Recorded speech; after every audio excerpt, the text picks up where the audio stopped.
Dodge City and into territory on west, there's just one way to handle the killers and the spoilers, and that's with a U.S. Marshal and the smell of Gunsmoke.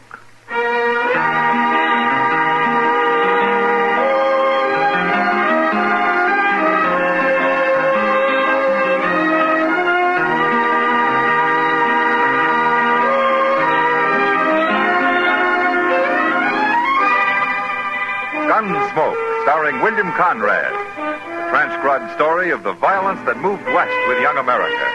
And the story of a man who moved with it. I'm that man, Matt Dillon, United States Marshal. The first man they look for and the last they want to meet.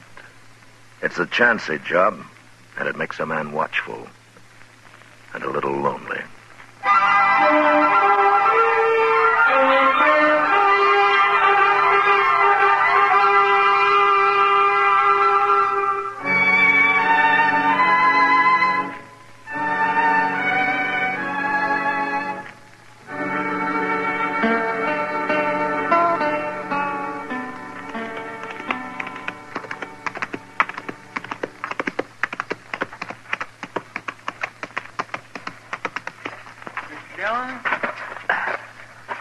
Mr. Dillon. Oh, hello, Chester.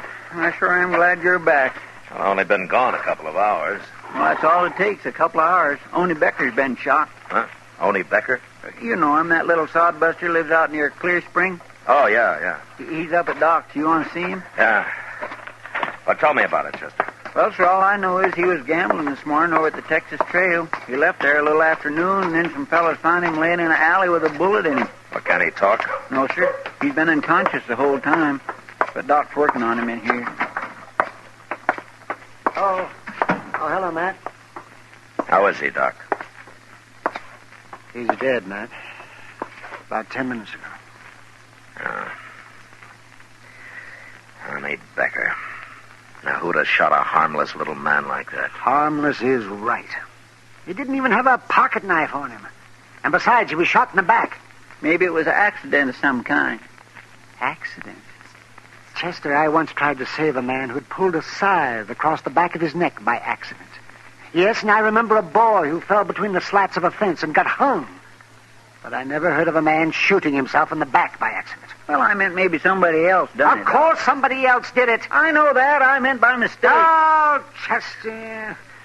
Yeah, Chester, are you sure you've been keeping your hat on when you're walking around in the sun? Oh, you're just mad because Oni Becker died on you, There was Doc. nothing I could do to save him. He bled to death. Inside. Oh, you did what you could, Doc. Yes, well, I think I did. Did, Ani say anything? Anything at all? No, Matt, he never even opened his eyes. Well, he was shot in the back, so it wasn't anybody he was fighting with. Well, I don't know, Mr. Dillon. Oni was fighting, or at least having an argument over cards this morning with that gambler, what's his name, Al Clovis, over at the Texas Trail. He was. Well, why didn't you say so before, Chester? Well, I why? never heard of this, Al Clovis. Oh, he's only been here about a week, Doc. Chester, you wait here. I'm going over the Texas Trail.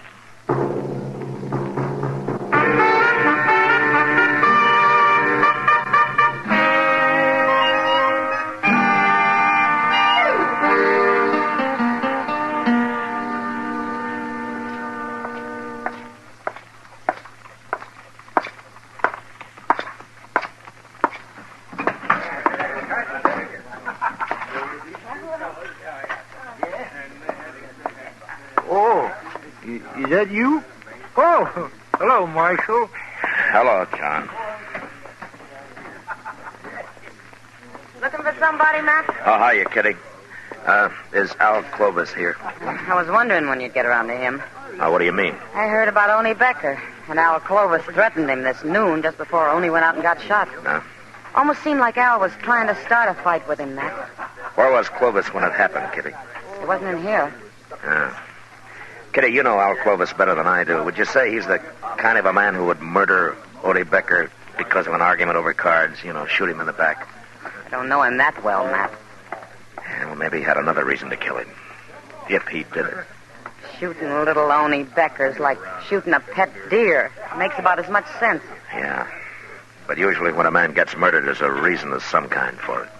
You mean it'd take more than plain anger to follow a man down an alley and shoot him in the back? Well, ordinarily it would. Al Clovis must have wanted Oney dead for some special reason, Matt. Maybe Oney had something on him. Yeah, maybe. He was in here a while ago, but he left. Well, I'll find him. He might be at the depot, Matt. What? At the depot? He said something about going to St. Louis. Now everything's been taken care of here. I didn't know what he meant at the time, but he said it loud, and I know the train leaves at 4:30. 4:30? That's about that now, isn't it? Well, maybe he said it just to throw you off his trail. Yeah, well, I'll find out. I'll see you later, Kitty. Better hurry, Matt.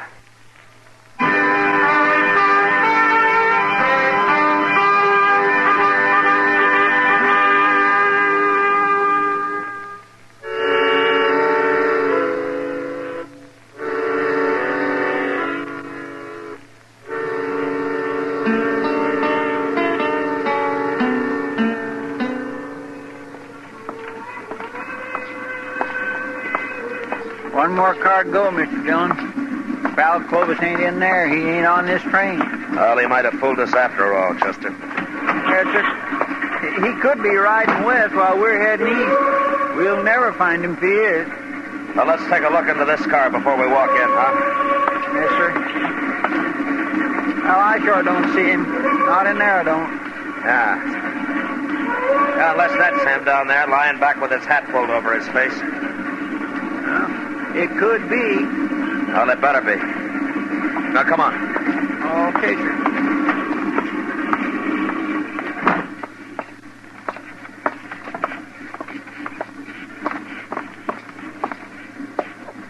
Hey, wake up, mister. Come on, wake up. Quit bothering me. What do you want here? Marshal Dillon. Huh. What are you doing here? Keep your hands on your knees, Clovis. Tight. Well, what's this all about, Marshal? You carrying a gun? Why should I carry a gun? Stand up, Clovis. Come on, stand up. Okay. What for? All right, search him, Chester. Yes, sir. No, keep to one side of him, out of my way. Don't you try nothing, Clovis. Why should I? I told you I wasn't armed. No, ain't nothing on him. All right. Okay, you can sit down, Clovis. I don't understand this, Marshal. What are you looking for? I'm looking for the man who murdered Oney Becker this afternoon. You mean you followed me and got on this train because you thought I killed Oney? It's about 100 miles to Great Bend, Clovis. We'll get off there and take tomorrow's train back to Dodge. Oh, you're making a big mistake, Marshal.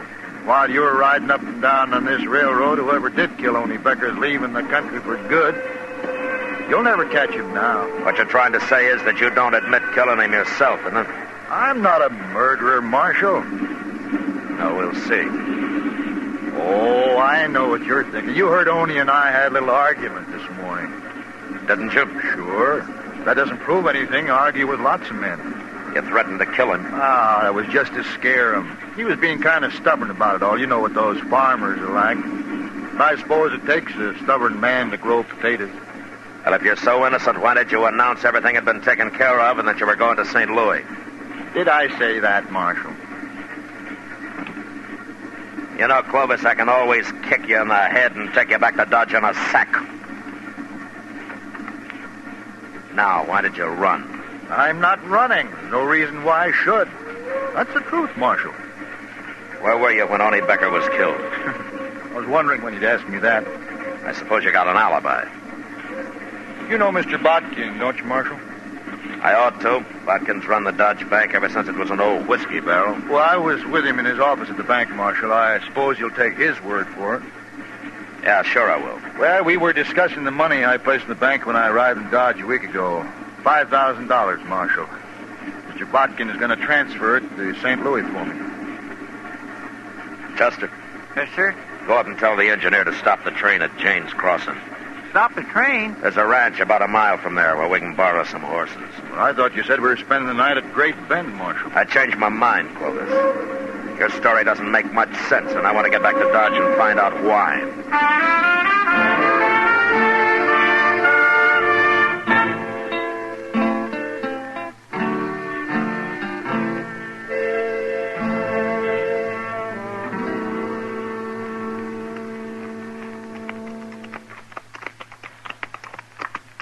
It must be about midnight.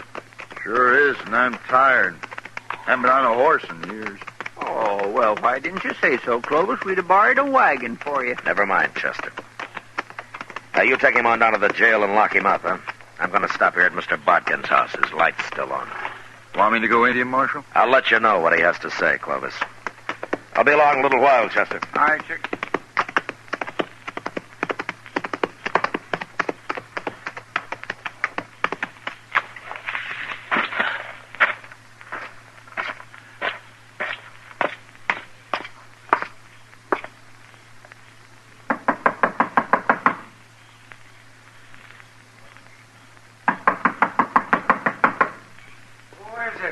Matt Dillon, Mr. Botkin. Oh. Well, Marshal, come in. Come in. I wouldn't have bothered you this late, Mr. Botkin, but I saw your light was on, and I figured you were still up. Up? Of course I'm up. How could I sleep tonight? Why? What's wrong? Where have you been, Marshal? The whole town of Dodge has been looking for you. Fine time for you to be up riding off somewheres, I must say. Well, tell me what happened. What happened? Don't you know even yet? What are you doing here at my house? Well, if you'll calm down, I'll tell you. You tell me, I'd better tell you, Marshal. Well, you're out gallivanting around in the prairie somewheres. My bank was held up. What?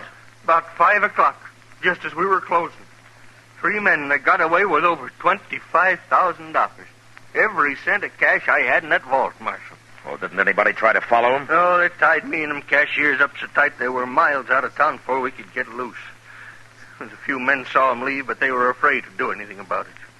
And, of course, the United States Marshal, he wasn't even in town.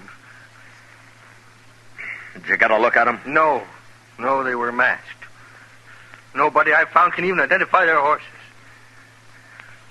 They're just gone, Marshal, with $25,000. Look, Mr. Botkin, I came here to ask you a question. It might have something to do with your bank being robbed. Oh? Well, what is it? Was Al Clovis with you in your office about noon today? Clovis? Yes, he was for a couple of hours. Why? He had some money on deposit? Yeah, that $5,000 cash. Of course, that's gone, too. That's part of the money they took. I'm afraid Clovis is broke now, along with me and a lot of other people. Oh, maybe he isn't as broke as you think. Oh, he's broke. Unless you can get that money back, Marshal. Look, I got an idea. I might find it for you, Mr. Botkin. And it won't take very long, either.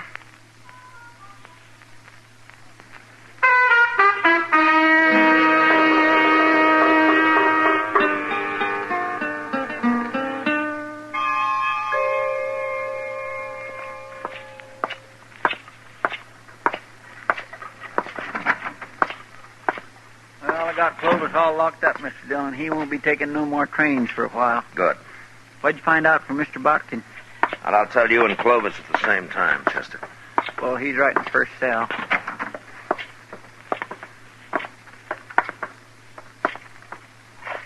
Well, Marshal, come to turn me loose. Mr. Botkin says your alibi's good, Clovis. If you'd have believed me in the first place, you'd have saved us all a lot of trouble. Yeah. Well, let me out. I don't want to spend the night here. You better get used to it, Clovis. You're going to be spending a lot of nights in here. What? At least a month or two of them. No. They can't keep me here, Marshal. It's illegal. Is it? Of course it is. Well, maybe you know more about the law than I do, Clovis, but I run this jail, and you're going to stay here a long time. And what's more, I'm going to tell the whole town where you are. Come on, Chester. Marshal, I demand to be released at once. Now come back here. It'll cost you your job if you keep me here. Shut the door, Chester. Marshal, you can't do this. Marshal! You really going to keep him locked up, Mr. Dillon? I am. Well, he ain't done nothing. I mean, if Mr. Botkin said he is with him... Oh, Clovis didn't kill only Becker, if that's what you mean. Well, then why don't you turn him loose? Chester, the bank was robbed of $25,000 today. It was? Yeah, just after we got on the train. Looks to me like only Becker was murdered just to get me to follow Al Clovis out of town. Well... We'll find out in a few minutes. I don't think Clovis can stand the idea of sitting in jail while his partners ride off with all that money. You mean he was supposed to get out of here and meet them as soon as his alibi was made good, huh? That's the only way it makes sense to me. Marshal? Marshal Dillon? Well, it didn't take as long as I thought. Come on.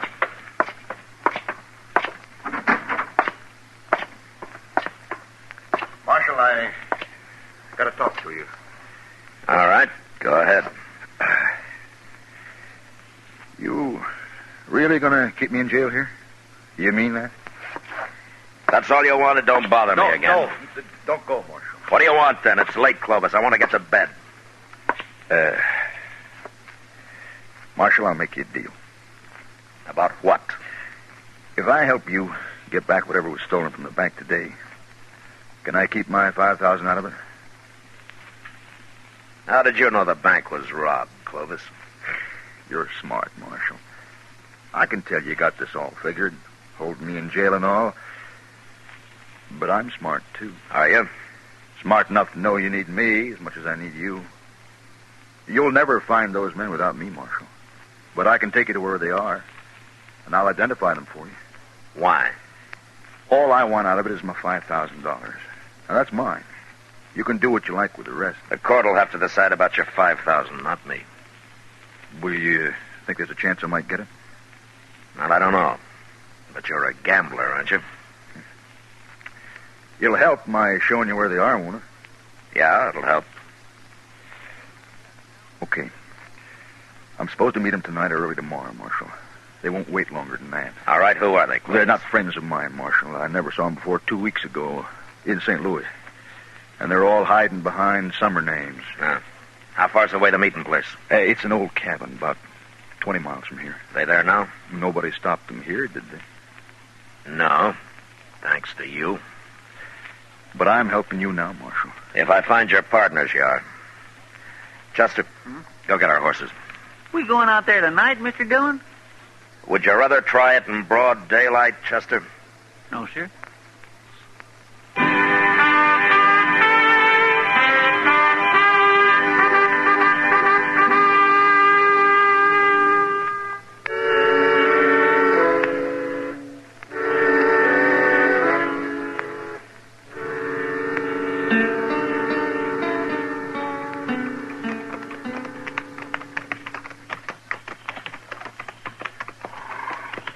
You sure you can find this cabin, Clovis? I made the ride out here one night just to be sure. I swear I can't hardly see nothing. I wish that moon wasn't all scudded up with clouds. Chester, you still don't understand that if you can see them, they can see you. Chester, I know you're right, Mr. Dillon. It sure looks like rain, though. We're almost there. Good. Marshal, Yeah.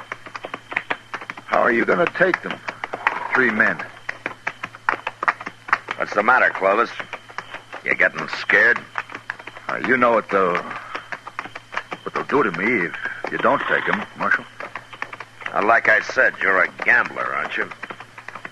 Hey, look, why don't you give me a gun? I'll help you. We'll manage. You can trust me, Marshal. I'm on your side now. Clovis, I wouldn't trust a man like you if you were in church, praying. Wait. Somewhere over there. Yeah. There it is. A little clump of elder. The cabin's in there, huh? You see the light? Yeah. Are you sure that's it? Of course I am. Okay, let's get out. Chester, I'm going to go up on foot and have a look. You stay here with Clovis. Okay, sir.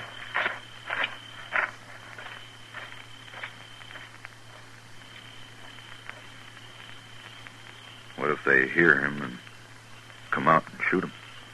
Mr. Dillon ain't exactly green at this game, Clovis. They wouldn't kill me. They'd burn me or something first. Can't blame 'em much. I wish I'd stayed in jail. Wished I'd let him keep the money. Something's sure to go wrong here. Unless maybe I outsmart him. You ain't gonna outsmart nobody, Clovis, so forget about Okay. it. I declare I never seen a darker night than this is. No. Neither did I. Here, get off. Get off. What's the matter? It's my horse. He's standing on my foot. We'll push him off. I can't. Now, help me, Chester. No, for pity's sake. Come on. Ow. Leave him. That's all you got to do. Back. Here, what are you doing? Clovis? I got your gun, Chester. Now, shut up. Don't move. But you give me Shut up, I that said. gun. That's better. Hey, what's that? Thunder, Clovis. You'll be hearing a different kind when Mr. Dillon gets back here. He's not coming back here. We're going to him. And if he shoots anybody, it'll be you, because you're going to be right in front of me. Like this. All right. Start walking, Chester. Go on.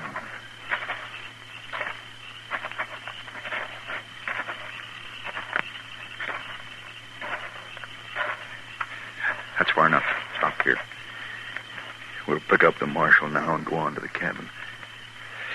I'll call him and tell him how you're fixed. Go on and call him. Mr. Dillon? Mr. Dillon? He ain't nowhere around Yes, here. he is. Tell him. Go on. Clovis got my gun, Mr. Dillon. Tell him if he doesn't walk over here with his hands up, I'll shoot you. He's going to take us both to the cabin, Mr. Dillon. He says he'll shoot me. You heard him, Marshal. I'll kill him sure if you try anything. He ain't close enough. I tell you, he's probably clear up there at the cabin. Okay. Okay, start walking, Chester. Just straight ahead. Once I get you inside the cabin, he'll have to give up. Unless he wants you dead.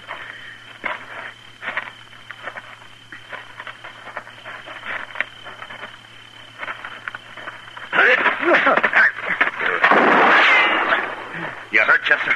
No, sir. His gun just went off when you hit him. All right, get the gun quick. Come on, come on. I got it, Mr. Dillon. All right, let's get up to that cabin. They know we're out here now. Oh, they're getting away, Mr. Dillon.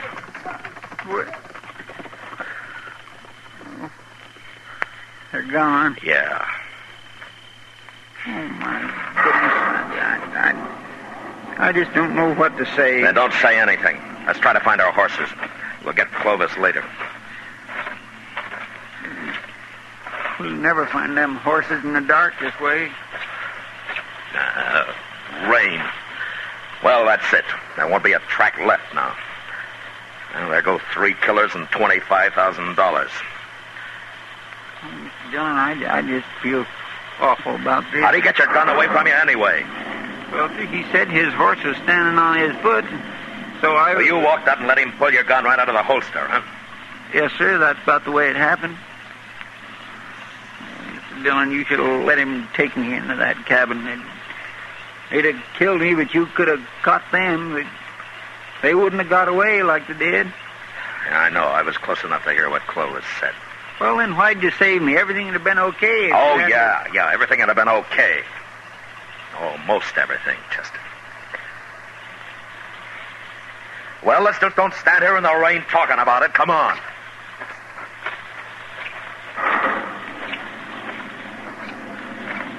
My, what a terrible mess. Ah, it was my choice, Chester. Not yours. Yes, sir. Thank you, Mr. Dillon.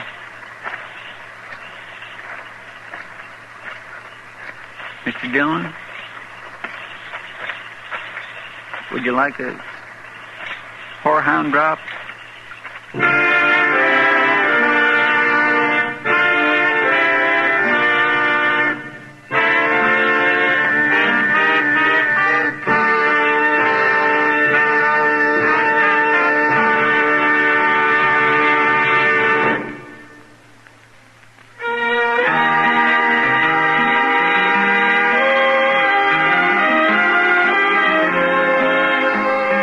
Gunsmoke, produced and directed by Norman McDonald, stars William Conrad as Matt Dillon, U.S. Marshal.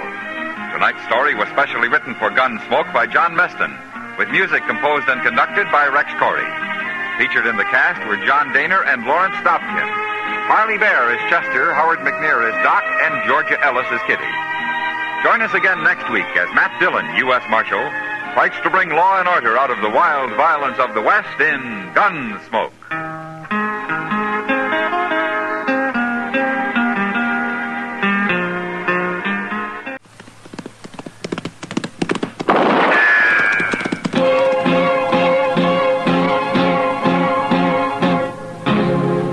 Around Dodge City and in the territory on West, there's just one way to handle the killers and the spoilers, and that's with a U.S. Marshal and the smell of gun smoke.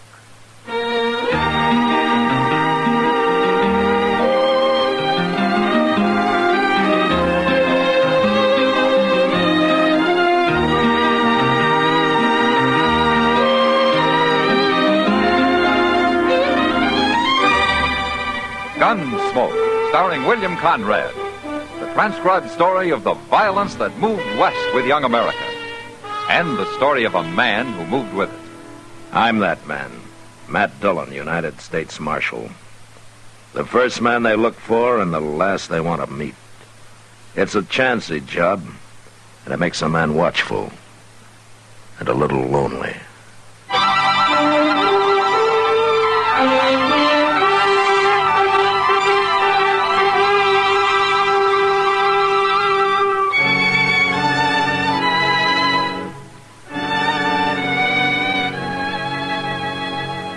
Every man who comes to Dodge doesn't spell trouble, but sometimes a stranger rides in who, to my eye, has it written all over him. This one I first noticed walking slowly up and down the plaza, taking every detail in of the buildings, of the crowd, of the street. You might have thought he was figuring to buy the place, but after 2 days of his walking and sitting and watching, I decided that maybe that wasn't exactly what he had in mind.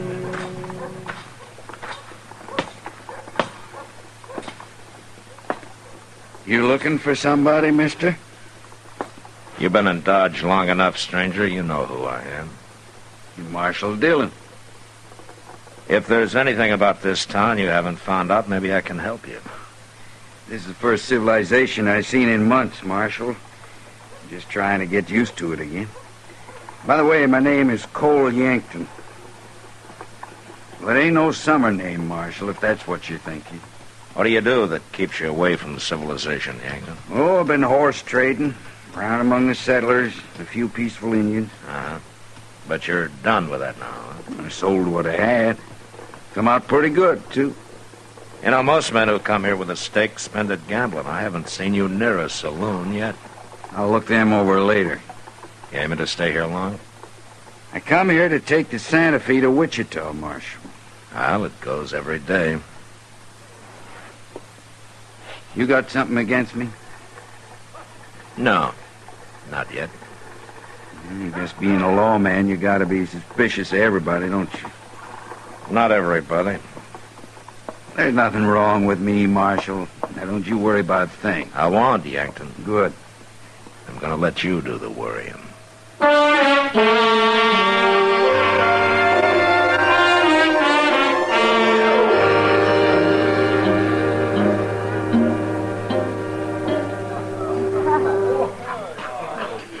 Matt, I figure this saloon's about to go broke. Oh, why's that, Kitty?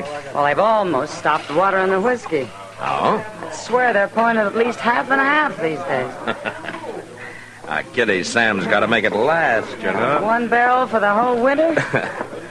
Well, the less people drink, the less trouble they make for me. Ah, that's being selfish. Ah. Huh? I wondered how long he'd hold out. What? Who are you talking about? The man at the door over there.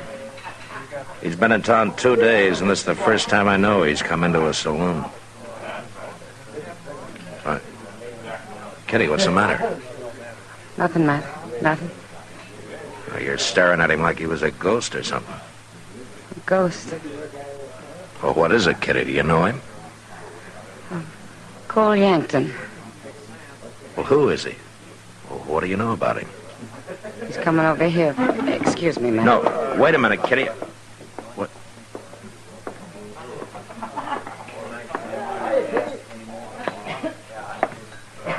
Evening, Marshal. Hello, Yankton.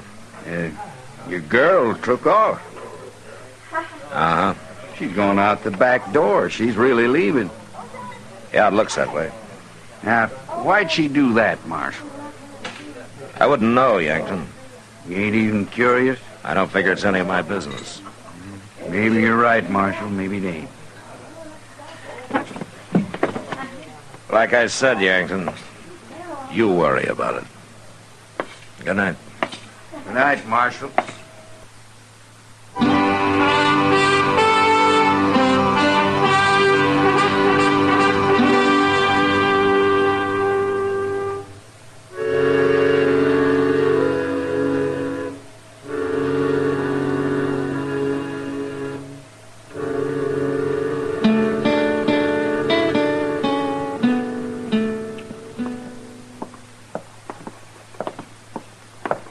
Look at him, Chester. Sitting there half asleep in the sun, and crime is being committed all over town. Widows are being robbed, old men are getting their throats cut, little children are being sold into slavery. And there sits the law, sucking on a straw while he digests his dinner. My golly, Doc, he don't look none too lively. If I had a gun, I'd shoot his heels off. I'll lend you mine. Why don't you two sit down and quit bragging? Huh? Yeah. We'd better do it too, Chester. It'll make him look less conspicuous. You know, this is one part of my job I take pleasure in, Doc. You know something? I wouldn't hire either one of you to drive a tent peg in quicksand. Don't answer him, Chester. That's his bad conscience talking. Doc, did you ever hear of a man doing a little thinking once in a while? Always thinking. And what would you be thinking so hard about, Marshal? Well, I'll tell you, Doc. Cole Yankton over there. Oh? That's him standing right across the street. Where? Oh, yes, I know. I saw him this morning. This morning? Where? In the plaza. He was asking where he could find Kitty. Said he wanted to talk to her. Well. Now, that's all right, Chester. Why shouldn't he be talking to Kitty? Well, no reason, I guess. You don't fool me, Matt Dillon. You're wondering why as much as everybody else. Kitty knows lots of people, Doc. Oh, yes. People like Cole Yankton, outlaws. Look, there's Miss Kitty. So she's going to run right into you. You stopped her. I guess he's going to get to talk to her, all right. But he isn't, Chester. He's just kind of smiling at her. Well, that sure didn't last long. Where's he going now? Well, he's taking his horse. Looks like he's leaving town, Matt. Yonder he goes. Well, that's good riddance. You can forget about him, Matt. Yeah, maybe.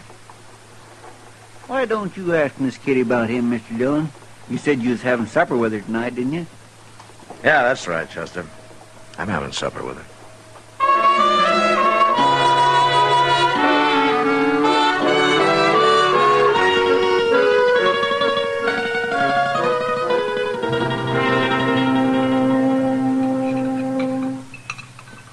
You like the enchiladas, Matt? Well, I'd like them better if I knew what they were using for meat, Kitty. Haven't you ever been here before? No, not often. Yeah, for one thing, it's too long a walk. This place is hardly part of Dodge. Now, just 'cause it's at the edge of town. I don't think you like Mexican food, Matt. I grew up on it, Kitty. Well, the walk's good for you. Gives you an appetite. Huh? Mm-hmm. Is that why you brought me clear out here? I get tired of eating at Delmonico's and those places. Change is good for you once in a while. Yeah, sure, it's good for you. As long as it's for the better.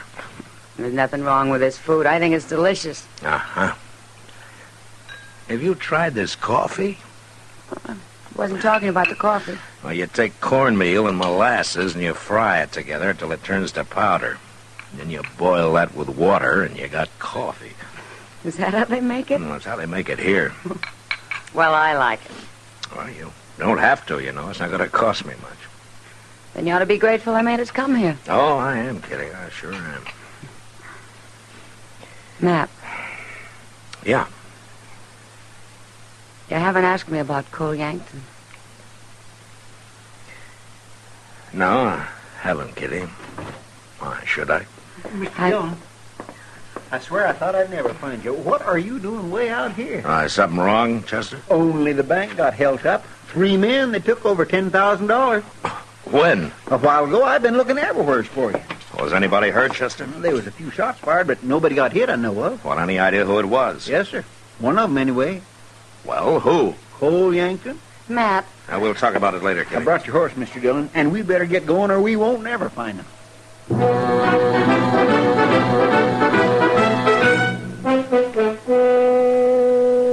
All Chester knew was that Cole Yankton and his partners had headed south out of Dodge. So we started after him. We rode blind for a few hours. I was about to give it up and wait for daylight when we ran into a cowboy who'd heard him ride past him in the dark. When I told him who I was, he told me the only place in the whole country where they might be hiding. And an hour later, Chester and I were crawling on our bellies up to a half-fallen shack that lay under a small bluff. They ain't even hiding in the shack. They got a fire going outside. They'd have been safe enough if it hadn't been for that cowpuncher, Chester. Yankton's the one laying on the ground, ain't he? Yeah. Quiet now. Just hold it up, Chester, and listen. Don't worry. Won't nobody find it tonight. Come on, let's get a little closer.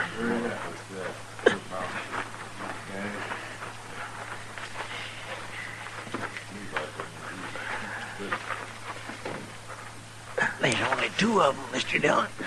Yeah. The other one's probably in the shack. Listen. How are they gonna find it? Ain't bloodhound. Well, they don't like it, I tell you. Another thing, Yankton. What were them men doing in the bank? It was always empty at that hour. Can't find out everything in 2 days, can I? No, I guess not. I still give you credit for one thing, Yankton.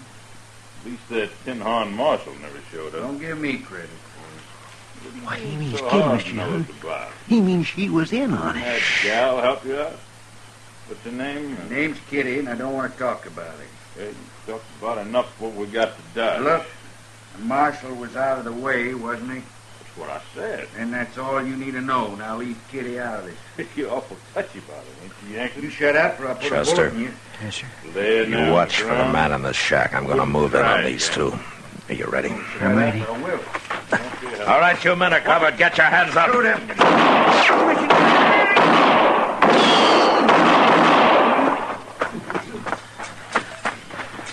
I got that fella in the door, Mr. Dillon. I gave up, Marshal. Don't shoot. Well, we got 'em all but him. All right, keep your hands up, Yankton. You're up. All right, get on your feet. No, I can't, Marshal. I'm too dizzy. What? I got hit. Marshal, Got him, too, I guess, Mr. Dillon. Yeah.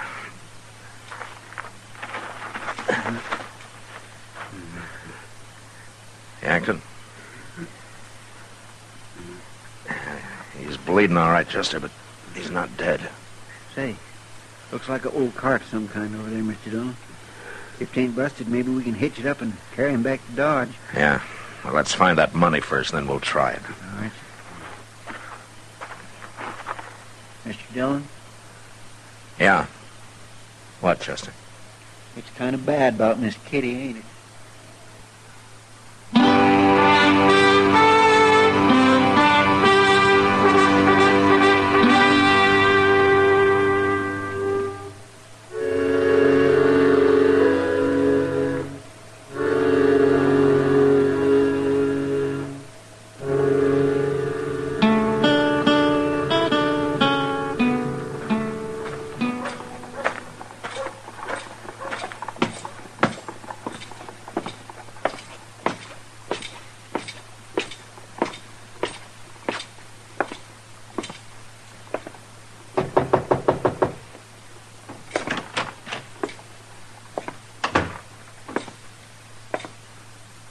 Hello, Matt. How is he, Doc? I've done all I can for you, Matt. I ain't gonna make it. I never thought I would. And I don't give up, Yankton. There's always a chance. My partners, they're both dead, ain't they, Marshal? We buried them before we brought you in, Yankton. Come in. Oh, well, Kitty. I had to come. I heard it was here. Hello, Kitty. You got a bullet in me, Kitty. I know. Out on the street there yesterday, I had it in mind to ask you something, but when I got close to you, I knew I couldn't. And I'm glad, because things didn't work out so good. No. I'm sorry, Cole. I'm real sorry. Thank you for coming, Kitty. I won't bother you no more.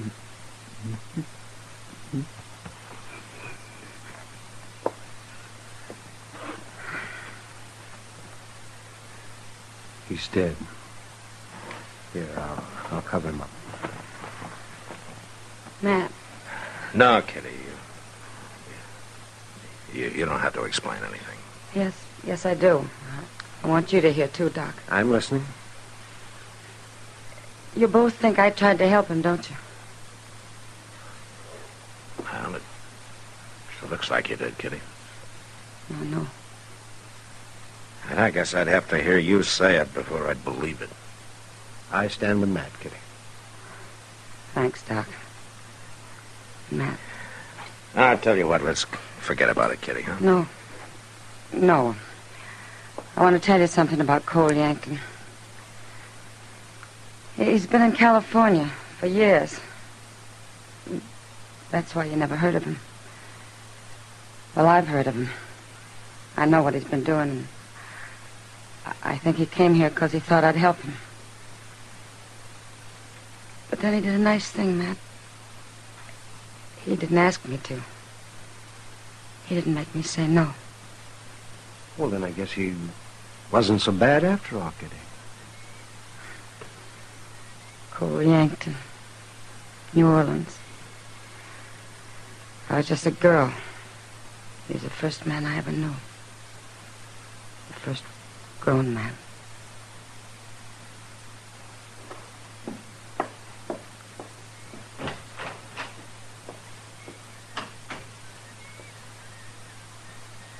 Yankton was a fool, Matt.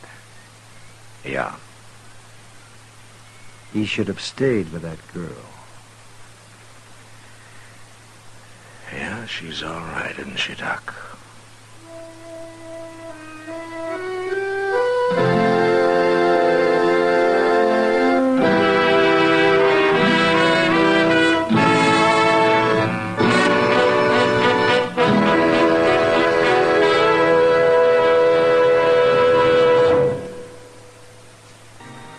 Gunsmoke.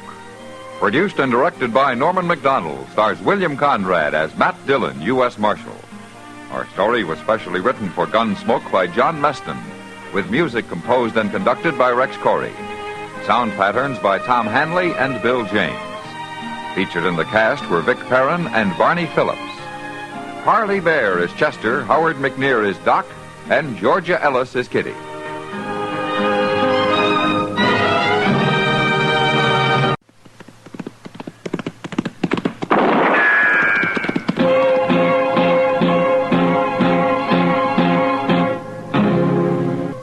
Dodge City and in the territory on West, there's just one way to handle the killers and the spoilers, and that's with a U.S. Marshal and the smell of gun smoke.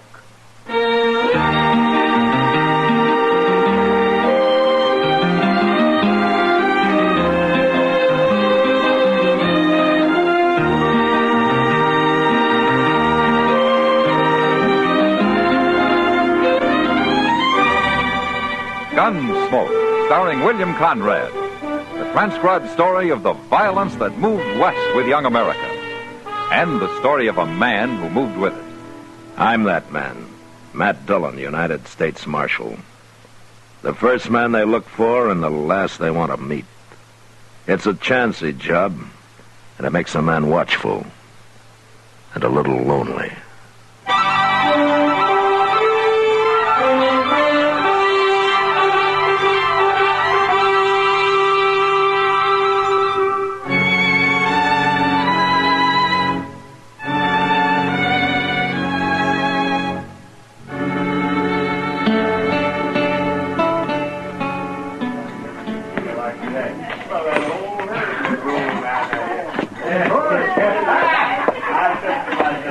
Sam?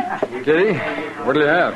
I'm going out to Delmonico's for something to eat. If Marshal Dillon comes in, tell him to wait, will you? I'll send him on to Delmonico's. No, he's to wait here. It's Doc who's trying to find him. Oh. You look tired, Sam. I ought to. I've been tending bar for 12 hours steady. Well, what happened to the help you hired last night? You had the wrong idea, Kitty. Huh? I'm in business to sell whiskey, not to give it away to anybody who needs a drink and can't pay for it. Is that what he was doing? Was till I caught him at it. Hello, Kitty. Sam. Oh, Marshal. Matt, you're to stay right here at the bar. What? I promised Doc if you came in, I'd keep you here. He's been looking all over town for you. Oh, I thought Doc was delivering a baby down on Salt Creek. Well, he got back about a half hour ago. Oh, what does he want me for? It's about some trouble with a man and his wife called Tebbs. Tebbs? Well, not where he delivered the baby. This was in a sod hut about a mile above the crossing. Well, what about him? Here he comes. He'll tell you. Here he is, Doc. Oh, fine. So you're a good girl, Kitty. Yes, you are. You're a good girl. I might never have found him. What's all this about these Tebbs people, Doc? Well, they're having trouble, Matt. Oh, what kind of trouble? Well, I stopped by to say hello and get acquainted, and... Well, you know. Oh, sure. But the woman, she didn't act like she wanted anybody around. And then I heard the man yell at me from inside. She tried to stop me, but I went in anyways. He was lying in a bed, Matt, with a bad knife wound in his leg. Oh? Yes.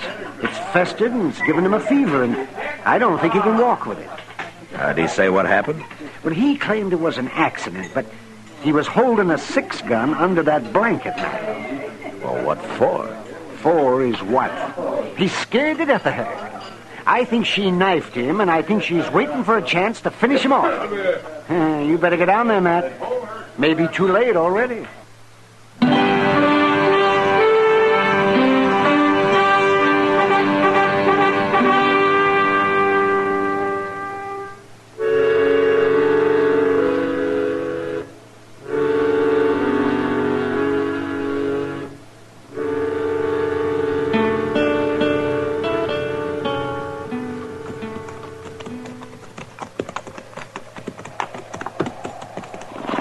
I reckon this is Tebbs' place, all right, Mr. Dillon. That's the way Doc described it, all right, Chester.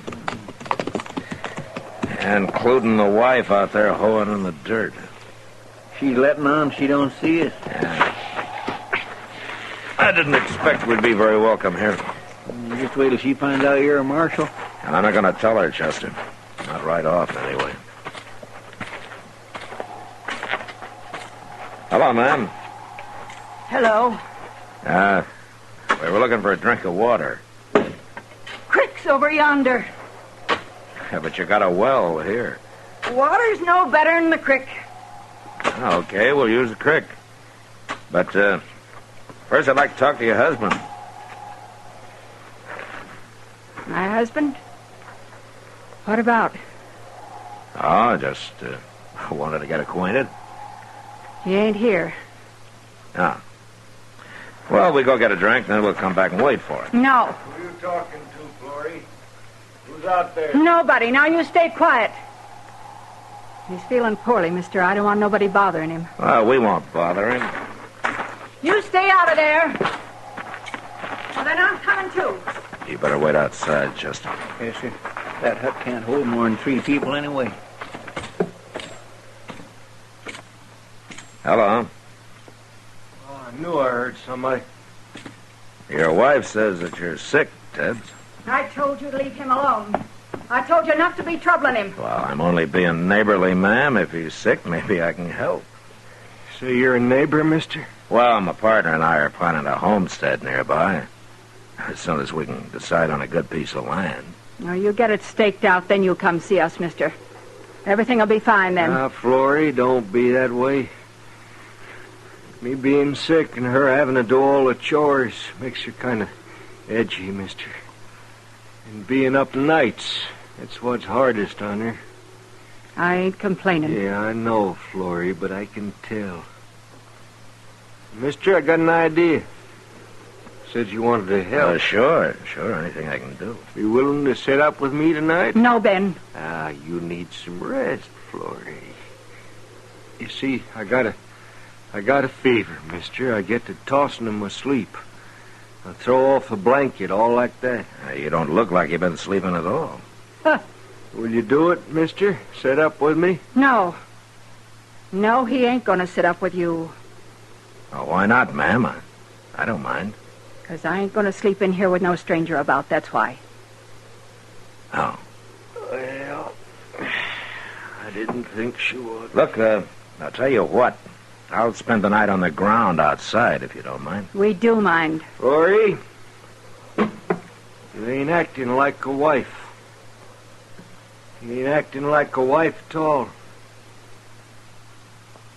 You can stay, mister. No, fine, good. Wait a minute, mister. Yeah, what? I was just wondering if maybe tomorrow, if you'd be willing. I ought to get into Dodge and see the doc. There's a wagon outside. No, you don't. Oh, shut up. Well, sure we'll take you in, mister. We'll be glad to.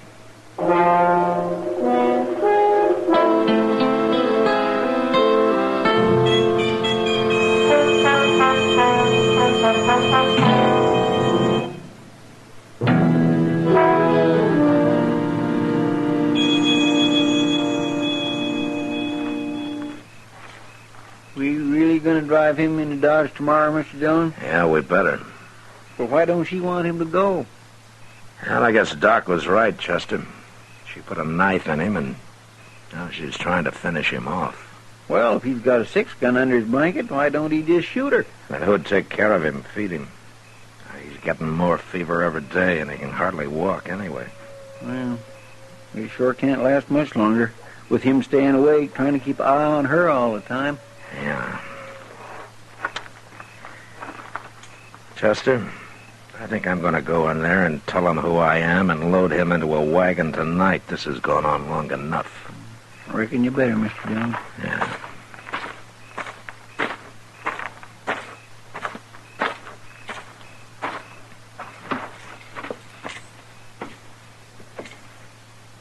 Where's your wife? She went around back, mister. Look, Tebbs.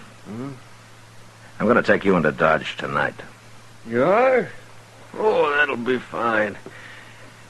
Oh, except for Florrie. You want to tell me what's going on here? What do you mean?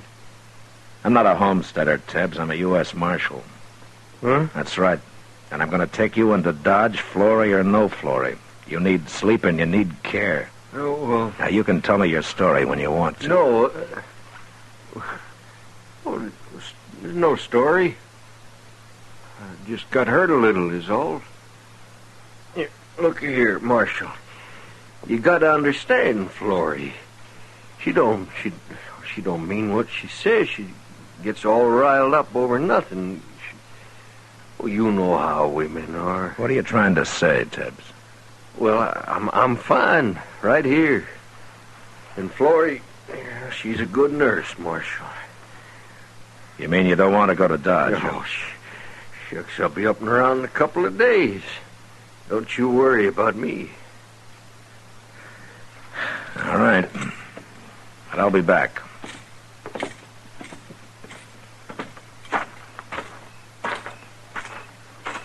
Chester. Chester. Get your hands up and turn around, Marshal. She's got a shotgun, Mr. Dillon. And I'll use it, too. She was listening at the window. Now my hands are up, Florrie. I'm taking your gun. She got my gun, too, Mr. Dillon.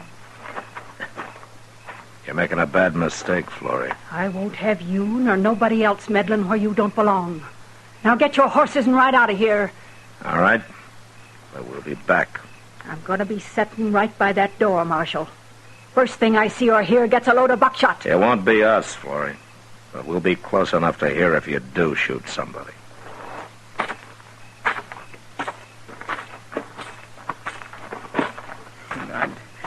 I couldn't help it, Mr. Dillon. She come ooching around the side of the hut, and I didn't even see that cussed shotgun till it was too late. Yeah, neither did I. What we gonna do? Yeah, there's nothing we can do tonight. But tomorrow in the daylight, well, we got our rifles. We'll think up some tricks for her.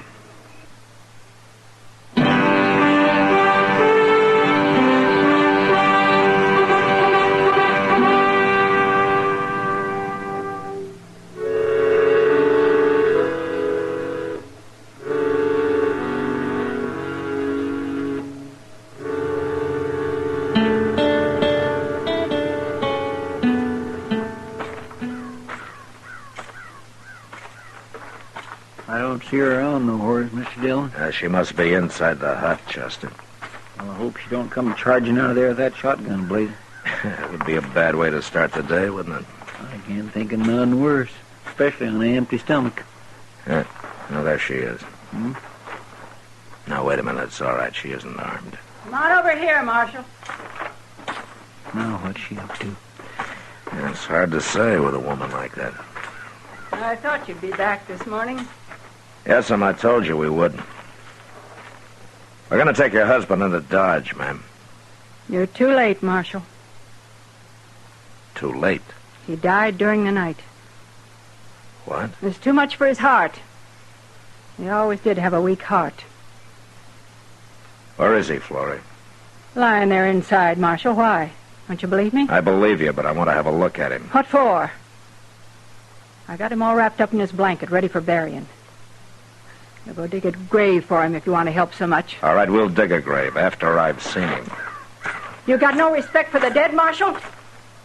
It's the living that bothers me right now, Florrie.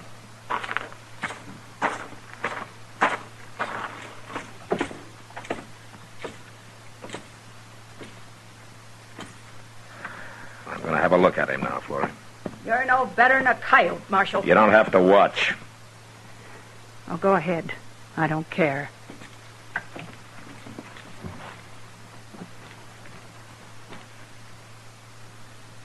I'll unbutton his shirt here.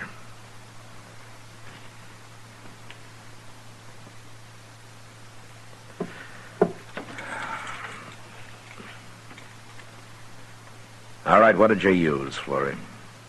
Use?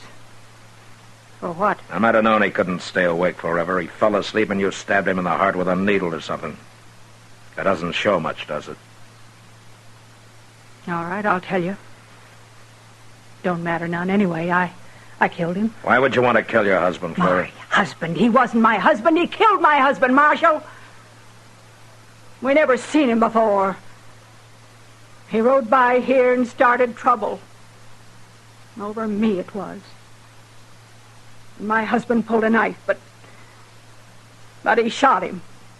And I swore I'd kill him for it, and I did. Why didn't you explain all this to Doc Adams when he was out here? Or to me last night? And let you take him and hang him? I had to kill him myself, Marshal. It's a promise I made my husband while he was dying. And I'm going to have to arrest you. You can't do nothing to me for this. You murdered a man, Florrie. You're wrong, Marshal. You just admitted it.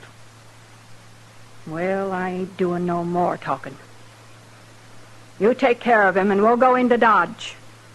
But I won't be in jail long, you'll see.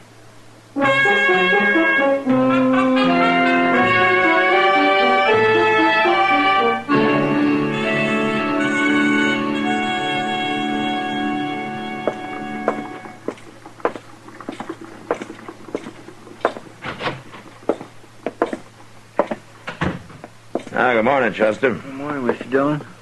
What you got there? That's a mail. Oh, did you pick it up? Yeah, I picked it up. I was down there anyway. How's Florrie? She ain't said a word. Go get her, will you? Go get... What for? She was right, Chester. I can't keep her in jail. But, Mr. Dillon, we just Go can't get haul her, off will the... you? Yes, sir.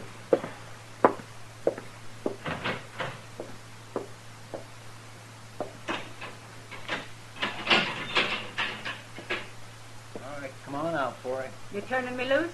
Not me. Mr. Dillon is. About time. Morning, Florrie.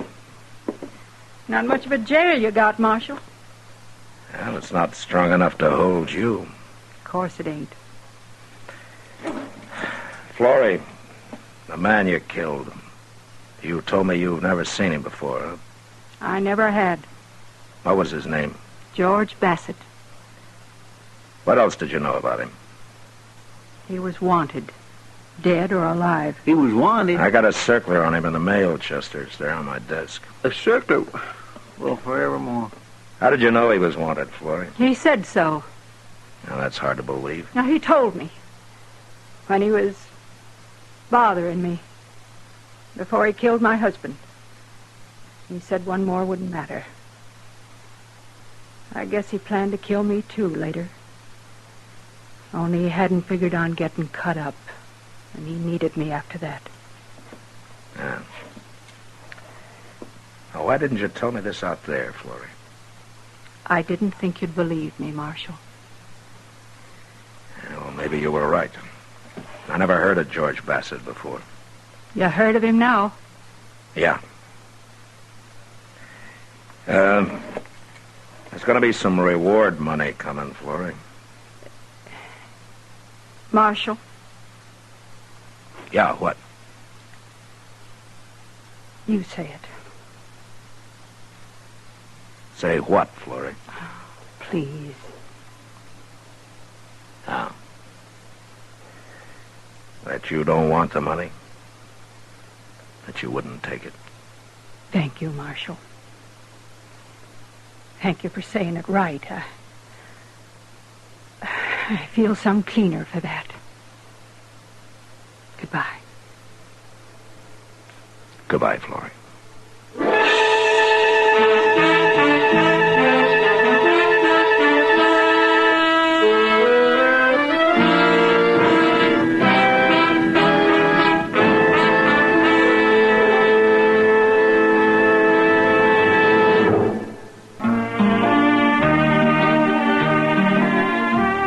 Gunsmoke, produced and directed by Norman McDonald, stars William Conrad as Matt Dillon, U.S. Marshal. Our story was specially written for Gunsmoke by John Meston, with music composed and conducted by Rex Corey. Sound patterns by Tom Hanley and Bill James. Featured in the cast were Helen Klebe, Lawrence Dobkin, and Stacey Harris. Harley Bear is Chester, Howard McNear is Doc, and Georgia Ellis is Kitty.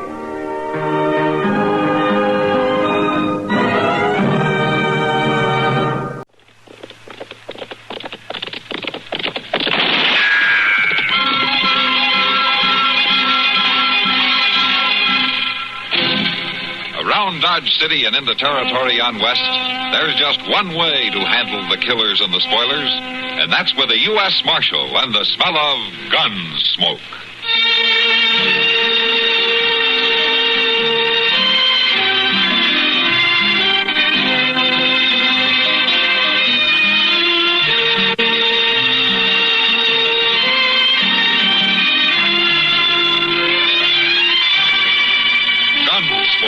Starring William Conrad, the story of the violence that moved west with young America, and the story of a man who moved with it.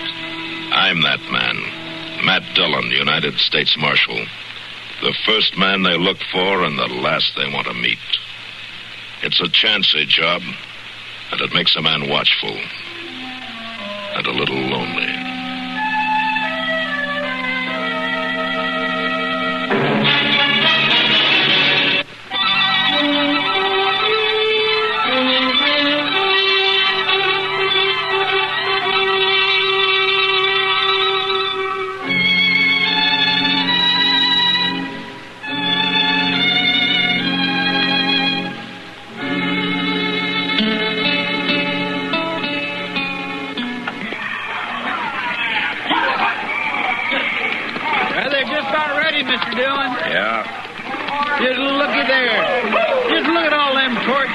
light stretching clean down the plaza. This is just about the biggest wagon train I ever seen leave, dog. Oh, the wagon!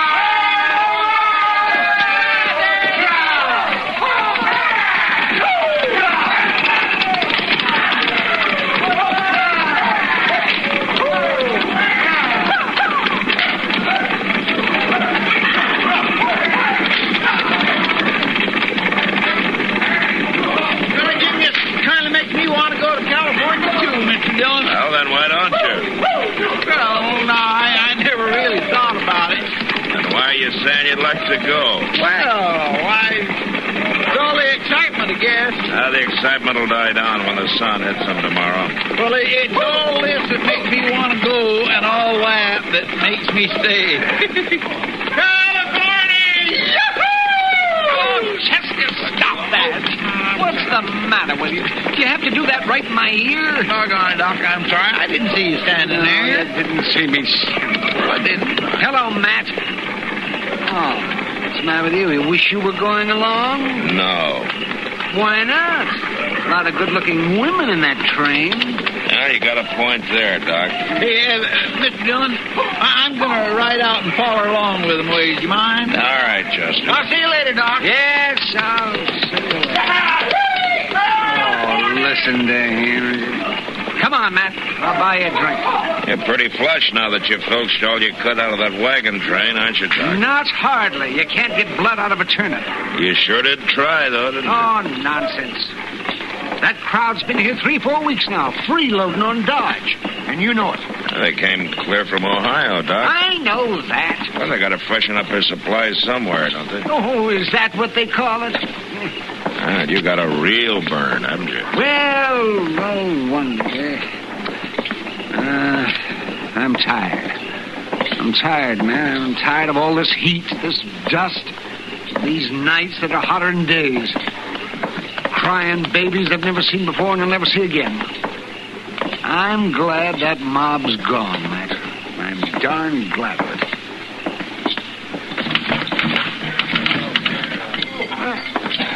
Who broke all those glasses? Sam, we got nothing left around here. Hello, Kitty. Oh, You well, feeling it, too? if you're asking me, am I fed up? The answer's yes. Whiskey, Sam. None of that trade whiskey you've been throwing into our recent guests, either. I'll be sitting over here. Kind of got the doc, hasn't it? Yeah, all of us, Kitty. Yeah, the place is pretty empty, isn't it? Well, it sure wasn't 2 hours ago. The whole town was in here to say goodbye to that crowd. Yeah, I know. Come on, let's step out back. It's too hot in here. Yeah. Maybe Greavy was right, starting out at night. At least they'll miss one day of sun.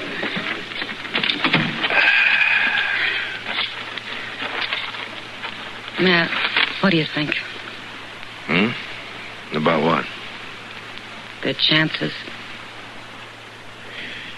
Oh, some of them will make it. Some of them won't. It always bothers me to see them. Why? Oh, I don't know. They're so fresh and eager when they hit Dodge. They think they've already been through it. They've forded rivers. They've seen a few blanket Indians. Their kids have had the fever. But they don't know what's waiting for them out there on the high plains. Yeah, that's what's biting Doc, too. They think it's going to be Ohio to Kansas all the way. And you can't tell them any different. Kitty. Yeah. Look, you and Doc, there's nothing you can do for him. Oh, Matt, I'm sorry. I'm restless. I think I'll go back inside. Oh, Kitty, Yeah, Matt. take good care of Doc, will you? Yeah, I will.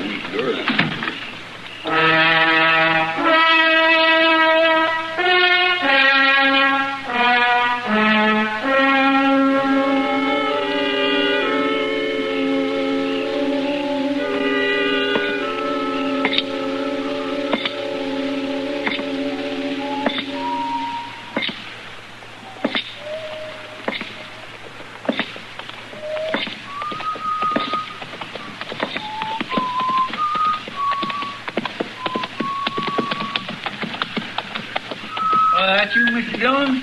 Yeah, ask me, Chester. My land, how come you ain't in bed? It's awful late. Oh, it's too hot. How far'd you follow him? To Moss Grimmick's hay camp. There was kind of a party out there. Oh, there was? Mm-hmm. Everything all right in the wagon train? It seemed to be. Well, I'm going out of bed, Mr. Dillon. Good night. Good night, Chester.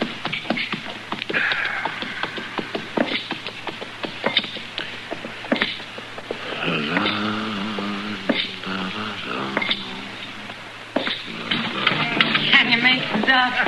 Come on, Doc. Yeah, I'm all right, Kitty. Oh, Matt. You need a hand? No, we're all right. Okay. Hey, come on. Oh, take it easy now. Well, without Kitty, Feel. up to date. Yep. Come on, here we go. Oh, you're a nice girl. Yep. Good Lord. Look at that, Kitty. Good heavens. What? Well, what is it, Doc? What's the matter up there? Come up here, Matt. Somebody's left Doc a baby.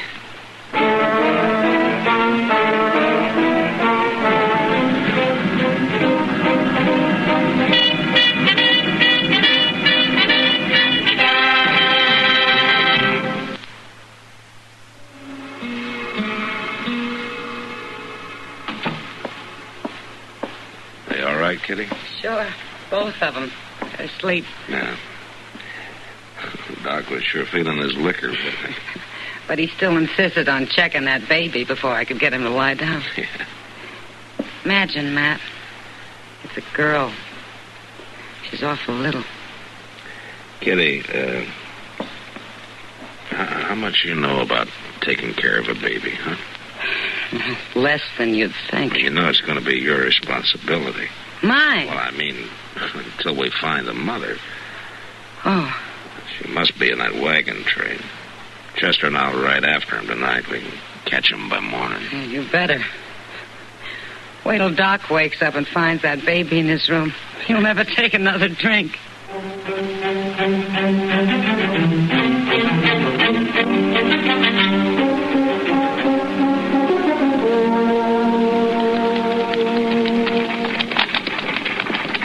They sure are laying down a dust trail, ain't they, Mr. Dillon? Gravy said he was going to keep pushing till the sun got overhead. It ain't but 7 or so now, and it's uncommon hot. Howdy. Morning, ma'am.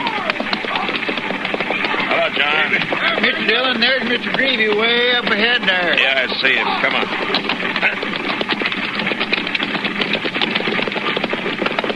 Hey, Greavy! Mr. Greavy! Hey, Marshal Dillon! Yeah. What brings you way out here? I want to talk to your people, Greavy. Can you hold them up a little while? Hold them up? You mean stop the train? Well, that's important, or I wouldn't ask. It's real important. Well, yeah, all right.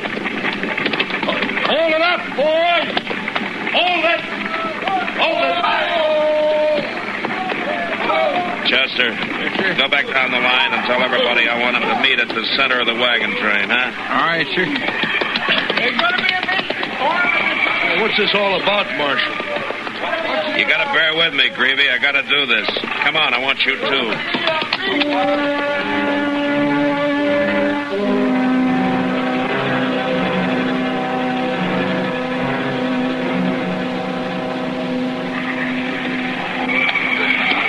All right, folks. Settle down. Folks, please.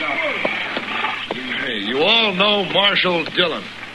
Now, he won't tell me what this is all about, but he says he wants to make a speech. Well, Mr. Greavy's wrong about that. The speeches were made last night. Now, Dodge was glad to have you folks, and we all wish you well. But what I've got to say is only for one person, or maybe two. I'm talking to the woman who left her newborn baby at Doc Adams last night. Now, all I can say to you is that you better think on it, whoever you are, because California's a long way from Kansas. It's too long if you start to regret it too late. Now, I'm not interested in bringing charges against anybody. So why don't you think it over before it is too late, huh? Thank you. Well, that's all, Greavy. Thanks very much. Come on, Chester.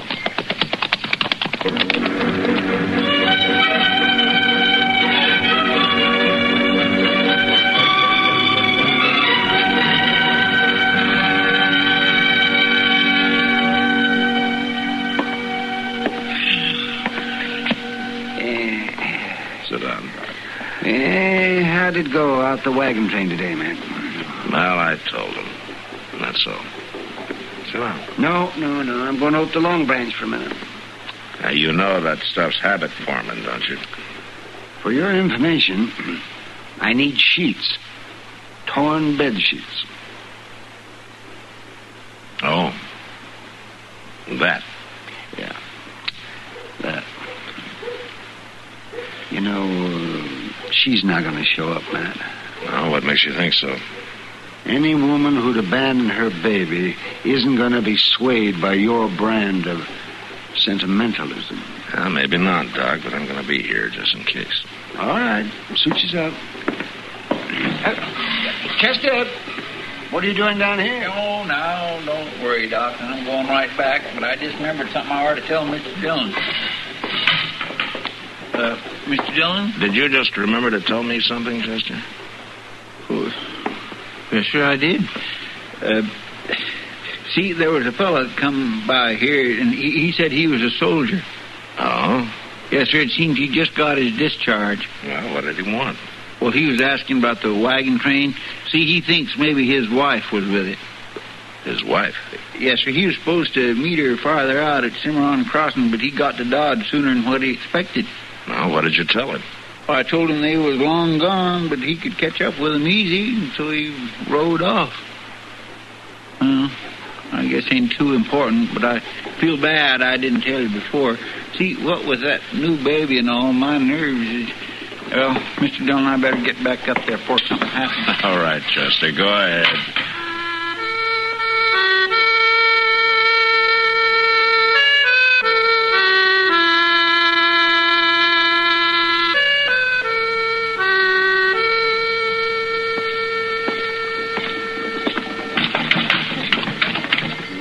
Matt, over here.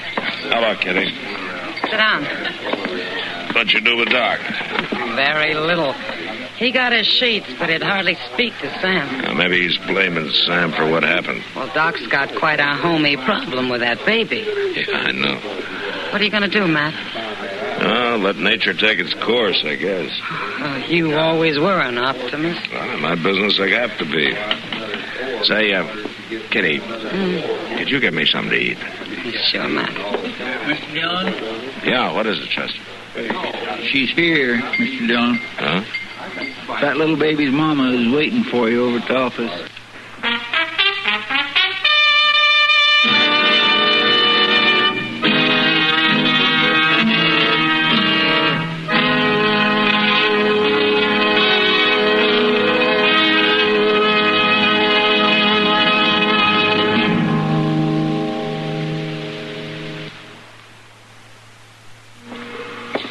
Chester, go tell Doc to come down to the office, and you stay with the baby, huh? All right,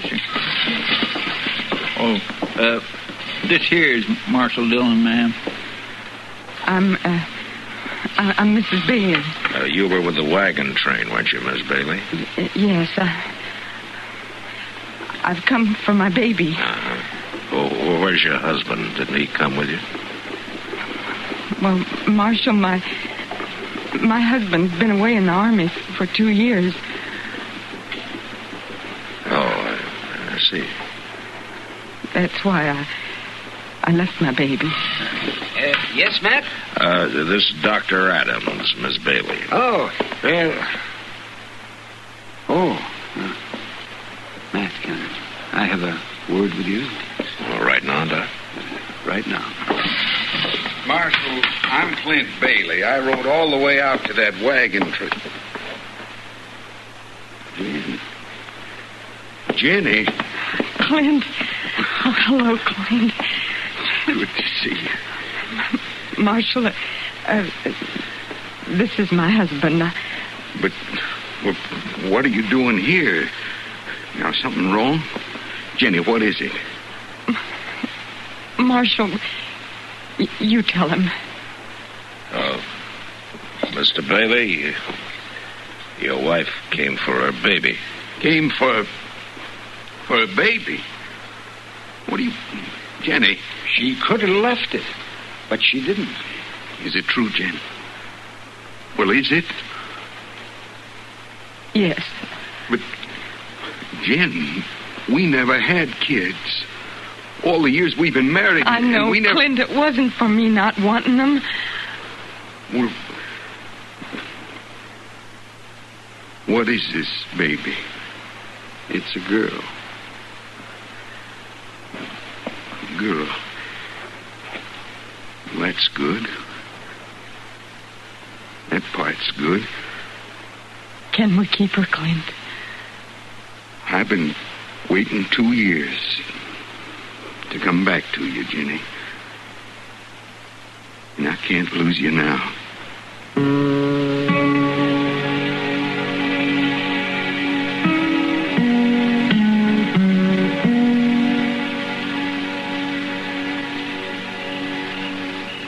Say, Doc, you sleeping? No, Matt, I was just thinking. No, good for you. You know, it's a thing like that tonight that gives you all the hope you need to keep going. You'd have been better off sleeping, Doc. It wasn't her baby, you know. What? What are you talking about? She came to me 3 weeks ago. I told her then that she could never have a baby. Never. What? Oh, why did she lie to her husband? Because of you. She was afraid you wouldn't let her take it. But then I'm sure she's told him the truth by now. Well, Doc, you should have told me it. This isn't right. What if the real mother shows up? Do you think she will?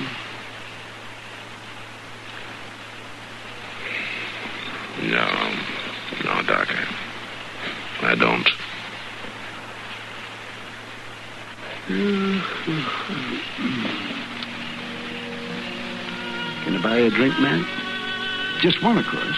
Just one? I think that'd be fine, Doc.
Gunsmoke. Produced and directed by Norman Macdonald.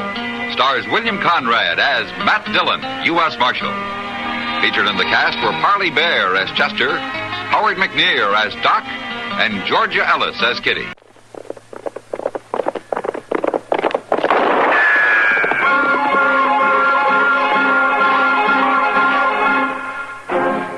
Around Dodge City and in the territory on West, there's just one way to handle the killers and the spoilers, and that's with a U.S. Marshal and the smell of gun smoke.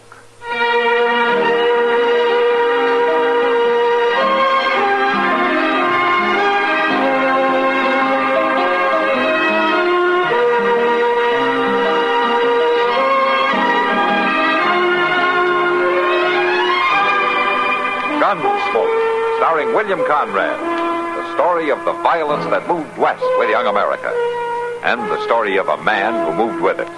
I'm that man, Matt Dillon, United States Marshal. The first man they look for and the last they want to meet.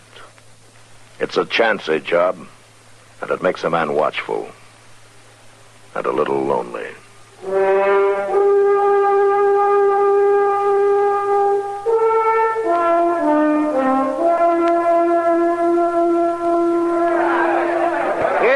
Looky there, Sam. The big fella's about to start the show now. Hello, everybody. I heard you Dodge City folks were up and coming, ready to pay the price for a real thrilling spectacle. Well, this is it. A feat of daring the like of which ain't been seen since the days of William Tell. Oh, he's a pretty funny talker, ain't he? Now put your money in the hat or there won't be any show. Well, come on, Sam. Come on. Thank you. Hey. Thank you very much. Hey, is that your little boy, Mr. Tell? What? You want to find out, mister? Here now. This is my partner, Mr. Little Murray. He may be small, but he ain't no boy, as you just found out. Now, I'll advise you to put some money in there. Well, sure. I'll put you. You gonna shoot that tin can off in the little fella's head? I shoot one off in his head, he shoots one off in mine. If you put in your money. Oh, well, sure. Here's mine. Now, gentlemen, stand back. Out of the way. That's it, thank you. Now, I place this small can on my head. Please do nothing to distract my partner. This is a serious moment. You ain't joking, mister. Now, please. Yeah, now make no sound as he counts. Yes, what? 1, 2, 3.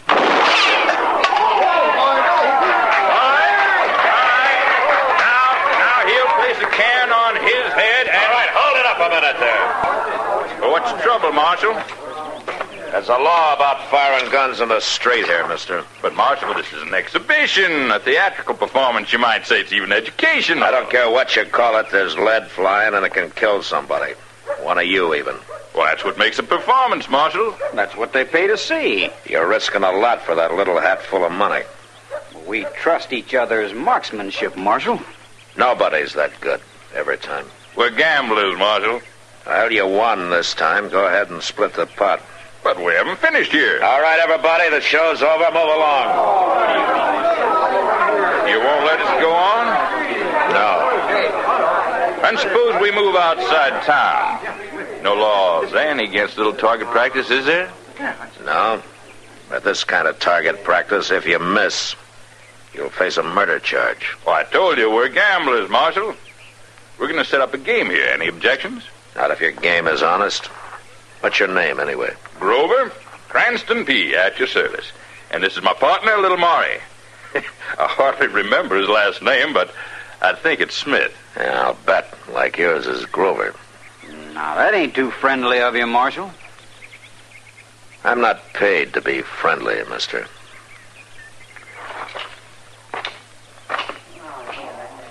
Well, now, gentlemen, let's remove ourselves from the marshal's jurisdiction and finish the performance.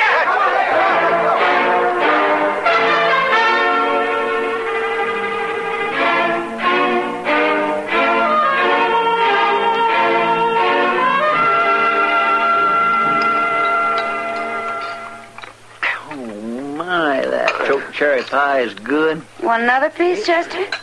Well, I don't know, Miss Kitty. How about you, Mr. Dillon? No, not for me, Chester. Doc? No, not me, but you go on. Oh, yes, Chester, you have another. It's just the thing for you.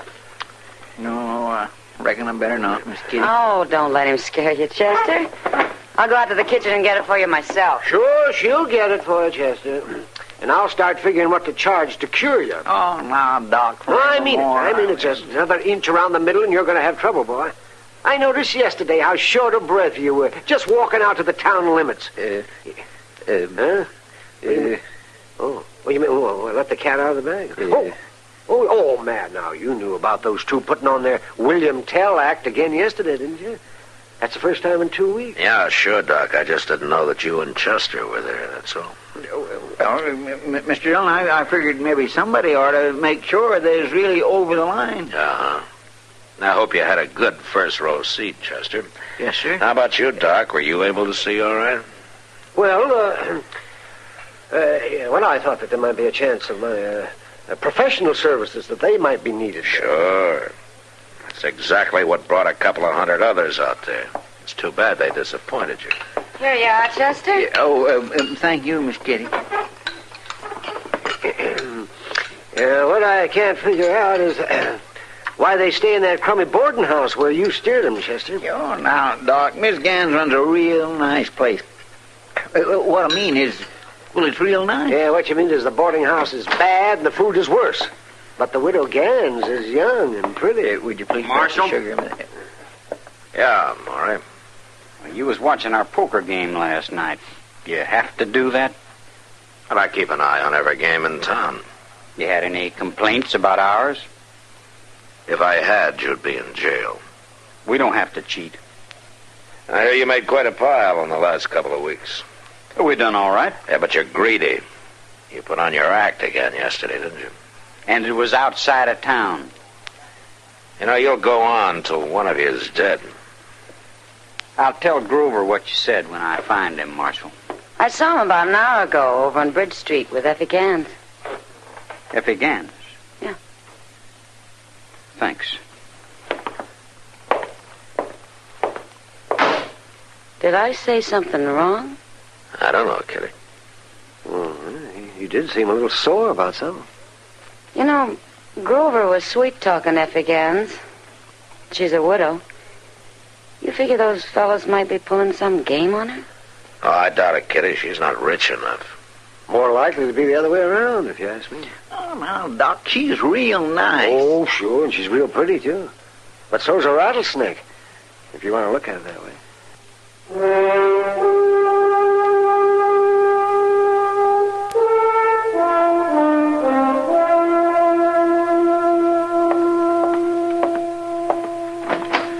Hey, Grover.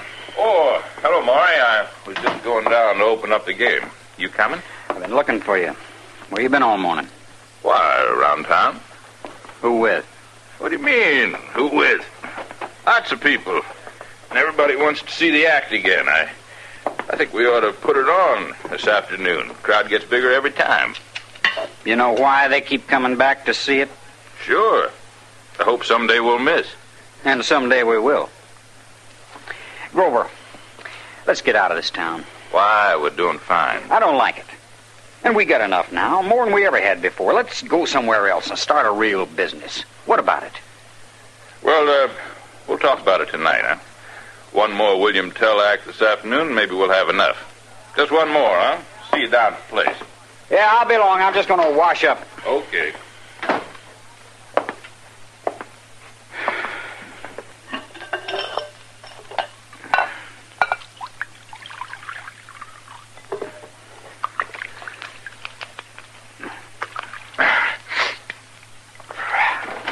Honey, Grover's already gone, Miss Gans. Oh. Oh, what are you staring at? You, Miss Gans. You in love with Grover? Why, now, I never. Whatever gave you that idea? He did. He didn't... No.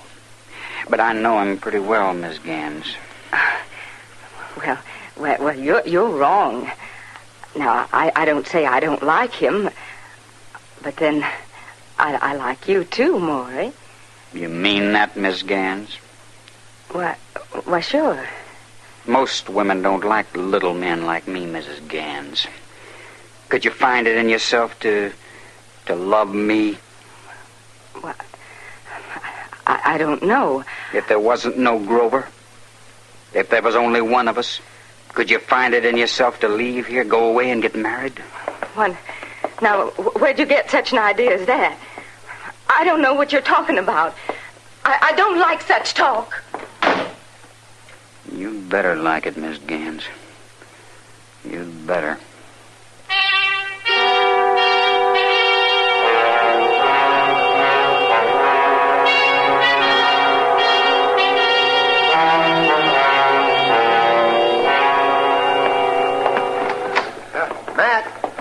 afternoon, Doc. Say, have you heard the talk?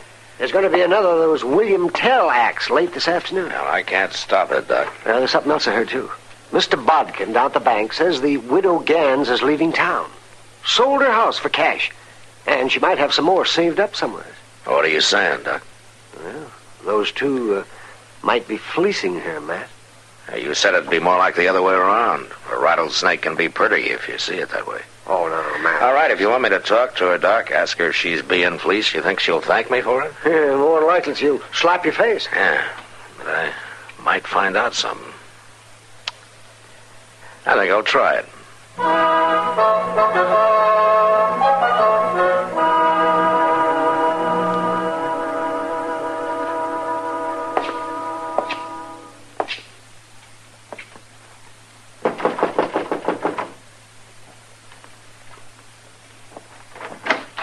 Hello, Miss Gans. What do you want, Marshal? I'll just talk to you for a minute. Well, I'm listening. I heard you sold your house. There are lots of big mouths in this town. I see you got your bag in there. You planning to leave town? I don't see it's any of your business, Marshal. Oh, I just thought it might be, Miss Gans. Why? Well, you know how it is. A widow with a little money is fair game. Especially if she's pretty.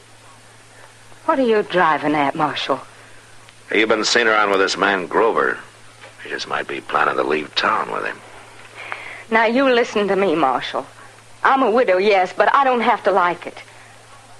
It don't have to mean my life is finished now, does it? No, ma'am, of course not. All right, then. If a man loves me and wants me to love him, it's no business of yours. Oh, I'm sorry, Miss Gans. All right. Maybe you meant well, but I don't thank you. What I do is my own business, even if I lose everything. Now, you get out.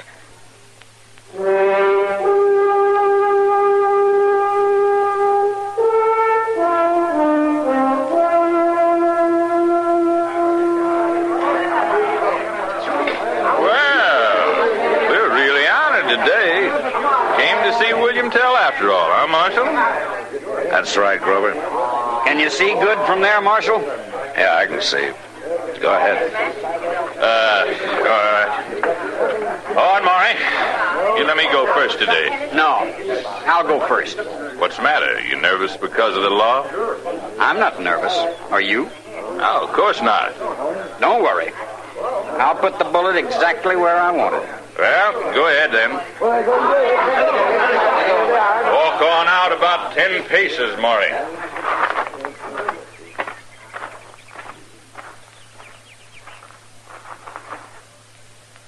Now, gentlemen, your attention. Please remain quiet. No movement. No loud noise. While my partner counts. Quiet, please. 1, 2, 3. I hit him. Yeah.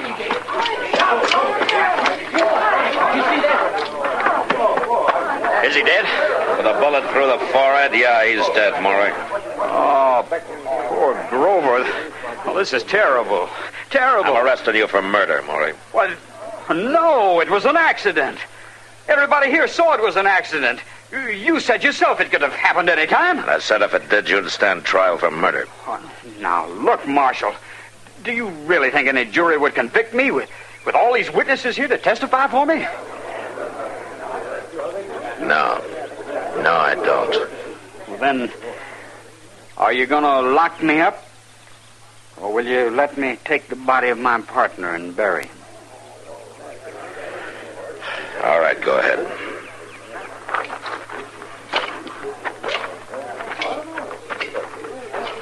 Mr. Dillon, I swear I don't understand you. Of course it was an accident. We all seen it. Chester, why do you think I wanted to be there this time? Well, I don't know. I expected there might be an accident.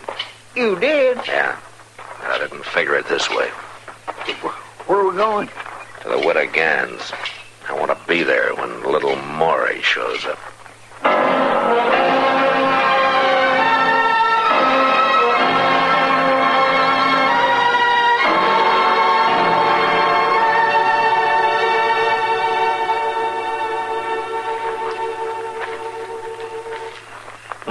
deserted except for that one light in the front room there. Well, let's get a little closer. That's her in the front room. Got a suitcase packed, too. Shh. There's somebody coming. Little Maury.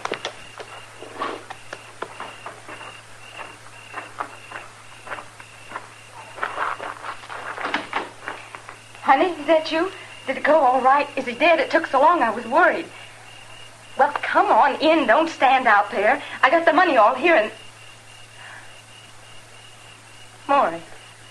That's right, Miss Gans. It's me, Maury.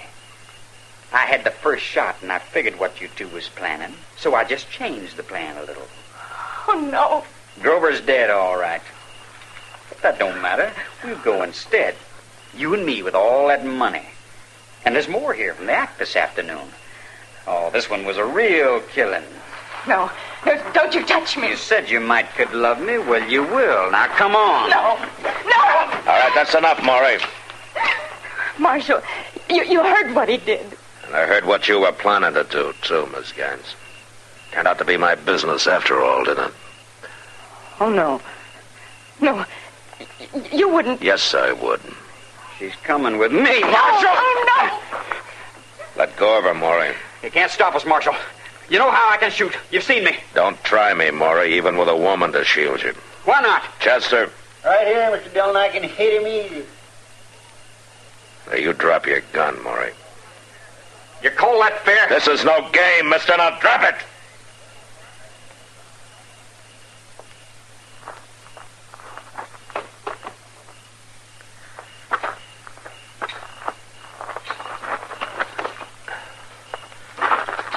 All right. Come on. Both of you.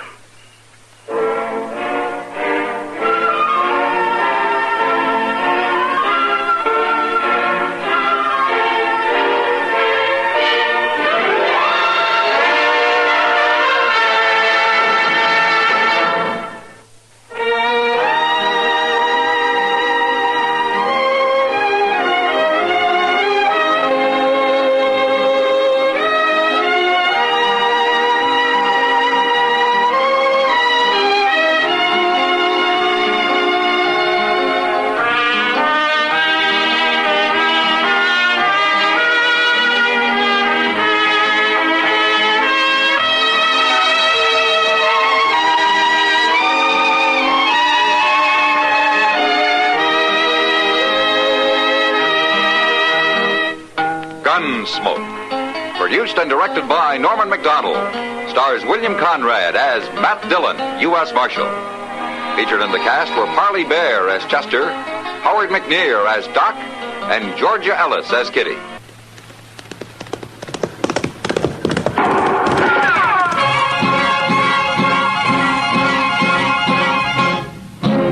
Around Dodge City and in the territory on West, there's just one way to handle the killers and the spoilers, and that's with a U.S. Marshal and the smell of Gunsmoke.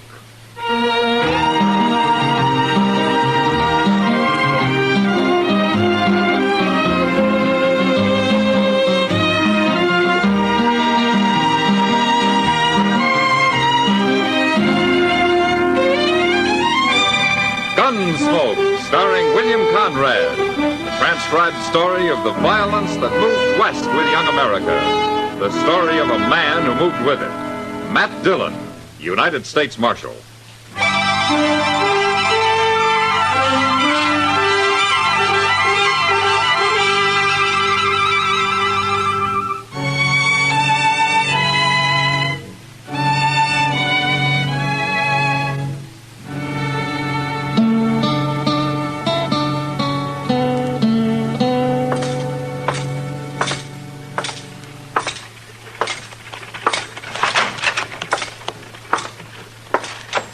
Good morning, Chester. Morning, Mr. Dillon. Is the prisoner awake yet? Yes, sir, he's awake, but he's sort of wishing he wasn't. No? Not after last night. I never saw Bob Adams that drunk before.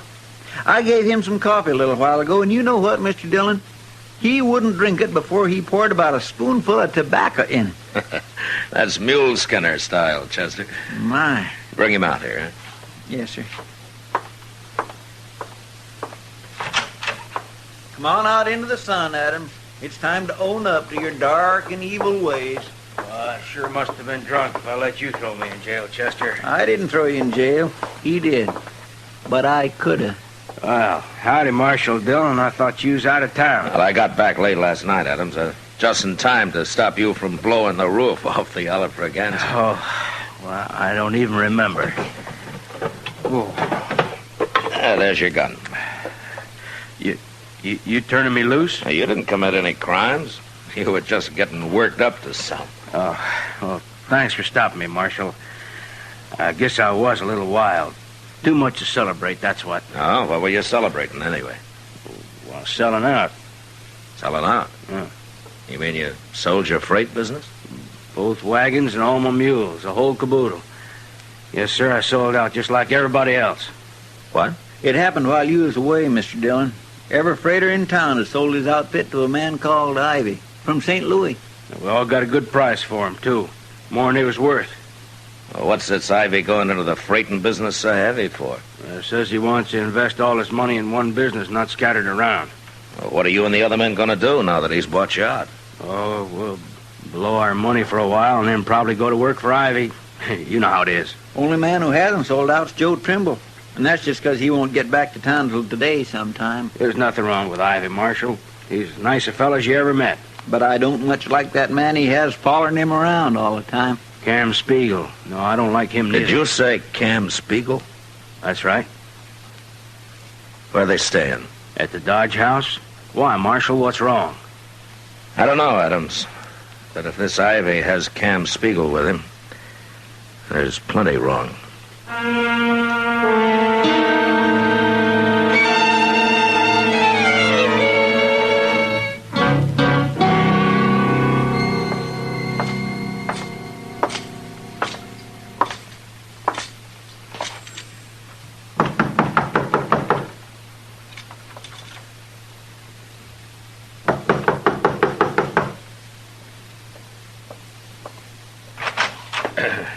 Your name, Ivy?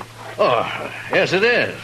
What can I do for you? I'm Matt Dillon, Ivy. I'd like to talk to you. Oh, you're the U.S. Marshal here. That's right. Well, come in, Marshal, come in. I've been wanting to meet you. Well, Marshal, Dodge acquired a new citizen while you were away. Yeah. I've So set I myself up in the freighting business. And as soon as I buy out Joe Trimble, I'll start running it. Well, that's fine, Ivy. But there isn't much money in freighting. None of these men you bought out are exactly rich. It's like any other business, Marshal. It depends on how it's run. Ah. You've had a lot of experience hauling freight, huh? Oh, none at all, but I hope to learn. Of course, I'll just manage the business, you understand? Uh-huh. Ivy, I'm curious about two things. Tell you anything you want to know, Marshal. I realize my methods are a little unusual. Like paying these men more than their outfits are worth? Oh, I did that just to be sure nobody could say I'm unfair. And also because I don't want to be bothered with any competition once I get started. What was the other question, Marshal? Cam Spiegel. Cam. Yeah. Oh, well, he works for me. Most businessmen don't need a man like Cam around. Well, I agree, Marshal. But you see, I brought a lot of money with me from St. Louis, and I hired Cam for protection, you might say. Oh, here he is now. Cam, this is Marshal Dillon. Really is, ain't it? Oh, you know him? Me and the Marshal have known each other a long time, Ivy.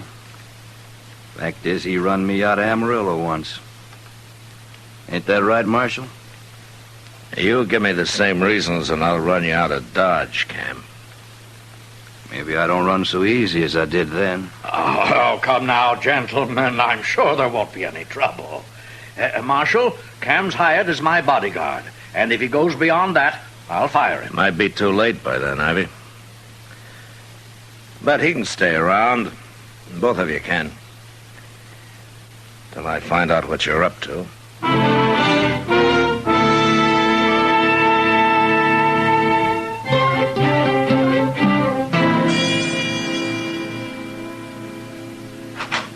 Mr. Dillon?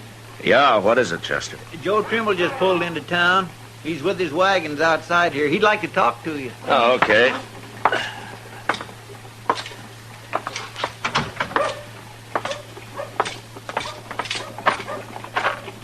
Hello, Trumbull. Marshal, I couldn't leave my mules out here. I'd have come inside. Oh, that's all right. What's the trouble? Nothing with me, but Jim Honecker down at the Sand Creek stage station said to tell you there's been too much engine sign around for comfort the last few days. He wants me to pass the word on to the Army, huh? Yeah. Chester, will you ride out to Fort Dodge and tell Major Honeyman? Yes, sir. I'll get started right away. I didn't see no engine sign, Marshal. I think Jim's getting a mite spooky living out there alone so much. I thought he had someone with him now. Fella couldn't stand it. He run off. Oh, hello, Marshal. Oh, Chester told me this is Joe Trimble. It is. Well, Trimble, I've been waiting for you. My name's Ivy. How do you do? And this is Cam Spiegel. How do you do? Oh? Trimble, I understand you own 3 freight wagons and a dozen mules. That's right. Well, I've bought out every other freighter in Dodge, and I'm prepared to give you $1,000 in cash for your outfit. Is that true? Ask the marshal here. Yeah, they've all sold, Trumbull. He's offered them too much money to resist, I guess. Well, I ain't selling. I've been freighting over that trail for 10 years, and I ain't quitting now. All right, I'll give you $1,500, Trimble. I don't understand you, Ivy.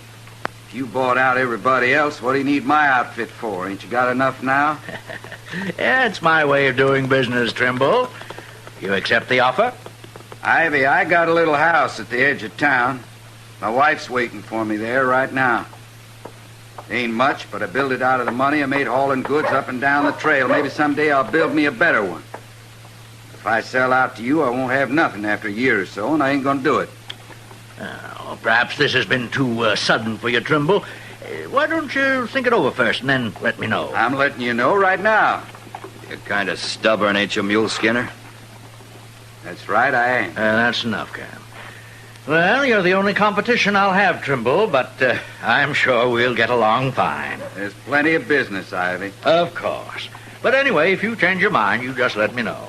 Sure. Good day, gentlemen. Come along, Cam. If Ivy ain't handy when you change your mind, Trimble, you can always let me know. Now, what's he mean by that, Marshal? I don't know, Trimble, but we'll find out soon enough.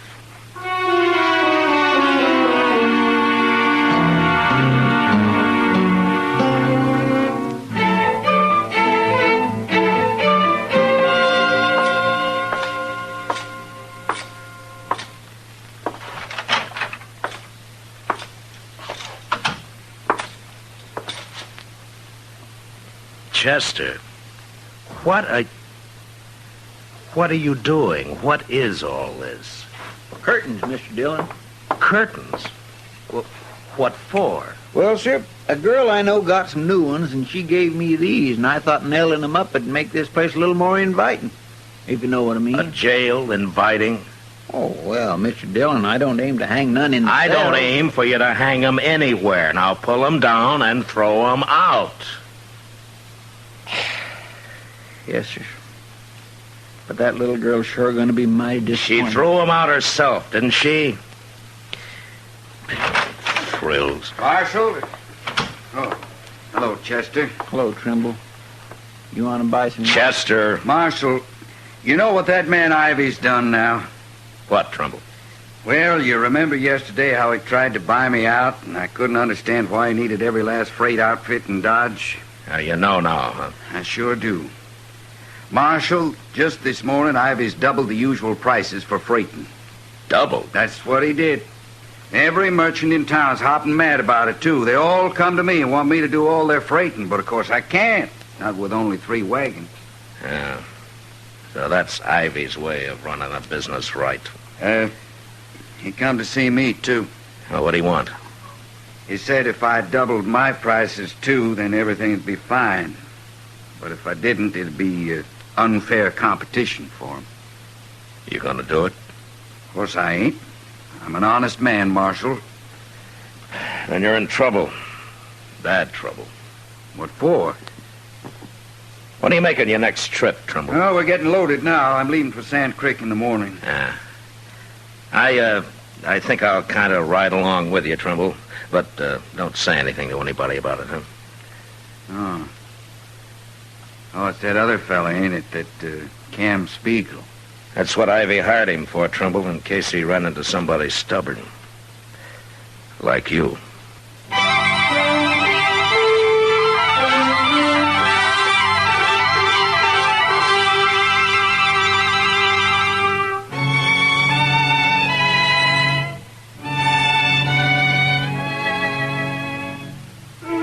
It wouldn't be much trouble to hide out with a rifle somewhere along the trail and shoot a teamster off his wagon. And since it was so easy, I figured that was how Ivy would tell Cam Spiegel to get Trimble out of the way. So I took my horse and went along on the trip to Sand Creek. As it turned out, I might as well have stayed in Dodge. In fact, it had been better if I had. We made Sand Creek all right, and a few days later, early one morning, we were almost back to Dodge when we saw Chester riding out of town to meet us. Hey, he's riding like a big wind, Marshal. Now, any time his horse isn't walking slow, Chester's in a real hurry, Trimble. Chester ain't exactly all engine, is he? No, but he can surprise you sometimes. I know, I've seen him. Well, let's pull up here. Oh, there. Oh.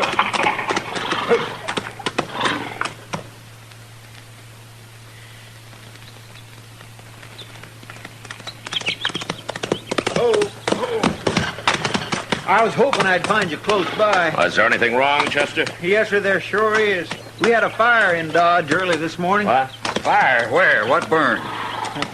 Trimble, I sure do hate to tell you, but it was your house.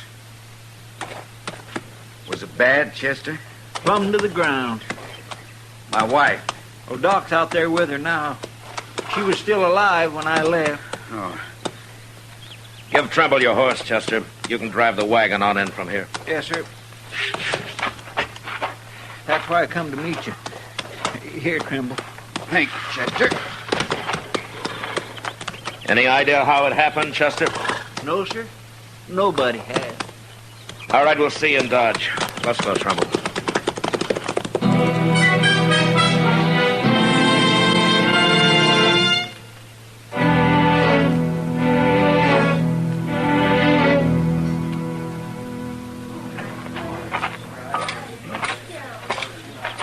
Doc? Is that her, Doc? I just now covered her up, Trimble. She's dead. I did everything I could. Sure. Sure, of course you did, Doc. I don't know how she lived as long as she did. They weren't able to get her out soon enough, Trimble, but she was so far gone when they did. Well, she didn't suffer much. You can be sure of that. She must have been awful scared, though. Now, you leave her to me now, Trimble. I'll take care of her and let you know when you can come and get her. She was asleep when it happened, or she'd have had no trouble getting out. Yeah, she was asleep, yes. And how'd the fire get started? She couldn't have spilled nothing. Well, I don't know, Trimble. Nobody does. Doc, who saw the fire first? Oh, some cowboy, Matt, they say. He rounded up a few men from out of the oasis, but there was nothing they could do. He didn't know there was anybody inside the house. Trimble. You out here too, Ivy? I came as soon as I heard about it. In fact, I was at the oasis when that rider reported it. The other men can tell you. Okay, what do I care? You have my deepest sympathy, Trimble. Now, if there's anything I can do... No, nothing. You can do something for me, Ivy. For you, Marshal? Yeah. Where's Cam? Why, he's right over there. Call him. Well, all right. Oh, Cam. Cam. What do you want, Ivy? Nothing, but Marshal Dillon seems to. He does, huh? Where were you when you heard about the fire, Cam? I was in bed, Marshal. Who woke you up? Nobody. I heard people shouting. I got up. Anybody see you? I don't know. Why should they? Ivy. Yes, Marshal. You still want to buy Trimble's outfit? He might sell. No. Why, of course I do. But I'll only give you $1,000, Trimble. You've waited too long. I didn't say I'd sell you nothing. What makes you think I would? Wait a minute, Trimble. Ivy, you got a good alibi. I'm sure of that. I won't even bother to check on it. But you don't seem to have one, Cam. Now, wait a minute, Marshal. You're going too far if you're suggesting that either one of us had anything to do with this. I won't stand... Shut up, Ivy. Now, how about it, Cam? You know you don't scare me none, Marshal. I can't prove you had anything to do with this, Cam. No, you can't. But you'll have to prove you didn't. And you'll have to prove it by someone reliable. I'll give you till noon. What happens at noon, Marshal? You leave town. Oh, now, aren't you being a little high-handed, Marshal Call it Dillon? what you want, Ivy. But he still has till noon.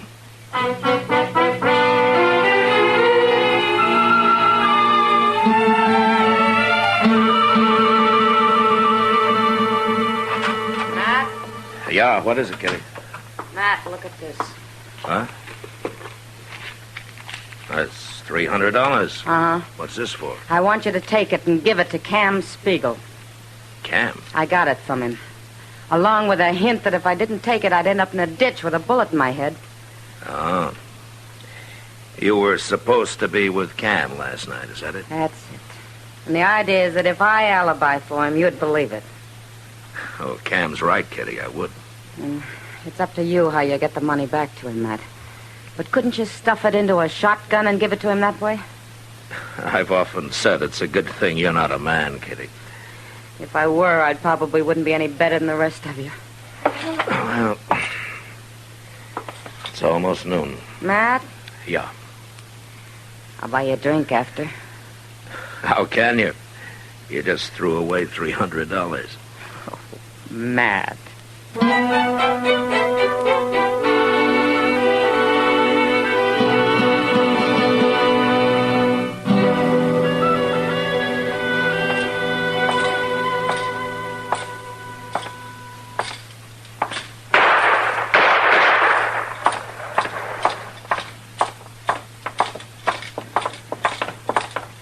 Mr. Dillon? Did you see it, Chester?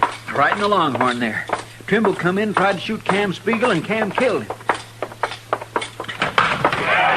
Trimble drew first, Mr. Dillon, but he just wasn't fast enough. Get out of the way, Chester. Yes, sir.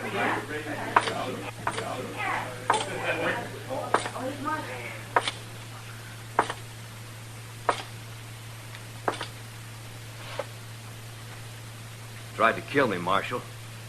For self-defense, he drew first. Cam, I've changed my mind about your leaving town. What? You're going to jail instead. Jail? Everybody here's a witness to this, Marshal. I'm talking about Trimble's wife. I haven't got enough evidence to hang you, but you'll spend a long time in prison. Now turn around while I take your guns. Told you before, Marshal, I don't scare so easy as I once did. You're under arrest, Cam. No. Not yet, I ain't. All right, quiet, everybody. I said quiet, everybody. Ivy, come over here.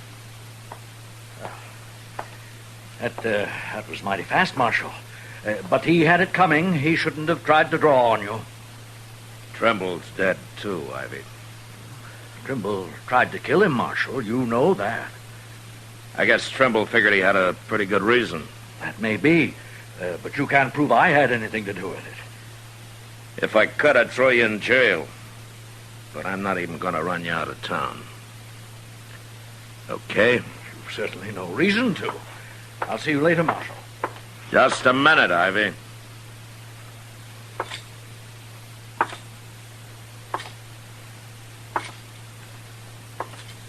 Here. Here's $300 Cam gave to Kitty to alibi for him. Somehow she didn't want to do it. I don't know anything about it. Why, give it to me. Take it, Ivy. It was your money in the first place. Cam was just working for you. I won't stand for this, Marshal. You've no right. You know, the Trimbles were pretty well liked around here, Ivy. You just might get out of town alive. If you hurry.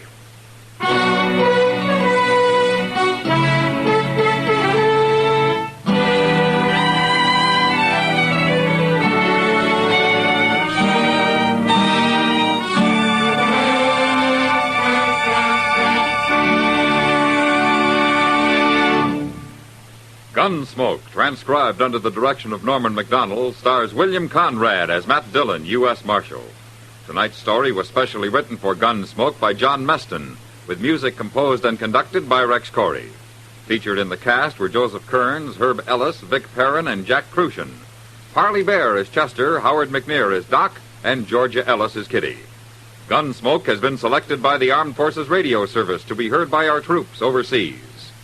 Join us again next week as Matt Dillon, U.S. Marshal, fights to bring law and order out of the wild violence of the West in Gunsmoke.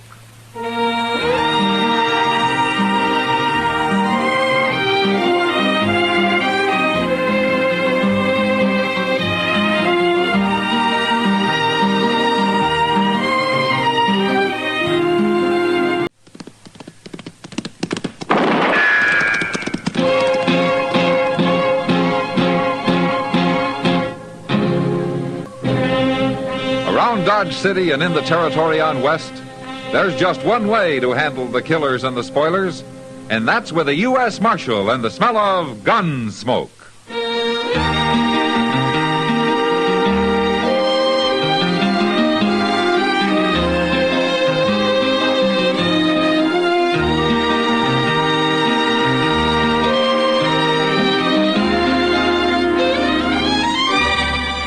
Gunsmoke, starring William Conrad. The transcribed story of the violence that moved west with young America. And the story of a man who moved with it. I'm that man, Matt Dillon, United States Marshal.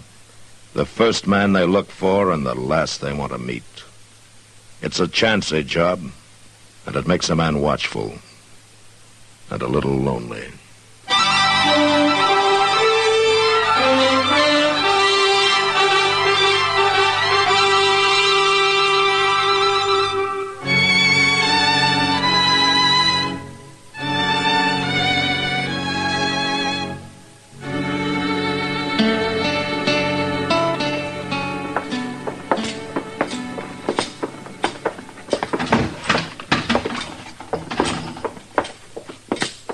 Hello, Matt. Chester. Hello, Kitty. Oh, Miss Kitty. I'm looking for your partner, Kitty. Oh, Sam? Mm-hmm. He's in back breaking out a shipment of whiskey we just got. Sit down. He'll be here in a few minutes. Okay. Sam in trouble, Matt? Oh, no, Kitty. I just wanted some information from him. It's nothing important. Well, that's good. Who are those two men? I don't know. They're strangers to me. That one wearing the gun, I'd like to keep a stranger. Where is the owner of this place? He don't look like he's going to make nobody happy. Hey. Excuse me. Let Sam take care of him, Kitty. Well, it's my job, too. Go get the owner, miss. We want to talk to him. I'm one of the owners. You? What is it you want? Well, we can't do business with no woman, Breeze. And what's wrong with doing business with a woman, mister? Well, it ain't fitting, that's all. Well, what's going on, Kitty? You the real owner here, mister? Miss Kitty and I own it together. What can we do for you? My name's Tom Breese. This here is Red Temple. I'm Sam Noonan. They say this saloon's worth about $15,000. Is that right? I guess that's about right. Why? We want to buy it. What? I said we want to buy it. We'll give you $10,000 cash. You just said yourself it's worth 15. I hadn't finished. We'll give you $10,000 down, $5,000 a year for the next 2 years. That makes $20,000 in all. You'll give us $20,000? Go check at the bank. The first 10's on deposit there right now, and your banker, Mr. Botkin, will have the bill of sale drawn up by tomorrow morning. You're awful sure of yourself, aren't you, Breeze? Now, Kitty, all they want to do is give us $20,000. Where are you men from, anyway? Abilene, we come in on the Santa Fe this morning, and our money is good. This is kind of sudden, but $20,000? Well, what do we want to sell for, Sam? This is a good business. Sam knows a good deal, miss. You trust him. Sure, if it's legitimate, why not? Well, I don't know. Look, why don't you two talk it over, and we'll come back in the morning and settle everything. We'll talk it over, all right. Sam can't sell without me. Oh. Well, you listen to him now. He knows what he's doing. We'll see you in the morning. Come on, Temple. He's right, Kitty. We'd be crazy not to sell at that price. I'll sleep on it, Sam. Sure, you do that. But come on out back for a minute. I want to show you that new whiskey we ordered. All right.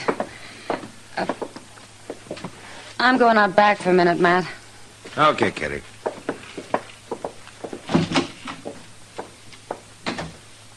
Well, I'll be doggone. What do you make of that, Mr. Dillon? Sounds like a good deal, don't it? Yeah. If, like Sam said, it's legitimate.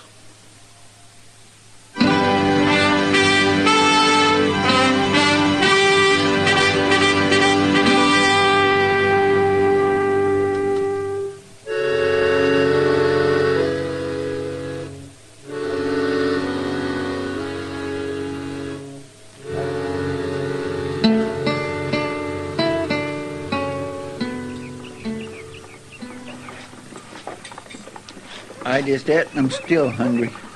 But it's a nice morning, though, ain't it, Mr. Dillon? Yeah. Nice enough to get Kitty out bright and early. What? Oh. Say, she looks mighty pretty, don't she? Mm-hmm. Good morning, gentlemen. Good morning, Miss Kitty. Well, are you in business or out, Kitty? In. I told them this morning I'm not selling. Oh? Well, how's Sam feel about it? Sam's hardly speaking to me. I'll bet. Oh, what decided you? I honestly don't know, Matt. Maybe I just don't like those two. And I don't like their big hurry, either. They insist the deal has to be settled by Wednesday, day after tomorrow, no later. So I told them I needed more time, that's all. But they can't wait, so I made a definite no. Well, it's your right, Kitty. It sure is. Well, drop around later, huh? Okay. So long, Miss Kitty. Bye. Well, that's that. Yeah. Hey, look, Mr. Dillon. What? Them two fellas. You think they're fixing to follow her? It won't do them any good. When Kitty makes up her mind, she doesn't often change it. Marshal Dillon. Hello, Brees. Temple. How'd you know our names? I've heard. Oh, through Kitty Russell, no doubt. Do you want to see me? They say you're a good friend to Kitty's. Yeah, that's right. She tell you about turning down our offer? She mentioned it, yeah. She's making a mistake, Marshal. Well, I think it's up to her what she does, don't you? Oh, sure. Maybe you could kind of change your mind. What? By Wednesday. There's $1,000 in it for you. Better take it, Marshal. I had, huh? Tell me something, Temple. Is that more or less than he's paying you? Huh? Hey, now, look here. Easy, Temple. What do you say, Marshal? I don't know what your game is, Brees, but if I find out and I don't happen to like it, you're going to be in trouble. Both of you. Come on, Temple. Yeah.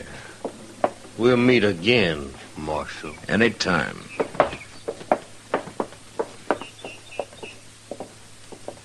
My goodness, they're going to bear watching, ain't they? Yeah, they sure are.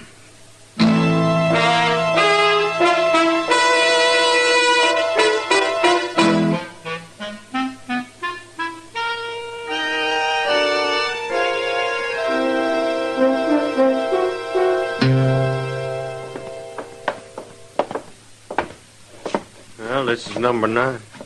Go ahead, Temple. Knock.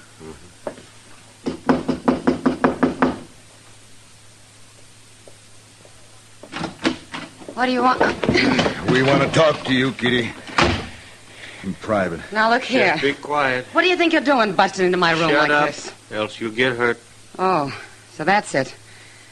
I should have known you were nothing but a hired gun when I first saw you, Hey, Temple. you quiet. Let go of me! Hit me, I'll show you. Oh, Temple, now hold it. Leave her alone. She slapped me. I said leave her alone. See you later, Kitty. Kitty, you listen to me. I'm going to make it real short. Then you're through now. Get out of here. We're going to buy the Long Branch, Kitty. And we're going to buy it before Wednesday. No, you're not. Okay, Kitty. You were right about Red Temple. He is a gunman. So? You're going to have him shoot me? No. Your partner, Sam Noonan. You wouldn't dare. But if you go to the marshal or anybody else about it, he'll shoot you, too. It'd be a pleasure. No. Look. You can't do anything to Sam. We'll kill him, that's all. Think it over, Kitty. think it over hard.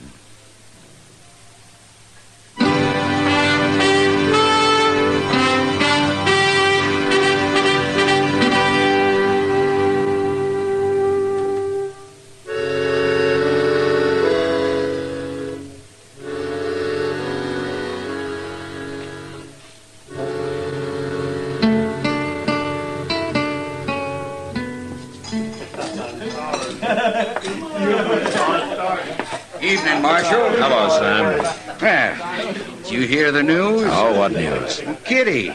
She's changed her mind. We're going to sell the Long Branch after all. You are? Here, ask her.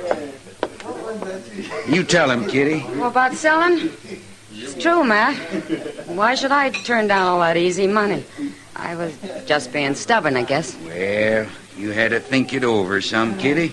I understand that now. But at least it's your decision. Nobody pushed you into doing it. No. Come by tomorrow afternoon, Marshal. Drinks will be on the house. Tomorrow? Well, after we get through signing the papers at the bank. Going to have a little celebration. I'll see you then. Okay, Sam. Kitty? How come you changed your mind? You really want to know? Well, if you want to tell me. I did it for a friend, Matt. I did it for Sam.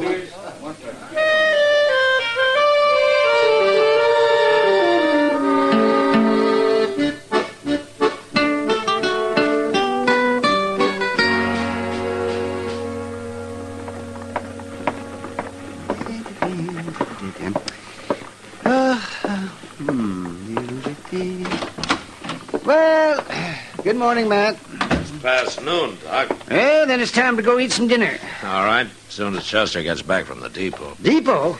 You go to meet somebody? Oh, Chester meets everybody who comes in.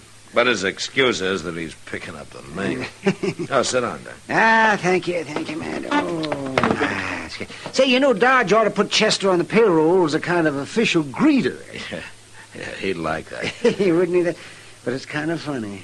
He welcomes them, makes them feel at home, and then you come along and look them over and run half of them back out of town again. Well, maybe that's why I'm not as popular around here as I might be. Well, lawman isn't supposed to be popular, man. Not if he's doing his job right. No, I guess so. You know, practically everybody has something on his conscience, Doc. Yes, that's true. Yeah, that is. Even of me. Oh? You want to tell me about it, or wait till I find out and come after you, huh? Well, no, I'll wait. It'll kind of give you something to think about on a rainy afternoon. Okay, Doc. Mr. Dillon, well, hello, Doc. You here? No, I'm not, Chester. Oh, a friend of yours is in town, Mr. Dillon. I met him down at the depot. Oh, who, Chester? Glenn Horn. Do you remember him? Sure I do. He's one of the richest gamblers in Abilene. What's he doing here? He didn't say. Oh, where is he? He went to the Dodge house. He said he'd be by later. Oh? Glenn Horn doesn't travel for pleasure. I think I'll go see him right now.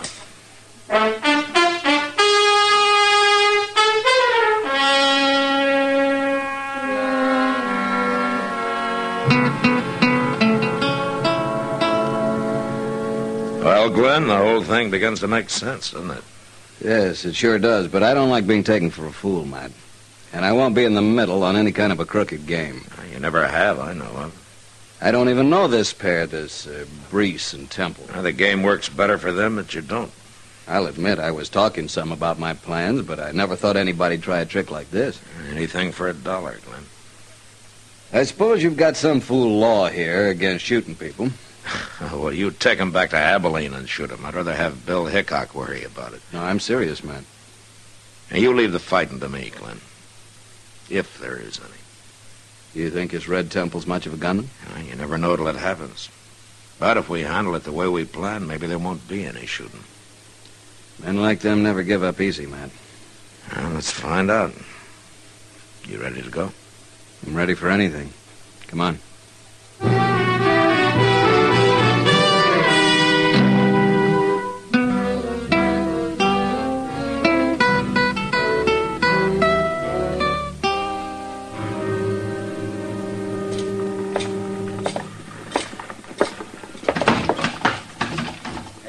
Marshal, come over to the bar. Have a drink. Now, we just started celebrating, Marshal. What'll you have? You can draw me a beer, Sam. Coming right up. The deal's all set, huh, Kitty? Signed and sealed, Matt. Hello, Breeze. Temple. Marshal. Sam and Kitty have 10,000 cash in the bank, Marshal, and I've got the bill of sale. Right here. That's fine. Breeze? Yeah. Glenn Horn. He got here just right, didn't he? Sure did. You let me handle this now, Temple. Yeah. Who is he, Matt? Wait a minute, Kitty. Well, Marshal Dillon. Hello, Mr. Horn. What are you doing here? Oh, just business. How you been, Marshal? Oh, fine, thank you. Oh, this is Kitty Russell, Glenn Horn. How do you do, Kitty? Hello? Here's your beer, Marshal. Oh, thank you, Sam. Sam, this is Glenn Horn. Sam Noonan. Hello, Sam. Have a drink. We're celebrating. No, thanks. I'm taking the train back to Abilene in a few minutes. What'd he say? Shut up, Temple. I thought you were here on business, Mr. Horn. Well, I was, Marshal, but I've changed my mind. Matter of fact, I was going to make an offer for the Long Branch here. You were going to buy it? Well, I was going to try to buy it, Miss Kitty. I guess I told everybody in Abilene about it. I even told them I was going to offer $15,000 for it. Hey, excuse me, Mr. Horn. My name's Brees. My partner there's Red Temple. We just bought the Long Branch. Well, that's fine, Mr. Brace. I wish you good luck with it. Yeah, you haven't really changed your mind, have you? Yes, I've decided I prefer Abilene to Dodge. I don't know why I was thinking of moving anyway. But it's for sale. We'll sell it to you, maybe even for $14,000. You'll do what? You stay out of this. No, it's no use, Mr. Brace. My mind's made up. Goodbye, Miss Kitty. Goodbye. Sam. Goodbye, Mr. Horn. Good to see you again, Marshal. Yeah, I'll look you up in Abilene sometime. Fine. We can't let him go, Breeze. He means what he says, Temple. Hey, Kitty. Sam, I got something to tell you. What? Here's the bill of sale. You can have it back. What do you mean? We've changed our minds, too. We want our money. What's going on here, anyway? Deal's off. We want our money. We're going back to the bank and get it right now. But you can't do that. Yes, we can. Wait a minute, Temple. I want to explain Marshal, something. just you keep out of this. Not likely. What is it, Matt? It's real simple, Kitty. Glenn Horn was thinking of offering $15,000 for the Long Branch, and these two heard about it. So they bought it for $10,000, and we're going to make a fast $5,000 profit on it. But they were going to pay us another $5,000 a year for 2 years. Yeah, if you could find them. Men like them can disappear pretty easy. Rotten crooks. I should have known. You forgetting something, Kitty? All right, Temple. I haven't said anything. Oh. So that's it, huh? They've been threatening you, Kitty? No, Matt. You're looking at me, Temple, and you keep looking at me. Shoot him, Temple. I'd do it, Marshal. Nobody else is armed, Temple. I guess it'll have to be me. You first, anyway.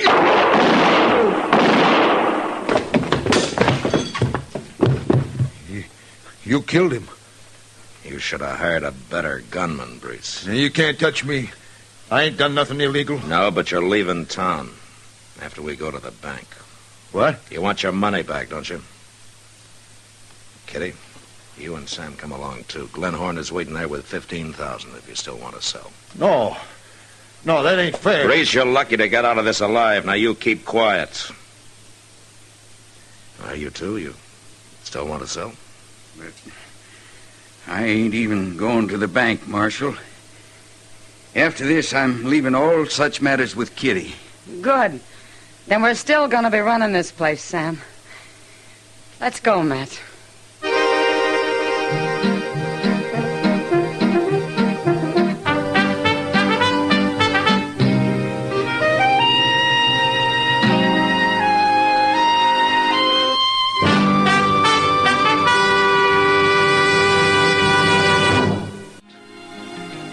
Gunsmoke.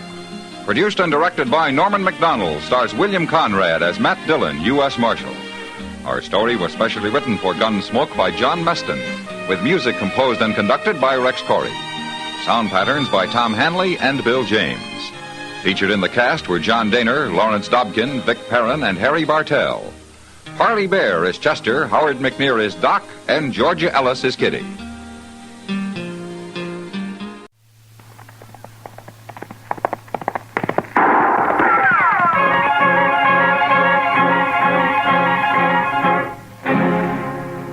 Dodge City and in the territory on west, there's just one way to handle the killers and the spoilers, and that's with a U.S. Marshal and the smell of Gunsmoke.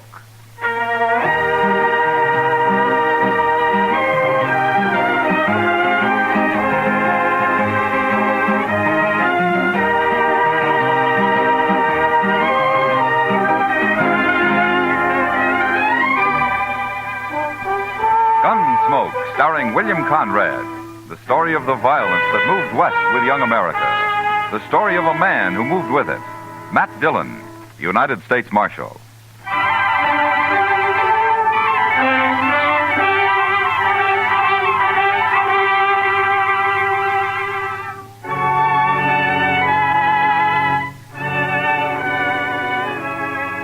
Trouble could start any time in Dodge, but usually it was at night that the men made their play along Front Street, and so ordinarily I was up a good part of the night and did my sleeping in the morning. It was a rare thing for me to be out in the early day, and for some reason it worried Chester. I just don't understand why you couldn't sleep, Mr. Dillon, unless you had the colic or something. I feel fine, Chester. Just got a few things to take care of at the bank, that's all. Yes, I know, but the bank's open all day. You know what they always say, Chester. It's the early bird that catches the worm. Yeah. My ma used to tell us that one about being healthy, wealthy, and wise. She used to root us out of bed every morning at daylight on account of it. It's a good saying. Yeah. I don't know whatever become of my brothers, but I'm sure not living in a very big house. Maybe you ought to come in here more often. I got no business with the bank, Mr. Dillon. Well, morning, Mr. Fogg. Morning, Chester. Morning, Mr. Dillon. Morning, Fogg. I'll be over there in a minute as soon as I straighten this stuff out.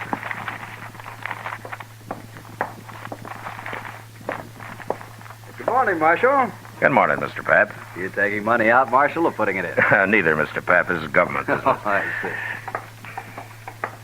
Who are those men, Marshal? What? I say, who are those men? I never saw him before. That one in the middle holding the envelope, he seems pretty excited about something. Certainly, sir. What can I do for you? I want a loan of money immediately. Well, we'll do what we can, sir. First of all, how much do you want? $20,000. 20. Mr. Pap. Yes? Yeah, excuse me, Marshal. Gentlemen, this is our president. You'll have to talk with him. I heard you say $20,000, gentlemen. That's a lot of money. What do you have for collateral? My collateral, sir, is right here in this envelope. You may look at it, but don't reveal it to these other gentlemen. These are playing cards. Don't name them. I'm afraid I don't understand. Well, I've been in a poker game at the Texas Trail all night long. Right now, there's about $40,000 in that pot. There are some good hands out. I've put every cent I have into it already. Now, they've given me just 20 minutes to come up with more money. Well, I certainly wish you luck, sir, but I never heard of You've seen my hand in that envelope. You can lend me the money on that. But surely, sir, you don't expect the bank to enter a gambling game. Now, these gentlemen are also in the game. They came along to see that those cards aren't changed. The other men are watching the table at the Texas Trail. It's all fair and square, I assure you. Well, gentlemen, I'll gladly pay you 10% interest, sir. You've only got 5 minutes left, Hook. Come along, gentlemen. We'll step in the back office. Well, now that's about the craziest thing I ever did here. He must have a pretty good hand, Chester. I know, sir, but you don't think Mr. Pap's going to let him have $20,000 on it? It certainly looks that way. Yeah, there we are. I'll take care of this and we'll get out of here. This is government stuff, Fogg. You know what to do with it. Certainly, Mr. Dillon. Now, let me see.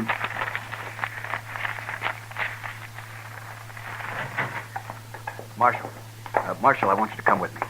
What? These gentlemen, there's a poker game, and I've got the money here. I think you'd better come along just to be safe.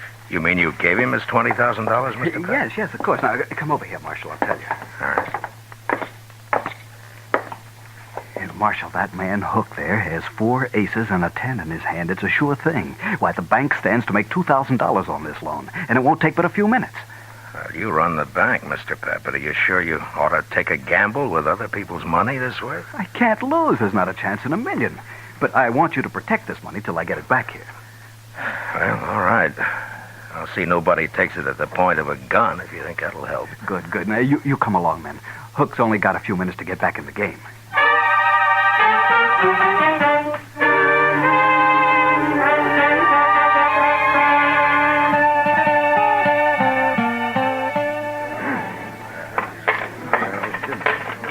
All right, there's my money, Mr. Shaneways. I'm calling you, sir. You must have a pretty good hand, Hook. All the trouble you've been to. You will see it. What have you got? 5 little hearts, all blue. I win, sir. 4 aces. But look at my hearts. They read 2, 3, 4, 5, and 6. Straight flush. Your aces lose, Hook. Aces. Aces, how could he have a straight flush? Got it dealt right out of the deck, Hook. Right out of the deck. Nice pot. Had enough? But he won. Mr. Pap, sir, I don't know what to say. $20,000. Just like that, $20,000. It's not even my money. Now, Mr. Pap, don't you worry, sir. I only borrowed that money. You'll have it back. You have my word as a Confederate gentleman on that. Hook, please. Hook, I've got to have it back. It's not my money. I have to put it back in the bank. I'll be ruined if people find out You about only this. loaned the money, sir. I lost it. Now, I'll send for it today, sir. I'll wire my agents. They'll have it on the next Santa Fe that leaves St. Louis. No, Hook. No, I don't think that'll happen. My word as a gentleman, sir. But you must be patient. I shouldn't have done it. I had no right to do it.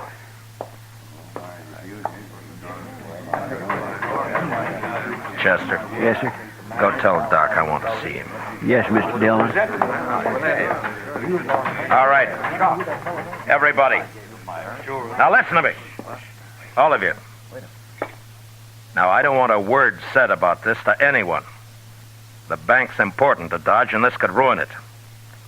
Do you understand? We have no reason to spread. All right, then see to it. Or there'll be trouble for all of you. Well, certainly, Marshal. No reason to spread. You all right.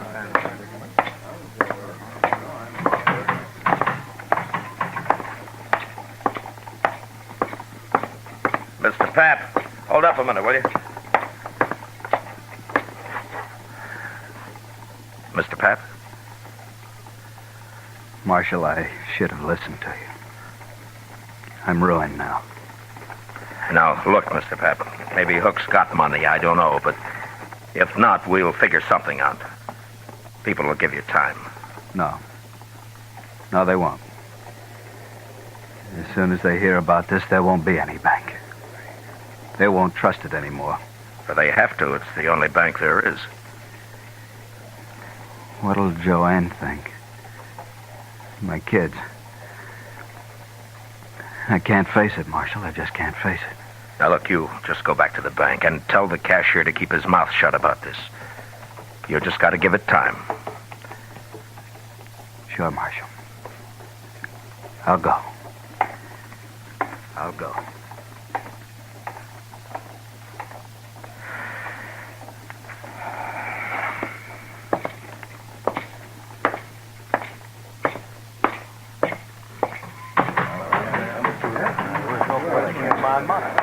Oh, Marshal, sir.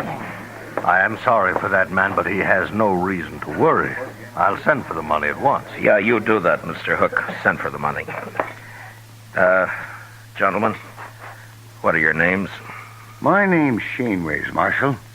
Now, I'm sorry for that banker, but it's nothing to do with me. I won this money fair, and I'm keeping it. Sure, Mr. Shaneways, of course you are. Who are you, mister? Warden. And I agree with Shaneways. Gambling money's fair money. Nobody is arguing that, Mr. Varden. But remember, gentlemen, what I said. Don't talk about this. Oh, well, hey, Matt. Chester said you wanted me. What's happened? Didn't hear any shooting. Everything's all right, Doc. Oh, well, that's it. Oh, you look familiar. Don't you? I haven't had the pleasure, sir. Oh, well, maybe not. No, I guess not. My mistake. Never mind, Doc. Come on. Yeah. Chester said he'd wait at the office, Matt. Look, Doc, I want you to go over to the bank. Mr. Pap is pretty upset. See what you can do for him, huh? Give him a bromide or something. Sure, Matt. What's wrong with him, anyway? He just lost $20,000 in a poker game. He lost 20... And he wasn't playing. He lent the money on the strength of what looked like a good hand. That man Hook came into the bank for it with the other two. Oh. He brought his cards along and raised the loan that way, huh? What? How did you know? Oh, I heard of it once, Matt. It was down in New Orleans. Oh, that was years ago. Well, what happened? Well, the same thing. Fella got the money and he lost it. That's all. You mean it was fixed between him and the others? Oh, sure, it was fixed all right. Well, how did they find out? Well, the fella that borrowed the money got drunk and he talked and they put him in jail, but the others got away clean. Look, Doc, that gray-haired man you thought you recognized, his name's Hook. Are you sure you never saw him before? Oh, a lot of people look familiar at first glance, man. You know how it is. Look, in New Orleans, you didn't know the men who pulled the trick on the bank, did you? Well, people said that they'd come down on the riverboat. I was doctor on the Tennessee Belle then, but I never met them, not to my knowledge anyway. You recall hearing their names? Well, that was a long time ago, Matt. Look, Doc, those three back there may have just pulled the same thing now. Hook looked familiar to you. Maybe he remembers you, too. Well, he just said he'd never met me, Doc, Matt. he could be lying. Oh, sure, but I can't place him. I probably never saw him before. Well, go see what you can do for Pap. He's in pretty bad shape. Oh, sure, Matt. Gamblers were always drifting in and out of Dodge. Some of them were crooked, and some, it had been said, were honest.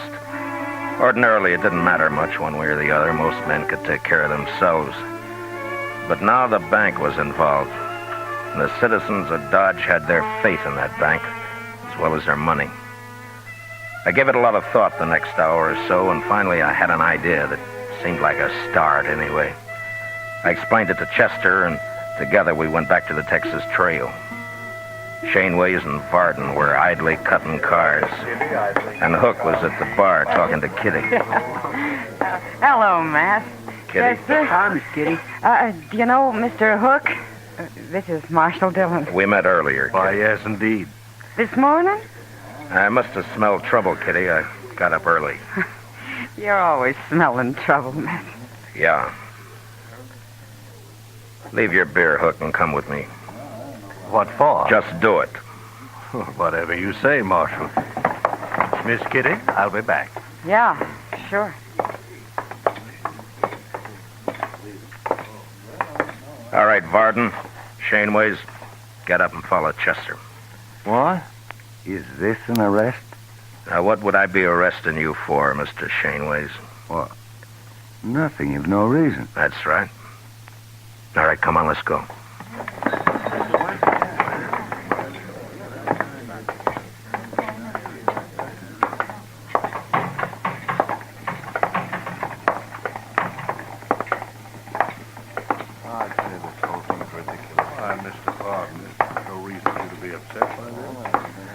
Just follow her along, please.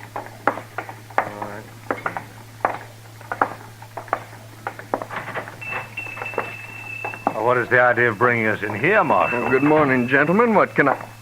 Oh, hello, Marshal. Chester. Hello, Lum. Lum, these men want their pictures taken. Oh, no, not me. I don't. I've got plenty of pictures. Can you do it right away, Lum? No, certainly can, Marshal. And, gentlemen, you'll be the very first to stand before a new drop. The ancient temples of Greece. It'll lend you dignity, power. What's the idea of this, Marshal? Lum's just going to take your pictures, that's all. Oh, Lum, front and side views both, huh? Oh, certainly, Marshal, certainly. And then, gentlemen, if you leave Dodge, any of you, it'll make it a lot easier for the law to find you and bring you back, wherever you go. This is outrageous. I won't stand for it. Pardon, wait a minute. I agree the Marshal is being a little high-handed, but after all, he must protect himself in his job. But since we've done nothing wrong, we have nothing to fear. Sure. Hook's right, Varden. I'll go first. Are you ready, Lum? No, right this way, sir. Chester, you stay here and wait for the pictures. Bring them over when they're finished. Yes, sir, Mr. Dillon.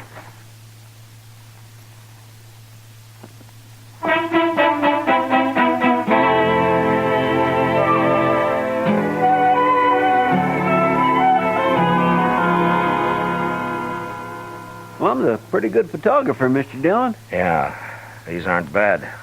Lock them up in the safe, will you, Chester? All right. You think this will keep them in Dodge, sir? No, not if they really get scared. They're guilty, all right, aren't they, Mr. Dillon? And I can't prove a thing, Chester, one way or the other. Matt. Oh, Matt. Bad news. What, Doc? Well, this is Pap. Sent for me a little while ago. I just come from there. Oh? Matt, he killed himself. Suicide. Pap? About an hour ago. Why, that poor man. How's Mrs. Pap taking it? Not a tear so far, but I suppose she'll break down later. Neighbor woman's there with her. Yeah. Does she know why he did it, Doc? Well, it seems he told her all about it, and then he went out and he shot himself. And there's no stopping it now. The story will be all over town in no time. Well, what are you going to do now, Matt? I don't know, Doc. I just don't know.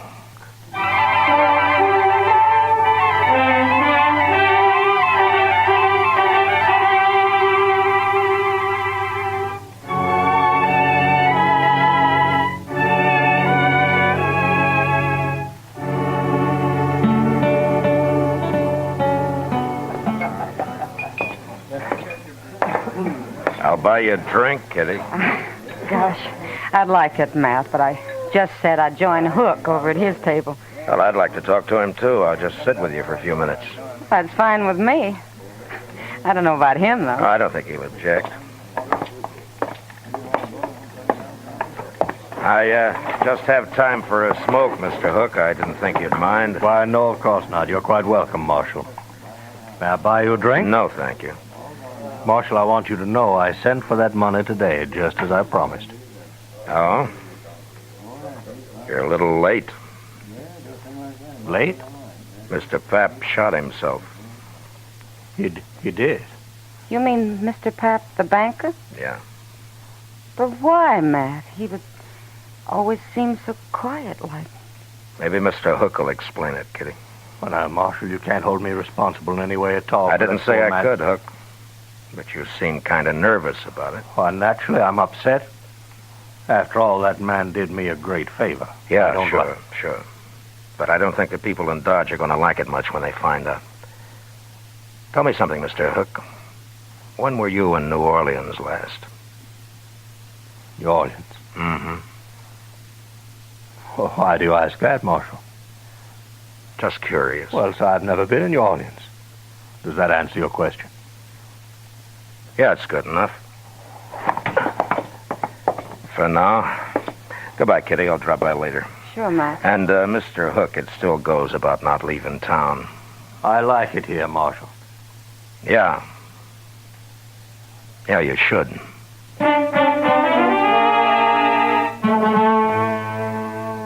Maybe I should have arrested Hook and his friends without any evidence and just seized the $20,000 and put it back where it belonged. That might have saved people's faith in the bank, but I figured my job was to give them faith in the law, and I couldn't do it that way. I'd made it plain to Hook what I suspected, and I hoped it'd scare him into making a mistake. And it did. But I didn't learn about it until next morning when I was having breakfast at the Dodge house. Mr. Dillon? What? I've been looking everywhere for you, at your room, Delmonico's, the Texas Trail, everywhere. This is the last place I hit. Well, what is it, Chester? Here. Look at here. Just you read that. Marshal, we're taking Doc along. If you follow us, we'll kill him. Where'd you get this, Chester? It was under the door when I opened up this morning. I ran up to Doc's right away, and sure enough, Mr. Dillon, he's gone. Come on. Go check the depot and the stage line, Chester. I'll cover the livery stables. All right, sir. That'll take me longer, so you get our horses ready. I'll meet you at the office, huh? Yes, sir.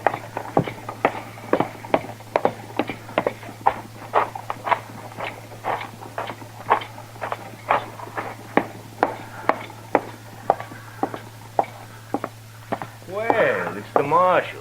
You're out early today. Not early enough, Andy. Yeah? What can I do for you? I want to know if you rented out any horses last night. Well, sure, a few. Why? Did you rent 4 to anybody, 4 in a bunch? Why, yes, I sure did. Be back today, so they said. Who said? Well, strangers to me. paid me in advance, though. The greenhorn. What time was this, Andy? Oh, it was late. Yeah, it was way after midnight it was. Something wrong? Yeah. Tell me, Andy, what'd they look like? Well, one was an old fellow, gray hair. Didn't give me his name, though. I don't think I got much of a look at the other one. You have any idea which trail they took out of town? I know I don't. One of them said something about St. Louis. But that's not much help, is it? That might be. Well, thanks, Andy. Oh, one thing, Marshal. Yeah. If you're riding after them, those horses they got are just crowbaits. I didn't figure they could handle anything better. There was nothing to do but take a chance and ride east. Luck was with us, though, and within an hour we cut their trail. 4 horses leave a pretty fair track, and we followed it, riding hard. By dusk, we could tell by their sign that we'd nearly caught up with them. And soon after dark, we spotted their fire. These were gentlemen, maybe, but they were mighty poor hands on the prairie.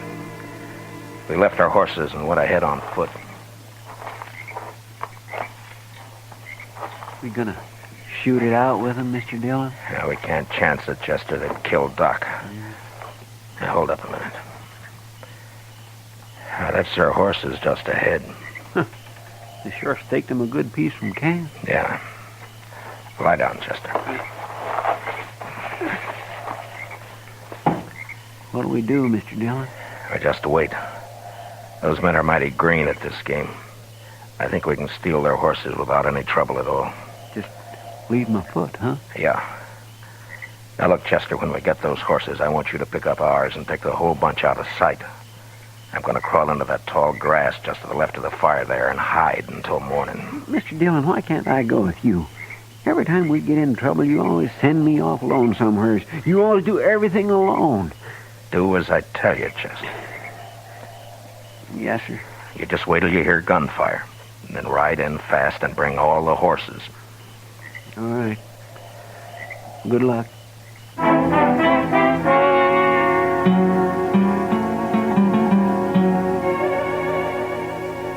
By dawn next morning, I was half burrowed into the ground and covered by blue-stem grass, not more than 30 feet from their camp. I could hear their talk all right, but I couldn't see them unless they were on their feet. Shaneways had already gone out after the horses. Pretty soon he was back. With their ropes, that's what every last one of them. What do we do now? You and Shaneways go after them. I'll stay here and guard Doc. Now, hurry up. We've got to get moving. Come on, Bardner. We'll never find them. I'm coming. I don't know why you don't. You can have this country, Doc. I don't know why you ever left that soft berth you had on the Tennessee Belle. Well, I didn't have to leave it. That's more than you can say about New Orleans. More talk like that, you'll get your throat slashed like a fat shoat, Doc. Oh, spoken like a true gentleman, Hook. Or whatever your name is. Now, if you hadn't talked so much in the first place, you wouldn't be where you are now. Oh, you're a fool, Hook. I might have seen you somewhere, but I sure couldn't connect you with that New Orleans business. Anyway, you're giving yourself away now. Just how? Don't you know there wasn't a thing the law could do until you ran? Oh, you'll be caught now for sure, yeah. Oh, I doubt it. Why don't you untie my hands? I can't eat this way. You'll manage. I let Hook and Doc wrangle on till I figured the other 2 men had walked about a half a mile from camp. Then I waited till Hook had his back to me, and I stood up slowly and moved quietly forward. Doc saw me and almost spoiled the game, but he caught himself in time and then started another argument with Hook. I was about 15 feet away when Doc suddenly kicked the coffee pot off the fire and all over Hook's legs. And then I moved.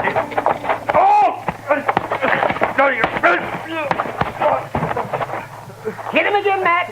He can stand it. No, that's enough. All right, get up, Hook. Marshal, easy now. Don't shoot. Get Doc untied and be quick about it. Yes, get me untied and be quick about it. Yes. Oh, that feels better. Oh, Hook, if I weren't a professional man, I'd punch you right in the eye. Never mind, Doc.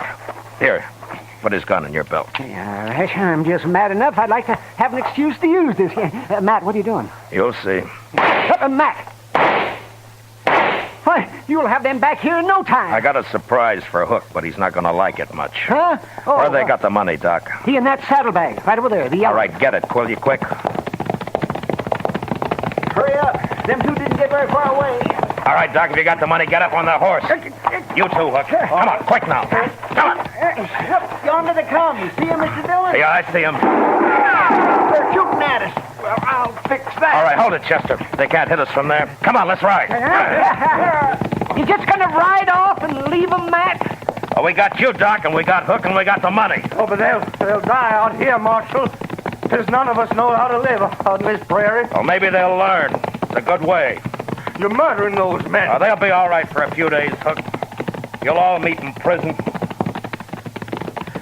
All right, ease up. Oh. We've left. Well, what do you plan to do about this? They're full of fight right now, that's all. I don't want to have to kill them to take them. But in a few days, they'll be so hungry and scared we can walk right up to them. Nobody will get hurt that way, neither them or us. Mr. Dillon? Yeah, what is it, Chester? Mr. Dillon, later, in a couple of days, let me come back and bring them in. What? Just me this time, alone. Well, now, Chester, Please, Mr. Dillon. Okay, Chester. You can do it. Alone. Thank you, sir. All right, Hook. Ride a little faster there. We ain't got all day.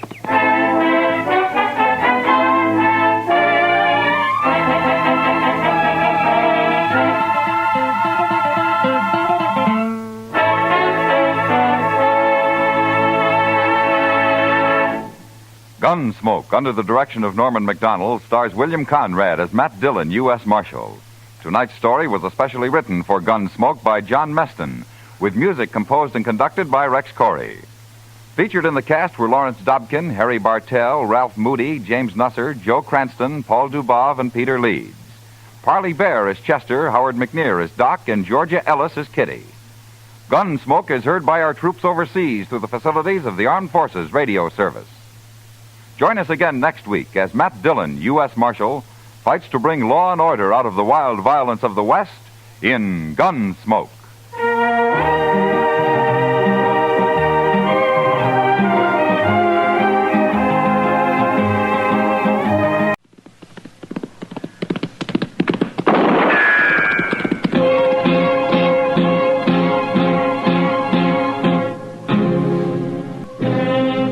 Around Dodge City and in the territory on West, there's just one way to handle the killers and the spoilers, and that's with a U.S. Marshal and the smell of Gunsmoke.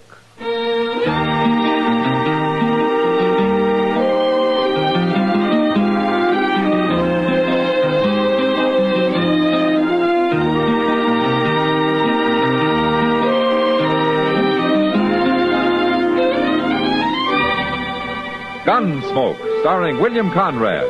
The transcribed story of the violence that moved west with young America. And the story of a man who moved with it. I'm that man. Matt Dillon, United States Marshal. The first man they look for and the last they want to meet. It's a chancy job, and it makes a man watchful. And a little lonely.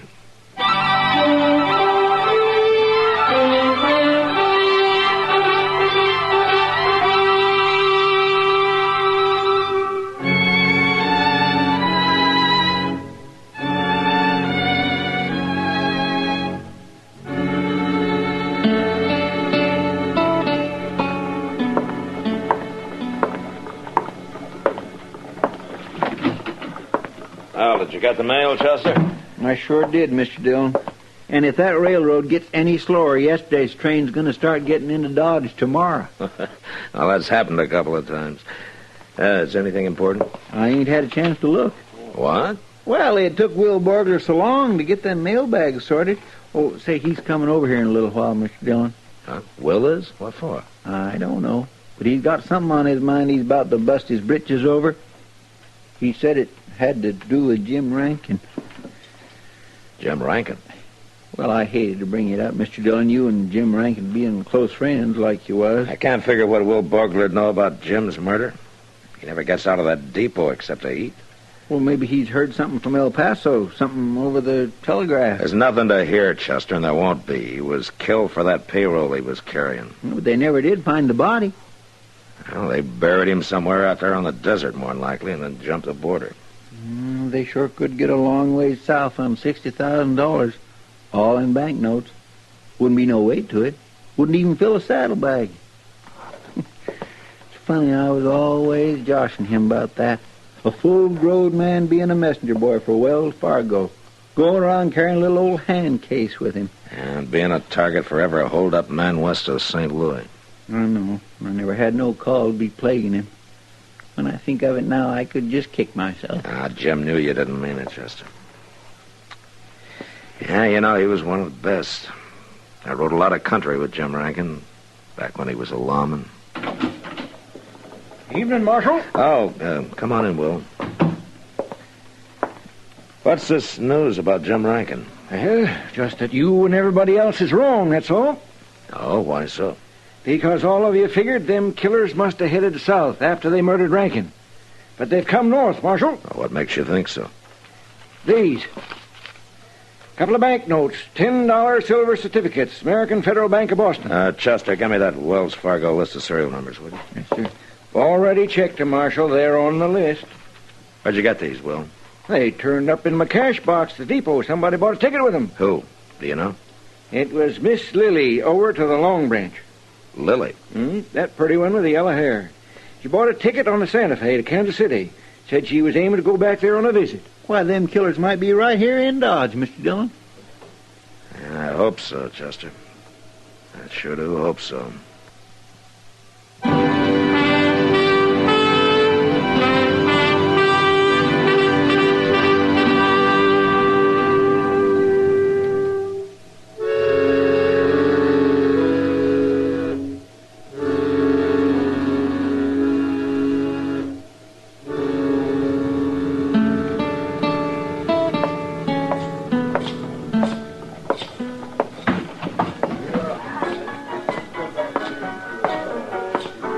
Hello, Kitty.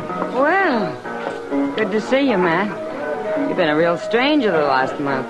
Ever since Since Jim Rankin was murdered, huh? I didn't mean to rub salt in. No, it's all right, Kitty. In fact, that's the reason I'm here now. Huh? Is Lily around somewhere? Well, she's upstairs, I suppose. I'm kind of surprised. Odd what? You? A marshal's pay won't get you far in that club, Matt. The dues are pretty high, you know. This wouldn't be just a case of one pretty woman talking about another pretty woman, would it? No, seriously, Matt. Didn't Jim ever tell you about it? Jim? Jim Rankin. You didn't know about it? About what? I thought you knew he was spending all his time with Lily. No, I didn't. I'll see you later, Kitty.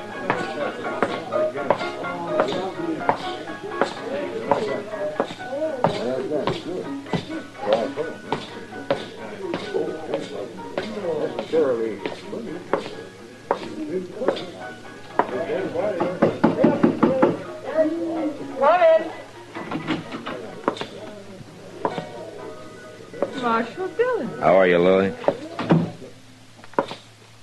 Well, this is quite a surprise. I understand you're leaving for Kansas City. I'm just going for a visit. Is there a law against it, Marshal? Or do you care personally? You bought a railroad ticket this afternoon from Will Borgler. You paid for it with a couple of $10 notes of the American Federal Bank of Boston. My, you have been taking an interest. Where did you get those banknotes, Lily? Oh, come now, Marshal. I want to know where you got those bills. I don't know where I got them. You don't know, huh? Of course not. The gentlemen who come into the Long Branch are usually quite And the generous. gentlemen who come in usually carry gold or silver. Paper money is rare in Dodge, and you know it. I don't remember who gave them to me. And what difference does it make? They're good, aren't they? Yeah. And they were stolen from a man who disappeared from a blood-stained room in El Paso, Texas. How do you know? Because Wells Fargo records the serial number of every banknote they ship. And these numbers match. Oh, but The man's name was Jim Rankin, in case you've forgotten him in the last 30 days. Marshal, Jim and I were going to be married.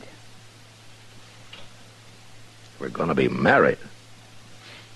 Is it that unbelievable? It's just that Jim never mentioned it, that's all. He knew what you'd say.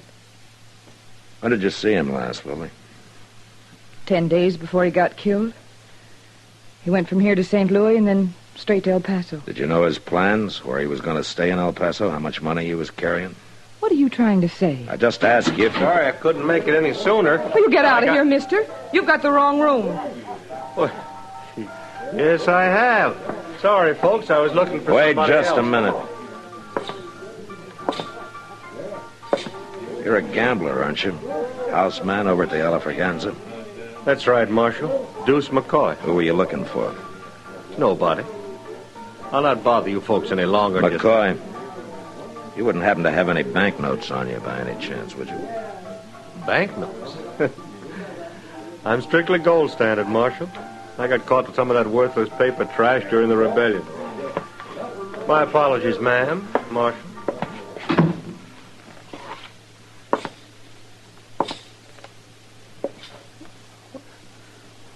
Why are you looking at me that way? I never saw him before in my life.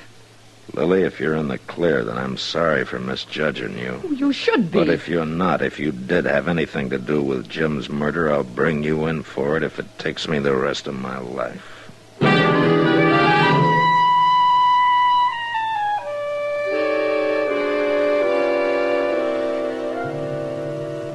3 days went by, and things stayed pretty much the same.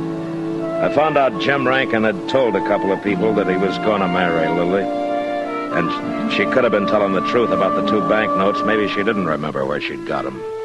But she had lied about one thing, about not knowing Deuce McCoy. Word had gotten around town that she and Deuce had been thicker than thieves for a long time. But that didn't help me. Neither one had been out of Dodge in 6 months. And then one evening about 8 o'clock, Kitty came into the office with the news that started a landslide. Well, oh, Miss Kitty. Matt, there's something funny going on. What do you mean, Kitty? Lily, she didn't show up for work this evening, so I went upstairs looking for her. All her clothes, her costumes, they're gone. She's cleaned everything out. You know where she lives? Yeah, she's got a room at L.A. Grott's place, down south of the Dodge House, a couple of streets. Yeah, I know where it is. Chester, come on, let's go.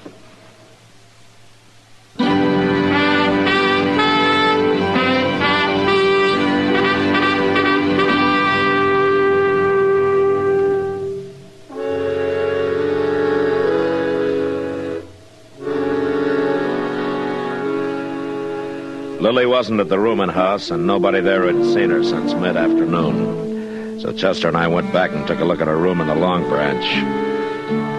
Kitty was right. She'd cleaned out. Great goodness, Mr. Dillon, if this ain't the most upset room. That's kind of a mess, all right. Things thrown around every which way. Looks like a cyclone hit it. Somebody was hunting for something. Well, you'd think Lily'd know where things was at. There was somebody else, Chester, after Lily had gone. Well, where do you think she's gone to, Mr. Dillon? Well, she bought a railroad ticket to Kansas City. That train leaves in half an hour. Yeah, we better get over to the depot. Come on. You know, it's kindly hard to think ill of a woman as pretty as Lily. Man just can't hardly help believing anything she wants him to. Yeah, I know.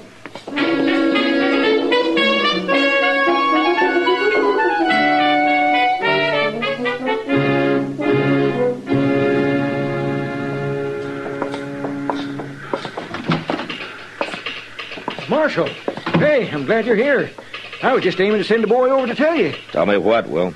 Well, about them two. They're here. Miss Lily and that there gambler feller, Deuce McCoy. Oh?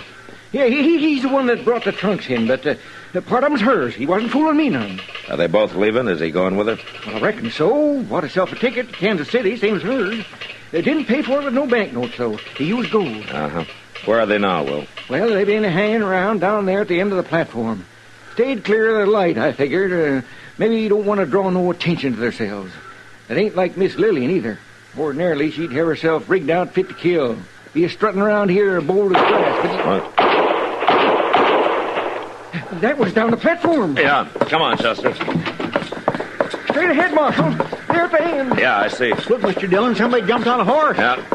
Hold it there! He's getting away. Couldn't have been nothing but plain luck in the dark like this, Mr. Dillon. I'd have sworn I had him in my sights. Marshal! Yeah.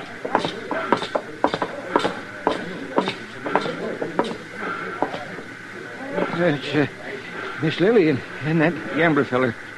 They shot both of them. He's dead.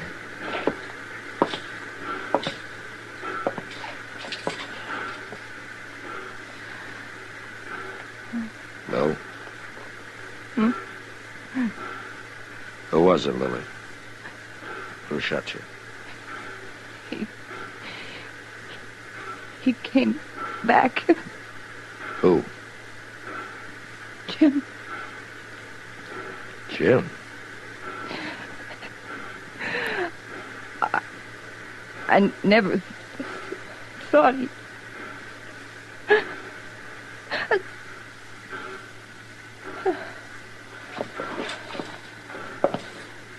You gonna go after Mr. Dillon? No, we'll wait till sunup, Chester. Sunup? There's no hurry, not now. I got a pretty good idea where Jim will head for.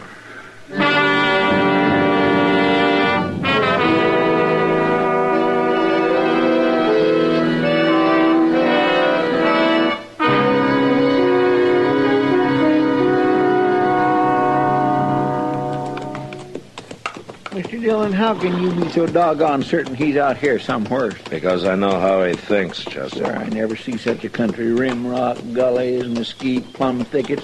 We couldn't find him in this stuff in a month of Sundays. I think he'll find us. Oh, dear, I just leave you wouldn't talk that way. Mr. Dillon gives a man the willies, knowing all the time there might be a gun sight leveled on him and not knowing just when the shot... Well, you know now, Chester. Hold it. Right where you are. He's just by that point of rim rock. Oh, forget it. He's got perfect cover. Is that you, Matt? Yeah, it's me, Jim. Leave your gun. Come up here. Come alone. Stay here with the horses, Chester. Don't do it, Mr. Dillon. You don't know what he's up to. Only one way to find out. Here, take my gun. I just don't like this. I don't like it. Over this way, Matt.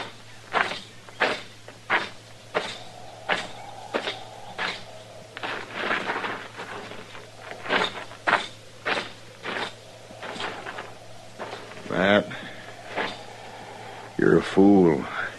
I could have shot you dead. I was betting you wouldn't. Why'd it have to be you? That's the difference, Jim. It had been somebody sooner or later. You knew it was me, or you wouldn't have come here. How did you know, Matt? Lily told me. Before she died. I'm sorry about that. In a way. Last night I went to her room and found she'd taken the money and run out on me. I've been living down along the river bottom since I rode up from El Paso. I was... What's the matter, Jim? It was pretty good shooting last night, Matt. Dark as it was. Well, we better get you in the dock. No. Forget it, Matt.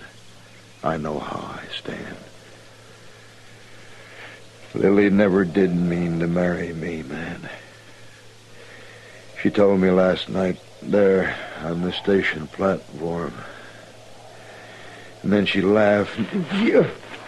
Take it easy, Jim. She helped me plan that fake robbery in El Paso. She was all for it, I thought. But she was all for the money, not for me. Never known a woman like Lily. all fire and diamonds and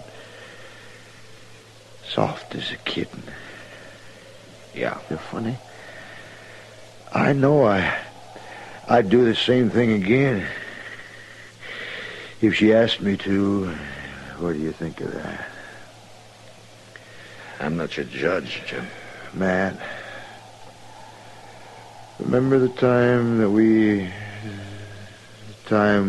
rode out of San Antonio and we rode from San Antonio? Yeah, I remember, Jim.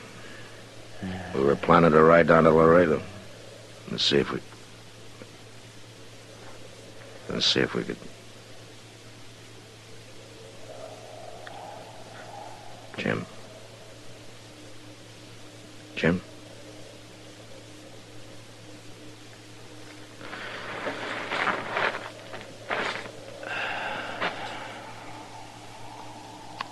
Yeah, Jim.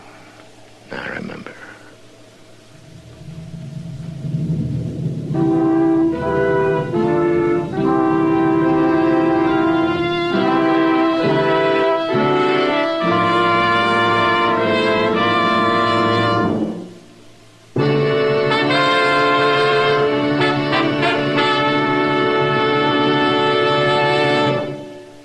Gunsmoke, produced and directed by Norman Macdonald, stars William Conrad as Matt Dillon, U.S. Marshal.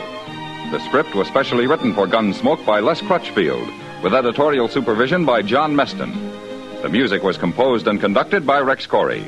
Sound patterns by Ray Kemper and Bill James. Featured in the cast were Lynn Allen, Tim Graham, Lawrence Dobkin, and John Daner. Parley Bear is Chester, Howard McNear is Doc, and Georgia Ellis is Kitty.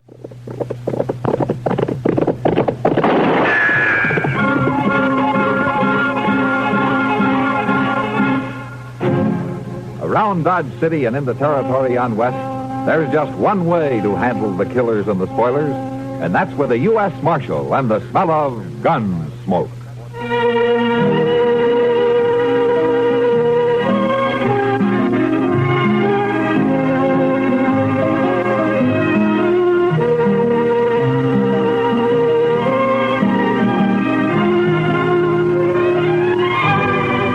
Gunsmoke, starring William Conrad, the story of the violence that moved west with young America, and the story of a man who moved with it.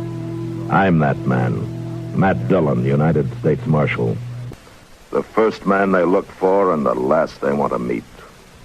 It's a chancy job, and it makes a man watchful and a little lonely.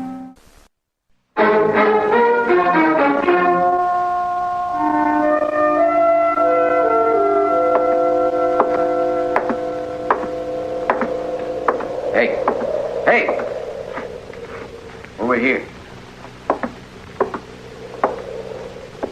One of the boys said you wanted to see me. Yeah. Well, it better be important, mister. I don't make a habit of coming running when some saddle punk whistles. Now, maybe you hadn't ought to make a habit of calling people saddle punks.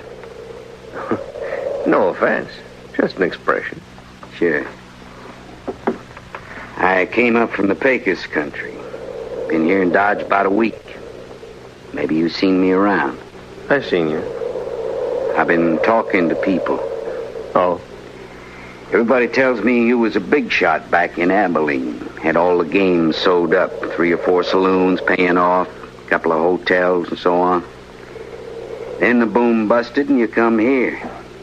Since you've been here, you got nowheres. You know why? You're talking. You tell me why. Dillon. A fella named Matt Dillon. You tried to scare him and he wouldn't scare. So you tried to buy him. He wouldn't buy.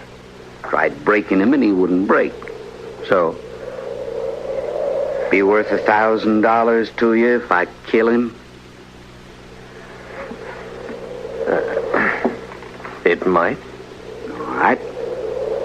Get it in gold. Keep it handy. Am I hired? Yeah? Yeah, you're hired.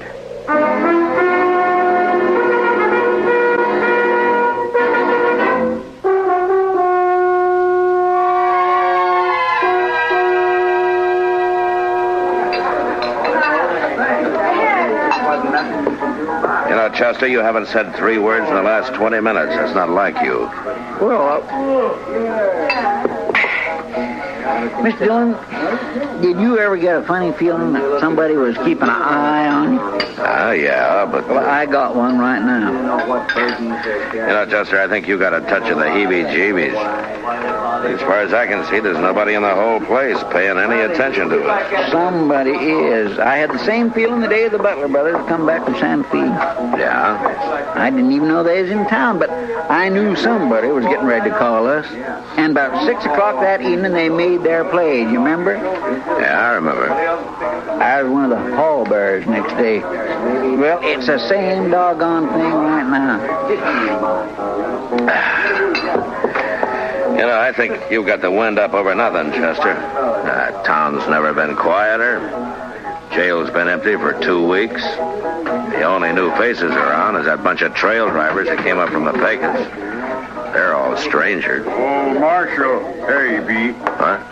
Been looking all over for you. Oh, hiya, Billy. Waited over at the jail for 9 hours to an hour. I got to talk to you, Marshal. You know, Billy, every time I've given you money, you've bought yourself a bottle and stayed blind drunk for 2 days. It ain't money this time, Marshal. I got something to tell you. Oh, what? Something I heard. There's a couple of fellas talking over by the liver stable. They didn't see me. I was back of the water cross. Sort of, resting, you might say. Well, you know how it is, Marshal. Yeah, I know. A man gets dry in this prairie country. What were they talking about, Billy? About you. One of them offered to kill you for $1,000 in gold, and the other one took him up on it. Oh. You know that's the only thing that you... Who were they, Billy? Do you know them? No, sir. It is dark, and I didn't recognize their voices. They was already there when I woke up, and they left right after that. Uh-huh. Well, maybe it was some kind of a joke. It didn't sound that way to me. It ain't no joke, Mr. Dillon. I told you I felt it. There's somebody around who's been hired to kill you.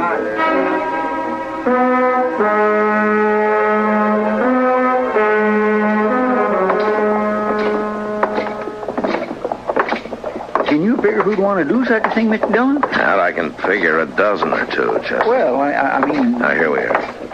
Come on.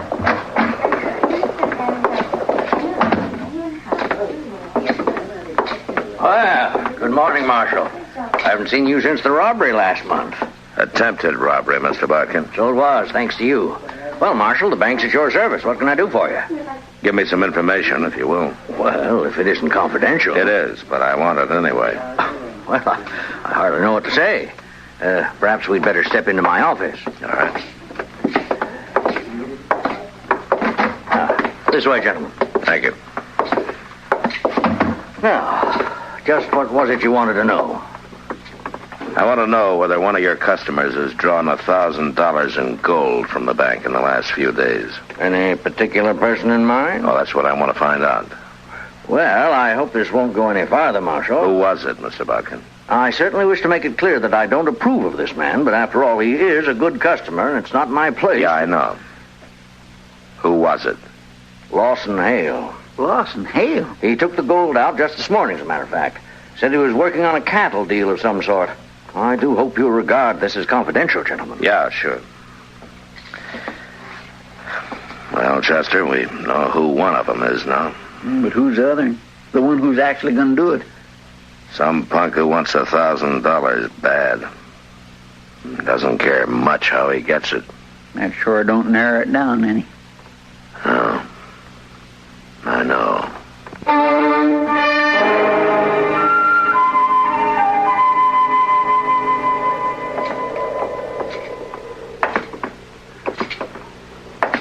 Sure is quiet tonight, Mr. Dillon. Yeah.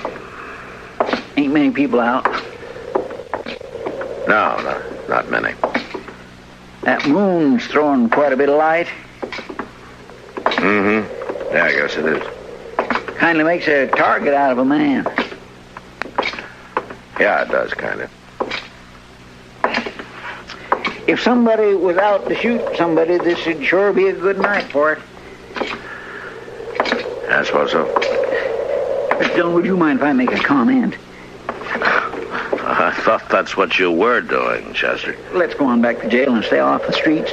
This way you're just asking for it. Look, Chester, if it's gonna come, it'll come. I'd rather meet it halfway than to sit and wait for it. Asking for it, that's what you're doing. It's been 2 days now, Chester. And it gets on your nerves. When you go out to bring a man in, you know you may have trouble and you're ready for it. But this way, it's... Well... I understand, Mr. Dillon. It kindly bothers a man. Yeah. Let's walk on down to the Long Branch.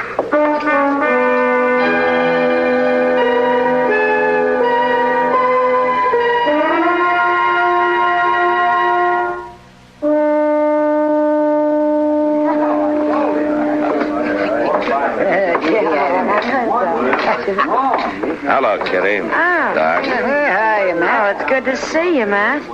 You've been avoiding us the last couple of days. Been busy, Kitty. Want to sit down? I don't think so. Not right now, anyway. Something bothering you, man? Huh? Bothering me? Well, yes, you seem to be on edge about something. Mr. Dillon. Yeah, what? Lost and Hale just come in. Down the bar there. Yeah. Maybe I ought to have a talk with him, Chester. Well, that's one way. And it's the one I haven't tried yet. Excuse me, Kitty, Doc. Sure, Matt. Yeah, Matt, now you be careful. Good days, all right. Your word. Wide open. And I had it right in the palm of my hand. The minute the trail driver hit that town, the boys grab her pay and they'd head straight for one of them. Something I can do for you. Yeah. I want to talk to you, Hale. Well, I don't see nothing stopping you. Let's move down the bar a ways, huh? Sorry, but I'm fine right here. Now, why don't we move down the bar a ways? Well, if it's that important to you, pardon me, boys. Let's come back and finish that story. Is far enough? Yeah, it's far enough. I understand you hired yourself a gunman. And you sent him out to get me. You've offered him $1,000 in gold. I don't know what you're talking about, Dillon. You wouldn't care to tell me his name, would you? No, I don't think so, because, you see, I don't know nothing about it. What's he waiting for? He's had 2 days now, and he hasn't made a move. Well, like I Why say, don't you do the job, Hale? Well, you're wearing a gun. Maybe you can save yourself some money. I've got no quarrel with you. You mean you're yellow? Scared to call your own play? I said You're a weaseling, no-good coward, Hale. I'll let that ride for the time being. Yeah, I thought you would.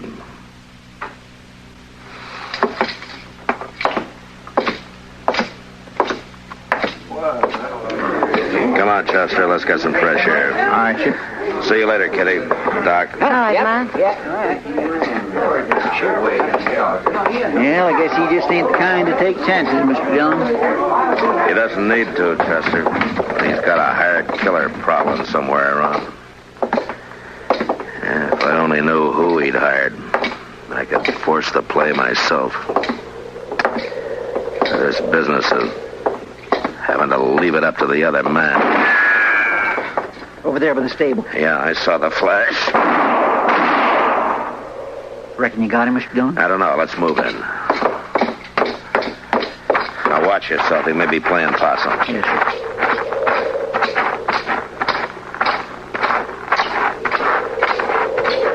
The flash is right here by the corner. Yeah. Well, that's that. Yeah. Looks like he got away. He's gone, all right. Took one shot and run for cover. But he'll be back.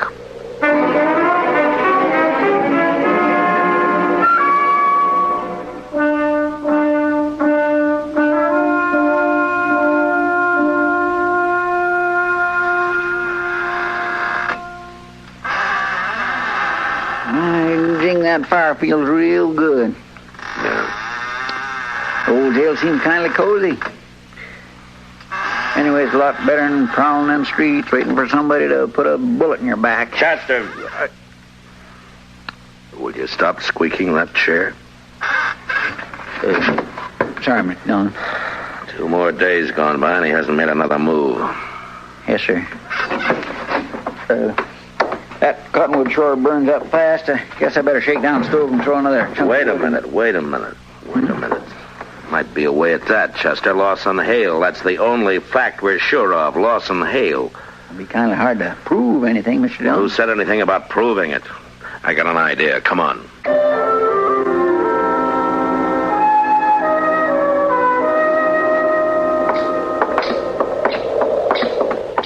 I've been thinking, Mr. Dillon, you ain't got no evidence to arrest Hale, I mean. I know, but I can scare him. And if I figure him right, I think he'll scare easy. Maybe so, but all the same... There he is now, Chester. Just came out of the Long Branch. Wonder who them two with him is. They're hanging around for the free drinks. There's not an ounce of nerve in a dozen like that. Come on. Hale. Hold it, Hale, right where you are. What seems to be the trouble now, Mark? No trouble unless you want to make some. You're under arrest. What for? I'll think of something.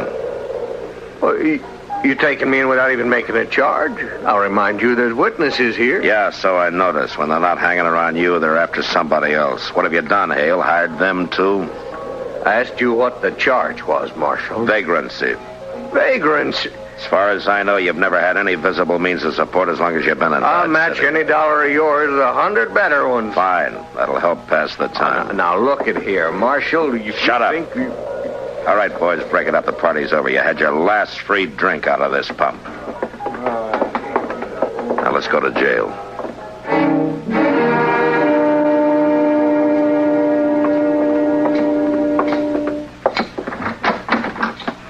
Keep walking. It's the last cell on the left. Oh, Dillon, I'll break you for this, so help me. You've been trying it for a year, and I'm still around. You won't be after this. Chester, unlock the door. Yes, sir. All right, get inside. Make yourself at home. Nothing to hold me on. Nothing at all. I'll be out of here by tomorrow noon. I doubt that. In fact, there's a pretty good chance you'll never get out of that cell. Not alive, at least. What are you talking about? According to the law, I've got the it law, right. huh? You've broken it every chance you've got. Tried to break the men who serve it, but when your own neck gets caught, you start hiding behind the law. Nevertheless. All right, Dillon. fine. Right now, the law out here is kind of sketchy. Now, this little affair between you and me is one of the things the law doesn't quite cover. So I'm going to run it my way. Kind of talk isn't going to help you. You've hired a man to kill me, offered him $1,000 to get me out of the way. You can't prove He's made that. one try and missed. He's still around Dodge somewhere waiting. And he'll try again. Well, that's your problem. That's not mine. I don't know anything about it. You know what'll happen, though, if he does get me? The first thing Chester's going to do is to come straight back here to the jail and pump a couple of bullets through these bars. Huh? Now, your boy may kill me, Hale, but you're not going to live to profit by it. He wouldn't. He wouldn't do that. Shoot down a helpless prisoner? No, neither one of you would do it. Chester and I have been friends for a long time. Why don't you ask him whether he'd do it or not? You bet I'd do it. No, you wouldn't do it. You hired somebody to shoot Mr. Dillon in the back? I don't see where you got any kick coming. Well, there's your answer, Hale. No, he wouldn't. Come on, Chester. Let's go look the town over. No, well, it's tonight that he's going to... Oh? Tonight, who's going to do what? I don't know. I don't know anything about it. You don't know? Well, that's too bad. If I knew his name, I'd have a lot better chance. And so would you. Well, see you later.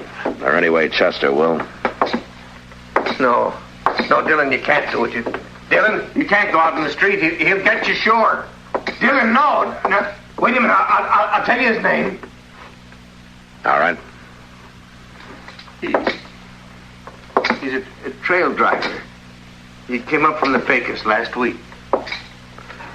His name is Ed Granger. Ed Granger? Yeah, you've seen him around the bars. He's dark-haired, surly-looking fella. He's got a scar across the cheek. Come on, Chester, let's go get him.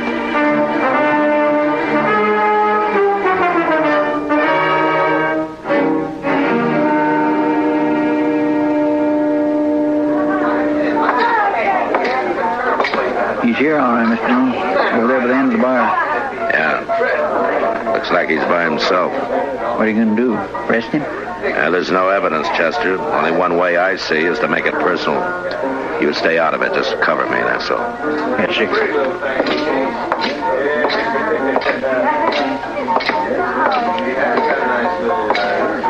Your name Ed Granger? Might be. You know who I am? Judging by the star, I reckon you're U.S. Marshal. Oh, you ought to do better than that. After all, I'm worth $1,000 to you. Who says so? Lawson Hale. Hale? Your memory's getting better, huh? I don't know what you're talking about, Marshal. Sure you do. That deal you made with Hale. He told me all about it after I threw him in jail and persuaded him a little. I told you, I don't know anything. You're wearing a gun there, Granger. Why don't you draw it and go for the $1,000? Why don't you take a chance? This fella you're talking about's in jail. I reckon he wouldn't have anybody working for him now, would he? You tell me. I got no reason to draw on you, Marshal. Not unless my back's turned, huh? I ain't drawing. Granger, you tried to kill me night before last. Can you prove that? If I could, you'd either be in jail or dead right now. Well, since you can't prove it, what's the argument? Just that I don't like the idea of somebody trying to shoot me in the back. Now, if you're any man at all, we'll settle this right here and now. You leave me alone, Marshal. You still figure you got no reason to draw on me? I ain't drawing. All right, Granger, you got 10 minutes to get out of town, and when you're out, stay out. Don't come back now or ever. You understand? Yes, sir. Now, you can start right now.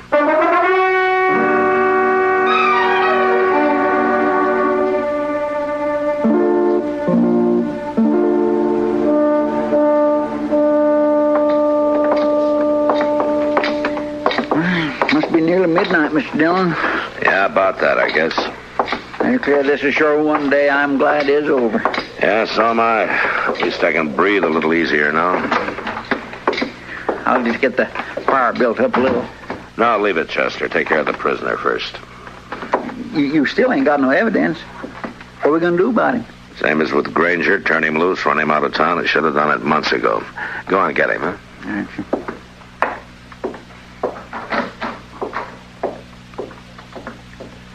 Oh, my. Mr. Dillon?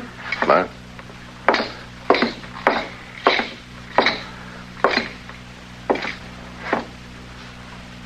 Oh.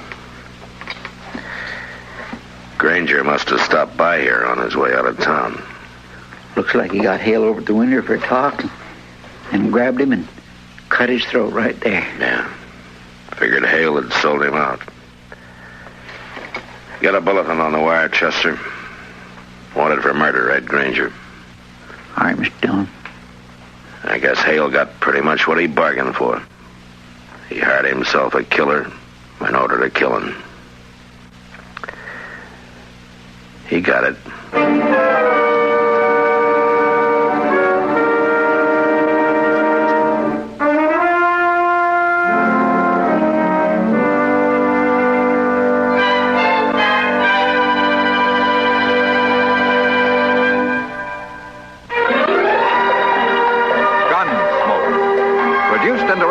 Hollywood by Norman Macdonald, stars William Conrad as Matt Dillon, U.S. Marshal. The story was specially written for Gunsmoke by Les Crutchfield, with editorial supervision by John Meston. Featured in the cast were Lawrence Dobkin, Vic Perrin, Ralph Moody, and Joseph Kearns. Harley Bear as Chester, Howard McNear as Doc, and Georgia Hawkins as Kitty.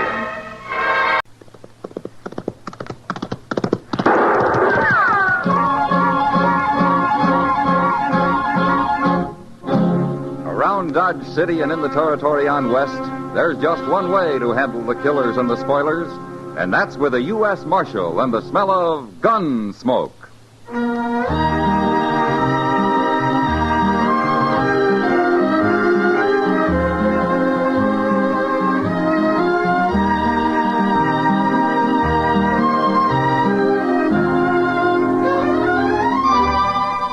Gunsmoke, starring William Conrad. The story of the violence that moved west with young America.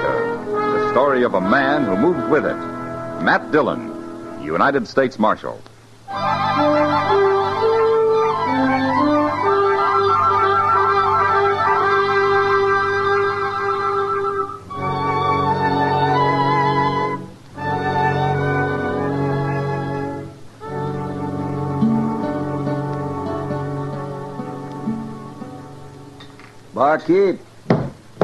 Barkeep, get down here.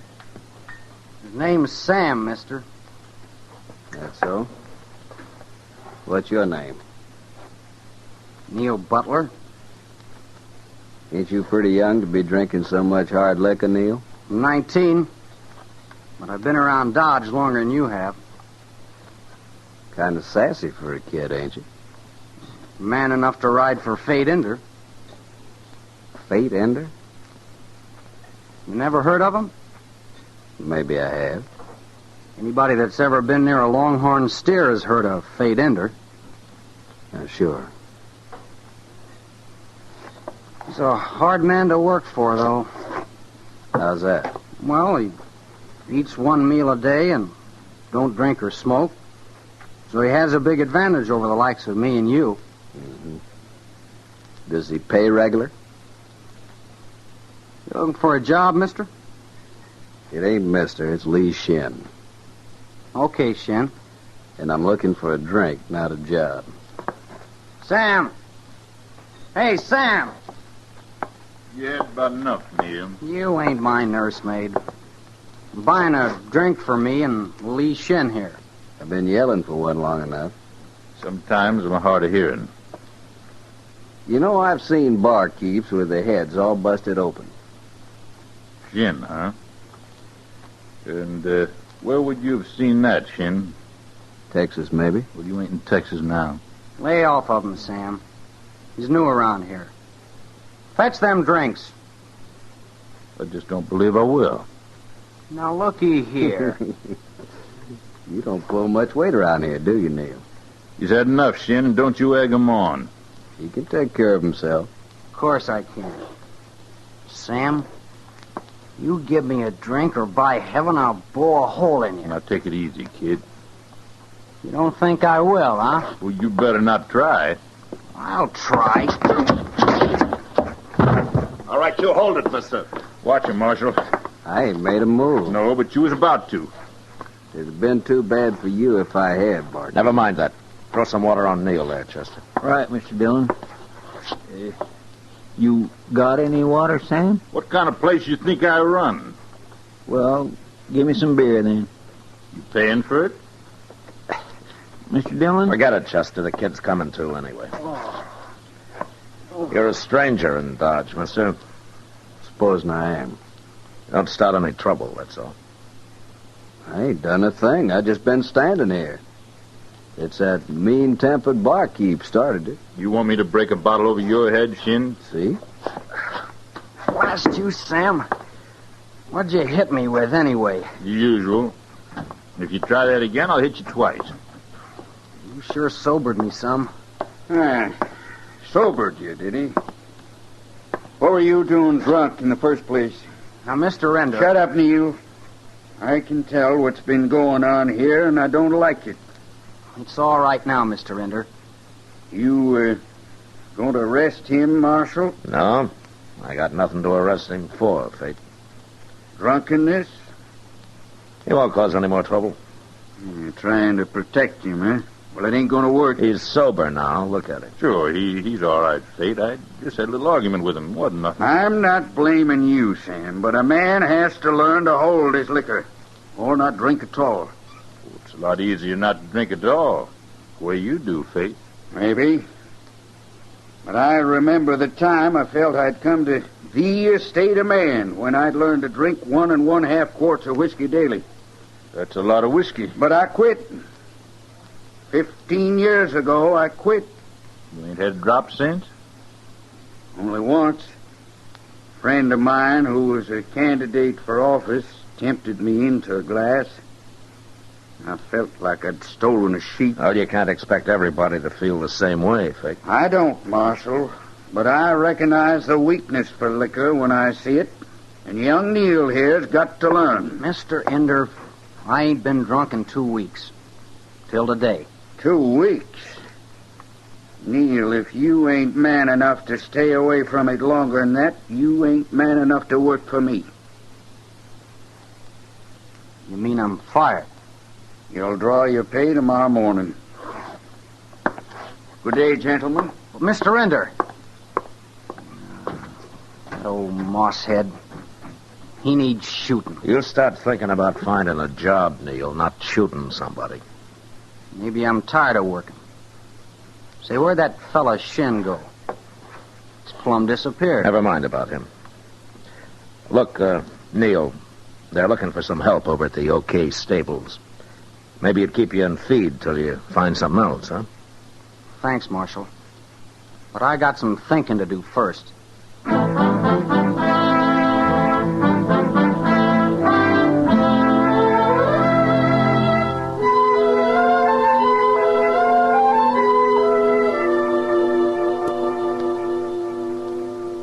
That Fate Ender sure is a hard man, Mr. Dillon. Hard enough to cure himself of drinking, anyway.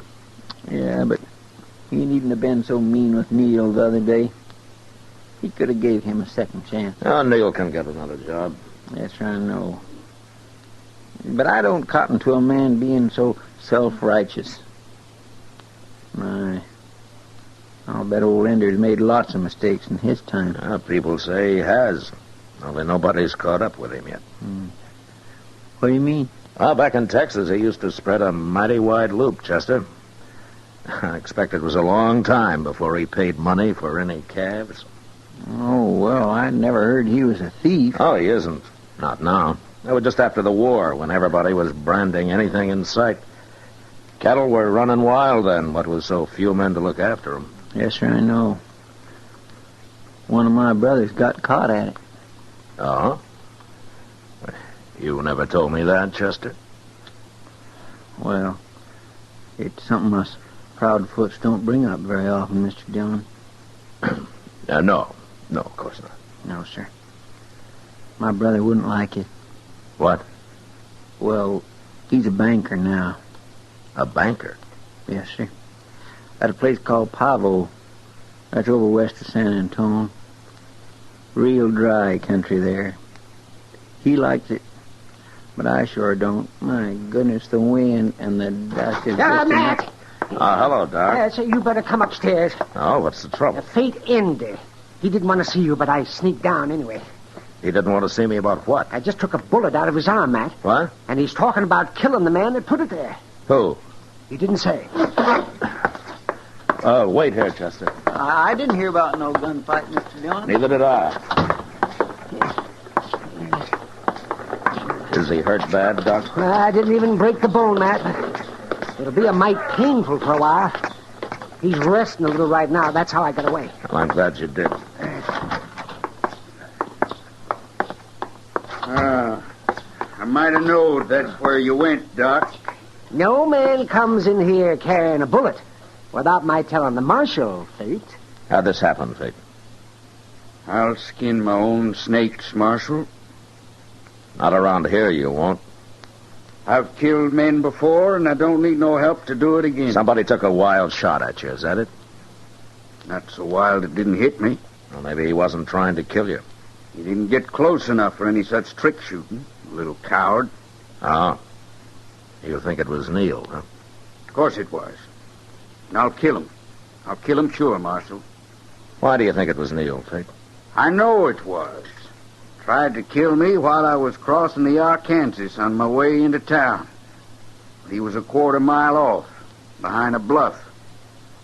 Just too bad for him he didn't hit my gun arm. Now, wait a minute. If he was behind the bluff, how do you know who it was? You're just complicating things, Marshal. I heard he threatened to kill me the other day when I fired him. All right, Fate. I'll find him, and if we can prove he did it, he'll go to jail. He won't go to jail if I find him first, Marshal. You won't stop me. I've lived too long to be killed by some hot-headed kid. You got a right to protect yourself, Fate. But murder's a hanging offense these days. And if you don't want to see me hung, you better move fast, Marshal.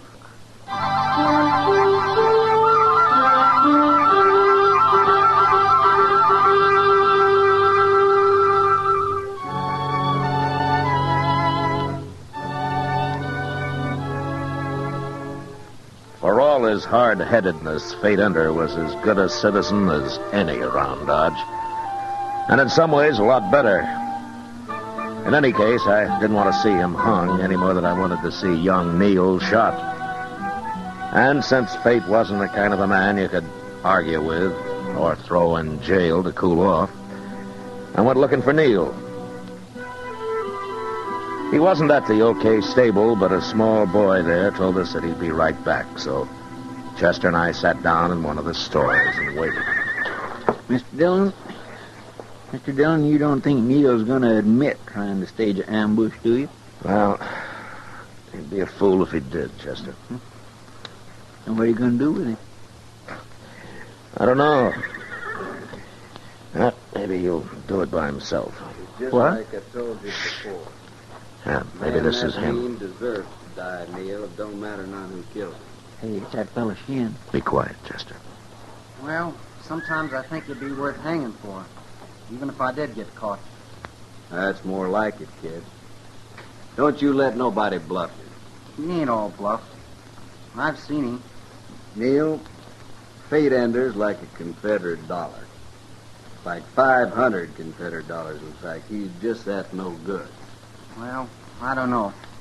But anyways, he sure didn't treat me fair. I shouldn't have talked so much about shooting him.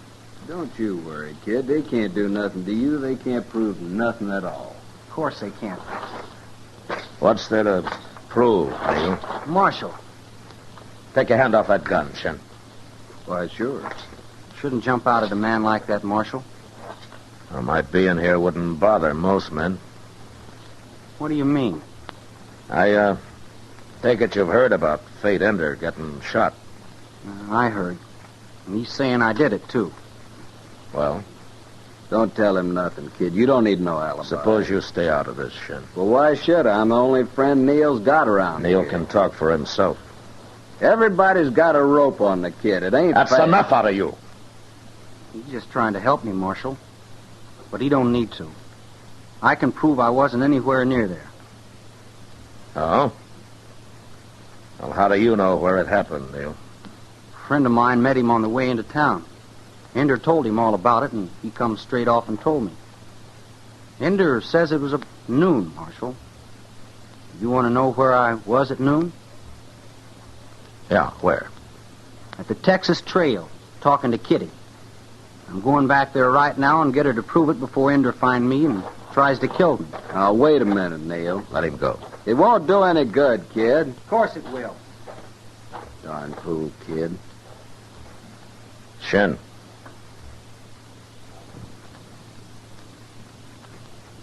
Why won't it do any good? There's nobody'll believe either of them. You'll say they're both lying. He's paid off Kitty or Stop something. right there, Neil. No! Hey, that was Fate Ender, Mr. Dillon. Yeah. All right, drop that gun, Fate. Drop it. Don't let him shoot me again. I ain't gonna shoot you again. Not this time, anyway. Here. Take my gun, Marshal. You know, you don't have to kill a man to go to jail, Fate. All right, Chester, keep an eye on him. Yes, sir.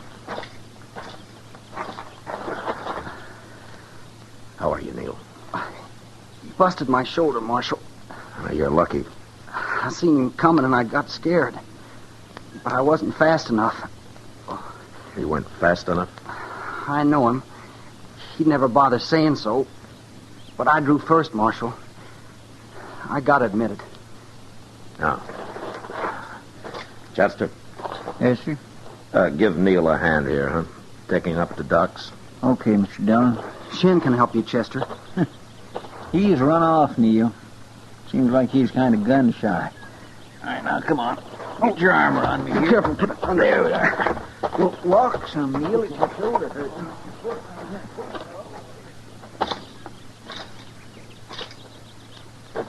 Tell me something, Fate. How come you didn't finish him off while you had the chance? Well, I would have. The first shot hadn't crippled him.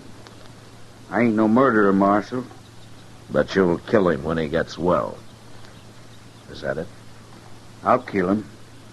Of course I will.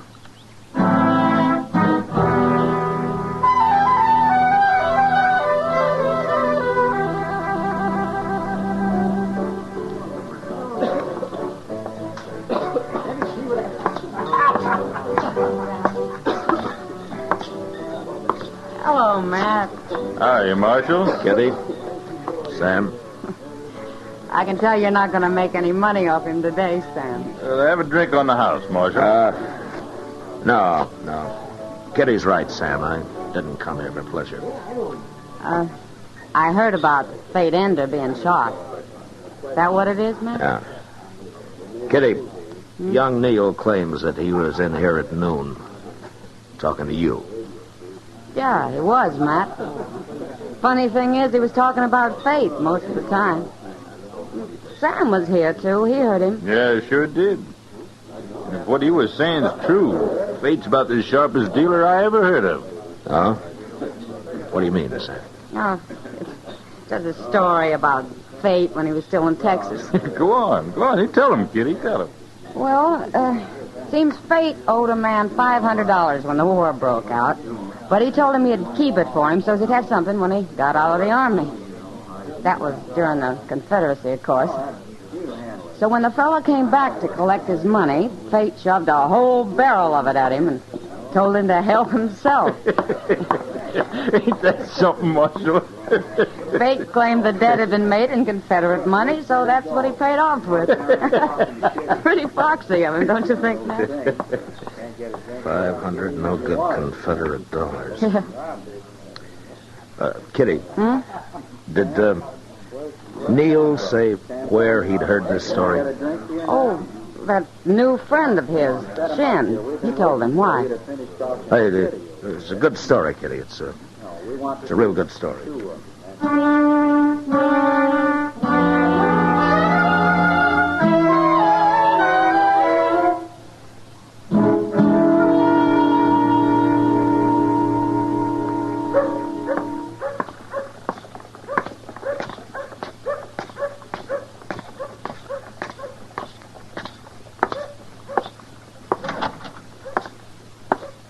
Neil's fine, Mr. Dillon. Doc's got the bullet out and everything. Yeah, there's nothing more I can do now. You're a mighty lucky young fella, Neil. I don't call getting shot so lucky. I ain't talking to you, mister. When you come back tomorrow, Neil, I'll have to change that dressing. Sure, Doc. Let's get out of here, Shin. Okay. Shin. Yeah? Where'd you go after the shooting at the stable? Nothing I could do for him there, Marshal. Come on, kid. Now, you wait here a minute, Neil. I'd more like to talk to you. What for? Well, I ain't waiting. You might be interested in this, too, Shin. I'll wait for you at the stable, Neil. That's far enough, Shin. I've heard all your talk I need, Marshal. Shin, maybe Fate Ender outsmarted you, but $500 isn't enough to try to kill a man over. Now, wait! Get over by the window, Chester, in case he makes the street. I'm going after him. Yes, sir.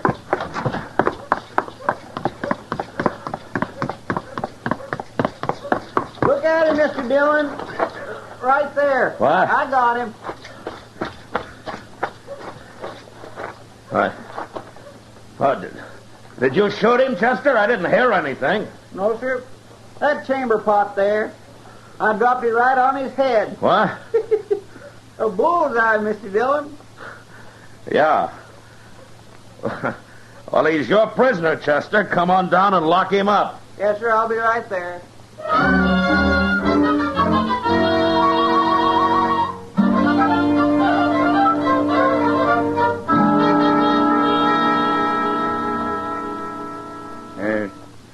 Neil? Yes, sir.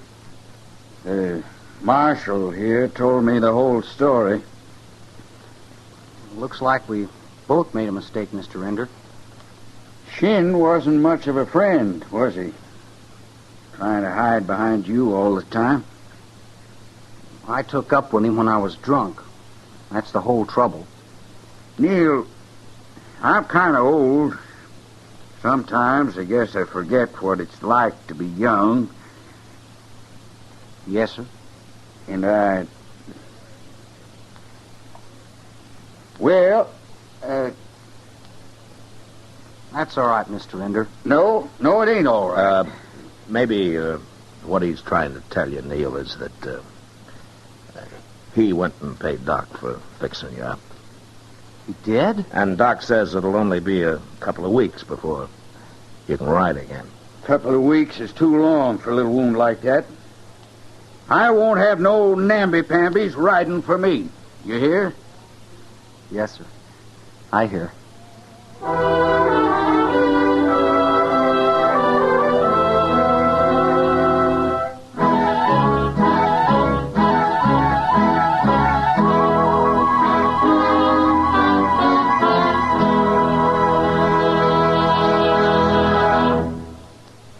Gunsmoke, under the direction of Norman Macdonald, stars William Conrad as Matt Dillon, U.S. Marshal. Tonight's story was specially written for Gunsmoke by John Meston, with music composed and conducted by Rex Corey. Featured in the cast were Vic Perrin, James Ogg, Harry Bartell, and Barney Phillips. Harley Bear as Chester, Howard McNear as Doc, and Georgia Ellis as Kitty. Gunsmoke has been selected by the Armed Forces Radio Service to be heard by our troops overseas. Join us again next week as Matt Dillon, U.S. Marshal, fights to bring law and order out of the wild violence of the West in Gunsmoke.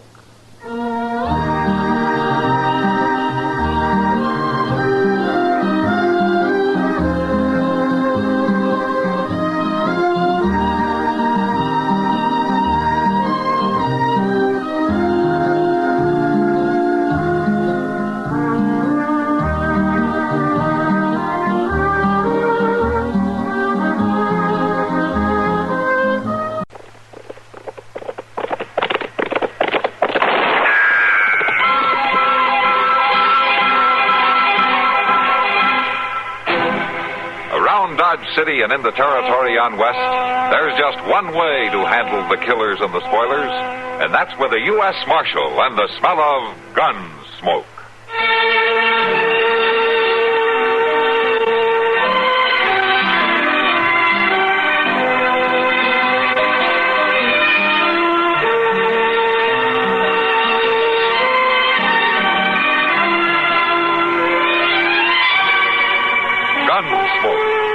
William Conrad, the story of the violence that moved west with young America, and the story of a man who moved with it. I'm that man, Matt Dillon, United States Marshal. The first man they look for and the last they want to meet. It's a chancy job, and it makes a man watchful and a little lonely.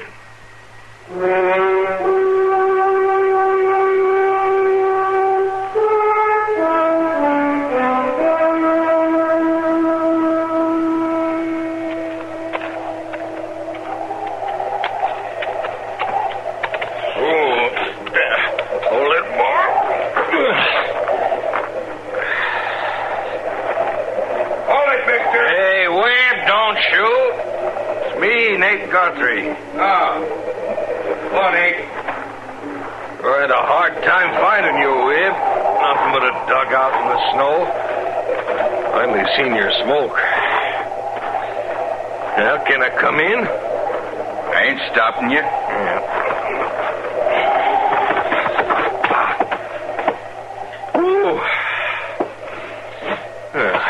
At least it's something warmer. That's about all I can say for it. What you doing way out here anyway, Guthrie? Come pay a call on my hired hand, that's all. Well, ain't you even going to ask me to set or offer me some coffee? Here's a pot. Help yourself. You lived alone like this too long, Wib. Got no manners. But then I never seen a wolfer that did. Just pigs, all of you. Want some? I've finished feeding. Feeding. It's like a pig.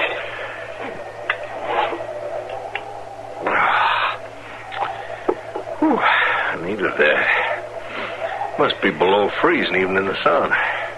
Yeah. You didn't leave no warm ranch house just to come be sociable with a wolfer, Guthrie.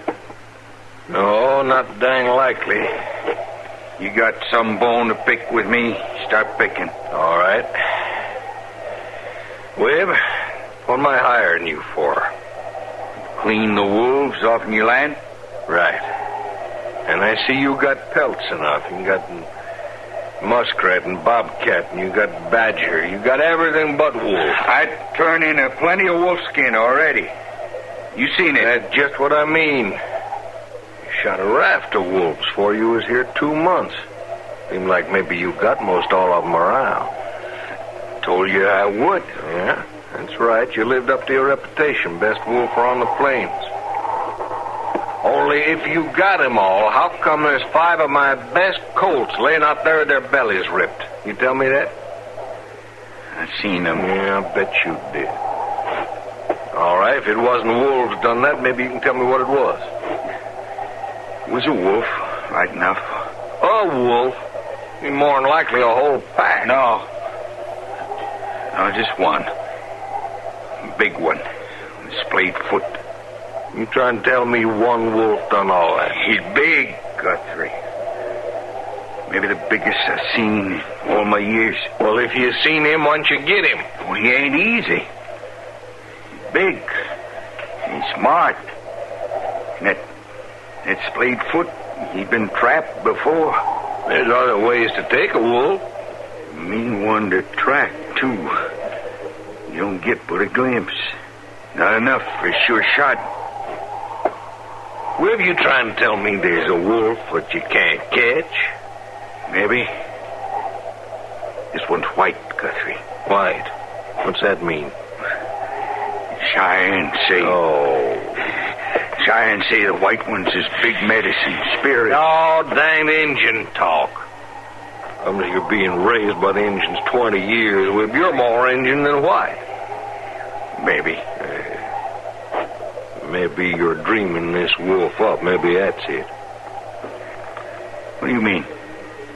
It's almighty suspicious. You clean out every wolf but this one. And he kills mighty near as much as all others did. Say it out, Guthrie. All right, just one wolf. But you've got to stay and hunt him till he's caught. Him pocket my money and eat my grub. And for one lone wolf, it ain't a bad way to spend a cold winter, is it? You saying I let him live on purpose? I'm saying maybe there ain't no wolf. Maybe it ain't a wolf at all ripping up my colts. Man could do that, a man like you. Cold-eyed half-breed ain't got no feelings. You get out of my camp, Guthrie. Oh, no, it ain't me. It's you that's getting out, Wim. Off in my land, and right now. You can't run me off, Guthrie. This here's free land. Not for no killers, it ain't. I seen your kind before. It's easy for you to kill, and it don't matter, wolf or colt. Or man. I ain't killed me one for time, Guthrie. But it won't go very hard. So you better get along now. I'm warning you, Wib. You get off of my land. Not till I finish what I come for. I'll have you run off. How? I'll send to Dodge for the marshal, you'll see. And if you stay, you'll end up dead, Wib. Somebody will. That's for sure.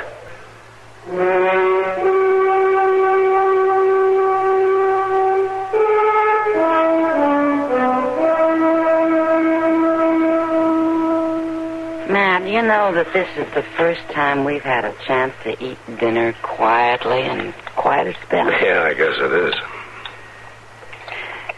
Do you ever think you'd like to be somewhere else?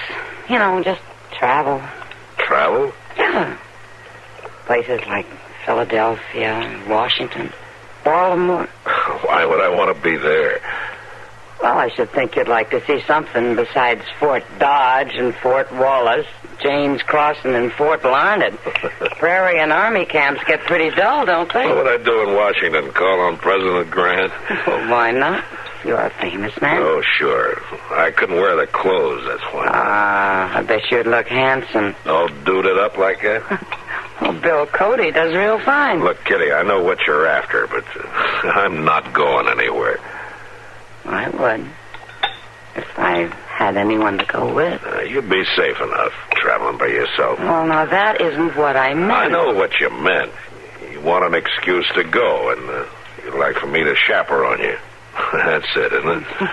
Matt, you haven't had a vacation in years. And besides, there are worse things than being my escort. Yeah, I guess there are. Oh. Well, I knew it wouldn't last. What? Oh, Mr. Dillon? Miss Kitty? Oh. Sit down, Chester. Oh, thank you. You all finished eating? It looks that way, doesn't it, Chester? Had stew, huh? And it was good. Antelope or rabbit? Antelope? With potatoes and dried apples? Chester, either order it or stop talking about it. I just finished a big meal, and I don't even want to think about food. I just had two, Mr. Dillon, with Mr. Hightower down at the depot. That's fine. Buffalo steak. That's fine. You know, Mr. Dillon, I sure do wish I was going to Wichita on the train. Everybody wants to go somewhere. What? Matt's been out here all during dinner. Never mind him. Now, why do you want to go to Wichita? Well, Mr. Hightower was telling me about them new cars they're going to start running. Do you know you can eat right there on the train, right while you're moving along? Now, what's that got to do with Wichita? Well, that's where the cars is going to run to. Oh, I see. And then there's this fellow right there in Wichita that's got a place you can eat right spang in the railroad depot. Sounds pretty fancy. Mr. Hightower says this fellow's going to have them all over the country before he's through. There you see, Matt. Travel wouldn't be so rough after all. Not for Chester, anyway. Food before he starts, while he travels, and more when he gets there. Oh, where are you going to go, Mr. Dillon? I'm not going anywhere, Chester. Oh. Oh, say, I near forgot. There's somebody waiting in the office to see you. I seen him when I come by. Oh, who? That Mr. Guthrie that's got that big spread out north of Ford County. Did he say what he wanted? Oh, sure he didn't, except he wants to see you. No, you tell him I'll be along in a few minutes, huh? Yes, sir. I'll go tell him right now. Well, we almost made it, Matt. What, Kitty? I thought for once we'd get clean through a meal without your being hauled away. Oh, we did pretty good. I might have weakened, you know. I might have agreed to take a train somewhere. Come on, I'll walk you back. No, thanks, Matt. I'll just sit here and finish my coffee. Okay, I'll see you later.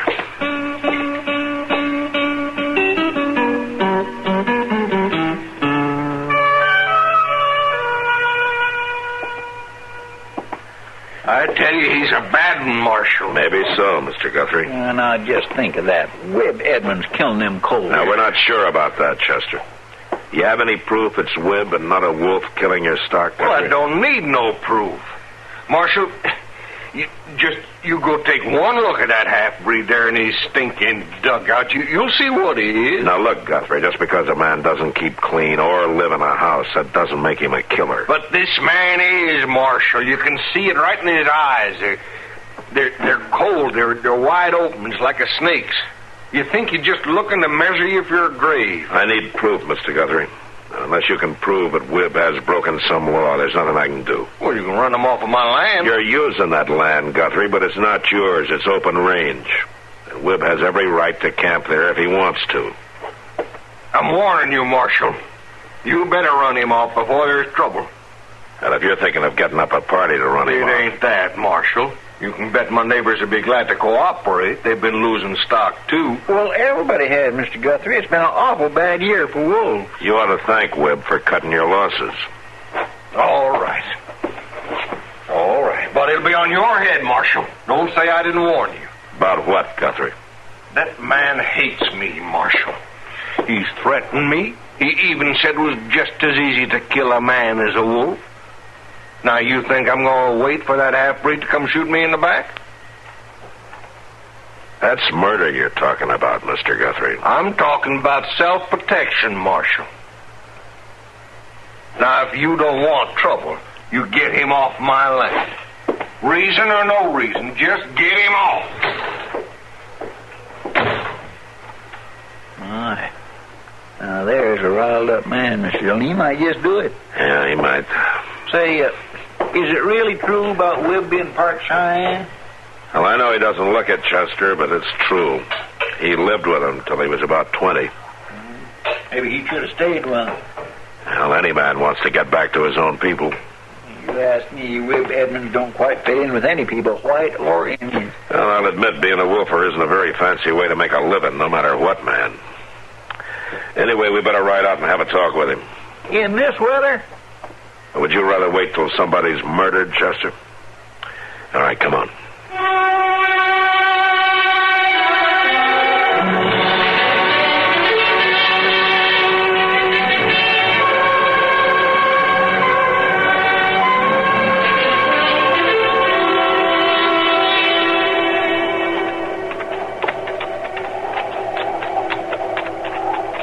Have to ride up along here, Mr. Dillon. Down in the draw, we'd at least be out of the wind. It's harder on the horses down there, Chester. The snow's a lot deeper. Well, that's so. And I guess we can see further up here, too. Not that there's anything to see. I'll bet we've missed his dugout already. I don't think so. We've come awful long ways.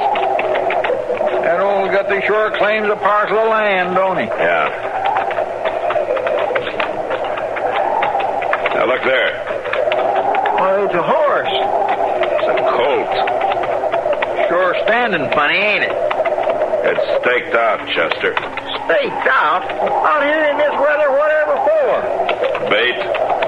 Wolf bait. Oh, my goodness, that poor critter. Get out, Chester. Webb! Hold your fire. It's Marshal Dillon. Now, you put down that rifle and show yourself. We're coming to talk to you. You hear me? I hear you. You stay away from that horse of mine, Marshal. Why? You spoiled my trap. You ain't already. I don't see no trap. Take one there all the same. All right. Come on, Chester.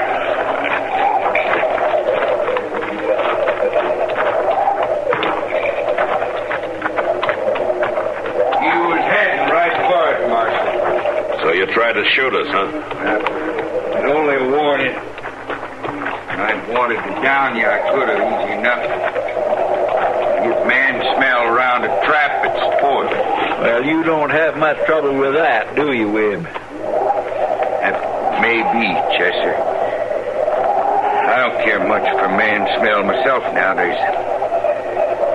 I didn't ask you to come here. We came to talk to you, Webb. You can talk. That's all.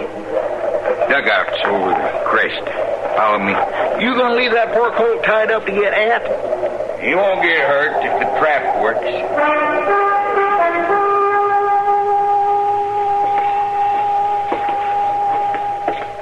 You can sit on a log there and outfitted for socializing. Now, this'll do fine. There's coffee. Meat in the pot if you want it. Well, say now. Muskrat meat. Muskrat meat. Coffee, Mr. Dillon? Yeah, thanks, Chester. Well, speak your piece, Marshal. I can tell you right now, I ain't leaving. You're off Guthrie's payroll, Webb. You won't get anything more from him. I want nothing from him. Well, then why stay here? There are plenty of other ranchers that pay you to hunt wolves. Well? You're doing the talking, Marshal? I'm only trying to find out why you want to stay in this place. That wouldn't be that you're planning to get Guthrie with it. You think I killed his colts, Marshal? You got one of them out there right now for bait. It's different. It's the only thing that'll tempt this Bigfoot wolf. Is that the wolf you told Guthrie about? Yeah. Yeah, and I'm going to take him this time, Marshal. If you didn't spoil the trap, Webb, are you sure that's the only reason you want to stay? I got to finish what I started. I got to get that big wolf, Marshal. And Guthrie better hadn't tried to stop me neither. You mean you'd kill a man just because of a wolf? This one is different. He's white and big. I don't care how big or what color he is. He's not worth a human life. You don't understand. This one is special, Marshal. This is the most important wolf of my whole life. But why? He's white. That's why. Webb, isn't the white wolf big medicine to the Indians? I mean, aren't they superstitious, afraid to kill him? Huh? Look, Webb, maybe you've lived alone too long. Maybe you need a change. I'm all right, Marshal. I never thought things clearer.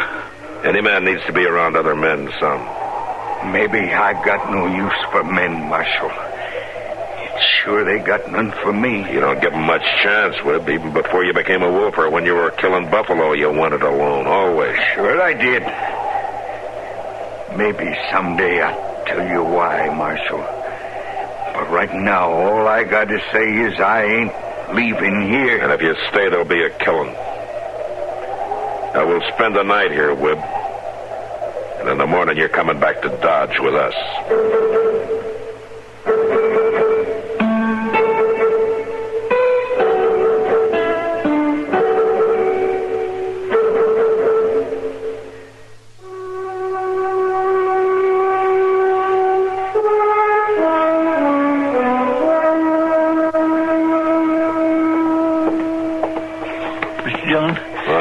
Mr. Dillon, wake up. What is it? He's gone. What? Webb's gone. I don't know how it happened. I just closed my eyes for a minute, and when I looked up, he was gone. Well, when was this? Just a couple of minutes ago. I didn't fall asleep. I swear I didn't. He just slipped out. All right, Chester. I don't know. Maybe you should have took both watches, Mr. Dillon. It's all right. You can't have gotten too far.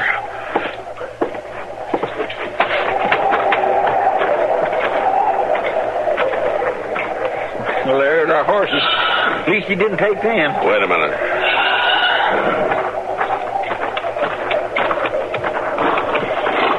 Oh, there. Now, you just take it easy, boy. Take it easy. Half to death. Now, that's it. A wolf. Come on, Chester. Where are we going? You just follow me. Shouldn't be too hard to spot, Webb. This moonlight on the snow makes it most as bright as day. You just be quiet, though.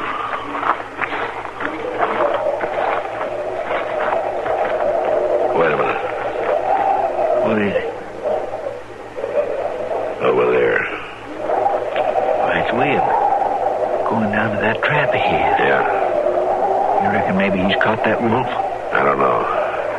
Come on.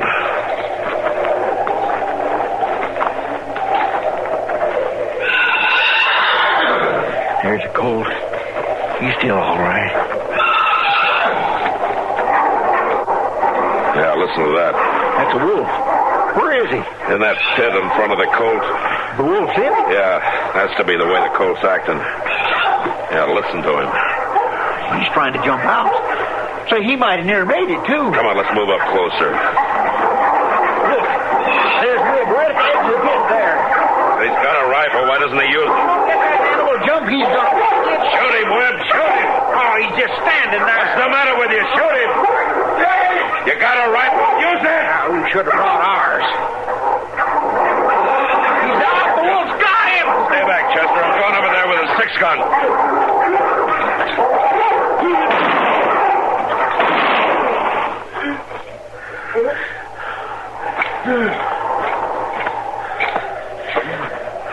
You got him, Mr. Dillon. He's down for good. Yeah. And so's Webb. My goodness, he's bleeding like a stuck hog. Webb.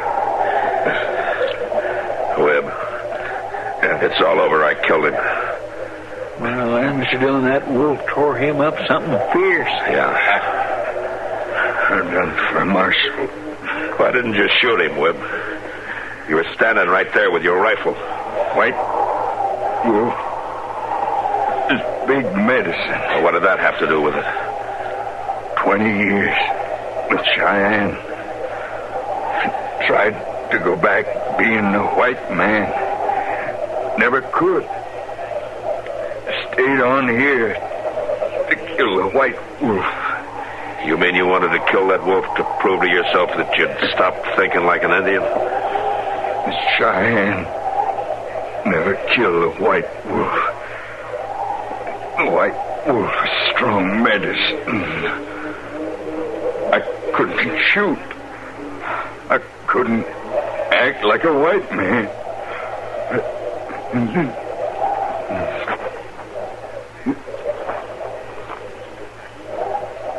Poor devil. Well, Chester, you remember how you said Webb didn't fit in with any people, white or Indian? Well, and I didn't know what he was up against, Mr. Dillon. No. Well, he didn't fit in then. Not until tonight he didn't. What do you mean? Tonight he found his people. Webb was born with Cheyenne. And tonight he died like a Cheyenne.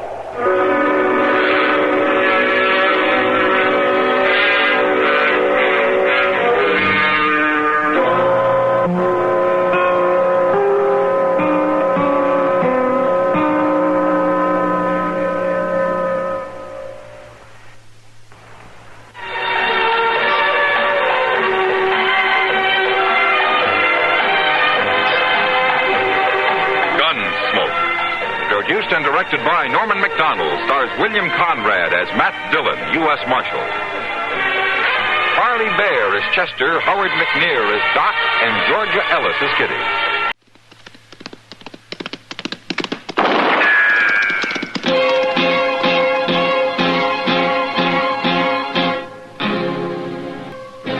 Around Dodge City and in the territory on West, there's just one way to handle the killers and the spoilers, and that's with a U.S. Marshal and the smell of Gunsmoke.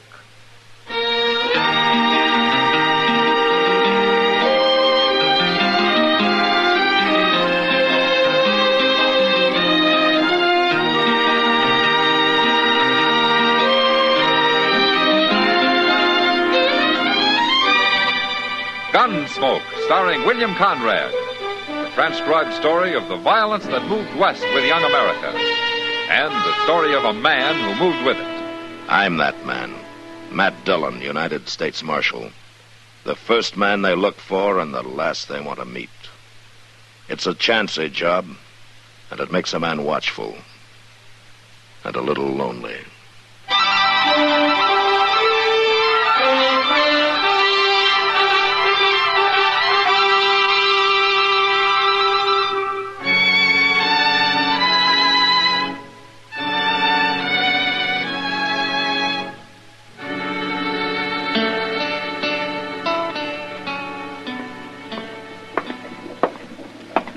Miss Bell? Yes? I'm Jim Buck. I'm driving the stage from here on into Dodge. Oh. What happened to the other driver? I always spell him here. He told me to look out for you. Oh, that's kind of him. And kind of you, too. You're awful young to be traveling alone. I'm 17. Well, now, I take it back. Are we about ready to leave? As soon as I get the other passenger away from that bar over there. They told me I'd be alone on the rest of the trip. Well, miss, I don't know this fella. Says his name's Bassett.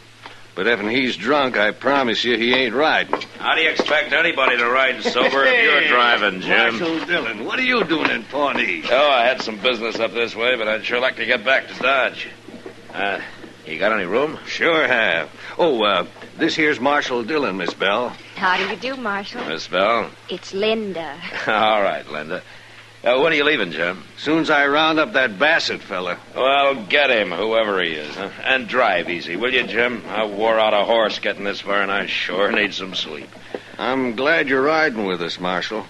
I don't like the looks of that fella Bassett. But you two climb in now. We'll pull out of here in 5 minutes.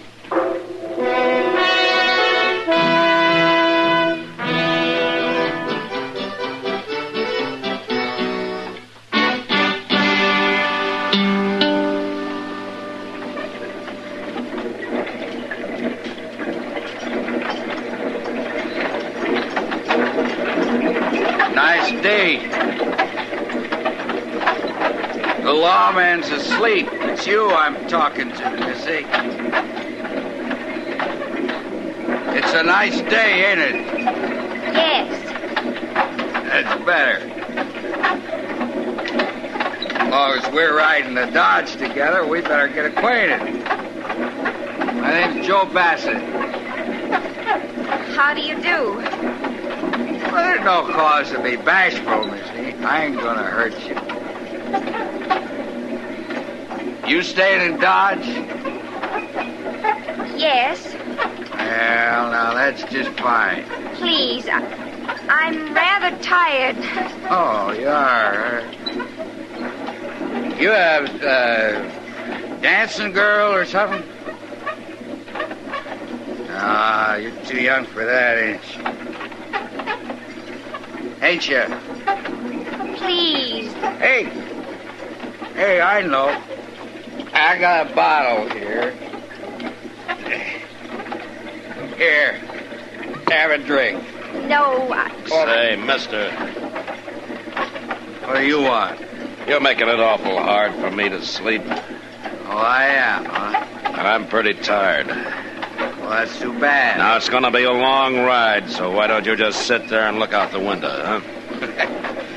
Because I'd rather look at this pretty little girl here. Now, come on, honey, have a drink. No, Hey, Jim! Jim, pull up, will you? What for? You heard me. Pull up. Okay, Marshal. What do you think you're doing? What's your trouble, Marshal? There's no trouble. Your friend Bassett here wants to ride up on the box with you. What? He wants somebody to talk to, Jim. Are you crazy? He's waiting for you, Bassett. I'm staying where I am. You're holding us up. Now you get moving. All right. I will. You like you broke my arm. You should have left your gun where it was. All right, now get outside. Hurry it up. I'm going. But you're gonna wish you'd never seen me. I'm wishing that already. Give me a hand, driver. All right. My arm's all numb where to kick. I'm sorry for the delay, Linda. Marshal. It was worth it, though. Maybe now we can both get a little sleep, huh? Well, I can certainly use... What'd you say? I said I can certainly use some. Oh, yeah. Yeah.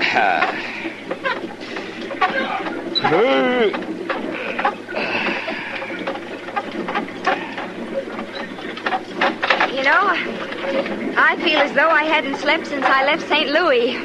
Oh, you've come a long way, huh? Oh, it'll be worth it once I reach Dodge. How's that so? I'm meeting my fiancé there, Marshal. Oh, well, maybe I know him. Oh, he hasn't been there long. His name's Lou Paxson. Lou Paxson, huh? Yeah, well, what does he do? Well, I don't really know. I met him in St. Louis. It was only for a few days. Uh-huh.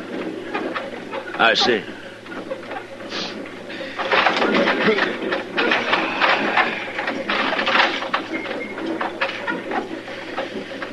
Marshal? What? If you promise to keep it a secret, I'll tell you something. Okay, I promise. I ran away from home. My parents think I'm too young to get married. Oh? Well, how old are you, Linda? 17. Do you think that's too young? Well, I don't know, Linda. I guess that depends on what you're like and what this fella Paxton's like. Oh, Oh, he's a wonderful man. He's so strong and so handsome. Uh-huh. You'll see when you meet him. Yeah, I'm sure it will.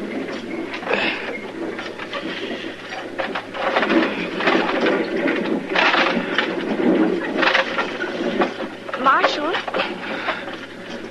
Yeah.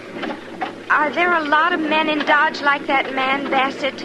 Oh, why do you ask, Linda? Well, he frightens me. He's not going to forget what you did to him just now. Oh, well, you let me worry about Bassett, huh? I don't like him. Well, I don't like him either, but why don't we forget about him and try to get a little sleep, huh?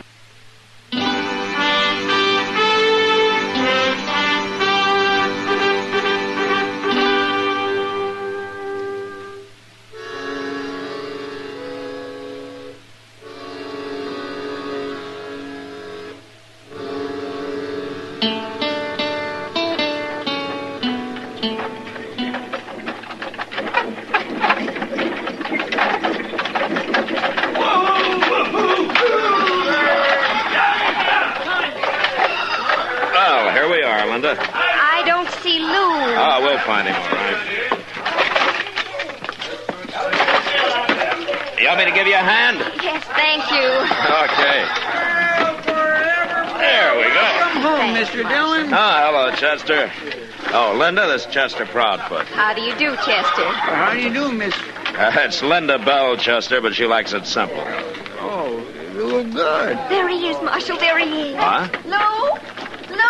Hey, how come she knows him? Why, do you?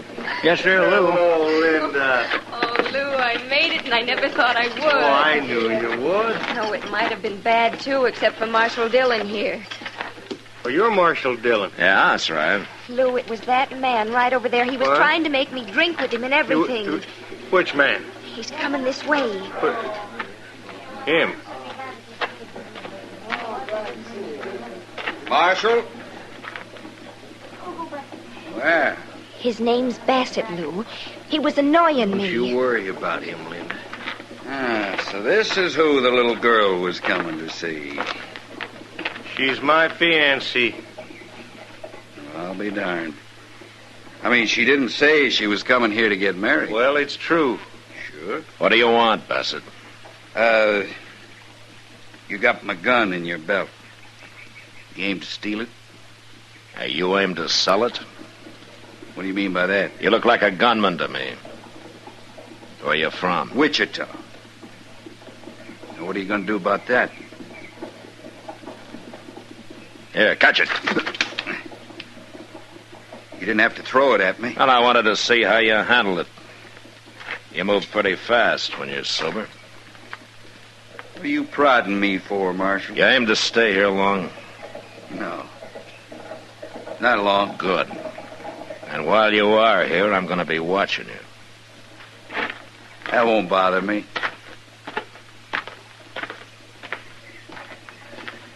Well, Marshal, I got to thank you for taking care of Linda. Yeah, sure. Now, I don't know who that Bassett fella is, but he shouldn't have been bothering her. No, that's right. Well, come on, Linda, we'll get your stuff. They got a room for you over to the Dodge house. All right, Lou. Marshal, I hope I'll see you again. You too, Chester. Yes, thanks, Linda. We'll see you. So long, Linda. Come on, Linda. My, Paxton acts kind of funny, don't he? He's trying to hide something, Chester. He is. He and Bassett didn't handle that very well. What do you mean? They know each other. You think so? And it was pretty clear. But they don't want anybody to know it. Well, why? What do you know about Lou Paxton, Chester? Nothing. I just seen him around. Uh-huh. Any idea what his game is? No, sir. I don't. None at all. Well, maybe we'll find out now. I expect he's just been waiting for Bassett to get here.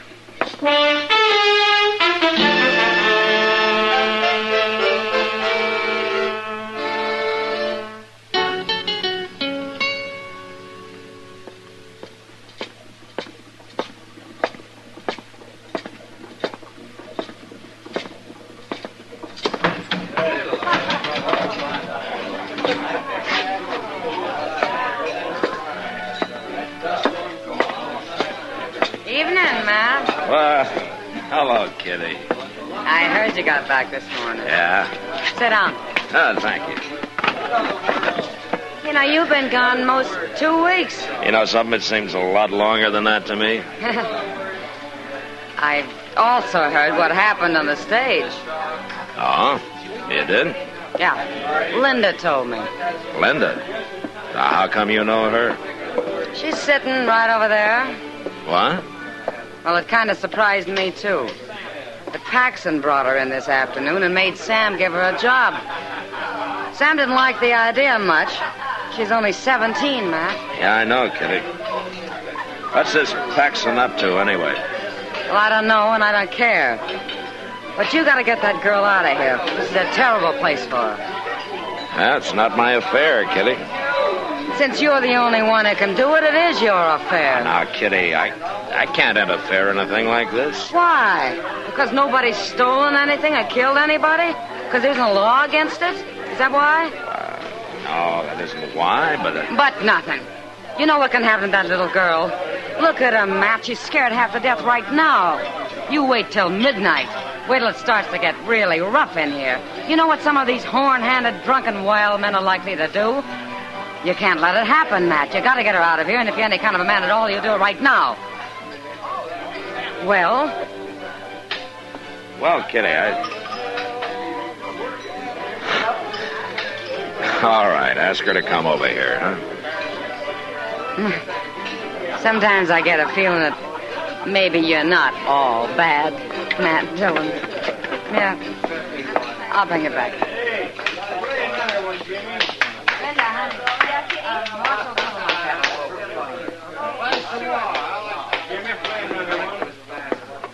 Here we are. Ah, hello, Linda. Kitty said you wanted to see me, Marshal. Yeah, that's right. Sit down, won't you? All right. You don't have to be scared of the marshal, Linda. Oh, I'm not really. But, well, tonight I feel scared of everybody. Then why do you stay here, Linda? Lou says I've got to. Why? He says it's to keep me out of the way. Oh? Out of the way of what? I don't know.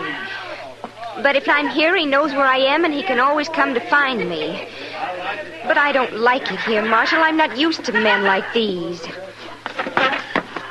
Linda, I want you to go back to your room, and I want you to stay there. Oh, I can't, Marshal. Lou'd get angry. You don't have to tell him about it. But he'll find out. He'll find out, all right, Linda. As soon as I explain things to Sam here, he'll find out from me.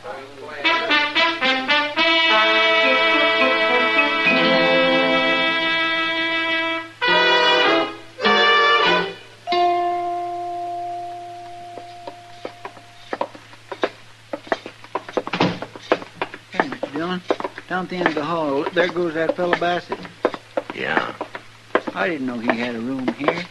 Well, that could be Paxson's room he came out of. Number 12, ain't it? By golly, you're right, it is.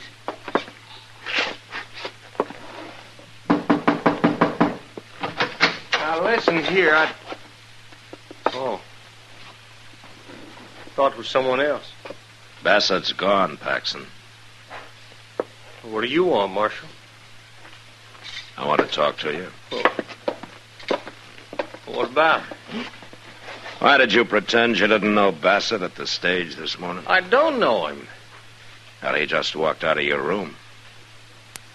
I mean, I didn't know him. I didn't know him this morning. You're lying. Now, Bassett's a gunman, Paxson. What's your business with him? I got no business with him, Marshal. We were talking, is all. Uh-huh.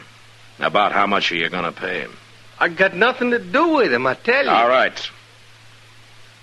Now, I don't know who you're after, but this time I'm going to stop the trouble before it starts.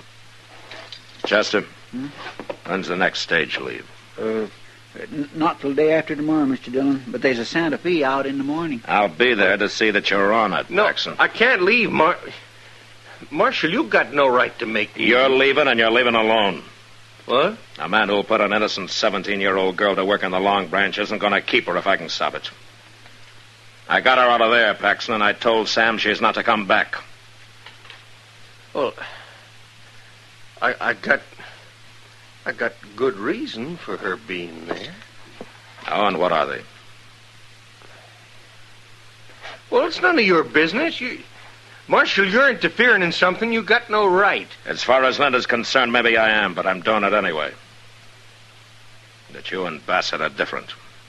And I'm going to run him out of town tomorrow, too. You're making a mistake, Dillon. If I am, you can stop it. What's that mean? Start talking. No. Okay. Come on, Chester.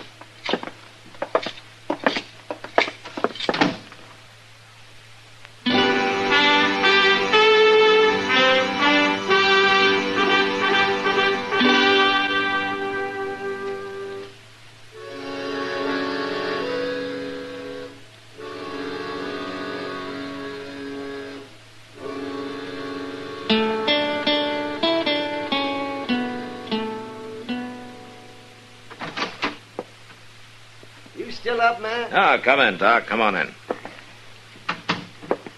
Said, you know it's nearly midnight? Well, now, when did I start going to bed at midnight?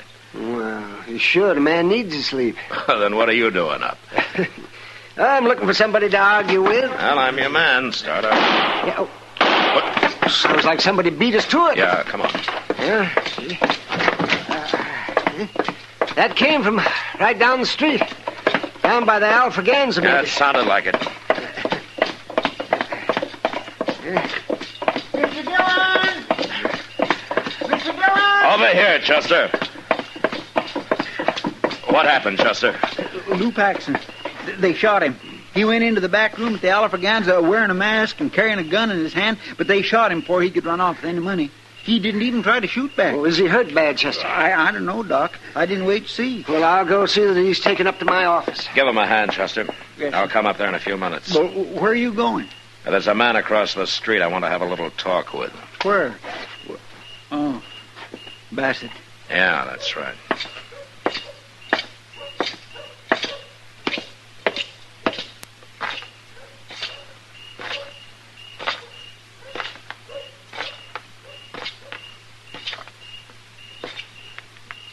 Evening, Marshal. What are you doing here, Bassett? Watching. Watching for what? Not for anything. Just watching. You working with Lou Paxson? Why? He just got shot. Dead? Why don't you go find out? Ain't nothing to me, Marshal. You know, Bassett, I was going to run you out of town tomorrow, but now I think I'll keep you around till I find out what this is all about. I ain't done a thing. And you're not going to, because I'm going to lock you up right now. I never been in jail in my life, Marshal. A lot of men haven't, even men like you. But you're going now. No, I ain't.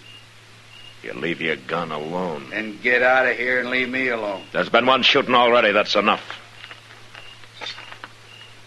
Now, I'll take your gun, Bassett. Not likely.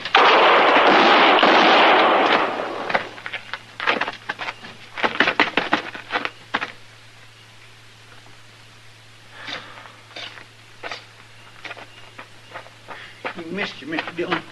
Thank goodness he missed you. He was in too much of a hurry, Chester. Is he dead? He died standing. I knew there'd be trouble. I just had to wait and see what happened. Go get Linda and bring her up to Doc's, will you? Yes, sir.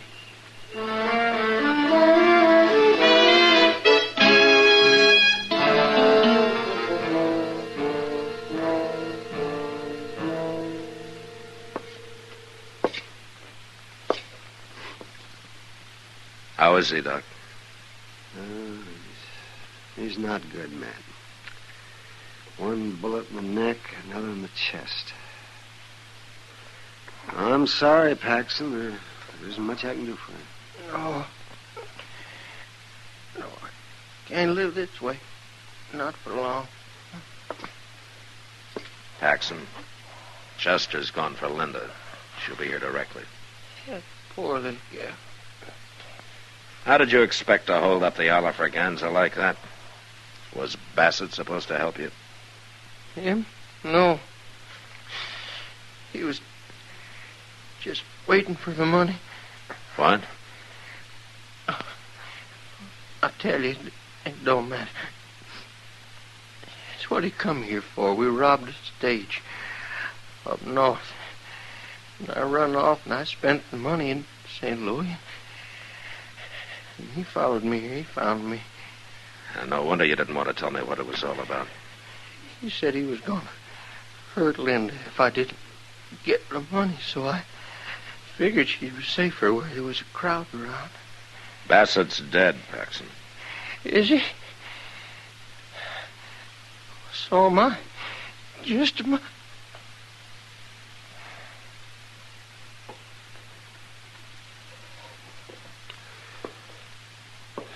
He's gone, Matt. Oh, that's probably Linda. You better keep her out of here. Yeah. Chester, wait in there, will you? Yes, sir. What are you going to tell her, Matt?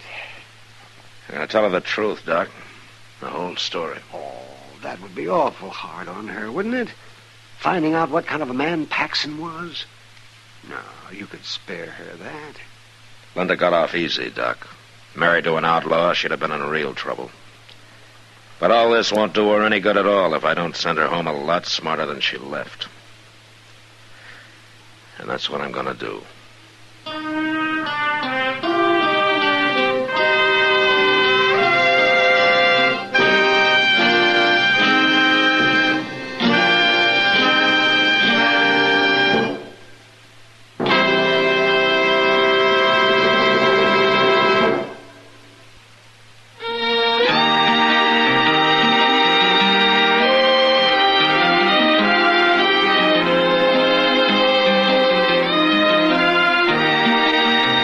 Gunsmoke, produced and directed by Norman Macdonald, stars William Conrad as Matt Dillon, U.S. Marshal.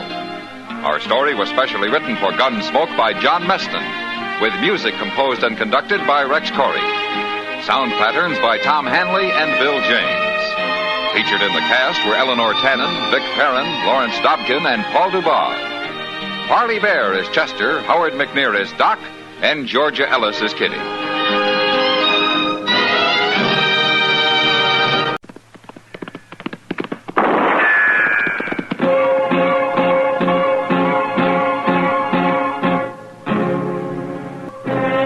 Dodge City and in the territory on west, there's just one way to handle the killers and the spoilers, and that's with a U.S. Marshal and the smell of Gunsmoke.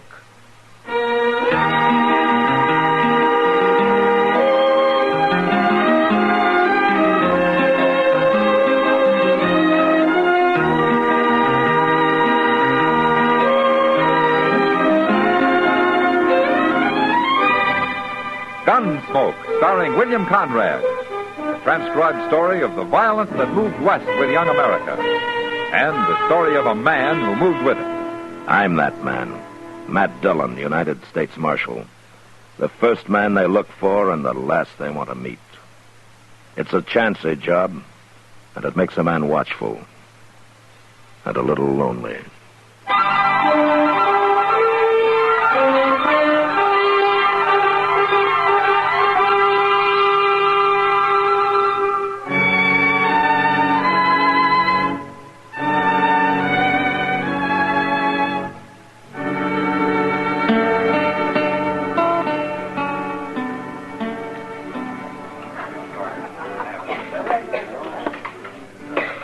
Barkeep. What'll it be, young fellow?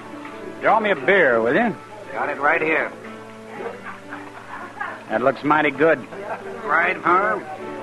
Far enough. I ain't seen you around Dodge before. No. There you are. Thanks. Take it out of that, will you? Take two out of that, barkeep. I'm having a beer, too. Any objections? Give him a beer, barkeep. And that's right smart of you, fella. I ain't looking for trouble. Of course you ain't. Not with Jake Kroll, you ain't. Not with anybody, mister. I said my name was Kroll, didn't I? I heard it. Well, maybe you ain't so smart as I thought. Barkeep, I'll have a shot of whiskey with that beer. What about it, young fellow? You buying him whiskey, too? Anybody drinks with me drinks what I drink. Bring me the beer, barkeep. Okay.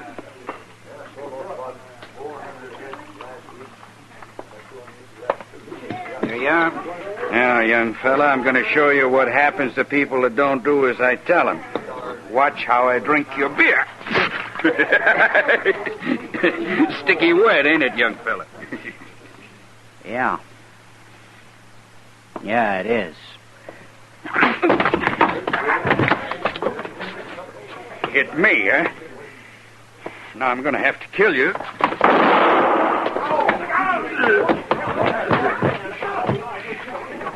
Killed him. Oh, Marshal Dillon. Oh? Did you see that, Marshal? Jake drew first, not the boy. Jake made him fight. He was bullying him right from the start, and then he drew first. I'll be witness to that. I saw it. I came through the door just as it happened. Good thing you saw it, Marshal. Give me your gun. What? That ain't right, Marshal. It was self-defense, pure and simple. I said give me your gun. Marshal, you ain't listening. It's okay, barkeep. It's okay. Here's my gun, Marshal. My office is across the street. Let's go. It ain't fair, I tell you. You saw it.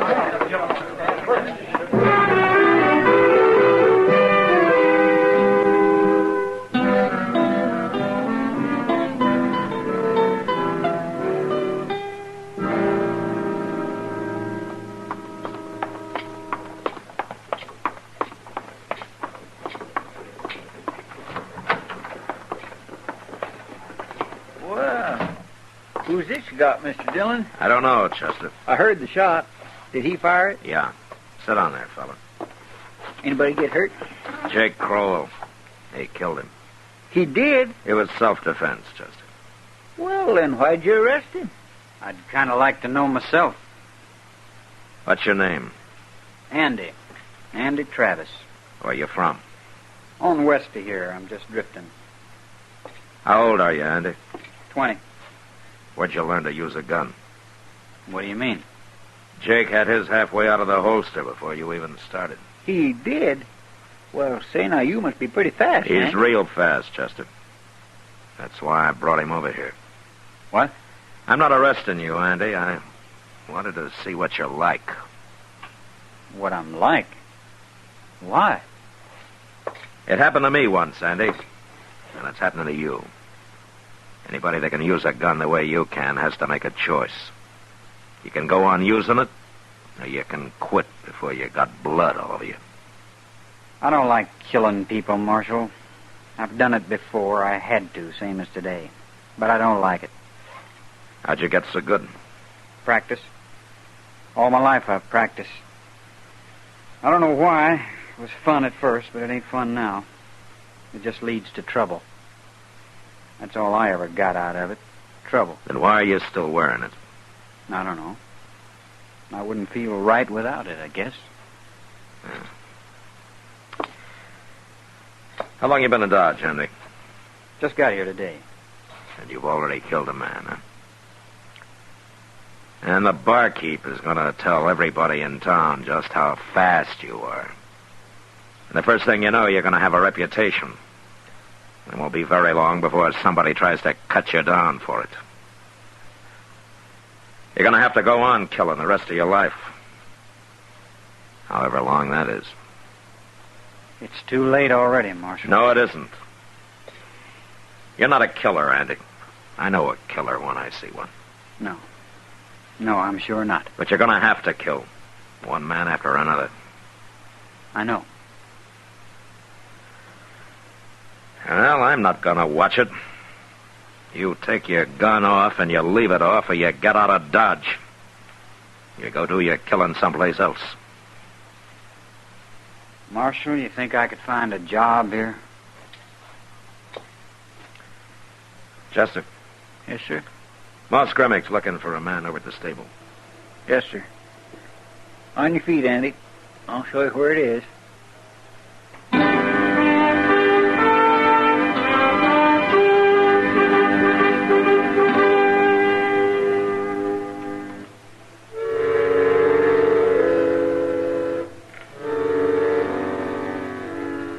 Andy didn't say anything. He just got up and followed Chester out of the office, leaving his gun with me. I unloaded it, threw it in a drawer. And I hoped it'd stay there forever. After a few weeks had passed and it was still there, I began to think that maybe it would. Andy worked out fine at the stable. Everybody liked him. And Moss Grimmick soon trusted him enough to let him run things by himself, while Moss started to get in more fishing than he had in years. Sometimes Chester went with Moss, and having Chester out of the office gave me a chance to catch up on some paperwork.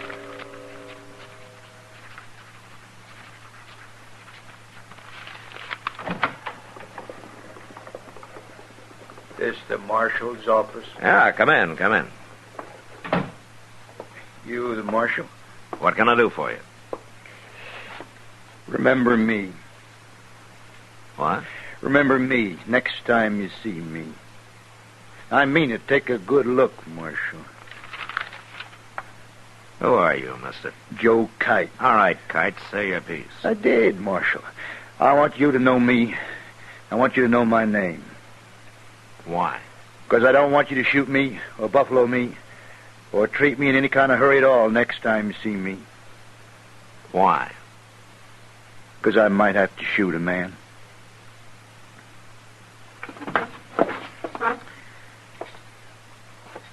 What are you talking about? I can't tell you now. I'll tell you after I've done it. Are you drunk? Plumb serious, Marshal. There's no need for you to get all fretted up.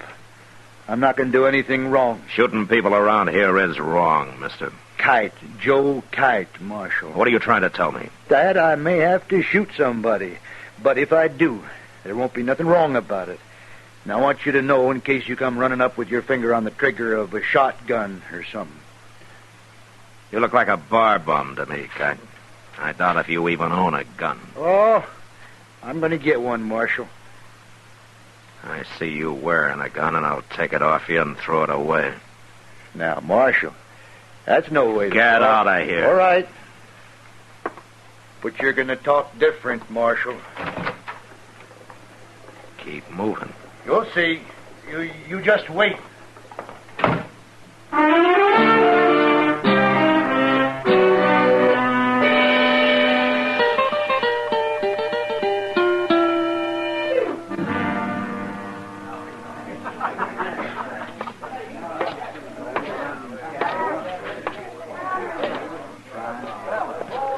Chester. What do you... Hi.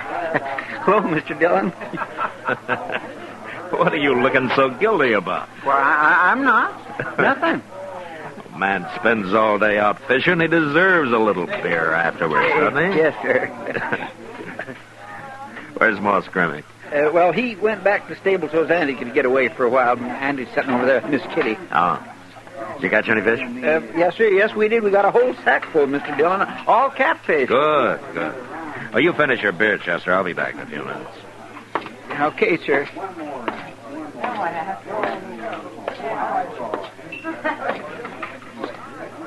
Hello, Matt. Hello, Kitty.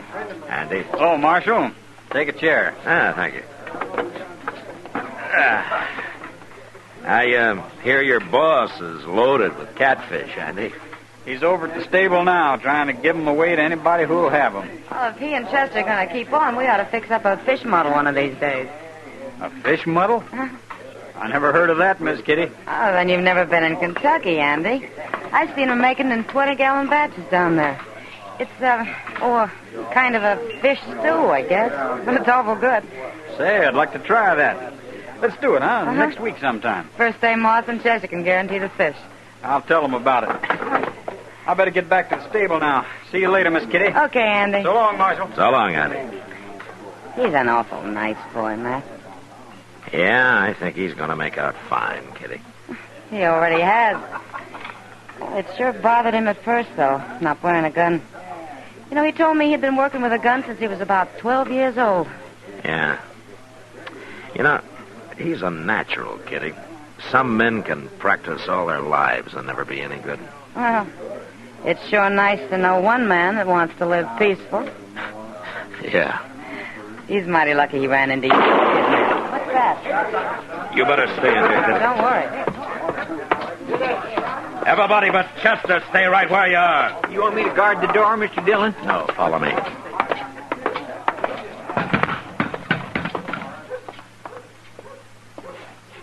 What's Andy? That fella shot him. I never saw that man before, Mr. Dillon. His name's Joe Kite. Joe Kite? Yeah.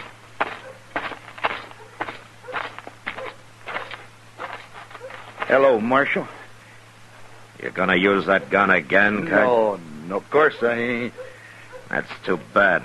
I kind of wish you wouldn't. Oh, I told you, Marshal, I didn't do nothing wrong. Now, Marshal, no. Marshal! Mr. Dillon, Andy's still breathing. Well, I'll carry him over to Doc's, Chester. Yes, sir.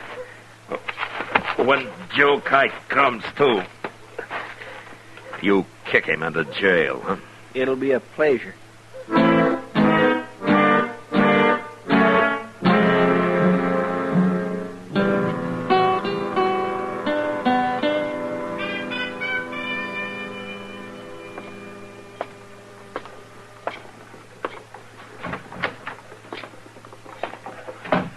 How's Andy feeling, Mr. Dillon? Doc doesn't think he has much chance, Chester.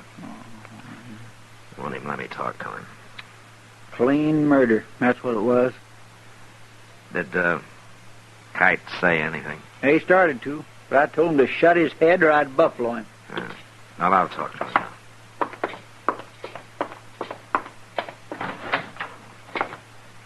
It's about time you came, Marshal. You had no reason to lock me up. You had no reason to hit me either. I told you what might happen. Well, unlock it and let me out of here. You'll get out of there when you go to trial. That's where you're wrong, Marshal. You're going to let me out of here now. Why did you murder him, Kite? I didn't murder him. I told him I was going to take him in, and he resisted. Take him in? I was going to march him right in here and turn him over to you, Marshal. What are you talking about? His name isn't Andy Travis, Marshal. It's Andy Haycox. So, of course, you didn't know it, or you'd have arrested him yourself. I couldn't tell you before this, or I'd have lost the reward. $1,000, Marshal. That's what he's worth. And I get it. You don't believe me? You ever hear the Fisher gang up around Laramie? Well, Andy Haycox is one of them. And they're all worth $1,000 apiece, dead or alive. I just come down from Wyoming. They got their pictures up all over. Sure lucky I recognize him, ain't I? You're lucky, Kite. You're real lucky. If Andy had been carrying a gun, you'd be dead. If he'd have been carrying a gun? He took it off his first day in Dodge, and he hasn't worn one since. I don't believe you. Don't you? No, it ain't true. No, he had it under his coat. I stopped him, and I told him to come with me, and why. And then he started to grab for his gun, and I had to shoot him. An outlaw like, of course he had a gun. I'll ask Andy what he did. If he lives long enough to tell me. He'll lie. You're going to take the word of an outlaw against mine? Chester. Yes, sir. I'm going out for a while. I'll be back shortly. What, you mean you ain't going to turn me loose? You're going to leave me in here? You got no right to do that. If he gets too noisy, Chester, club him.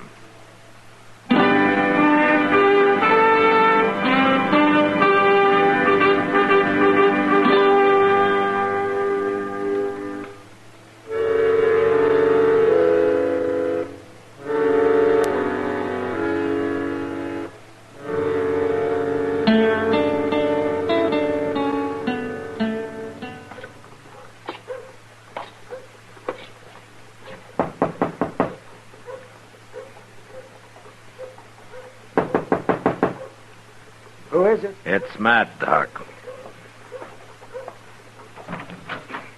Come in, Matt. Come in.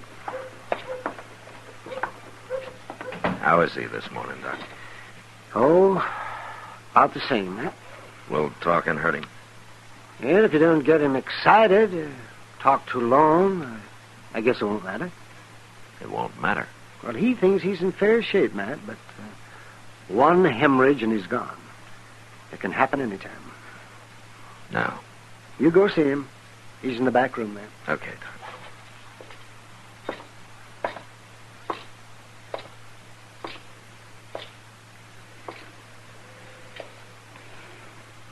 Hello, Andy.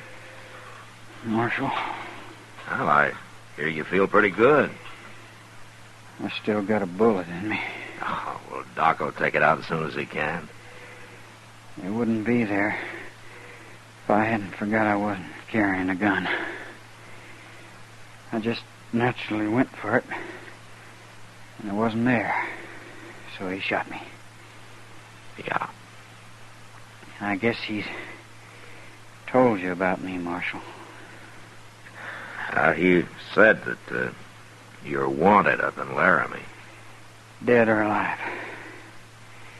That's what them posters said. You were part of a gang, Andy. Long enough for him to put up a reward for me. But I quit, Marshal. I quit. Well, what do you mean? Fisher and them fellas. I told them I was through. They tried to stop me, but I said I'd shoot my way out if I had to. So they let me go. You quit the gang? That's what I'm telling you. Well, why did you quit? They killed a fellow one night after they robbed him. I don't like killing people like that, Marshal. I had to quit. You should have told me, Andy. Maybe I could have done something. It's going to make you look bad now, ain't it, Marshal? Being friends and helping me and all. No, it won't, Andy. And I wouldn't care if it did.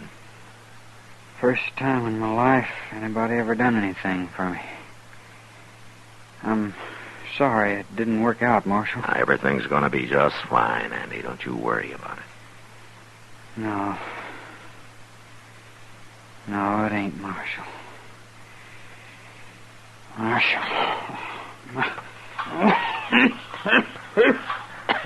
Doc. Doc, come in here, will you?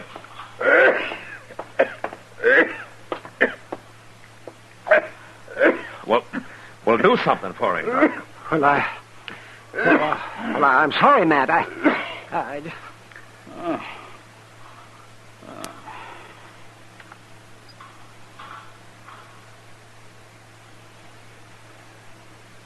He's dead, Matt. Matt?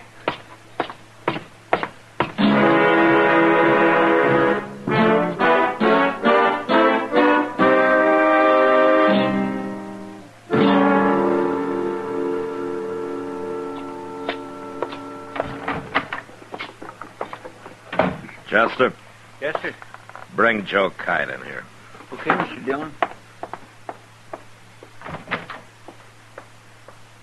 All right, out of your cage, Kite. The Marshal wants you. It's about time I got out of here. Oh, shut up and go on in the office. Change your mind. Huh, Marshal? Singing a different tune now, huh? Andy told me what happened, Kite. You're clear. Always knew I was. You should have believed me from the start, Marshal. That's all right. I don't hold no grudges. Hey, when do I get my reward money? I telegraphed Laramie a few minutes ago. You did? Good. How long do you think it'll take, Marshal? I wouldn't wait around for it, Kite. What do you mean? Andy's dead. Well, what difference does that make? I put it in the telegram. I told him Andy was dead. And that I killed him. You what? Of course, I won't collect the reward. As a U.S. Marshal, I don't get cut in on reward money. Oh, no. You're fooling me, Marshal. You didn't tell him that. I think they'll take my word against yours, Kite. And besides, Chester witnessed it. Didn't you, Chester? Yes, sir. I seen the whole thing. You can't do this to me. You're stealing my money. That's what you're doing. You're being a thief. Get out of Dodge, Kite. Get out of Dodge while you can. No. Hey, you ain't done nothing. Open the door. This ain't fair, Marshal. You can't do it. Get out before I kill you.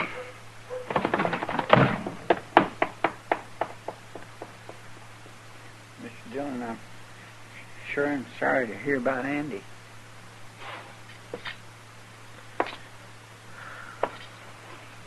Yeah. Did you really telegraph all that stuff to Laramie? I did. And it's true enough. I feel like I had killed him. Oh, no, sir. And what's worse, Chester, because of me, he couldn't even die fighting. I hope I have better luck when my time comes.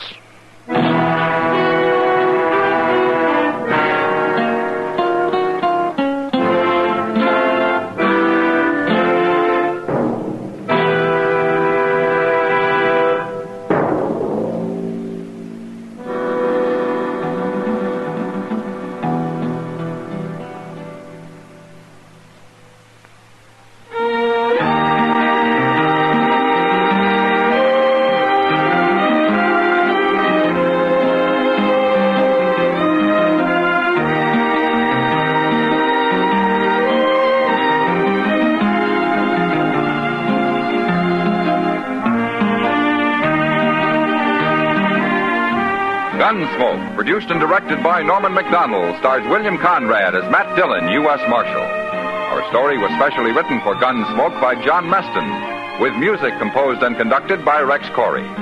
Sound patterns by Tom Handley and Ray Kemper. Featured in the cast were Sam Edwards, Joe Duvall, John Daner, and Vic Perrin. Parley Bear is Chester, Howard McNear is Doc, and Georgia Ellis is Kitty.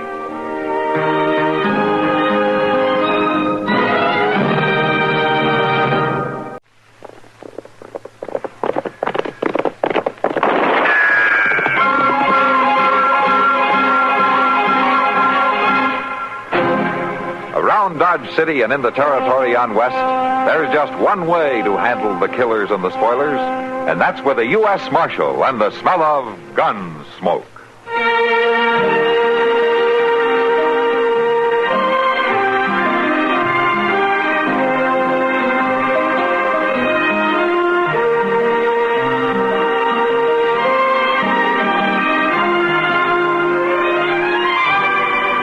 Gunsmoke, starring William Conrad, the story of the violence that moved west with young America, and the story of a man who moved with it.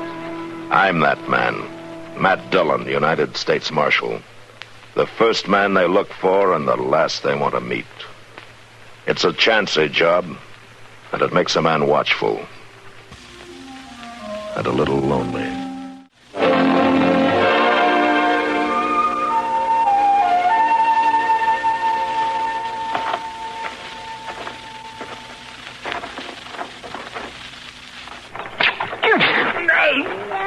Come on. Come on, get your boots on. Let's go. Listen here. Come on, get up, Harv. We're riding. Ain't no call to throw no water on me, Ollie. Well, you sleep. You just luck I didn't use coffee. Come on now, get up.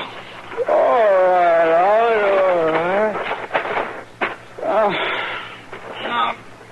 I don't know why we have to move so early. It's because I want to get this here stuff to Texas before the law starts sniffing around after us. Will you get that saddle on your horse?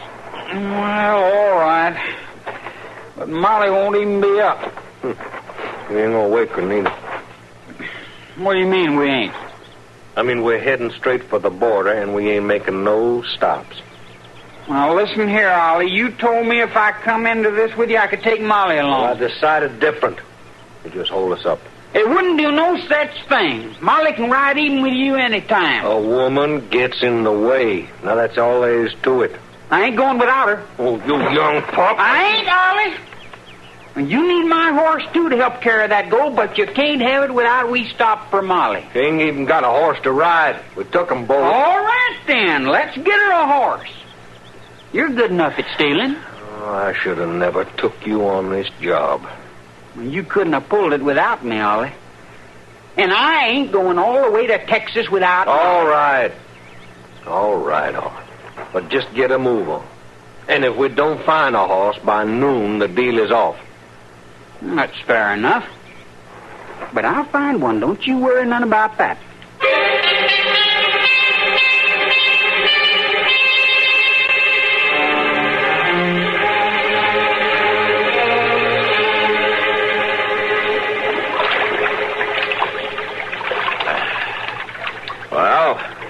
Come on, Chester. 1, 2, 3. It's kind of a shock, isn't it? Oh, my. I gotta hand it to you, though, Chester. How's that, Mr. Dillon? You hung onto that bar of soap. How come you brought it along in the first place? Well, I tell you, a man don't never know when he's going to need a bath. When he'll get a chance to take one. That's right, Mr. Dillon.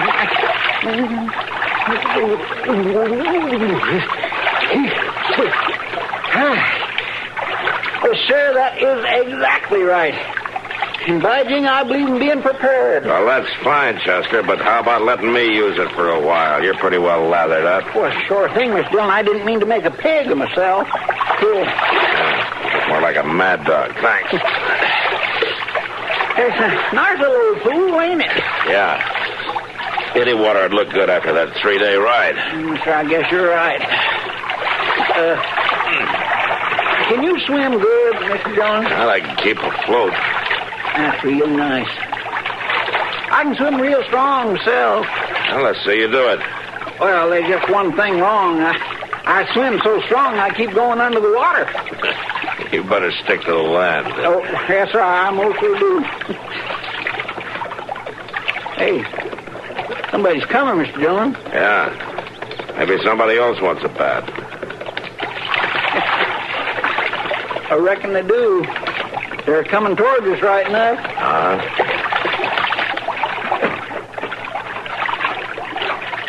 Hey, they're heading for our horses. Yeah. Hey, you. Just stay right where you are so you don't get hurt. Leave those horses alone. He's shooting. Yeah, we better stay where we are. That's more like it. Come on, I'll get both them horses. No, we'll use this pair. Sure, I'll. Hand me them bridles. Now you can go get the gun. Sure, I'll. Hey, he's taking your gun, Mr. Dillon. I should have known. Arv, get the boots, too. Your boots? That's what I said. Ought to slow them down, son. Say, I don't know who you men are, but you better think this over. This here's Mr. Dillon, the U.S. Marshal from Dodge. Well, fancy that now. I'm real pleased to meet you, Marshal, and I am thinking it over real good. Come on, Arv, let's go.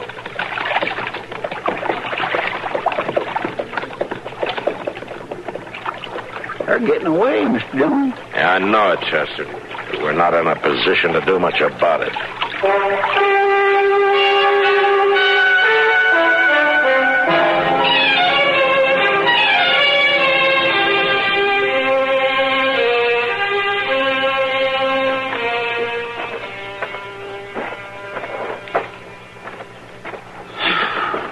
Strange corners.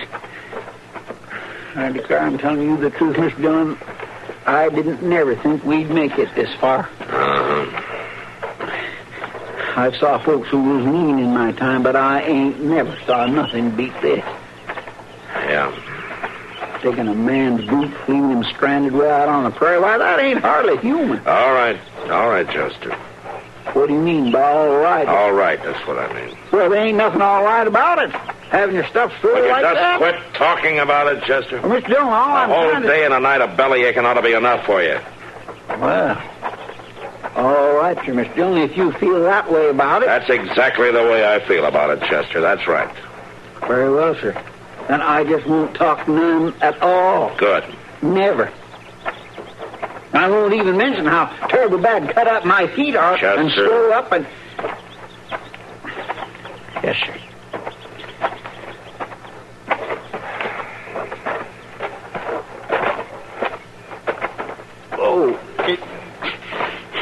Mr. Dillon, couldn't we please sit and rest for a spell? Yeah, I guess we could. All right.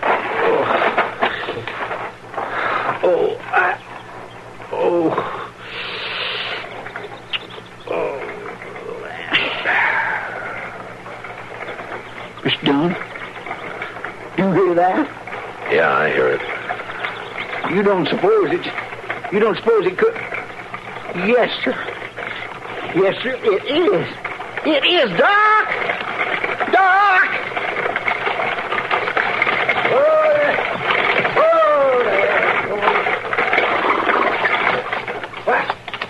Why, for heaven's sakes, Matt and Chester. Hello, Doc. Oh, Doc, you're a sight for sore eyes. What's the matter with you two? You just bucked off your horses? Will you give us a lift, Doc? Well, if I ever saw a sorry-looking pair, it's you two. Doc, we want a Wait till lift. they hear about this at the Long Branch. Let me look at you. Where are your boots? Never mind, Doc. Just give us a lift, will you? How long have you been walking? A night and a day, Doc. And that's an awful long time. Night? Let me see your feet. I sure will. Oh. Well, get in. Get in. What are we waiting for? I think I better get you two up to my office right away.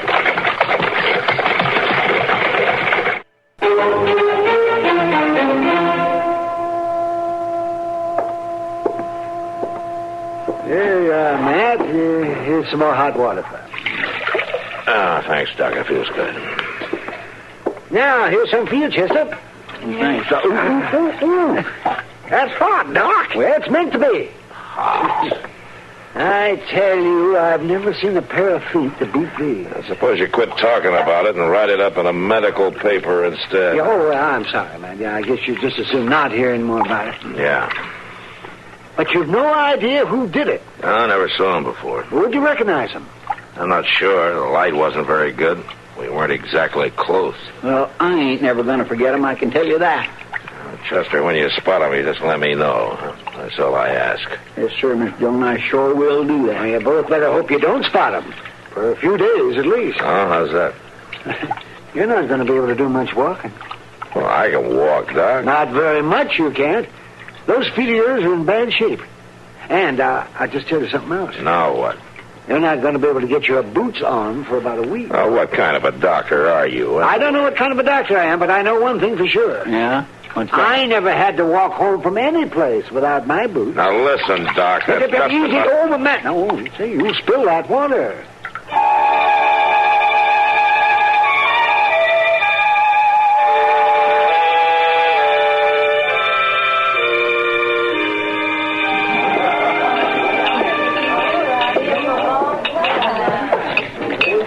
Thanks, Sam. Sure, Marshal. Well, you must be feeling like yourself again, Matt. How's that, Kitty? You're sitting here having a drink like a human being. You haven't snapped anybody's head off yet? No? Guess I haven't been too easy to have around. Well, you're never easy, but this week you've been worse than usual. Well, I'll say this for you, Kitty. Man has a hard time getting swell-headed around here. I should think you'd thank me. I don't know why. Well, it'd be a shame if you couldn't get your hat on now that you've just started being able to wear boots again. Oh, that's very funny, Kitty. I'm sorry, Matt. You're walking all right again now, aren't you? Yeah, sure. Well, I'm glad. That was a terrible thing. Yeah. Well, I'll be... Kitty, excuse me a minute, will you? Sure. There's a man at the bar over there I want to see. Business? That might be. I'll be back.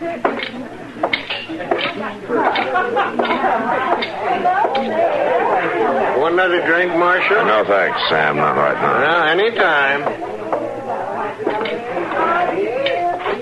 You, young fella. Me? Mm-hmm. You're new in town, aren't you? Just riding through. Oh? Where you headed? Well, I ain't decided. It's a nice pair of boots you got there. Yeah. Well, you see... A little big for you, aren't they? Well, no, they ain't. Why don't you walk over to the table and back, huh? I ain't gonna... I said walk. Well, sure, Marshal. Sure.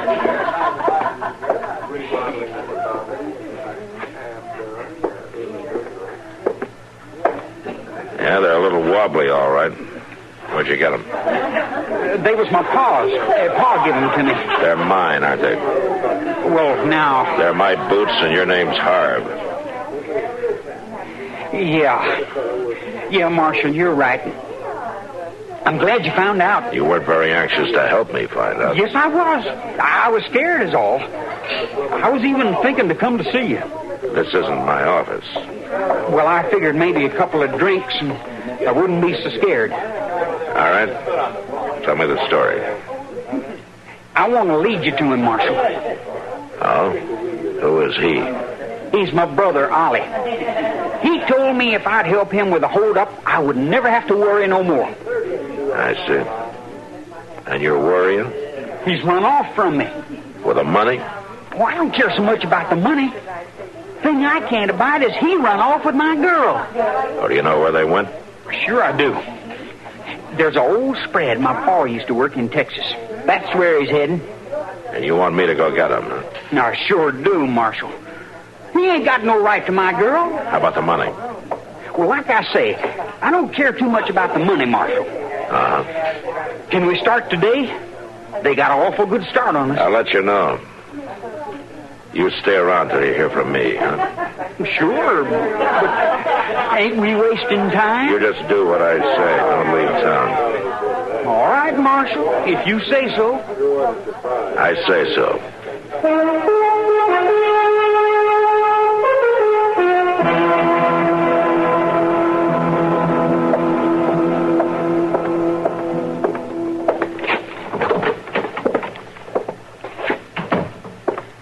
I brought the mail, Mr. Dillon. No. Thanks, Chester. Didn't look like there's anything worth nothing in it. Uh-huh. Circulars and all. Mr. Dillon? Yeah? I've been wondering something. Yeah? Yes, sir.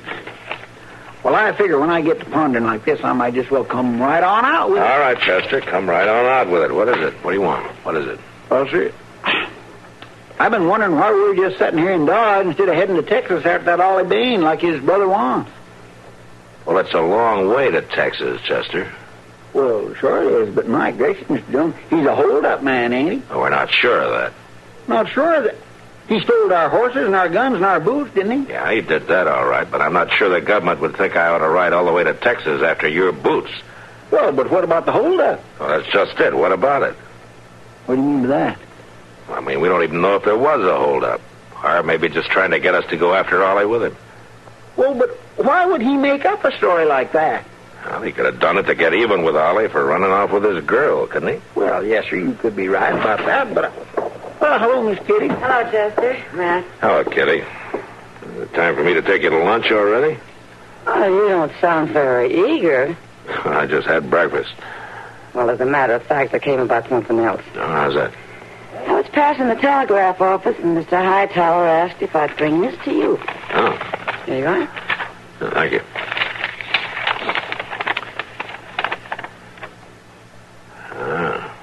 Good news? Well, Chester may think so. How's that, Mr. Dillon? We can take that trip to Texas you've been so anxious for. That's so? The Bain brothers not only pulled a stage hold up, but they killed a man while they were in it. All right, come on.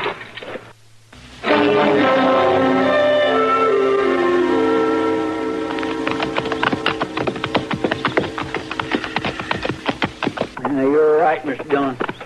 Texas is an awful long way from anything. Yeah, it's better riding than walking, isn't it?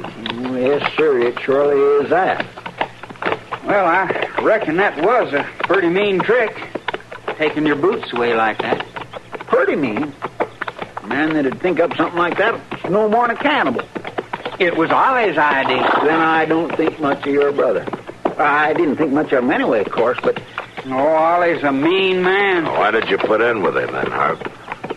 You talking about the hold-up? Mm-hmm. Well, I reckon it don't make no sense no more, Marshal, but it was the first time Ollie ever treated me like I was worth anything. Oh. Yeah, he beat me and he cuffed me all the time when I was growing up. He never had no use for me. I shouldn't think you'd have had any use for him either. He was big and strong, Marshal. Yeah, Ollie could do about anything. I guess when he asked me to help with a holdup, I guess I figured he was getting some use from me. But he didn't, Marshal. As soon as he didn't need me no more, he run off with my girl. Oh, he's a mean feller, all right. We'll get him, won't we, Marshal? Yeah, I expect we'll get him. That's good. Not gonna be so good for you, though, Harv. They'll want you for the holdup and the killing also. I know it, Marshal. You'd have been smarter to make a run for it by yourself instead of ever coming near Dodge. Well, I wanted you to get him. And I'm gonna try. It ain't right for a man to run off with his brother's girl.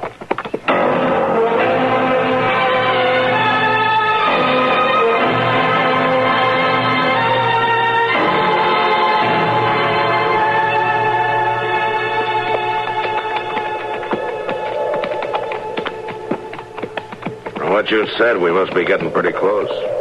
That's right, Marshal. See them trees over there? Yeah. And the place is just behind them. All right, we'll ride up to them and look it over from there. Yes, sir.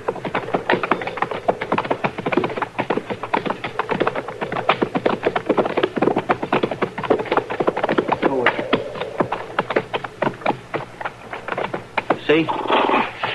The shack is right over there. Yeah. We'll leave the horses here.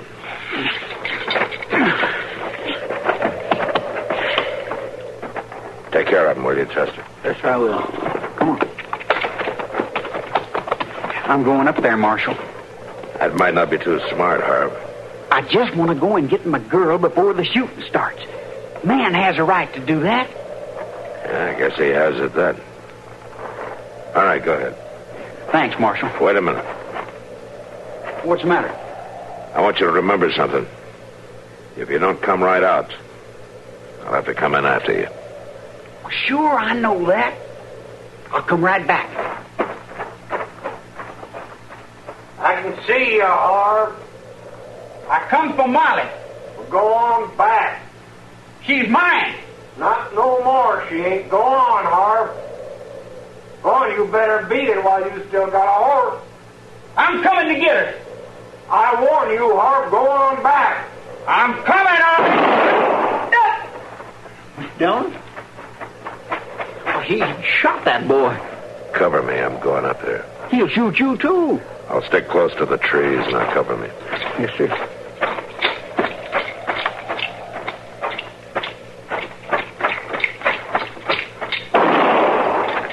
Mr. Dillon? It's all right, Chester. That shot was in the shack. Mr. Dillon, look. That woman coming out. Yeah, I see her. Come on.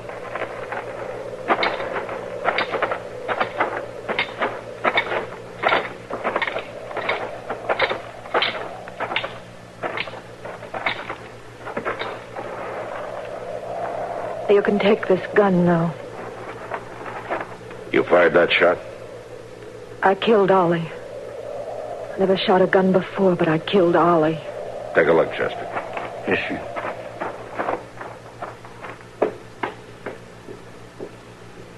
He's dead, Mr. Dillon. Check the other one, will you? Yes, sir. You don't have to look, Marshal. I knowed right away when Harv died. Yes, ma'am, I guess you did. She's right, Mr. Dillon. Man don't have no right to shoot his brother. No, he doesn't. Man don't have no right to run off with a woman neither. And beat her and be mean to her. No, ma'am. But mostly a man don't have no right to shoot his brother. You should have let the law take care of it, ma'am. No, Marshal. I owed it to Harv. He wouldn't have expected it.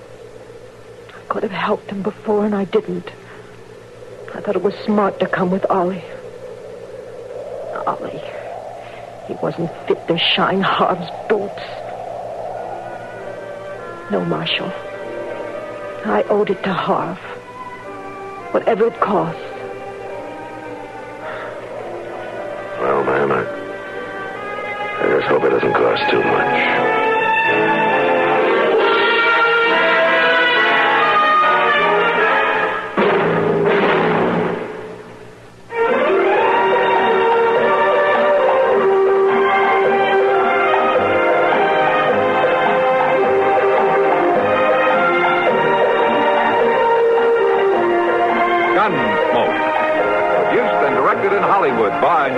McDonald stars William Conrad as Matt Dillon, U.S. Marshal. The story was specially written for Gunsmoke by Marion Clark, with editorial supervision by John Meston. Featured in the cast were Sam Edwards, Gene Bates, and Lawrence Dobkin. Harley Bear is Chester, Howard McNear is Doc, and Georgia Ellis is Kitty.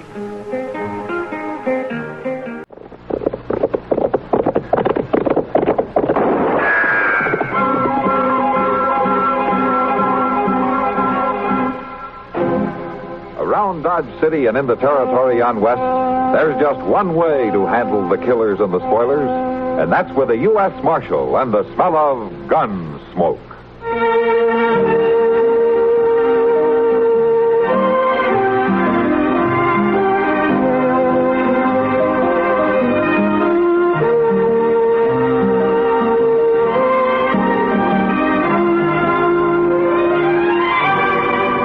Gunsmoke, starring William Conrad, the story of the violence that moved west with young America, and the story of a man who moved with it.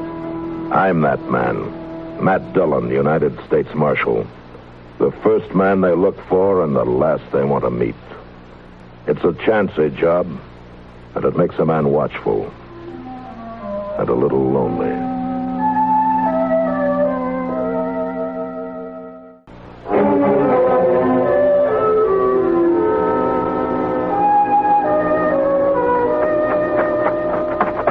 Mr. Dillon? Mr. Dillon. Take it easy, Chester. But there's been a train robbery, Mr. Dillon, about 5 miles east. They held up the baggage clerk and got away with $50,000 in double eagles. Well, when did you hear about it? Just now, when number 7 pulled into the station. You got to get over there right away. And I guess they'll wait. Dodge City's the end of the line. Well, yes, sir, I know Anybody that. say how many were in on it? 3, according to the clerk, all wearing masks. They snuck aboard when the train stopped for water at Cottonwood Tanks. Made them cut the rest of the train loose and go on with just the engine and the baggage car. Had horses waiting down the track somewhere. You ought to get over at the depot, Mr. Dillon. The baggage clerk shot pretty bad. God. Now, why didn't you say so? And another thing, they cut the wire so the train crew couldn't telegraph ahead. Same old story, Mr. Dillon. You'd think them bandits would figure out some new way. Why? This one usually works.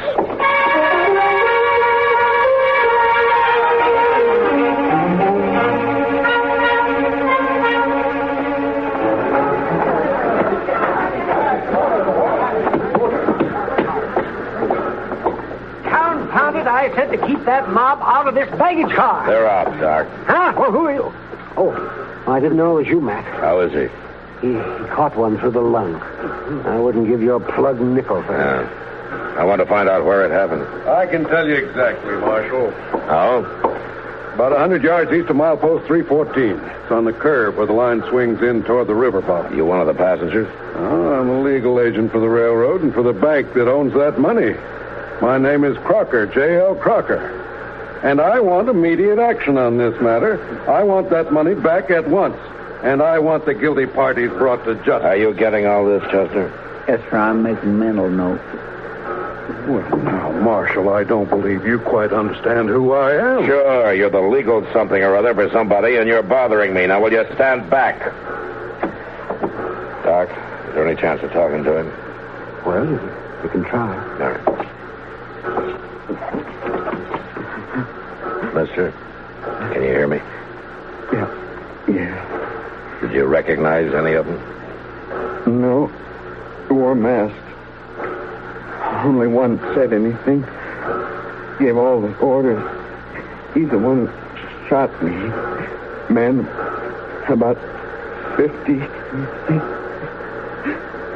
Is that all you can tell me? I don't feel so good, Marshal. I think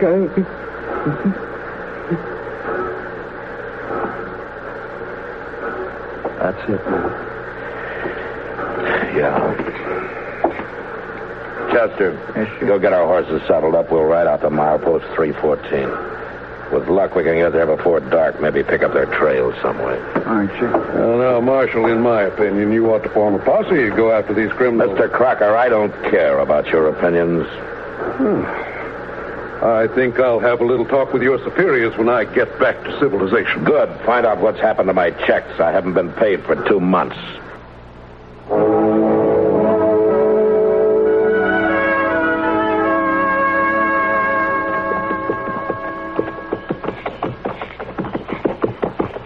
Chester, pull up a second. Yes, sir. Reckon they've heard us yet? And they don't show it. Both of them are still working around the campfire, paying no attention. Fixing supper, I guess. A man and a young boy. Must be homesteaders on the move. I've never heard of bandits hightailing it in a covered wagon. Besides, there's only 2 of them. 3 men held up the train. Yeah, I know. Now let's ride on down to the fire.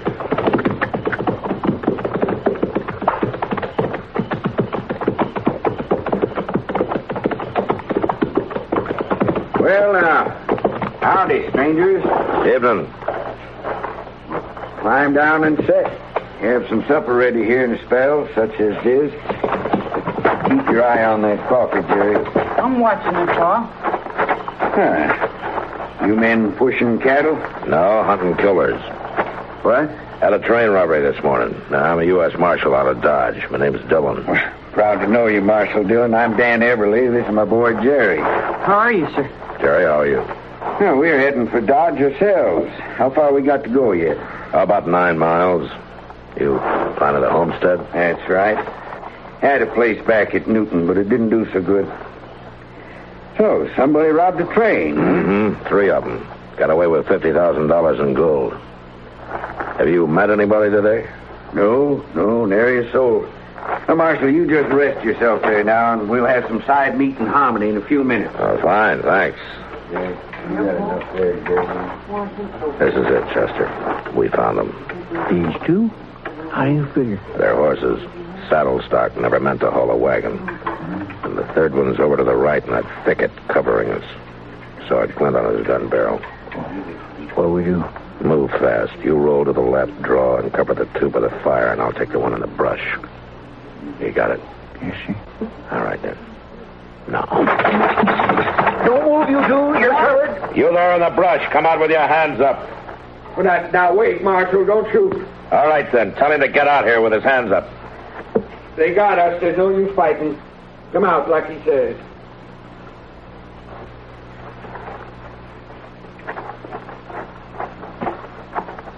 Why didn't you let me fight, Pa? I could have shot them both. Oh, fella. It's a girl. So it is. My daughter, Janet, I told her to hide out there till we found out what she wanted. I wanted to keep her out of this. So you and your 2 kids were the bandits, huh? Now, you're quite a father, Mr. Everly. You leave him alone. Pa knew what he was doing. He had a right to that money. I see. How old are you, Janet? 18. It's any of your business. The young'uns ain't to blame, Marshal. I brought them up to do like I told them. They didn't know. Somebody ought to have known. Now, where's the money? Don't tell him. Be quiet, Janet. Marshal, we buried that money, and I reckon I'm not going to tell you where it is. It's ours, and we got a right to it. Yeah, you said that before. I had a homestead outside of Newton. My wife died there. The young'uns and me fought the prairie for 4 years. Crop failures, hard times. Then last fall, I finally got a good stand of wheat ripe for the harvest. You know what happened? Now, what happened? Sparks from a train set fire to the grain field, burned us out, lost everything. I wrote letters to the railroad office in St. Louis. They said I'd have to come back there and prove my claim. Now, they knew I couldn't do that. Well, did anybody ever tell you things were easy out here in the West, Mr. Everly? Chester, you and the boy hitch up that wagon and start loading it. All right, sir. Come on, son. What are you aiming to do with it? Take him to Dodge City. To jail.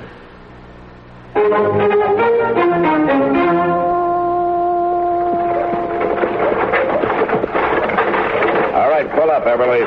Oh, boy.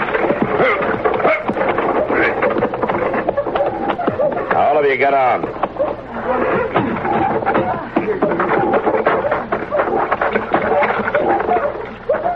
I guess my reasons for robbing that train don't count for much, do they, Marshal? Judging's not part of my job, Everly. But not the young'uns. It wasn't their fault. You killed a man, Everly. What do you expect? Marshal, I didn't aim to kill him. He went for his gun as we was leaving, but I didn't aim to kill him. Oh, Marshal, I see you brought in the culprits. Yeah, it looks that way, Mr. Crocker. Oh, where's the money? I want to get it locked up in the bank right away. They say they buried it. What? Matt, Is he all right? I heard of the saloon that you bought in the Bandits. That's right. Is she one of them? That girl? Yeah. Well, she's just a kid, Matt. You're not going to lock up a girl. Kitty, I don't like the idea any better than you do. That jail wasn't built for women. I know that. Matt, let me take her. What? She won't try to get away with the others in jail. She can stay in my rooms while I'm working. I'll take care of her, Matt. Janet, you go with Kitty here. Yes, sir. Stay with her and do whatever she says. Thanks, Matt. Thanks a lot. Come on, honey. Chester, you take these other two inside and lock them up. Yes, sir. Come on. Let's go. Now, Marshal, pretty or not, that girl is a criminal. Why aren't you locking her up? Well, we've got a different attitude toward women out here, Mr. Crocker. We never got around to building jails for them. Well, what about the money? $50,000 missing. That's right, it is. It's a long ride into town, wasn't it, Marshal? Moonlight, pretty girl in a wagon, chance to talk. Maybe You there. Yes, sir. Drag him over there to the water trough and stick his head under the pump.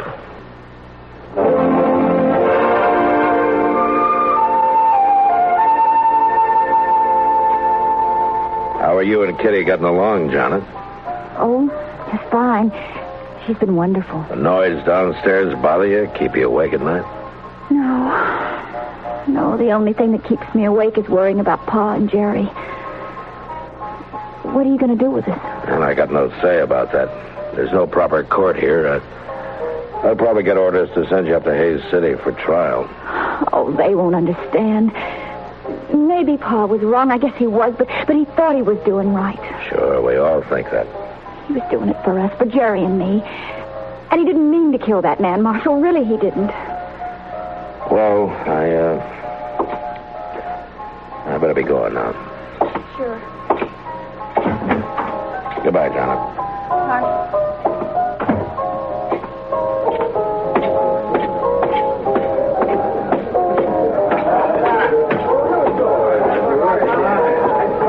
Well, Mac? She's quite taken with you, Kitty. Stories around town say you're a little taken with her, Matt.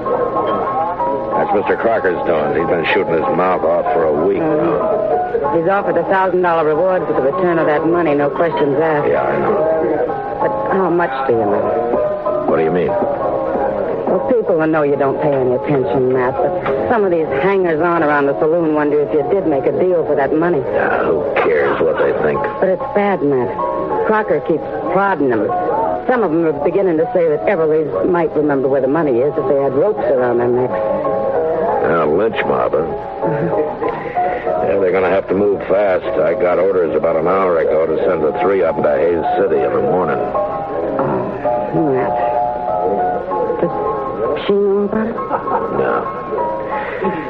I just didn't have the heart to tell her.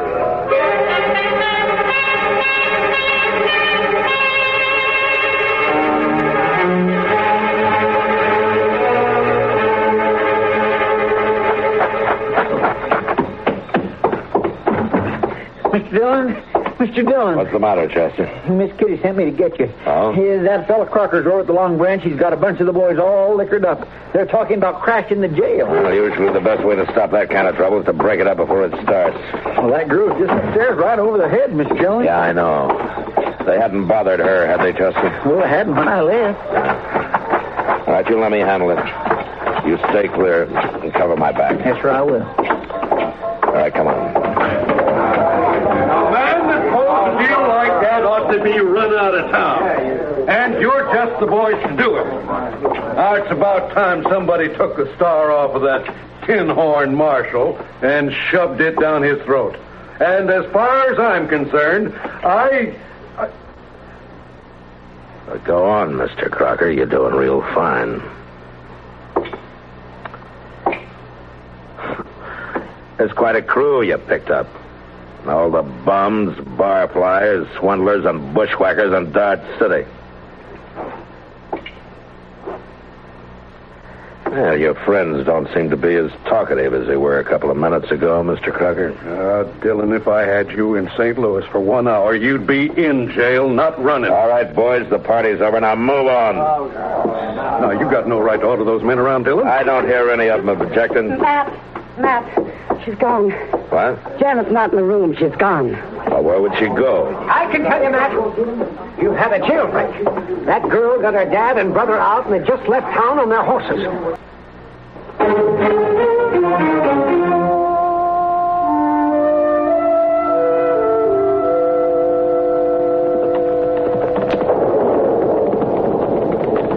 We're getting pretty close to the place for the camp that night. It's right ahead of us there, Chester. Sure do hope that cussed storm holds off. First, you know, they may not have came back here at all. Well, then we'll backtrack to Cottonwood Tanks. They'll want that gold. It's got to be somewhere between here and the railroad. Yonder's where the wagon was standing. Yeah. All right, pull up, Chester. Let's take a look around.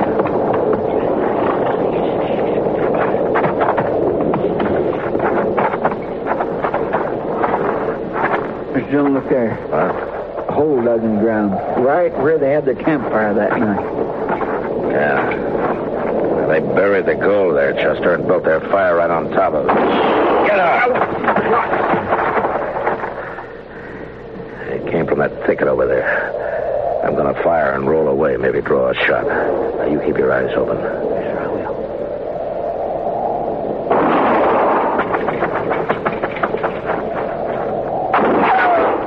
He came from the left of that big tree off there. Yeah, I saw it. You got him. Yeah. Come on, Chester.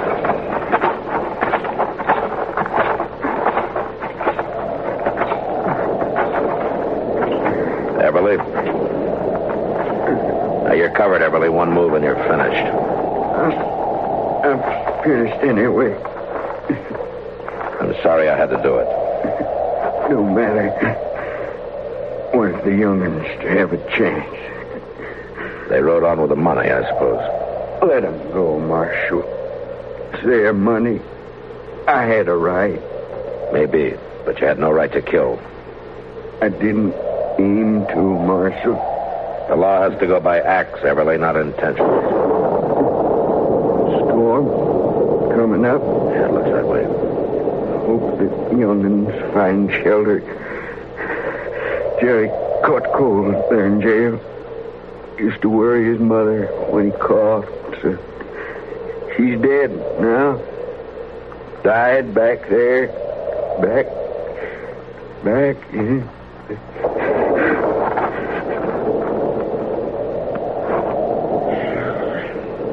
Guess he paid for it, Mr. Dillon.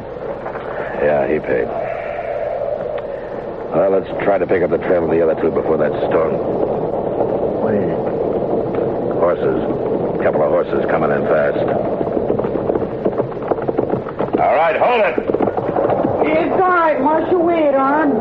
Pa, where is he? We heard the shooting and turned around and rode back. You better get off your horses, both of you.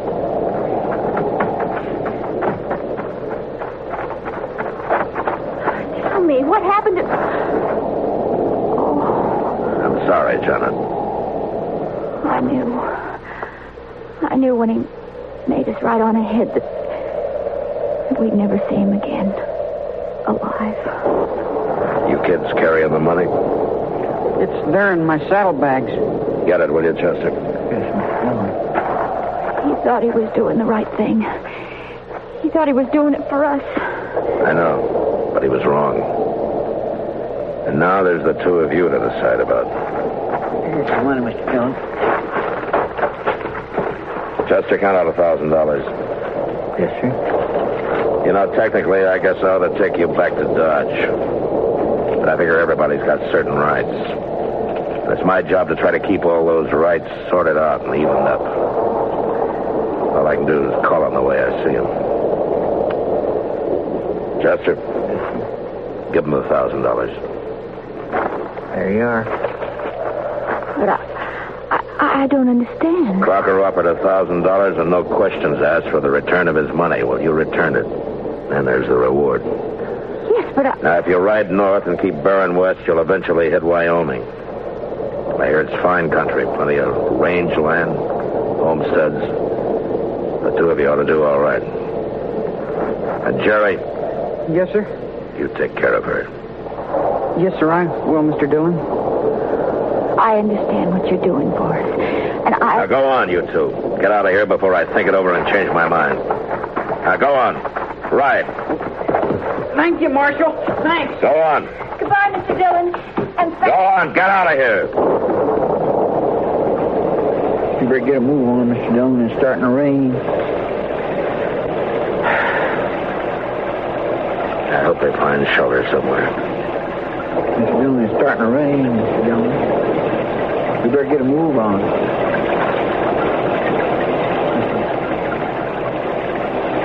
Mr. Dillon?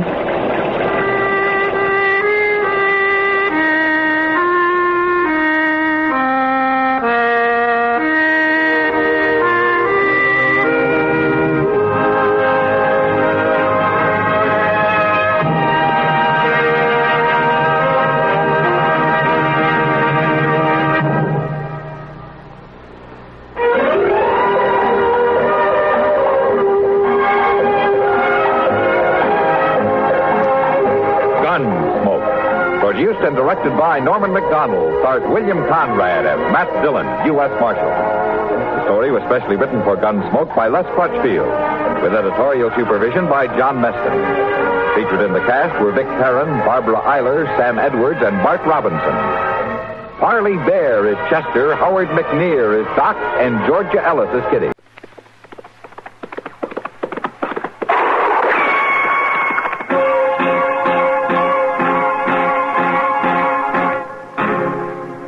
Dodge City and in the territory on West, there's just one way to handle the killers and the spoilers, and that's with a U.S. Marshal and the smell of Gunsmoke.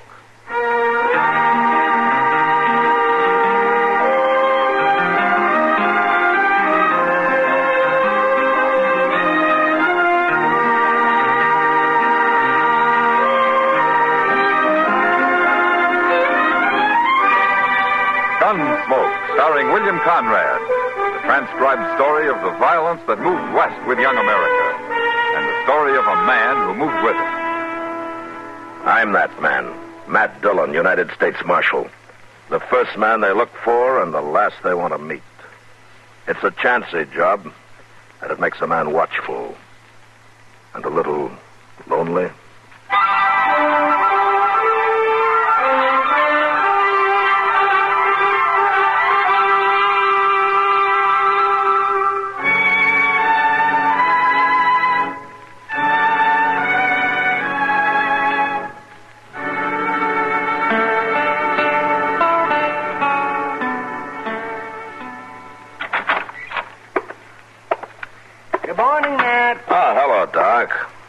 You had breakfast yet? I'm waiting for Chester to get back from the depot. Somebody told him there's a telegram for me. Telegram? You should have left it there, man. What? A telegram usually means somebody's coming to Dodge looking for you, or that you've got to go somewhere and look for them. Either way, it spells trouble. Well, if it wasn't for trouble, Doc, I wouldn't have a job. Well, then you ought to quit. It's a poor thing when a man has to make his living off of other people's troubles. Oh? Tell me, Doc, how long's it been since anybody came to you and told you how good they were feeling, huh? Say now. Oh, you know, I hadn't thought about it. Well, I guess we're pretty much alike after all, man. Well, hello, Chester. Hello, Doc.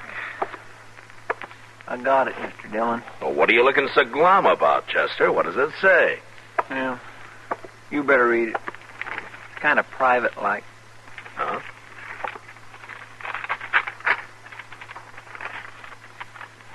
U.S. Marshal, Dodge City, Kansas. Coming to get married. Noon train, Saturday. Meet me. Signed, Mavis Mccloud. Oh, Mavis Mccloud. Oh, that's a right pretty name. Oh, she's pretty, too. See, where's she from, anyway? You really gonna get married, Mr. Dillon? Hey, you're pretty foxy, Matt, keeping this so quiet. Now, wait a minute, you two. If you're all through talking, I'll tell you something. Yes, quiet, Chester. This is an important moment. Well, I'm listening. All right. Now, this May be kind of a shock to you, but since you're both friends of mine, I thought it'd be best that you be the first to know. Yes, Matt. I am not about to get married, and what's more, I never heard of any Mavis Mccloud. What? Well, she still might be pretty, man. I don't care if she looks like Lily Langtree. Well, but Mr. Dillon, ain't you even going to meet her? Well, I may meet her, but right now, let's go get some breakfast and talk about something else, huh?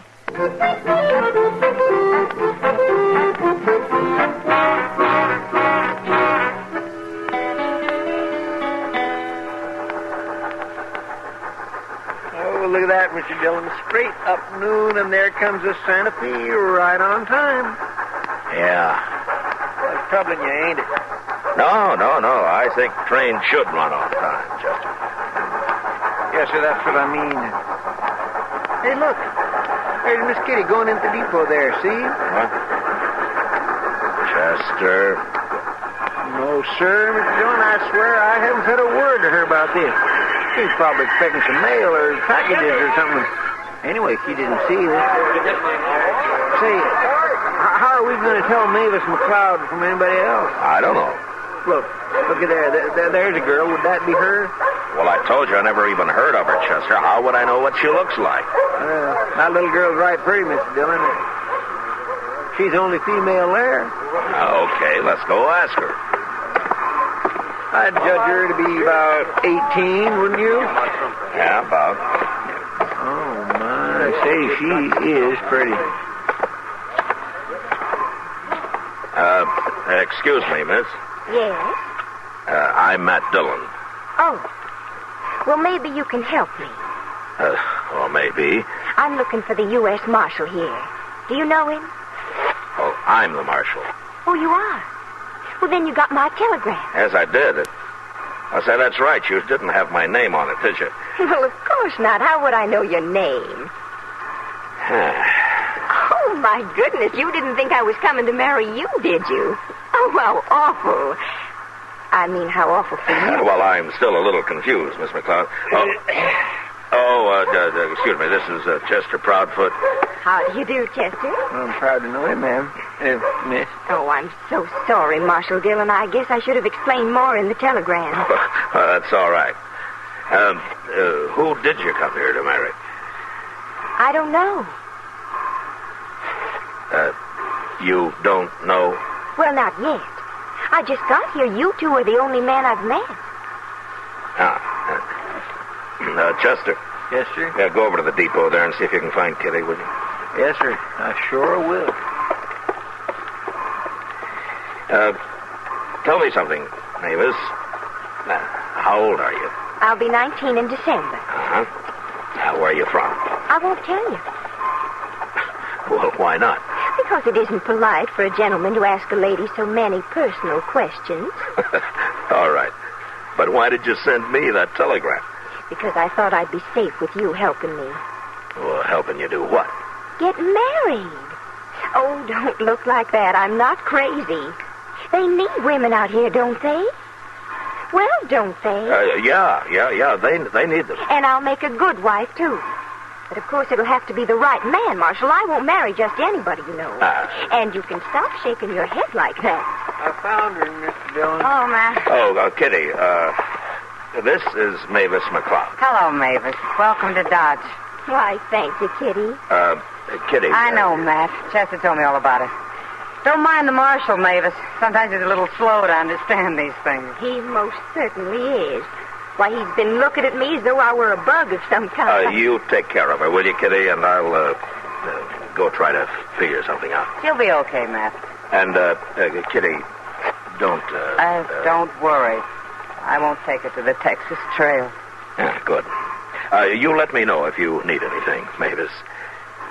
Besides a husband, I mean.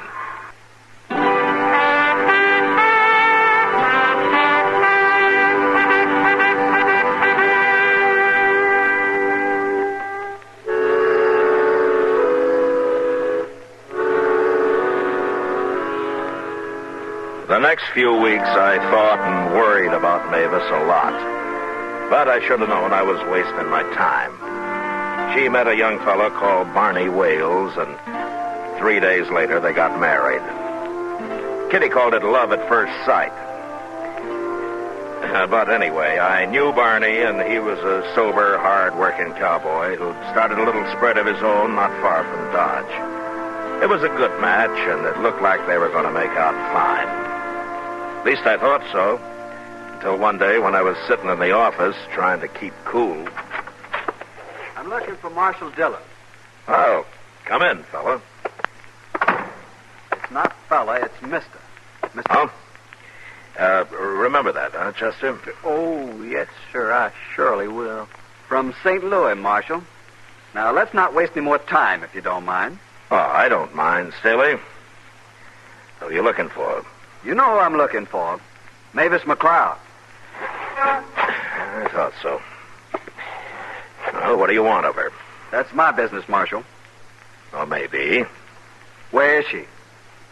Oh, what makes you think I'd know? She sent you a telegram from St. Louis. I knew she was headed out here somewhere, so I checked.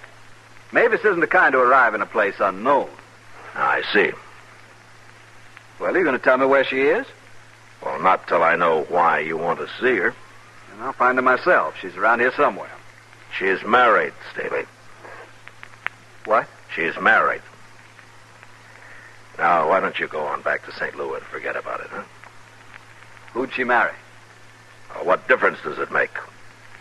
You're not going to bother her. We'll see about that. And meantime, I hold you responsible for this, Marshal. Okay. Let's say I'm responsible. Why don't we settle it right now? No. No, I'll find her first, Marshal. And after I've killed her husband, I'll come looking for you. Well, forevermore. There's about the bloodthirstiest man I ever did see, Mr. Dillon. He's going to kill everybody.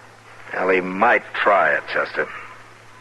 I think I better ride out and talk to Barney Wales. No, sir, not today. What? Well, Barney and Mavis, they're in town today. I seen them over at the Dodge house this morning. They're staying the night there. Well, then I'll go find them there before Lou Staley does.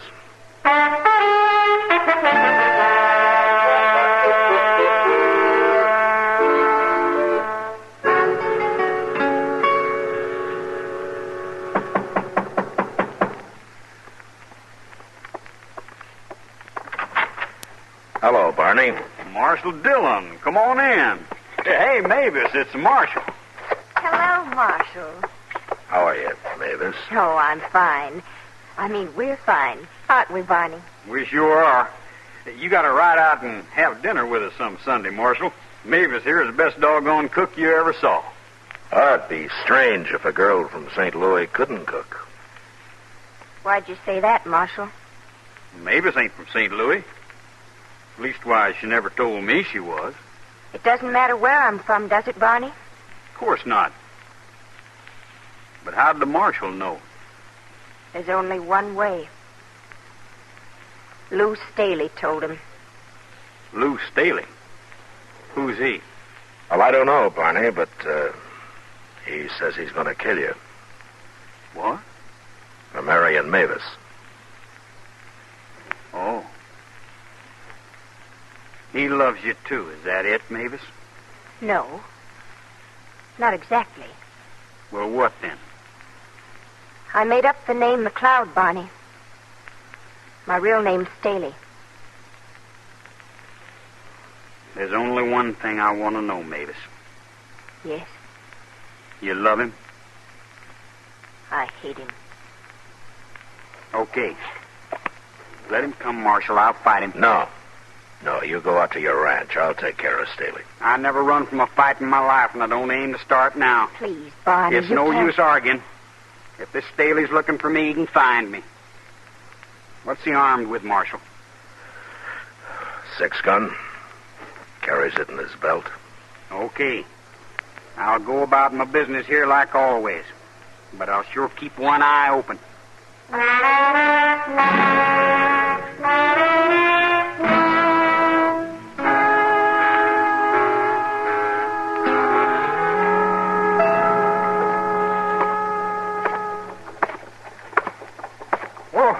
Hello, Marshal.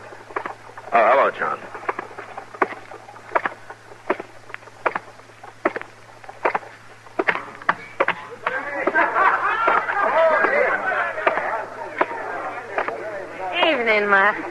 are you, Kitty? I was in here with Chester a little earlier. Where were you? I took a walk after supper. Anything to stay out of this saloon for a while. What'd you want me for? Well, there's a man over there at the bar, Kitty. That tall, dude-looking fella. You see him? Who is he? Well, his name's Lou Staley. Did you ever hear of him? No? Yeah. I thought maybe Mavis Mccloud might have said something about him. She's never mentioned him.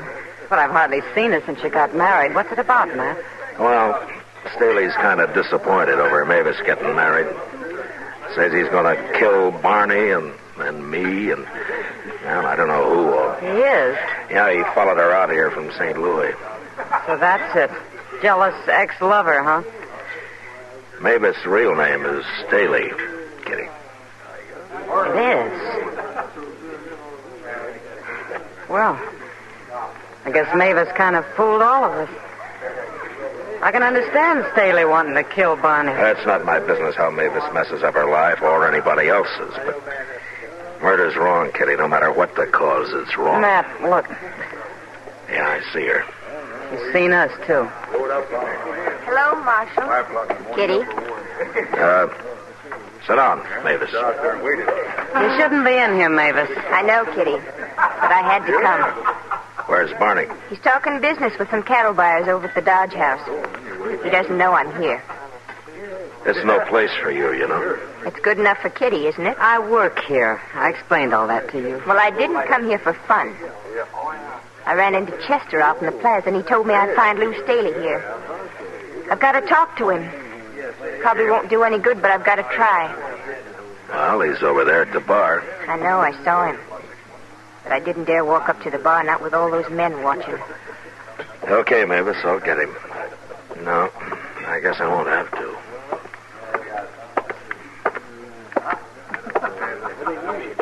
I knew I'd find you sooner or later, Mavis. I want to talk to you, Lou. It's too late for talk. I told you what I'd do, and I'm going to do it. Lou, I want to talk to you alone. Go out back, Mavis. The door's right over there. Nobody will bother you outside. Come on, Lou. Won't do any good, Mavis. You know it won't. I don't like this, Kitty. Why not? Talking's better than fighting, isn't it? No, talking isn't going to stop him. You know, there's something wrong about him, Kitty. It's sort of like he can't hear or see anything but himself. Like he's all alone in the world. Any man in love acts like that. Well, maybe. But if I didn't think he'd just keep coming back, I'd tie him up and throw him on a train for back east. Well, we should do something. What? Matt. Yeah, come on.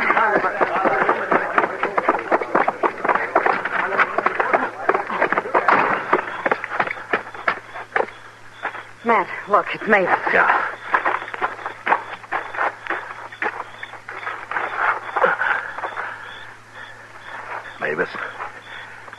Mavis. Did he kill her? No, she's still alive. You go after Staley, Matt. I'll take care of her. I'll get Staley, but I'm going to carry Mavis over to Doc's first. You better come along, Kitty.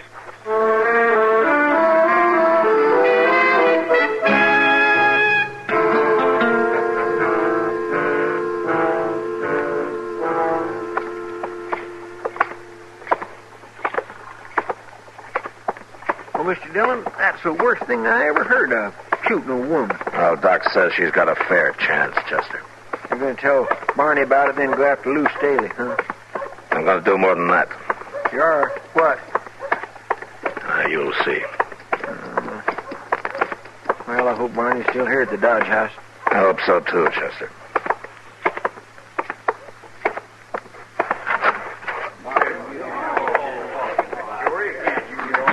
Maybe that's him standing over there. I know that one fella. He's a cattle buyer. Oh, there's Barney with his back to us. That's better beef than that, but you're going to have to pay for it. Oh, Barney. Hi, Marshal. There's a Marshal. How are you, gentlemen? What are you doing here, Marshal? Something wrong? There is, ain't there?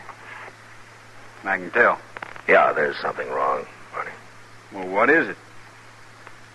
Tell me.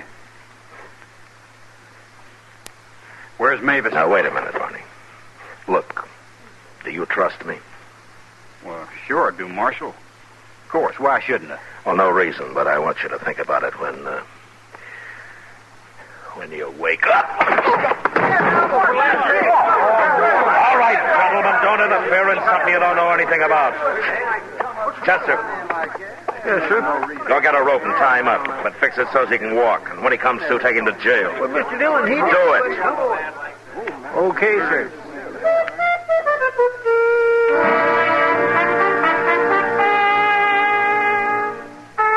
I warned the cattle buyers there not to say a word to anybody about Barney. And then I went out looking for Lou Staley. I tried every saloon and gambling house in Dodge. But finally I gave it up and went over to the jail and got Chester. It was past midnight when we entered the Dodge house once more, had a talk with the clerk, and then went up to Barney and Mavis' room.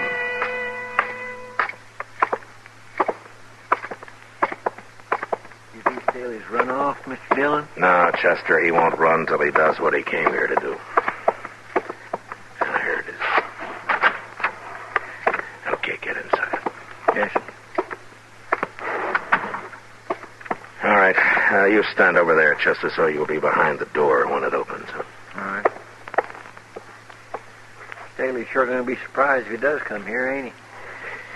Yeah, unless that clerk downstairs bungles it. Well, all he's got to do is say Barney come in a while ago and went upstairs. That sounds easy. But he might get scared and say anything. What's there to be scared of a man who shoots women? Now, the clerk doesn't know about that, Chester. And besides, Staley may be crazy, but he's armed and he's dangerous. Yes, sir, I guess you're right. Say, Barney got real wild when he come to and found himself all tied up. I had a terrible time with him. He blamed... Wait a minute. Quiet, Chester. You think it's him?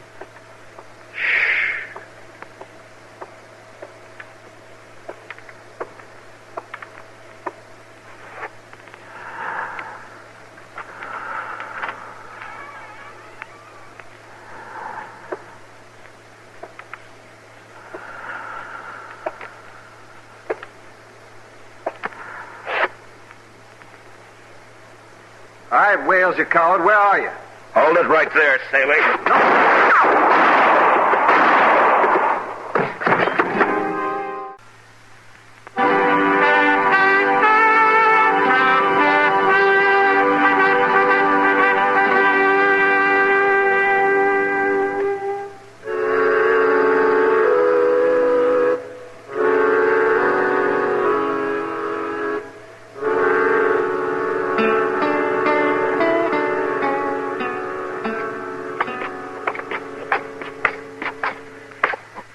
That's Doc's office at the top of the stairs, Barney. He says Mavis is going to be okay, huh? Yeah, she's doing fine. Now, here we are. Wait a minute, Marshal. Yeah? About last night, I'd have found Lou Staley somehow, and I'd have killed him any way I could, Marshal. It might have been murder, Barney. Yeah. I guess this is the first time I ever thanked the man for knocking me out. Well, let's go on in now. Hello, Matt. Barney? Where's Mavis, Doc? She's in the back room there. And except for a little fever, she's coming along fine, Barney. Of course, you'll have to stay quiet for a few days. You can't be moving her around. Can I see her now, Doc? Sure, go ahead. Mavis told me about the shooting, Matt. You know what happened? No, what, Doc? Well, she tried to take Staley's gun away from him, that's what. They were fighting over it, and it went off. He didn't try to kill her at all. Huh? You know, it's funny about Staley. What, man? Most men would have tried to kill a wife that ran off and married somebody else. Wife? Oh, no, you don't mean that. And Mavis seems like such a nice girl. Now, you never know. Marshal Dillon? Yeah. Mavis would like to see you. Oh, okay.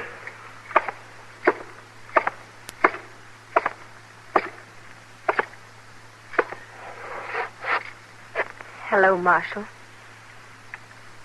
Mavis? There's something I want to tell you, Marshal. Okay. Ronnie already knows. I told him yesterday after you left. Now go on. It's about Lou Staley. I know what you think, but I've known him all my life, Marshal. And Lou was crazy. There was something wrong with him. I guess I was ashamed of it, or I'd have told everybody sooner, especially Barney. You're not responsible for his being crazy. No, wait. Lou always did say he'd kill any man I married. That's why I ran away. Now, you're asking an awful lot of him, Mavis, crazy or not. Marshal. Lou Staley wasn't my husband. He was my brother.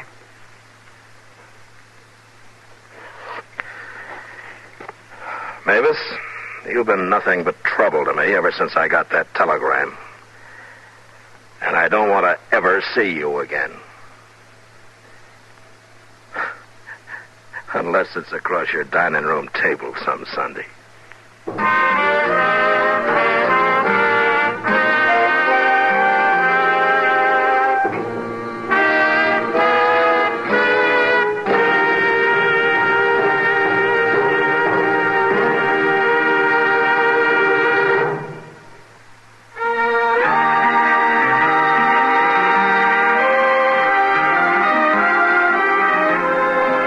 Gunsmoke, produced and directed by Norman Macdonald, stars William Conrad as Matt Dillon, U.S. Marshal.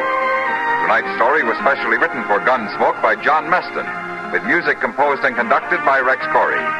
Featured in the cast were Harry Bartell, Eleanor Tannen, and Sam Edwards. Marley Bear as Chester, Howard McNear as Doc, and Georgia Ellis as Kitty. Join us again next week as Matt Dillon, U.S. Marshal, fights to bring law and order out of the wild violence of the West in Gunsmoke.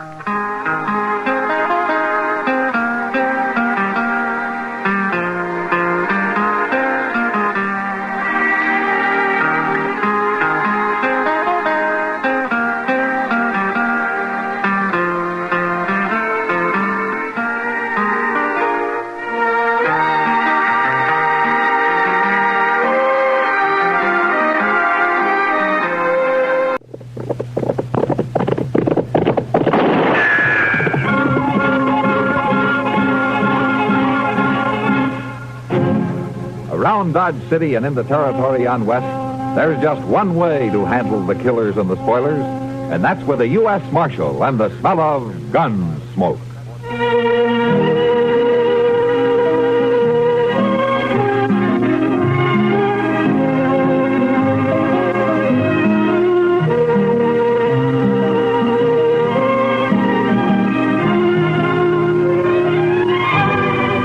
Gunsmoke, starring William Conrad, the story of the violence that moved west with young America, and the story of a man who moved with it. I'm that man, Matt Dillon, United States Marshal. The first man they look for and the last they want to meet. It's a chancy job, and it makes a man watchful and a little lonely.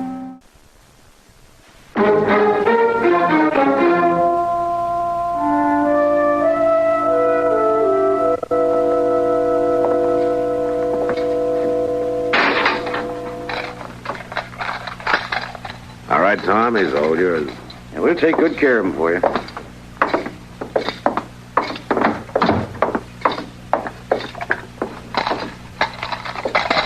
My gracious, Mr. Dillon, look at that clutch of keys. He sure does use a lot more than we do back home. Yeah. Well, they always did things up fancy in Wichita. Isn't that right, Tom? Yeah, there's a lot of people who wouldn't agree with him. Hey, can I buy you two a drink? Well, say now, that's mighty nice. No, thanks, Tom. Not right now. I got half the trail dust from here to Dodge on me. What I need is a bath and some sleep. I'm heading for the hotel. Sure, Matt. I'll catch up with you before you head back. Come to think of it, I guess I could stand and take a bath, too. Come to think of it, you could. I'll see you at the trial tomorrow. Good night, Tom. Good night, Mr. Bagley. Well, I guess you're right about going to the hotel, Mr. Dillon. I sure will be proud to get these boots off. Yeah, it's been a long ride. Seems to me like they'd ought to pay extra for it, too. For what? Well, for doing all that traveling harnessed to a prisoner, you sure don't get a chance to enjoy the countryside much. Well, there isn't much countryside around here to enjoy. Well, that's true, but even so, Mr. Dillon... You, want to talk to me? I believe so, sir. I believe so. If I'm not mistaken, you're the marshal from Dodge City. You're not mistaken. Matt Dillon, what can I do for you? I'm pleased to hear you offer your services, Marshal. I keep writing the folks back home, and some Yankees are gentlemen, but I swear I don't think they believe it. Look, mister, you're keeping me from a hot bath. You've got something on your mind. You speak it out, huh? My name's Clayton Morley. At your service. Well, Mr. Dillon, ain't that those... I thought you'd recognize the name. I just brought a man named Reed Morley in from Dodge. Are you related? He's my brother, Marshal, my younger brother. Oh? Well, he's in bad trouble. I'm bound to agree with that. I left him at the jail, Morley, if you want to see him. Oh, I'm not wanting to see him, Marshal, not tonight. I want you to get him released for me. The boy's being held for murder. Brother Reed didn't do that thing. I didn't arrest him without a reason. Nobody with the name of Morley would kill a woman, Marshal. Your brother will be tried. He'll have his say. You'll be testifying, won't you? Yeah, I'll be testifying. Your words could have a powerful effect, one way or another. I'll be telling what I know. I think maybe you ought to know something else, Marshal. What's that? I think maybe you ought to know that if this stain on the family name isn't removed, if Brother Reed doesn't walk out of that courthouse a free man, you won't live to see him hung, Marshal Dillon. What? Don't threaten me, Morley. Why, I'm not threatening you, Marshal. This is just a simple appeal to your sense of justice and honor, that's all. A sense with which I know you are highly endowed. Good evening, gentlemen. Well, now just what did you think of that? Not much, Chester. Come on, let's get some sleep.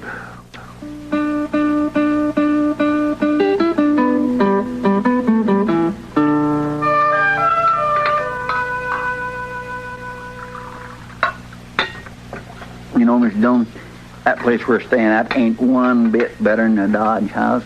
Not much to choose from, I guess. And that smart alecky clerk don't have no right to go putting on airs, though. He been bothering you? Oh, well, he ain't done nothing, but he acts like anybody from Dodge City come right out of a hole in the prairie. He must have seen us when we came in last night.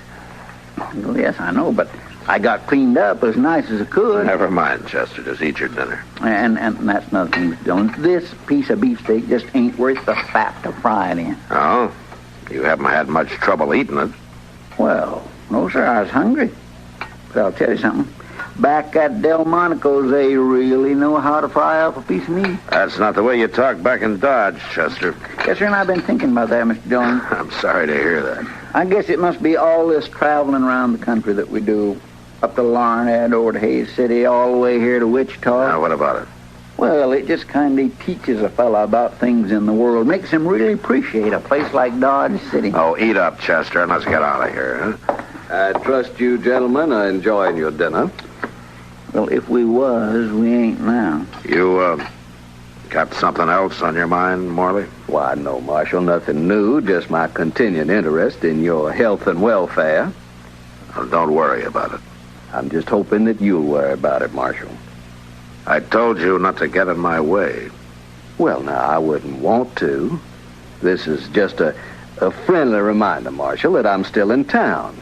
That I'll be here until after the trial is over tomorrow. You listen to me, Morley. I'll be listening tomorrow at the trial. And I just know that judge is going to set Brother Reed free. I feel it in my bones. He'll set him free if he thinks he's innocent, Morley. That's the only way. Oh, I know that, Marshal. I know it, just like I know that Brother Reed couldn't have done that terrible thing. Just like I know that you want to go on living. Morley, I'm through warning you. Now, you stay out of my sight, starting right now. I'll see you at the trial. Good day, gentlemen.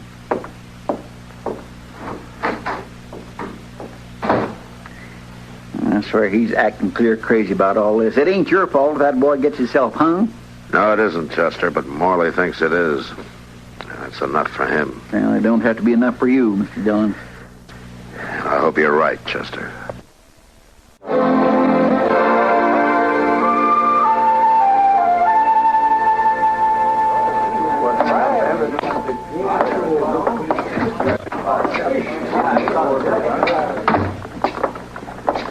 Sorry you made the trip for nothing, Matt. Yeah.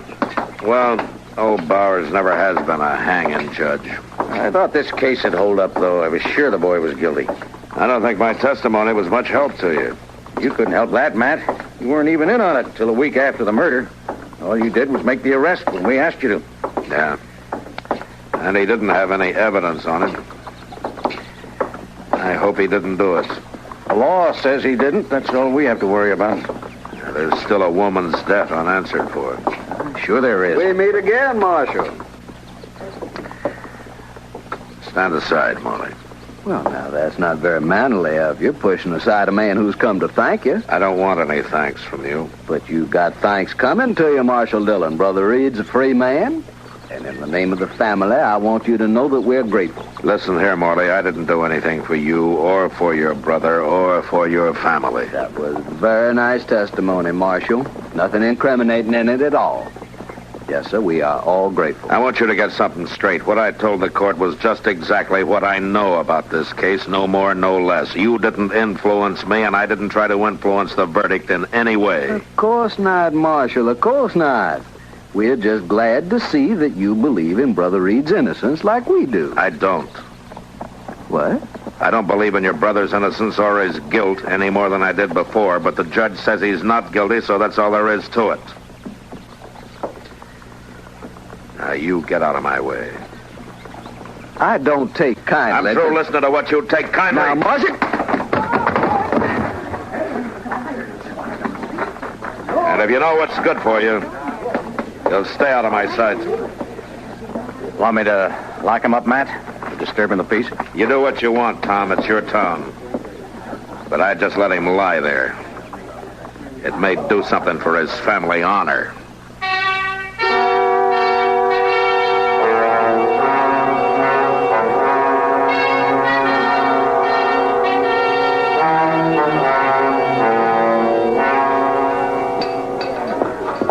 I guess you're right, Sam. Better order some more glasses. I swear, it seems I just got some now. Well, customers ain't very gentle with him, Kitty. That's a fact. Customers aren't too gentle with anything around here. Oh, hello, Matt. Hello, Kitty. Sam. Hello, Marshal. You want to take your poison standing up or sitting down? Well, I think I'll sit down, Kitty. Yeah, pour a couple of beers, will you, Sam? Sure thing. How was the trip to Wichita, Marshal? Oh, not too bad, Sam. A little dusty's all. Here you are. Thanks, Sam. You want to carry him to the table, Matt? Sure, Kitty.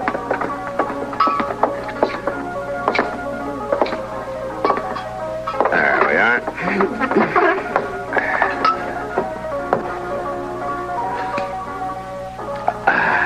That's good. You look tired, Matt. Well, I spent the day helping Joe Hatch break a string of cow ponies. Those horses are bigger than I am. And younger, too. Yeah, they sure are. Well, anything been going on around here, Kitty? No, been pretty quiet, Matt. That's good. I'd like an empty jail tonight. Well, there is one thing that I've been kind of wondering about. Oh? What's that? What's that Reed Morley? The boy I took to Wichita? Yeah, he's back. You know, I'd have bet my last dollar that he wouldn't want to come back here. You didn't? What do you mean? His brother, that Clayt. Do you know him? Yeah, we've run into each other. Well, Clayt's insisting that Reed come back here to live. How do you know all this, Kitty? Well, the boy spends most of his time in here drinking, Matt. He says Clayt's making him stay in Dodge. Does he say why? Well, Reed says he has to stay here until folks stop talking about the killing and that woman, till everybody's convinced of his innocence. For the family honor, huh? Yeah, how did you know? Oh, I heard about it somewhere. Well, Kitty, we better enjoy the quiet around here while we can. What do you mean, Matt? It's my guess that either that boy or his brother is going to blow up. And I don't know which would be the worst.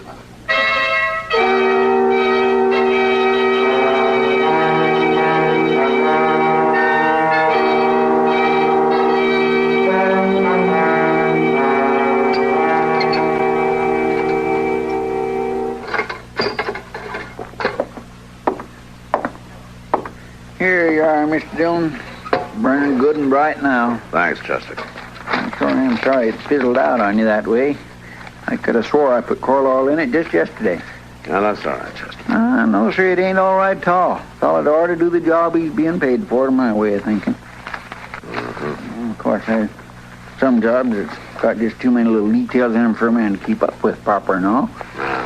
He might sleeping out, reading up, making coffee, and fetching mail, all that stuff. Sometimes it just gets to be too much. Chester, what are you muttering about? I was just saying, Mr. Dillon, that there's an awful lot for a body to do around here, keeping up the office and all. Oh? You think there's too much work to do you? Well, I was just kind of thinking that... You think I should hire a younger man, maybe, huh? No, sir, Mr. Dillon, indeed not. It's just... Then why don't you shut up and let me read through these papers, please? Yes, sir.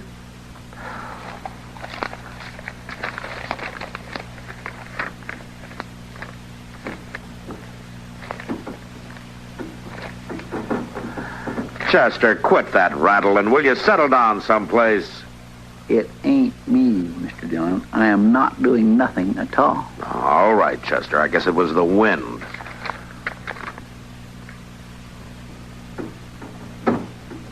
No, sir, Mr. Dillon, that ain't the wind. There's somebody working the door that way. We'll see who it is. Yes, sir. Yeah. Oh. My land, Mr. Dillon, somebody laying there. Look. What? Yeah. He's hurt bad. Here, help me get him in, Chester. Yes, sir, I will. Oh, my land. Easy now. Hey, we'll put him down on the cot here. Well, Mr. Dillon, it's Reed Morley. What do you suppose? I don't know, Chester. From the looks of him, he's not going to be able to tell us for a while either. Now go get Doc.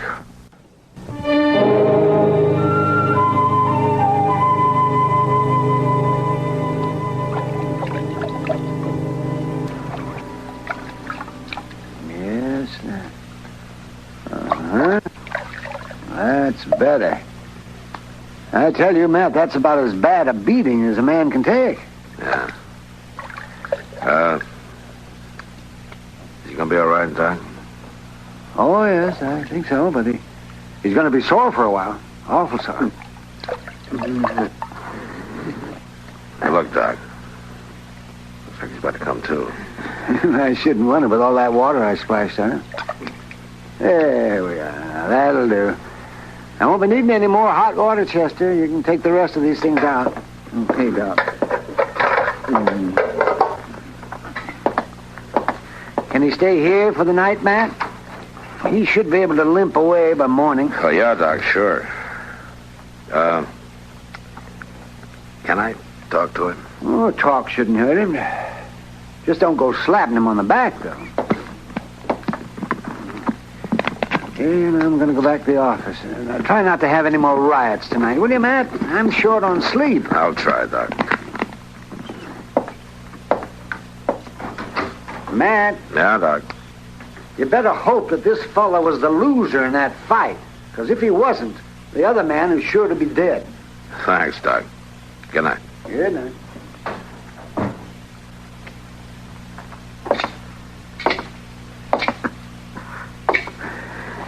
Reed? You better lock that door. You're all right, Reed. Just settle down. You'll be after me. Oh? Who'll be after you? You gotta protect me, Marshal. Now, come on, speak up. Who's after you? Clayt. Clayt? Your brother? He's gonna kill me. You gotta stop it, Marshal. Well, what happened? He beat me.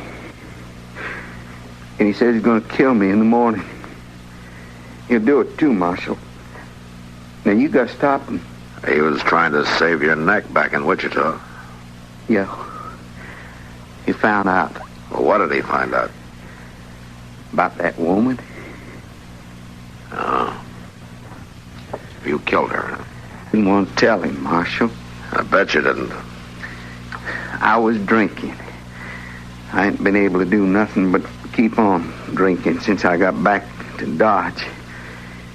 Every place I go, I see your face, except when I got drunk enough.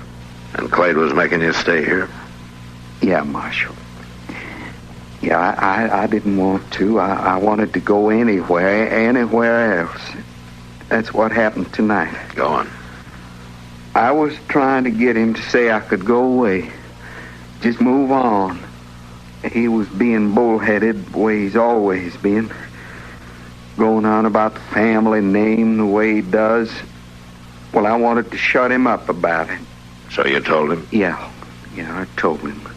I thought he'd throw me out, tell me never to come back. That's what I wanted. Looks like he did a pretty good job of it. Well, he's not finished, Marshal. He's coming after me. Now, you got to protect me. Now, that's where you're wrong. But, now, what do you mean? I don't have to protect you. But you don't understand, Marshal. He's crazy. He'll kill me. Now, the law's got to take care of me. The law tried to take care of you once. Yeah, but I was acquitted. I'm all square on that, ain't I, Marshal? Yeah. All you got to worry about now is the family name. Now, you can stay here tonight, but that's all.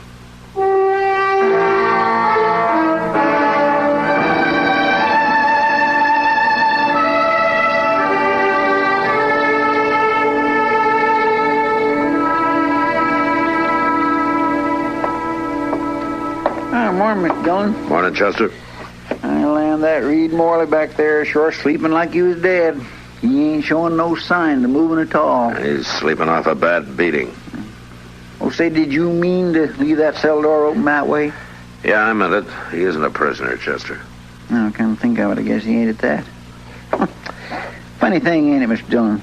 Now, what's so funny? Well, the law can't touch a man again after it's tried him, even if he does turn out to be guilty of sin. Now, the law's stood up for a long time, Chester. I guess it knows what it's doing. Well, it still don't make no sense to me. Oh, you been needing me for a little bit, Mr. Dillon? No, Chester. You can go ahead and eat. All right, sir. Ain't you coming? No, not yet. Well, all right, I won't. Oh, say, you want me to close the door into the back? No, never mind, Chester. I'll do it. All right.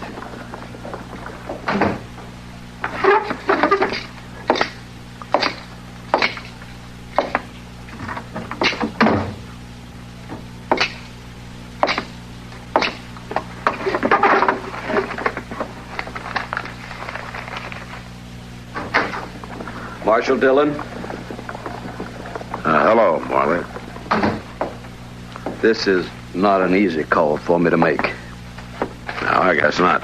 I want you to know, though, Marshal, when a Morley makes a mistake, he admits it. I want to apologize to you and to the law. That's a little late for that. I know that, Marshal. I found out last night my brother did kill that woman. That's too late, too. He can't be tried again. No, Marshal. It isn't too late. I mean to see justice done, even if the law was unable to do it. Just how do you intend to do that? I will take care of my brother, Marshal, for the honor of the family. All right, you take care of him, just so you keep him away from me. Oh, he'll be away from everybody, Marshal. What do you mean? He'll be dead. Now, listen here, Morley. I don't blame you for wanting to skin him alive. I don't blame you for beating him the way you did. I got no mind to protect him, but I can't stand still for a killing. You better understand that. Did you just mention a beating? How did you know about that? I saw him. He's here, isn't he? He came to you for help. I should have known. Yeah, Clade, he's here. Didn't expect you to hide a killer, Marshal. Stay out of there, Clade. I'm not hiding. Not anymore, you're not. Clay, no. No.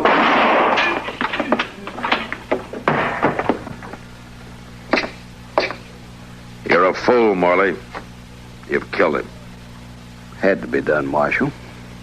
It was a matter of honor. The law will call it murder. I'm locking you up, Morley. You saying I'll stand trial? And this time the court will make it stick. I won't hang, Marshal. There's never been a Morley hung. Don't be a fool, Morley. Drop your...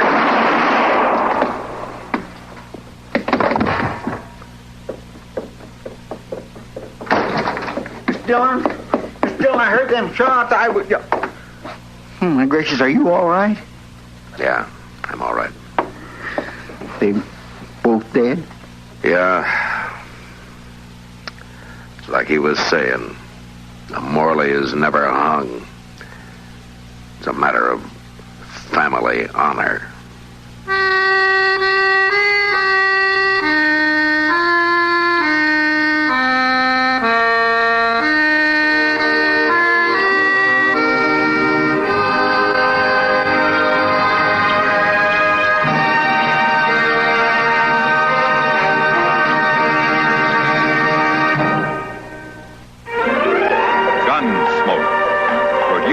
In Hollywood by Norman Macdonald, stars William Conrad as Matt Dillon, U.S. Marshal. The story was specially written for Gunsmoke by Marion Clark, with editorial supervision by John Meston. Featured in the cast were Harry Bartell, Vic Perrin, and Jack Moyles. Harley Bear is Chester, Howard McNear is Doc, and Georgia Ellis is Kitty.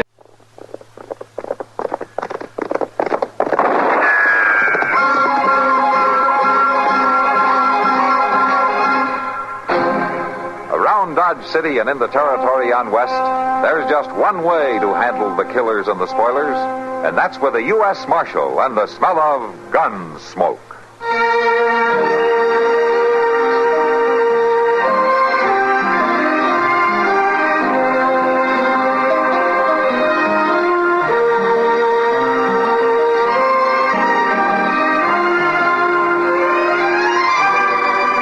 Gunsmoke, starring William Conrad. The story of the violence that moved west with young America. And the story of a man who moved with it. I'm that man. Matt Dillon, United States Marshal. The first man they look for and the last they want to meet.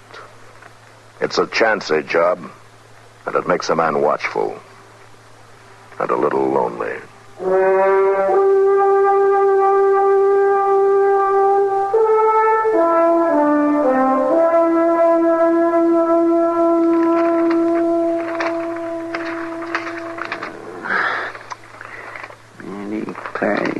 Circulars about Snowbody. Well, come on in. The door ain't locked.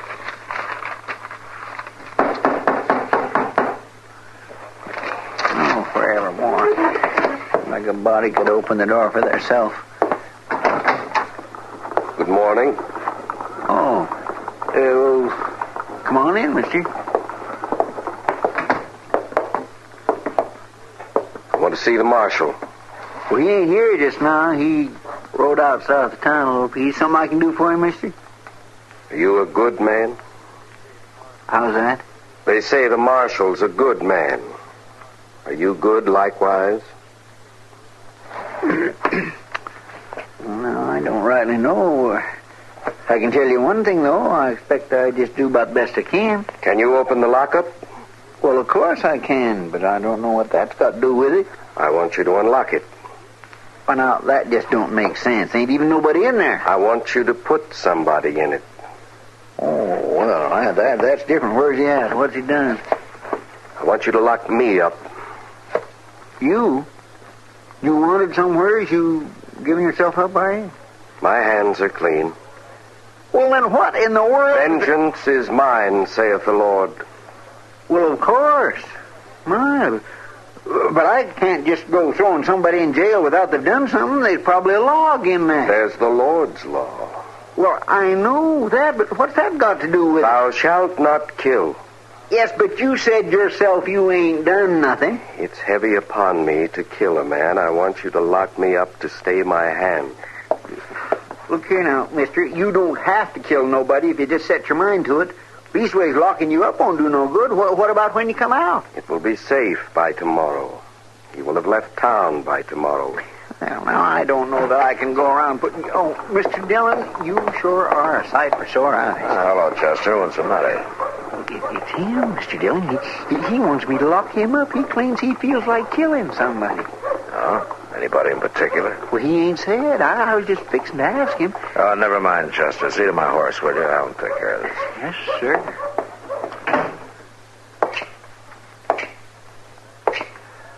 What's your name? Are you the marshal? I'm the marshal. I'm called Jacob Leach, Marshal. I'm a God-fearing man. What's this about locking you up? It's upon me to kill a man, Marshal. I want to be locked up till morning so I'll not be tempted. Oh, and who would tempt you? Man of sin. Does he have a name? His name is Radford. Radford? Ollie Radford, a man of sin. Well, what's he done? What have you got against him? He lives with sin, Marshal. He shall be punished with everlasting destruction. That's not exactly your job, is it? I pray that I may not be the instrument of the Lord's destruction. I ask that you lock me up, Marshal, until Radford has left town tomorrow. All right, Leach. I've had a hard ride, and I don't feel much like arguing with you about destruction. Yeah, I'll lock you up for the night. Come on over here.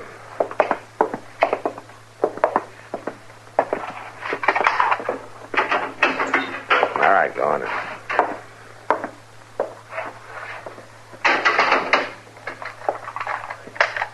You've acted wisely, Marshal. Maybe.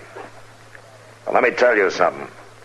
After you get out of here, you go right on leaving the destruction business to the Lord. Or to the law.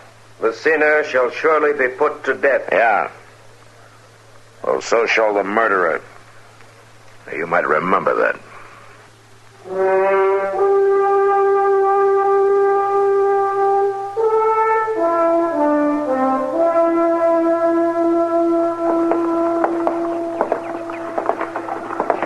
there's just no doubt about it. In my mind, Radford, it was the only thing to do.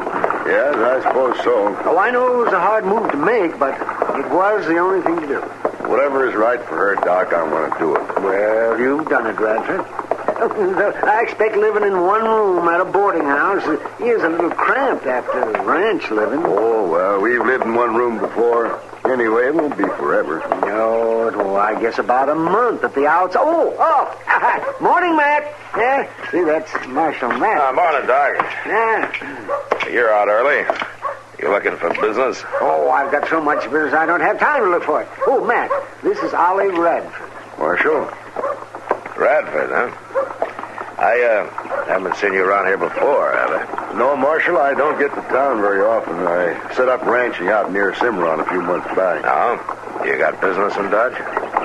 Well, no, Marshal. To tell the truth, I don't have no business in Dodge at all.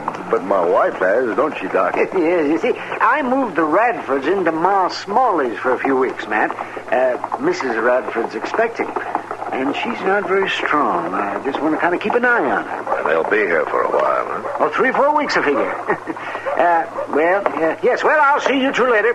I've got to get on up to my office there. All right, Doc. Yeah, you tell Molly what I said, Radford. I'll do that, Doc, and thanks. So long, Doc. Goodbye. Radford, you know a fellow named Leach? Jacob Leach? Where did you run into him? Right here in Dodge. He says that he might have to kill you. Marshal, that man's crazy. Yeah, maybe so, but he sounds like he might really go after you. Has he got any reason for killing you?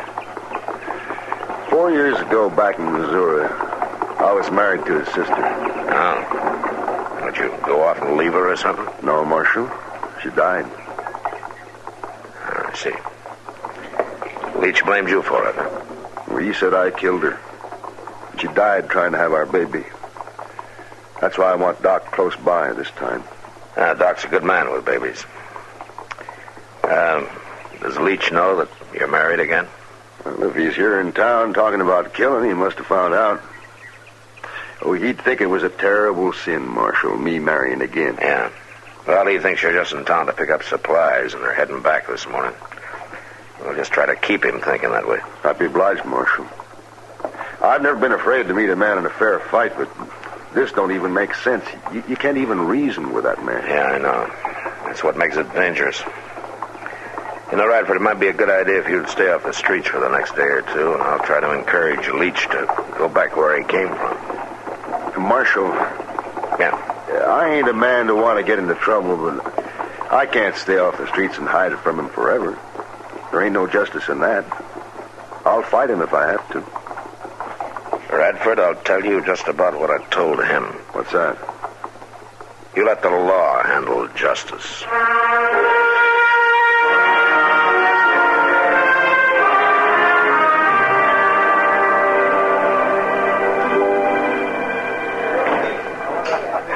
That's quite a story, Matt. But I haven't seen anybody like Jacob Leach in here. Well, he might not let himself come into a sinful place like a saloon, Kitty. Some of them do, to preach.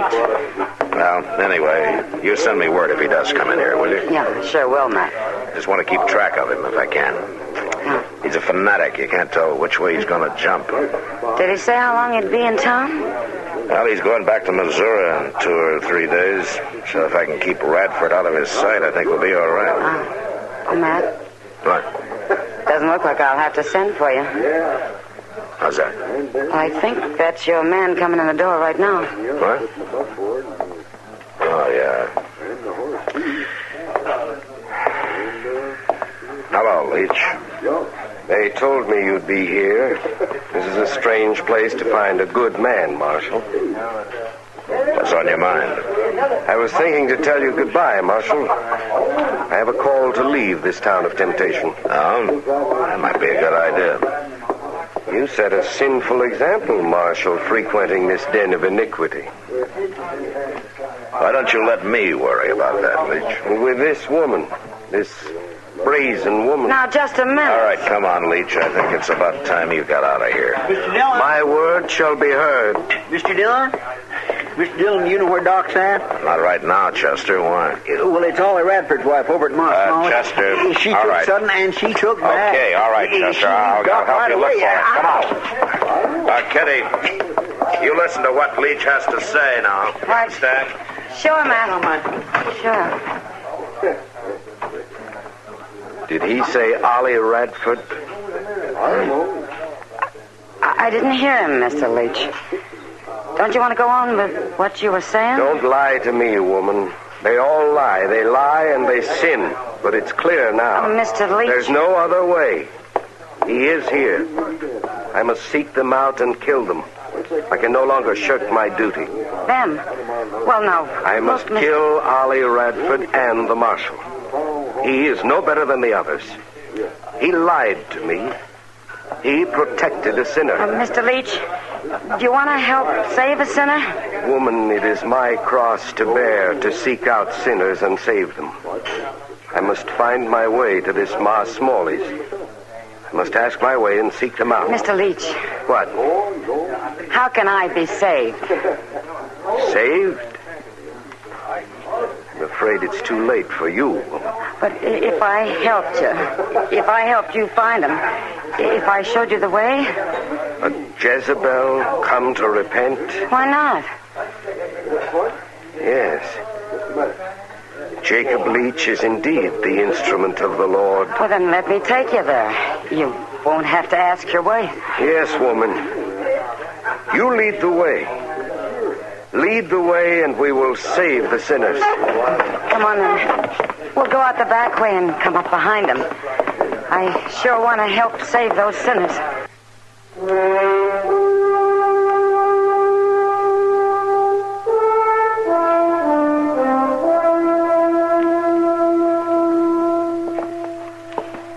I'm much obliged to you both for finding Doc and coming here to warn me. It's all right, Radford. You just stay here and Doc will fix her up. We'll handle Leach. Sure, Marshal. Good night. Good night. Come on, Chester.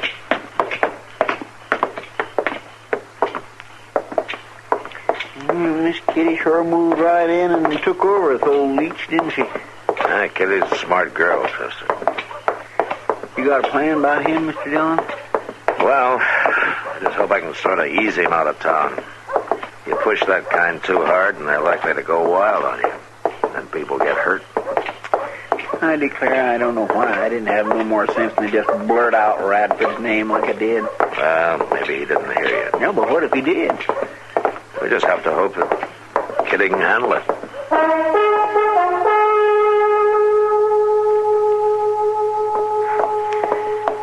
Hurry, woman. Time is running out. I'm going as fast as I can, Mr. Leach. There's not much farther to go. We've already come quite a way. Are you sure you know the house? Oh, yeah, of course. Just down there. You see it? It's off the road to the left, over there.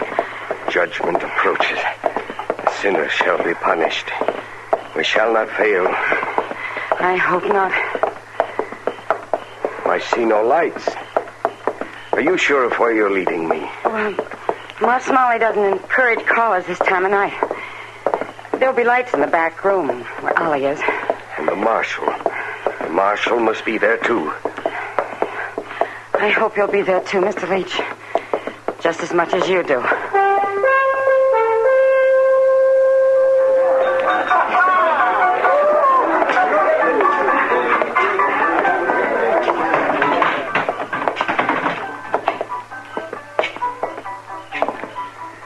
Where you reckon they went, Mr. Dillon? Now, Sam says Kitty seemed to go with him of her own accord. Well, why would she do that?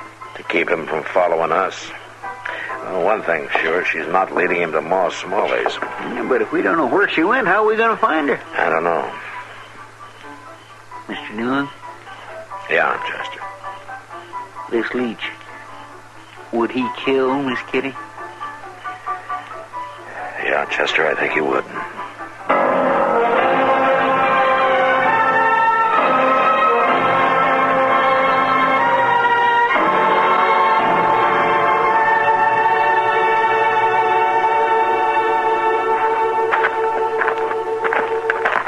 Isn't this the house you pointed out? Well, yeah, it is, Mr. Leach. I just thought we might wait for some sign that they're in there. Why do you doubt it all of a sudden?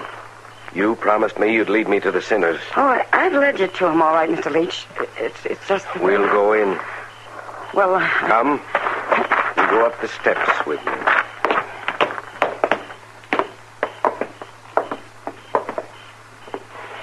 Open the door.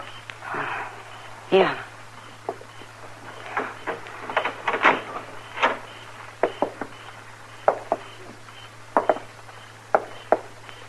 Isn't it strange that there are no lights? No, Mr. Leach. Ma'll bring a light. She doesn't believe in waste. She believes wastefulness is a sin. A small sin. There are many others of greater importance. I'm going to strike a light.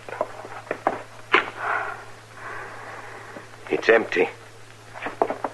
This is no rooming house. This place is deserted.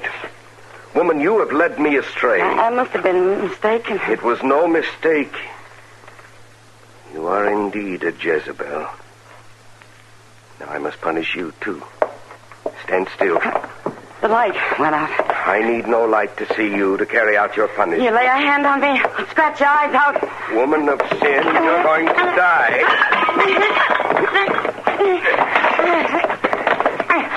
Not likely, mister. Now, you keep away from me. You don't want to get blown in half. You took my gun. I sure did, mister. You come near me, I'll shoot you, sure. You woman without shame. You shall not escape. No gun will protect you. Keep back. I warn you. Keep back. You cannot escape me.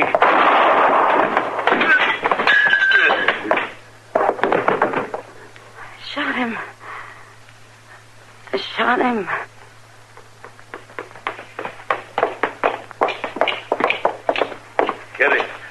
Kitty, you all right? I'm all right. I shot a man, Matt. He's dead, Mr. Dillon. Matt. Oh, Matt. Now, Kitty. It's an awful thing. To kill a man. Yes, it is, Kitty. Even when a man's nothing but a killer, it's always bad.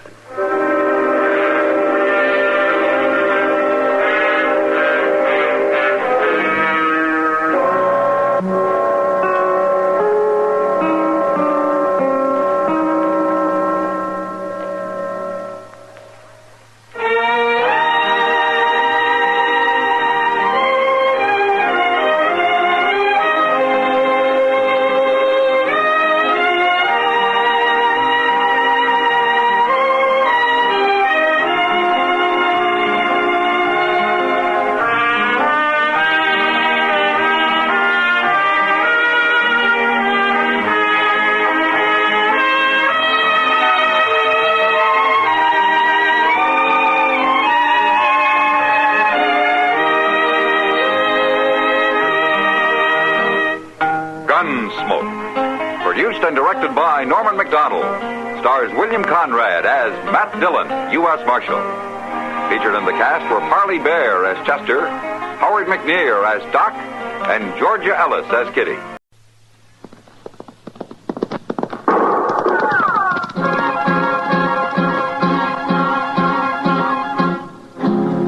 Around Dodge City and in the territory on West, there's just one way to handle the killers and the spoilers, and that's with a U.S. Marshal and the smell of Gunsmoke.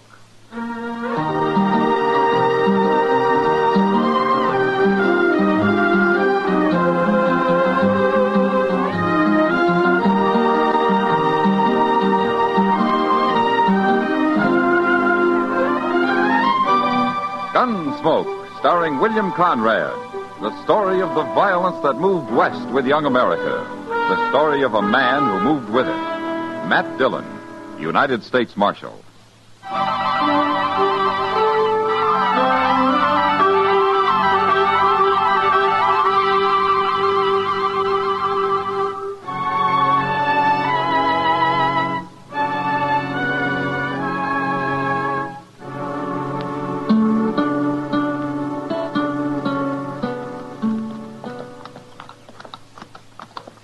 Doggone if Dodge ain't growed a heap since I was here.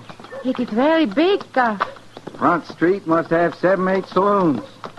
A lot of towns I seen don't even have that many houses. We are going to stay here? Now, Nina, I told you not to fret yourself. Nobody's going to bother you. Well, look there. The Longhorn Saloon. You know, a man might find whiskey fit to drink in a place like that. Just drop your reins over the rack, Nina. Your old pony ain't about to go nowhere. I will wait right here, Cuff. Here in the dust and heat?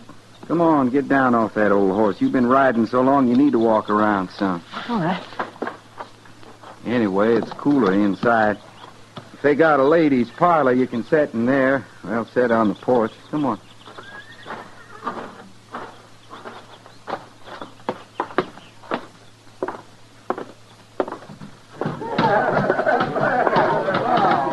Sure, they got a parlor.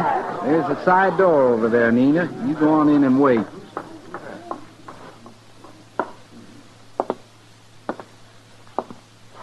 Glass of rye, bartender.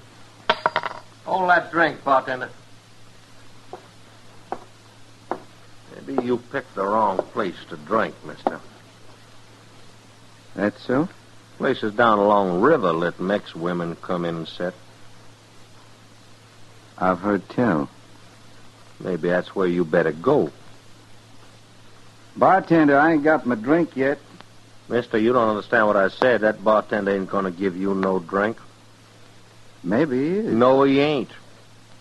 This place don't serve nobody that walks in with no dirty Mexican. All right, hold it. Very well, stranger. Hold it. All right, you men, take Lawson out to a horse trough and soak his head for him. The rest of you get about your business. Come on. You busted up what could have been a man-sized fight. Well, fights like that lead to killings. Darned if they don't. You're a cool one, mister. You get that way in my profession. Oh, what's that? Army Scout. I'm on my way to Fort Wallace. What's yours? United States Marshal. My name's Dillon. I noticed they paid you a heap of attention. I'm Cuff Peters and proud to know you. Marshal, I want you to meet somebody. This here's Nina. She's my wife. How do you do? Ma'am? Cuff, Nina and me been traveling quite a spell. Oh? Where'd you ride from? Come up from Texas. Figured we'd stay over here in Dodge if I can find a place. Nina's been feeling poorly. How long do you figure on staying in Dodge, Cuff? Can't rightly say, Marshal. Why?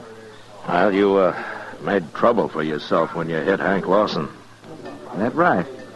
It'll bother him, Cuff, and he'll be after you. I know you can't make Fort Wallace, so it might be better if you and your wife rode out to Fort Dodge and stayed there. He's right, Cuff. We should go on right now. We don't want no trouble. You've been riding enough, the way you feel. Besides, I got things to do. Look, Cuff, I don't want any trouble here. I sure don't aim to cause any. Now, how about joining me in a drink, Marshal? I still got a glass of rye coming.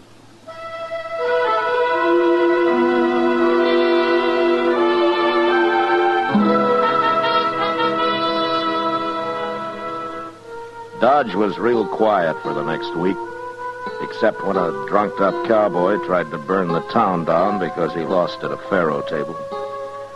I kept an eye on Hank Lawson, but the trouble I'd been expecting between him and Cuff Peters seemed to blow over. Chester heard somewhere that Cuff had found a room for Nina and himself at the widow Helgerson's place out at the edge of town. I didn't see Cuff again except once when he drove the widow's buckboard into town, loaded it up with food and supplies, and drove back out. Then one morning while Chester was cleaning up the office, Cuff walked in. Morning, Marshal.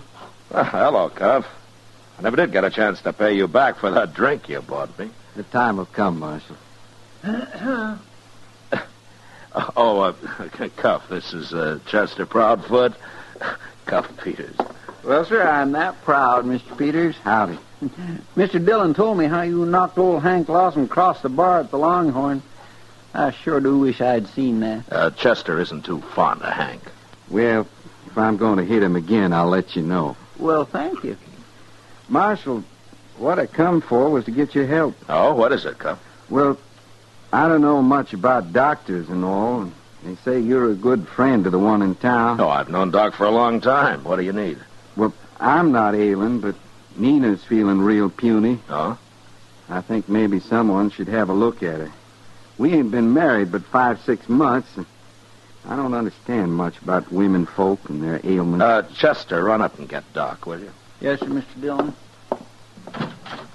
You see, Marshal, the thing that bothers me the most is that I got to start out for Fort Wallace right soon. I already stayed here longer than I intended. Well, if your wife's sick, you can't take her with you on a ride like that. That's what I want to know from the doc. Is she too sick to ride? Well, you could leave her here. She could come on later. I'd just pure hate to leave her behind if I didn't have to. Oh, hello, Matt.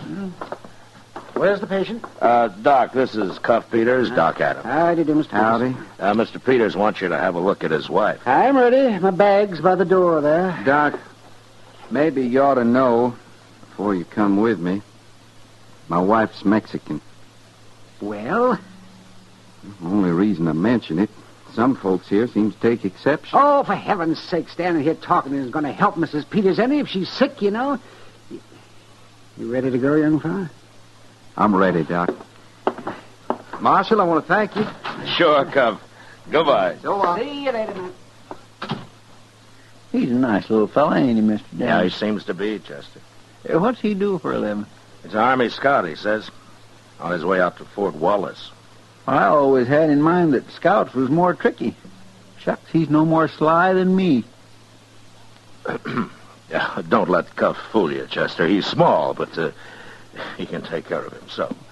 Well, one thing, he don't seem to let nothing upset him none. Well, he's worried about his wife, Chester. Plenty.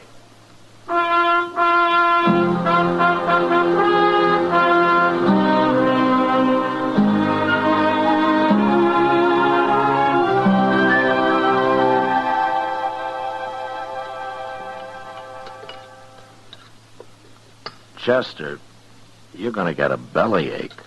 I can't help it, Mr. Dillon. Ever since I was a little boy, I just get a craving for wheat cakes at supper. 4 servings? Well, It does make up to quite a pile, don't it? But then that molasses kind of keeps them wetted down. Oh, hello, Matt. Chester. Sit down, Oh, Doc. Oh, yeah, thank you.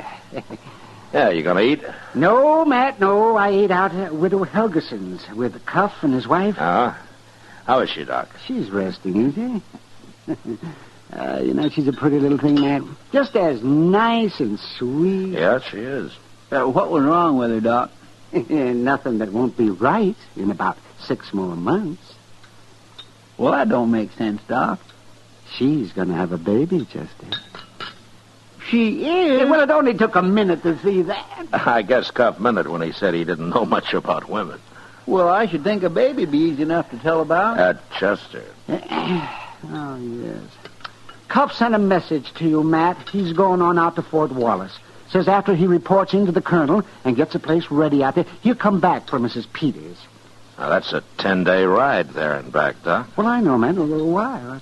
I don't like Mrs. Peters staying alone here in Dodge. Well, there's nothing to be worried about. She's in good hands here. Yeah, but the widow Huggerson's an old lady, Doc. She wouldn't be much help to Nina.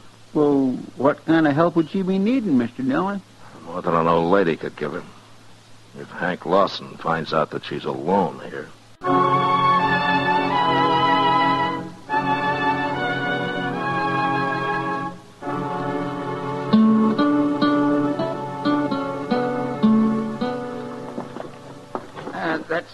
That's about everything, Mrs. Peters? Yes. And thank you. I'll give you a hand out to the buckboard. Oh, it's not that much. I can carry it. Well, I'll get the door for you then, ma'am. Thank you, Mr. Perry. Good day. Good day, ma'am.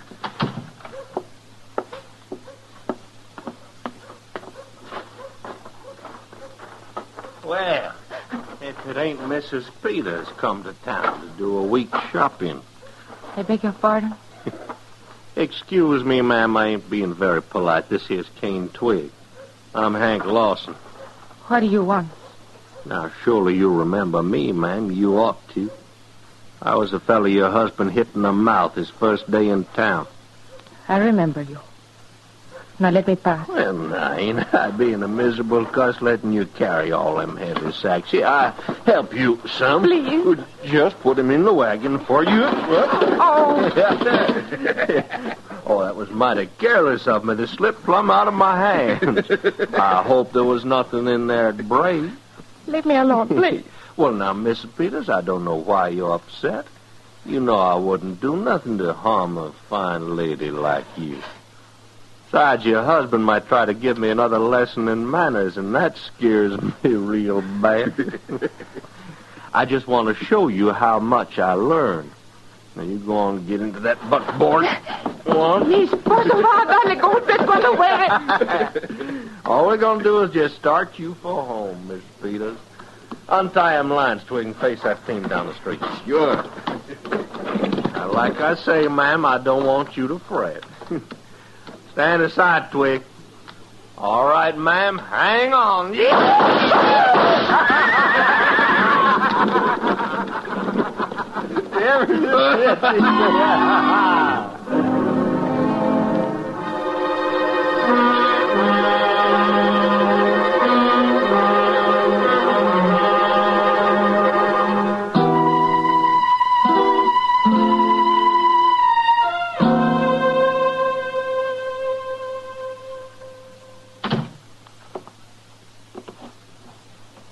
How is she, Doc? She's all right, Matt. She's fine. And the baby? There wasn't anything I could do. Those miserable, filthy beasts. Take it easy. Take it easy. What are you talking about, Matt? Those men should be horsemen. No, kid. Matt did all he could. He even roughed them up a little on the way to jail. Oh. And then yesterday morning, the judge fined them and turned them loose. Fined them? Probably all of $50. Kitty, be sensible. You and your precious law. I'm sick of it. You have to go by it, Kitty, whether it seems right or not. I don't have to do nothing. Now, Kitty, don't talk like that. If I was a man, I'd shoot him in the belly. Oh, now, Kitty. Oh, leave me alone, both of you.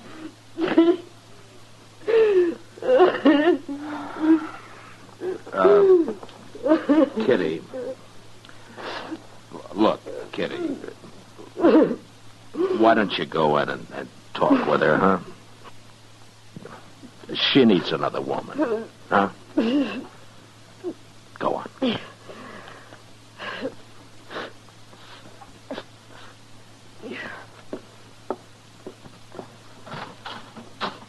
Nina, can I come in? Oh, it's terrible, Matt. Yeah. Well, what are you going to do? Well, there's nothing more I can do. Officially. No, guess that's right. Look, Doc, I want you to keep Nina in your office. You can keep an eye on her there. Cuff will be back in a few days. And then you'll tell him? Yeah. Yeah, then I'll tell him.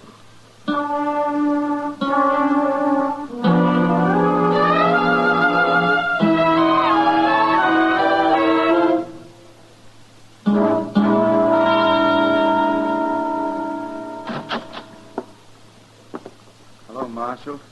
Chester? Oh, Mr. Peters. Cuff? I just got back. Widow Helgeson says there's been an accident. I should come see you. Well, your wife was hurt bad, Cuff, but she's better now, though. Where is she? She's up in Doc's office. Chester will show you. I know the way. It just makes me sick, Mr. Dillon. Yeah, he's likely been in his saddle all day, riding to get back to her. Then he gets here, and... How was she tonight? Well, she ate the supper Kitty brought over. That's more than she's done in a week. You know, I'd kindly hate to be Hank Lawson. Have you seen him around? Yes, sir. Him and Twig been hanging around the Longhorn. Hank asked me was anybody looking for him. Then he laughed. What'd you say then? Nothing, like you told me. I just walked on out. Yeah, good. What do you figure Cuff will do, Mr. Dillon? I don't know. Cuff's so mild and quiet and all. But I got a feeling he'd be mighty mean if once he got riled.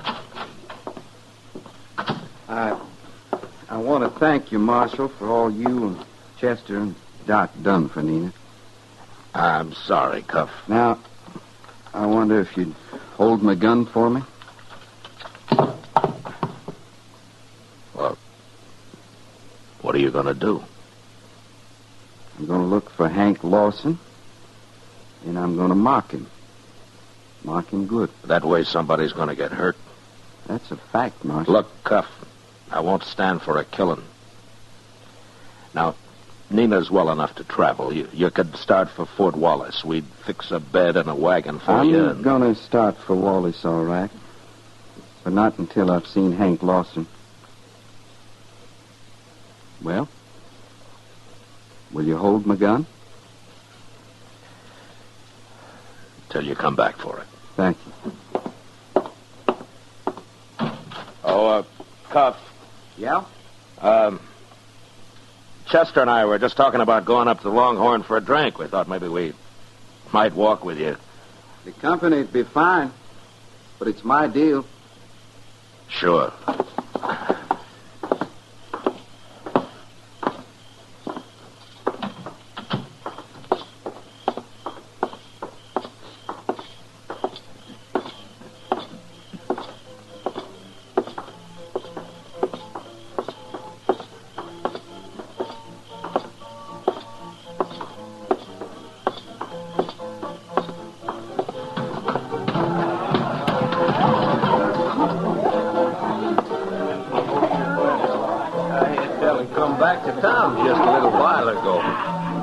This time, when I lay eyes on him, I'm going... Well, if it ain't little feller himself. But I see the marshal come along so's he wouldn't get hurt. I'm just here to see that no shooting starts, Hank. Yeah. What's on your mind, Cuff? I left my gun at the marshal's office. So? After you drop yours on the floor, I'm going to make you bleed. Figure to take me with your fist? That's right. All right, boys, move back. Make a little room here.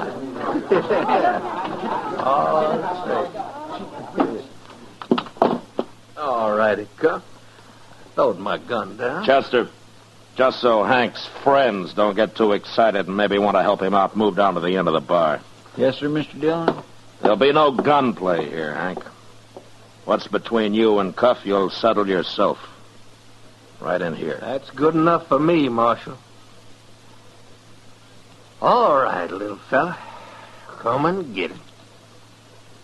Now I'm going to take you apart, Lawson. Bit by bit. That's the way you figure it. That's it. I say.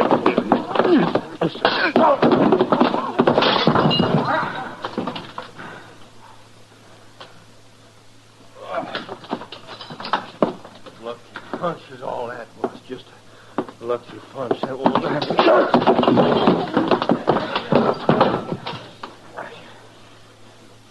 Get up, Lawson.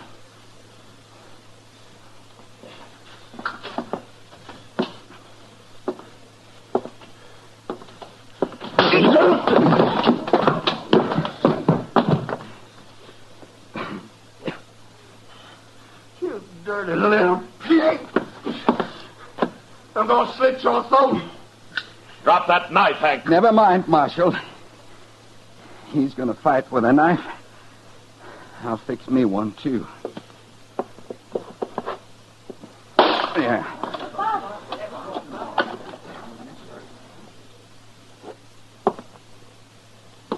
Now, Lawson, if you're going to fight to cut, I'm ready.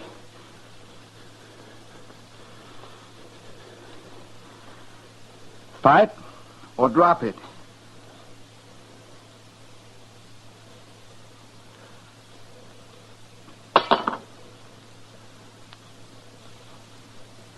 Now get out of here.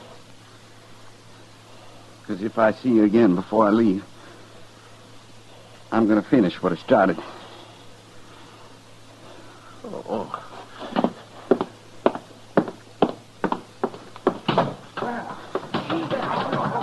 My gracious alive, I ain't seen anything like that since I left Waco.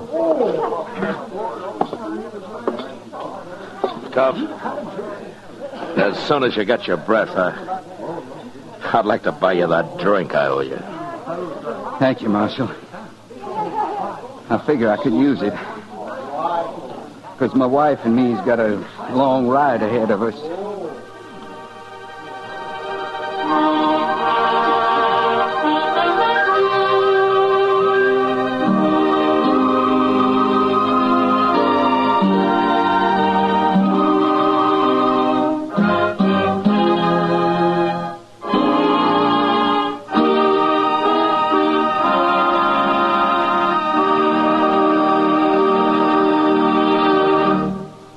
Gunsmoke, under the direction of Norman Macdonald, stars William Conrad as Matt Dillon, U.S. Marshal. The special music was composed and conducted by Rex Corey. Featured in the cast were Vic Perrin and Lawrence Dobkin, with Lillian Byoff and James Eagles. Parley Bear as Chester, Howard McNear as Doc, and Georgia Ellis as Kitty. Join us again next week as Matt Dillon, U.S. Marshal, fights to bring law and order out of the wild violence of the West in Gunsmoke.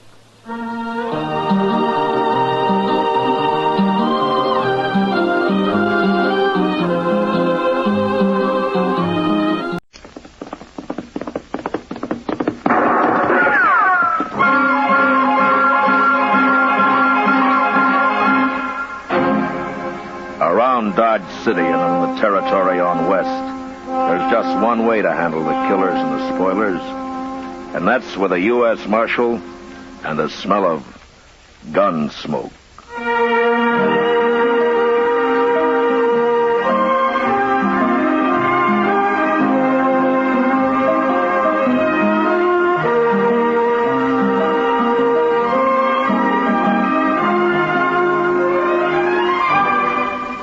Gunsmoke, the story of the violence that moved west with young America. The story of a man who moved with it. Matt Dillon, United States Marshal. Gunsmoke, starring William Conrad.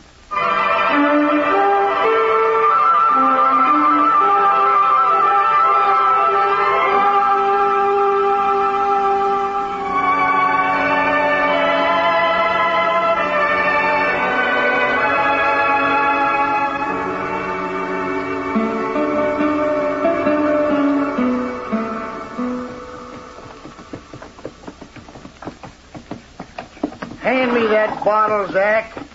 been a long, dusty trail up from Texas. I don't care to ride into Dodge sober. Hey on that.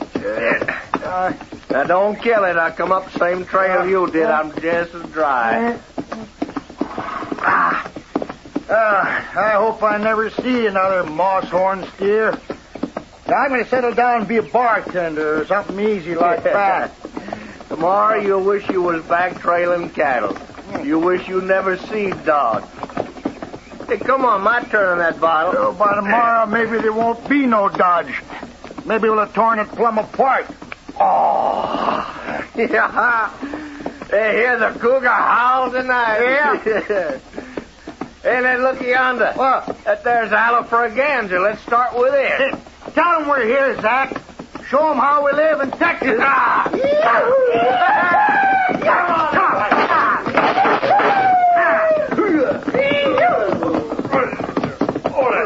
All right, hold it there. Put a bullet through his hat, Zach. Shoot his heels away. Get down off those horses. Sure, I'll get down, mister. That's what I come here for. All the way from Texas. You're welcome here, but don't get any notions about shooting up this town. Who are you, anyway? I'm a U.S. Marshal, and I'll take your gun until you're sober enough to carry it again. Nobody takes my gun. All right, then ride back to camp. Don't let him buffalo you, Zach. He won't. Mister, I'm staying. Me and my gun. And there'll be a marshal for breakfast if you try to stop me. All right, I won't. I'm gonna kill you for doing that.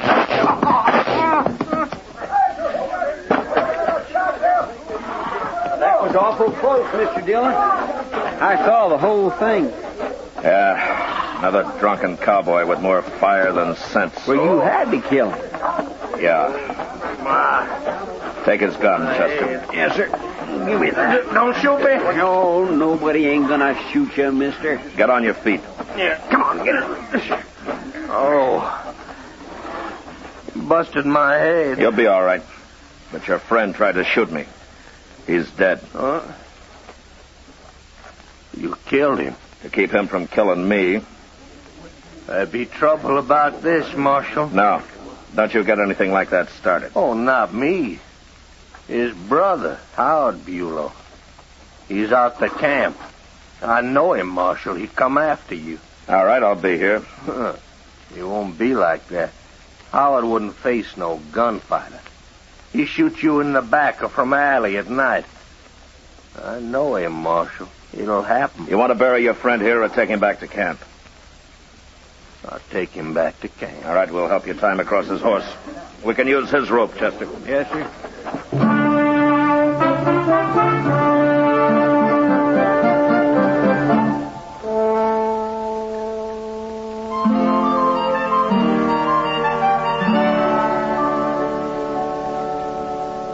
There's more coffee here, Matt. No, thanks, Kitty. Can't say I blame you. You'd think a restaurant like Delmonico's could at least make good coffee. I never saw a woman yet who didn't find fault with everybody's cooking but her own. Women have more taste than men. That's all. Sure. More arguments, too. Matt, Yeah. that man you had to shoot today, his brother, is that what's on your mind? Yeah, I suppose. I've been thinking. You never seen him. If he does ride into town, you won't be able to recognize him, will you? Well, let's say he'll probably be the first man who tries to shoot me in the back. Oh, Matt. No, don't worry about it. It's been tried before. I'm still around. Come on, let's get out of here. Okay, sure.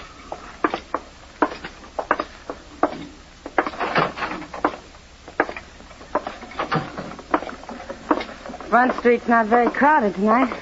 It's early.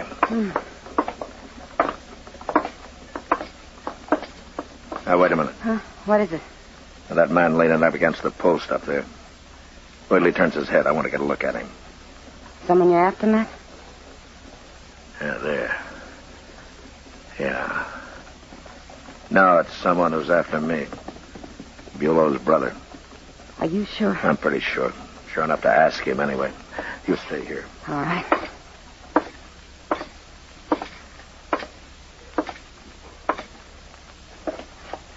You looking for me, Bulow? What? Your name is Bulow, isn't it? Oh. I'll bet you're him. I'll bet you're the marshal. I am. I'll take your gun now. Well, take it. All right. That won't stop me. You'll get another gun and shoot me in the back, is that it? Any way I can, Marshal. Look, Bulow, your brother tried to kill me, and he'd have done it if I hadn't stopped him. Ain't nobody kills a Bulow and gets by with it. I don't care what he done. Well, maybe you need a few days to think it over. Maybe that'll help. I ain't got a few days. You have now. Turn around and walk straight ahead of me, Bulow. You're going to jail for a while. No, I ain't done nothing. Turn around and get moving.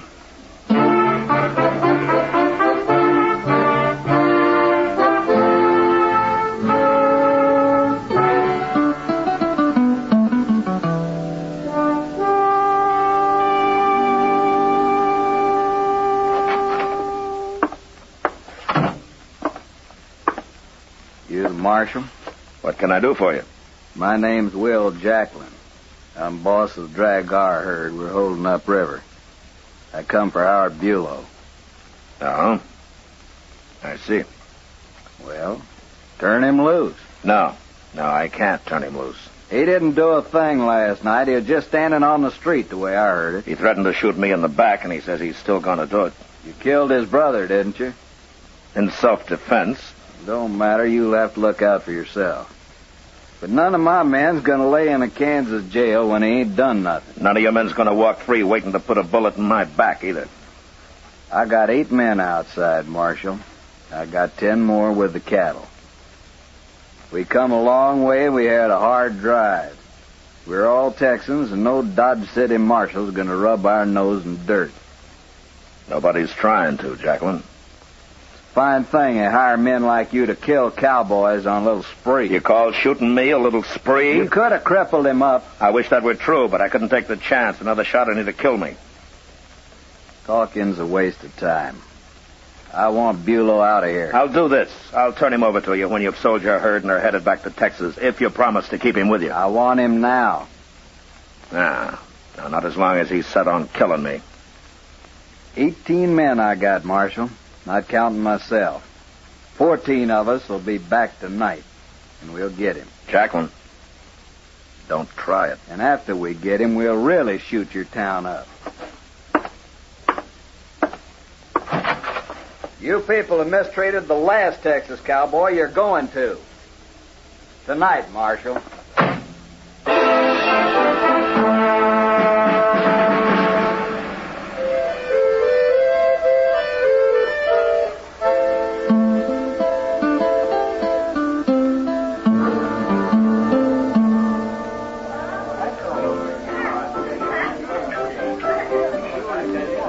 Sure you won't have a beer, Matt?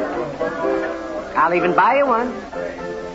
Do you good? I can't be drinking now, Doc. Oh, Matt, I don't think they'll ride in like that tonight. Those cowboys always talk big. Yeah, maybe. And maybe they're just full of vinegar after the long drive they've had, huh? Now they want to hoop and holler something. Bulow's full of more than vinegar, Doc. You think so? A tooth for a tooth, huh? An eye for an eye.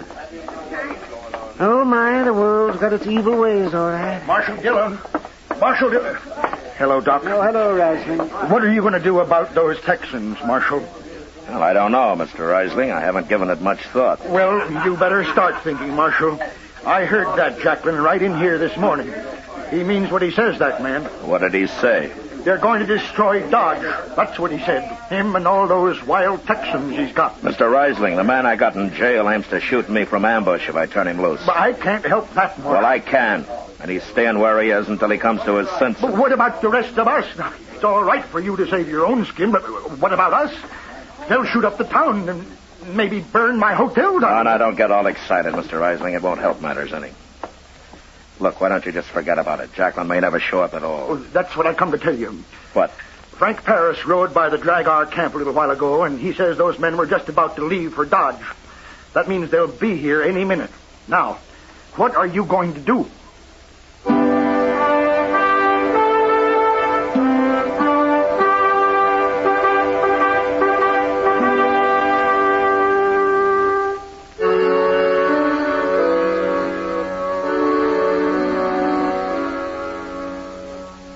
I left the Yellow Braganza and walked over to the jail to wait for Jacqueline and his mob of cowboys.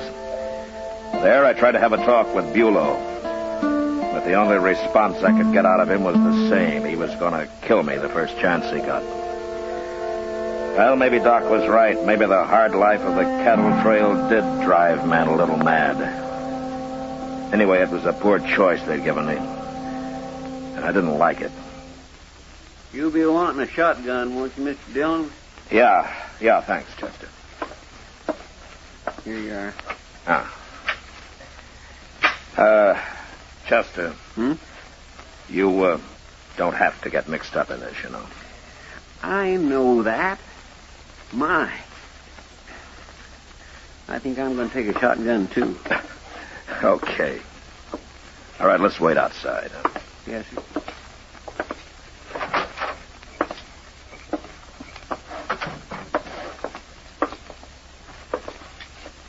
About 10 feet apart, huh? All right, sir.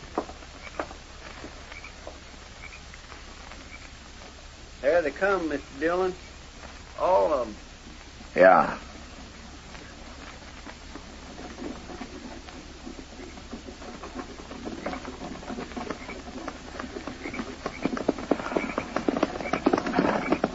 Yeah, it is, man. Hello, Marshal. You're acting like a fool, Jacqueline. We'll see about that. You make trouble here and the law will be after you wherever you go. I don't worry none about no law. I was raised plumb free. We all were. Yeah, sure you were. But that doesn't leave you free to form a mob, raid a jail, shoot up a town. What's the matter with you men? What's the matter with you? You put an innocent man in jail. Any man who wants to kill somebody isn't very innocent, Jacqueline. Do you have to wait till he does it? I don't have to wait for nothing. Marshal, we've come for Bulow. Let them have him, Marshal. Turn him loose. Hurry. You keep out of this, Reisling. He's right, Marshal. You let him go peaceable and we'll leave town. But if you make us fight, we'll go right on fighting. Now, you heard him. He means it. Now, you do it. Shut up, Reisling. Jacqueline, this is a shotgun I'm holding. The first move you or any of your men make, I'll cut you in two with it. Maybe. But we're too many. You can't kill us all. You'll die, and so will your friend there. That right, man? Texas men ain't afraid to die, Marshal. But they ain't gonna get tromped on. I'm through talking, Marshal. Get set, men. And when you finish him, go rip this town wide open. Do it for me. Chester. Yes, sir. Go get Bulow. All right. Oh, thank heaven. You used your head, Marshal. You and I'd both been dead if you hadn't. I'm not doing it because of you or me, Jacqueline. I'm doing it because too many other men would have died. Well, it don't matter, as long as you turn him loose. Howdy, Texas. All right, bring him over here, Chester. Well, I knew you couldn't keep me long, Marshal. And you were right, Bulow. You shouldn't have locked me up at all. Go on back to camp. And try to do some thinking while you're there, huh? Sure, Marshal. And you know what I'll be thinking about? You. Sitting next to an open window. Or walking down a dark street. I'm going to kill you yet.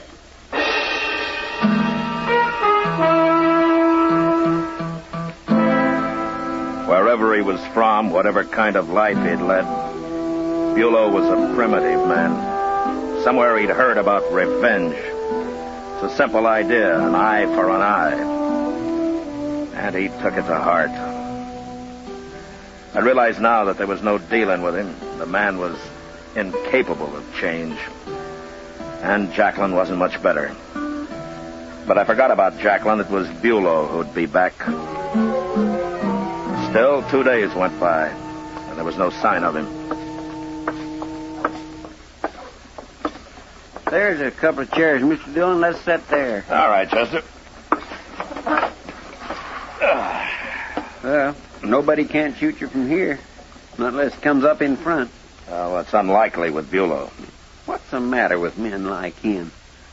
I don't know, Chester. Too rough a life, maybe. The war. A lot of things. Well, he's plumb crazy if you ask me. Say, ain't that Miss Kitty coming up the street? Hmm? What's she walking so fast for? Well, I don't know. Oh, there you are, Matt. Hello, Chester. Evening, Miss Kitty. Sit down, Kitty. You wear yourself out being in such a hurry Matt, all the time. I've been looking for you everywhere. Oh, trouble? For you, yeah. Bulow's back in town. Well, have you seen him? No, Sam did. Said he stopped in for a drink a little while ago. Is he still there? He left, but he told Sam he's got a room at the Dodge House. He might be there. Well, I'd like to find him before he finds me. At least we could see each other that way. Be careful, Matt. You better come along, Chester. 4 eyes are better than 2. Yes, sir. Thanks, Kitty. I'll see you later. Yeah, sure. What do you do if we find him, Mr. Dillon? Well, it's no good talking to him anymore. Maybe I can scare him out of it somehow. I sure hope so.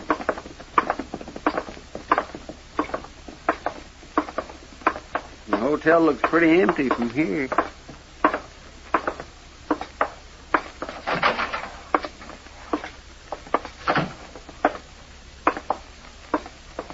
Good evening, Marshal. Chester? Hello, Mr. Isley. I'm looking for Bulow. Is he here? I don't want any shooting. I want to know if he's here, Risling. He went upstairs a few minutes ago, Marshal. Which room? Well, now, Marshal... On the landing, Marshal, Mr. Dillon! I missed him. Come on.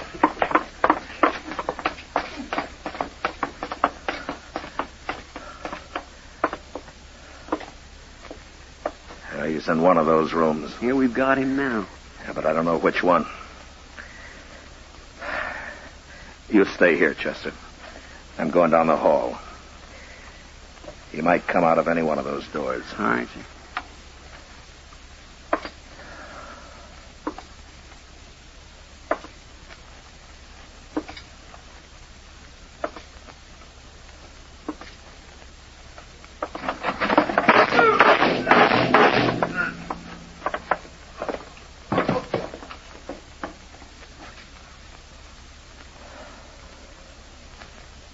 Is it okay?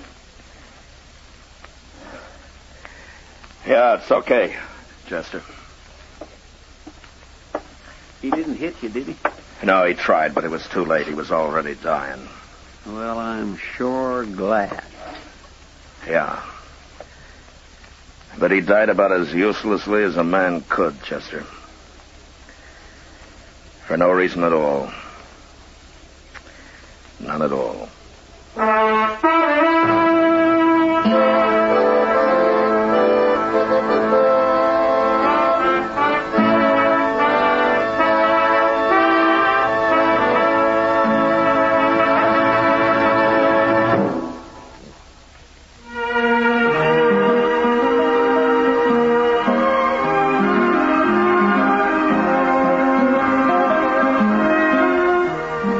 Gunsmoke, under the direction of Norman MacDonald, stars William Conrad as Matt Dillon, U.S. Marshal. Tonight's story was especially written for Gunsmoke by John Meston, with music composed and conducted by Rex Corey. Featured in the cast were Vic Perrin, Lawrence Dobkin, Harry Bartell, and John Dana. Parley Bear is Chester, Howard McNear is Doc, and Georgia Ellis is Kitty. Ken Peters speaking. You know, you get more out of life yourself when you help others. So don't miss your greatest opportunity. Help the poor, the sick, the troubled in your community. Pledge enough to the one campaign that helps them all. Give generously to your community chest. Join us again next week as Matt Dillon, U.S. Marshal, meets Yorkie Kelly during his fight to bring law and order out of the wild violence of the West in Gunsmoke.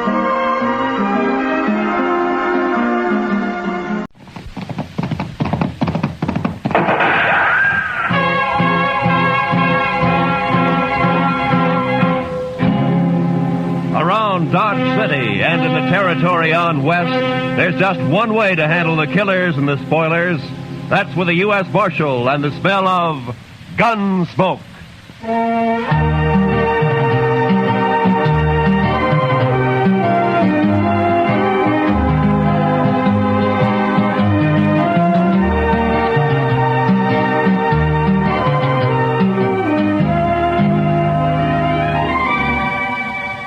Gunsmoke, starring William Conrad.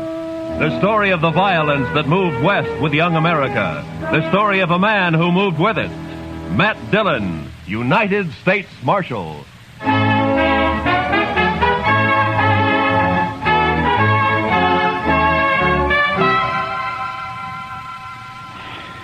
Sure is hot today, Mr. Dillon. Yeah. Used to get hotter in Sweetwater, though. Texas? Yes, sir. But I wasn't there very long. No. What'd you do there, Chester? Oh, I was a salesman, Mr. Dillon. Salesman? Well, what'd you sell? Lightning rods. Lightning? Oh. Well, now, they're good things to have, Mr. Dillon. Why, I had a line of lightning now, rods don't explain it to me, Chester. Too hot. Well, I'll go get us some beer. Maybe that'll help. I don't think I want any beer, Chester. Well, then, why don't you just go take a siesta, Mr. Dillon? I'll stay here in the office. Why don't you just leave me alone, huh? All right, Mr. Dillon.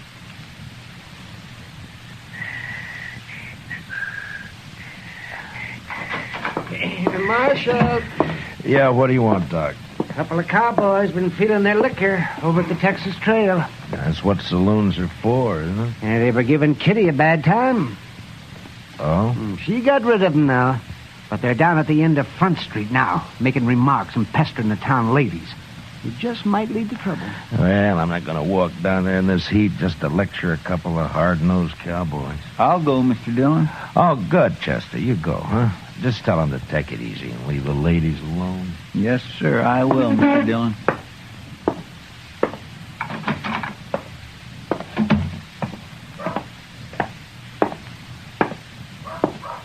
Hey, lady, you ever been to Texas?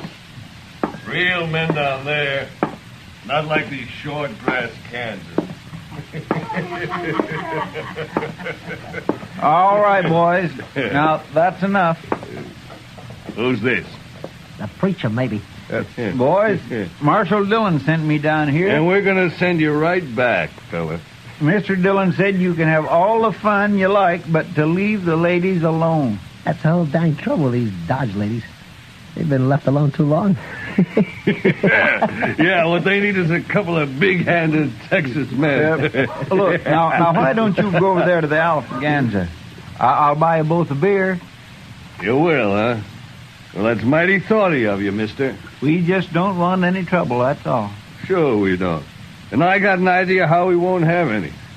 Wait till I get on my horse here. Stay with our friend a minute, Trevor. Hey, mister, I'll make a bet. What kind of bet?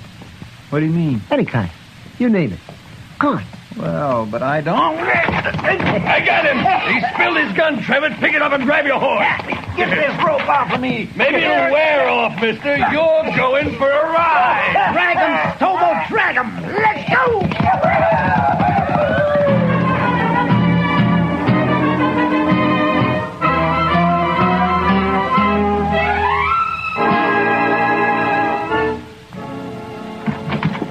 I got Chester, Marshal.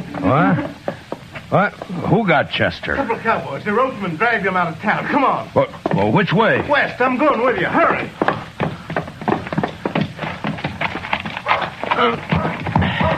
Come on.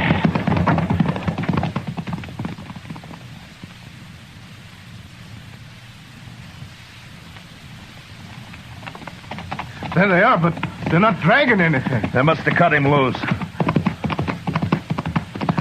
There he is, by that sagebrush there.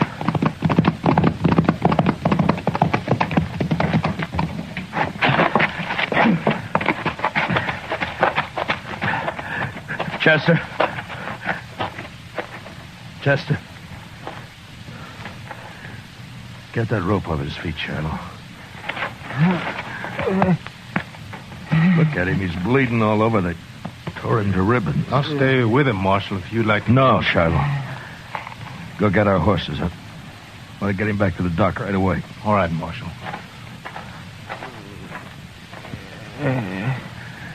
all over, Chester. I got you now. We'll be at the docks soon. Easy, Chester. Easy, fella. Easy now. I'll carry him when you get tired, Marshal. I won't get tired, Shiloh. Not for a long time.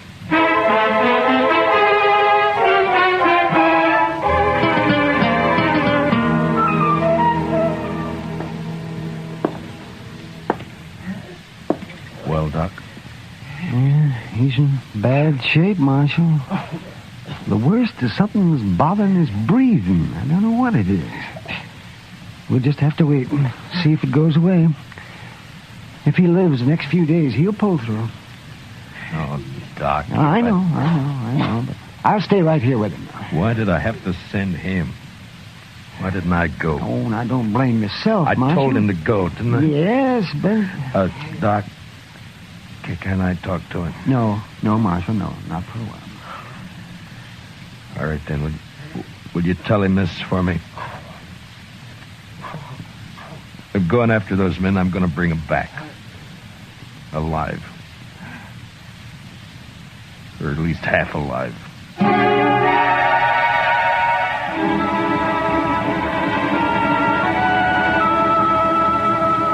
In the street outside, waves of heat move back and forth, making things seem unreal. Like Chester lying up there at docks. That seemed unreal somehow. I walked down to the jail and I went inside and I sat there for a while. And then all at once I got up and unbuckled my guns and I hung them on a peg behind the desk. And I went over to the Texas Trail. I'm over here, Matt. Sit down. Matt, I heard about Chester. How is he? Doc doesn't know for sure. Oh. They were in here bothering you. Who were they, Kitty? I never saw him before. One was a kind of weasel-faced man named Trevitt. And the other? Big man. Real brute. Named Stobo, I think. I see. What outfit, they say? Would it be the Crow Track? Yeah. The Crow Track's holding a herd up the river. Thank you, Kitty. Wait a minute, Matt. Yeah? No business of mine to ask, but where are your guns? It would have been easier for Chester if they'd have shot him and killed him. But I don't see... So I'm not going to shoot them. If Chester dies, I'll see him hanged. Otherwise... Otherwise what, Matt? I don't know. But I'm going to bring him back and we'll wait and see. You're taking an awful chance. Maybe. Oh, Matt. Please be careful. Sure. Kitty? Yeah, Matt. Look in on Chester once in a while, will you? Maybe Oh, of course I will. Don't worry about him. Thank you, Kitty. So long. Hey, Marshal. What is it, Shiloh? I'll walk outside with you. Marshal, I want to ride after those cowboys with you. No, Shiloh, I'm going alone. But we could use you here at the jail. Here? I'm going to take 2 prisoners. I don't know when or how, but I need a jailer when they come in. So I'll bring them in with you, and then I'll... No. That's something I have to do alone. Marshal, you're a stubborn man. But, okay, I'll do it. Keys are in my desk. Here's my horse. I'm going now. Wait a minute, Marshal. You're not armed. I know it, Shiloh. Goodbye.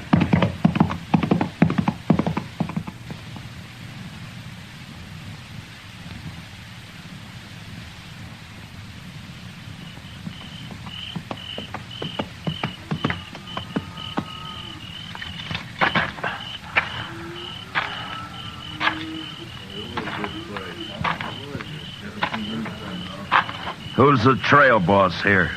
Where is he? Here I am, and I don't need any rider. Maybe not, but you got 2 riders I need. How's that? Just what do you want, mister? That's the Crow Track outfit, isn't it? That's right. I'm looking for a couple of your men called Stobo and Trevor.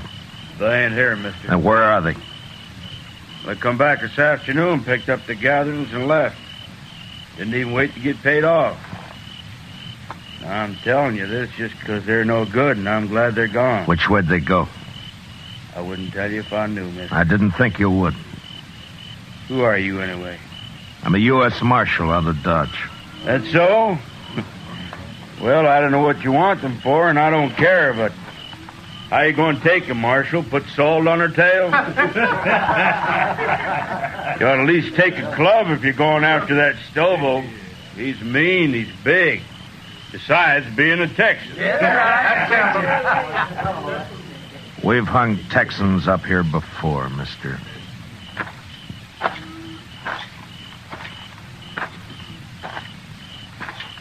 Marshal. Yeah? I heard Stobo and Trevor say they were heading west, following the Arkansas. Where are you from, son? Texas, near Waco.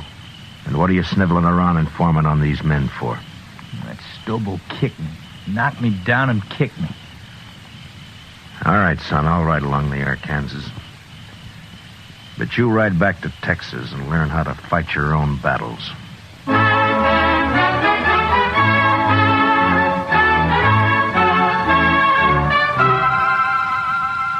I cut straight down to the Arkansas and followed it west. I rode close to the water where I could use the sound of it for only my cover. After an hour or 2, I spotted a hobbled horse alone. Stobo and Trevitt must have separated. I got down and followed the animal's tracks as best I could in the moonlight until I caught the dying coals of a campfire on the bank ahead. To one side, I could make out the huddled figure of a man asleep in his blanket. It took a long time to crawl to his head where I saw the weasel face of the man Trevitt. His gun belt lay on a saddle blanket in easy reach. I stood up and heaved it out into the river. And as Trevitt sat up with a snap, I kicked him back. Don't shoot! Don't shoot! You sit up again and I'll smash your skull, Trevitt. Don't kill me! Don't kill me! Shut up. Now, where's your rope? I told you to lie down. Now, where's your rope? Under my saddle there. You gonna lynch me? No. But you may hang legally if you live that long. Now, keep your arms in that blanket and lie still while I get you roped up here. Who are you, mister? Yeah, that'll do it. Let's just say I'm a good friend of a man you dragged out of Dodge this morning. Stobo was in on that, too. It was his idea. He did it. Don't worry, I'll find Stobo. You ain't gonna leave me like this? I'll be back.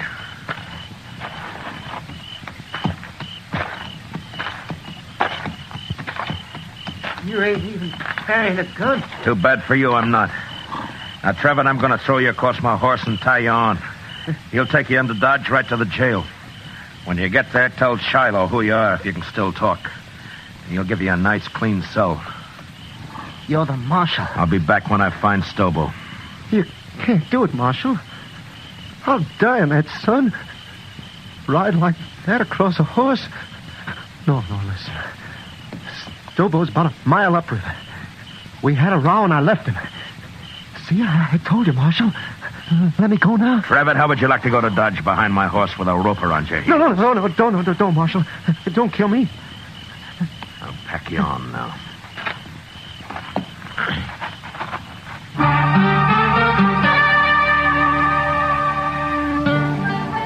I tied Trevor across my horse and started him off in the direction of Dodge, and then I forgot about him. Stobo was next. I rode west on Trevitt's horse. Dawn was just breaking when I saw him, crouched behind a campfire, cooking breakfast. His horse was saddled and stood nearby. I rode straight up, got down, and walked over.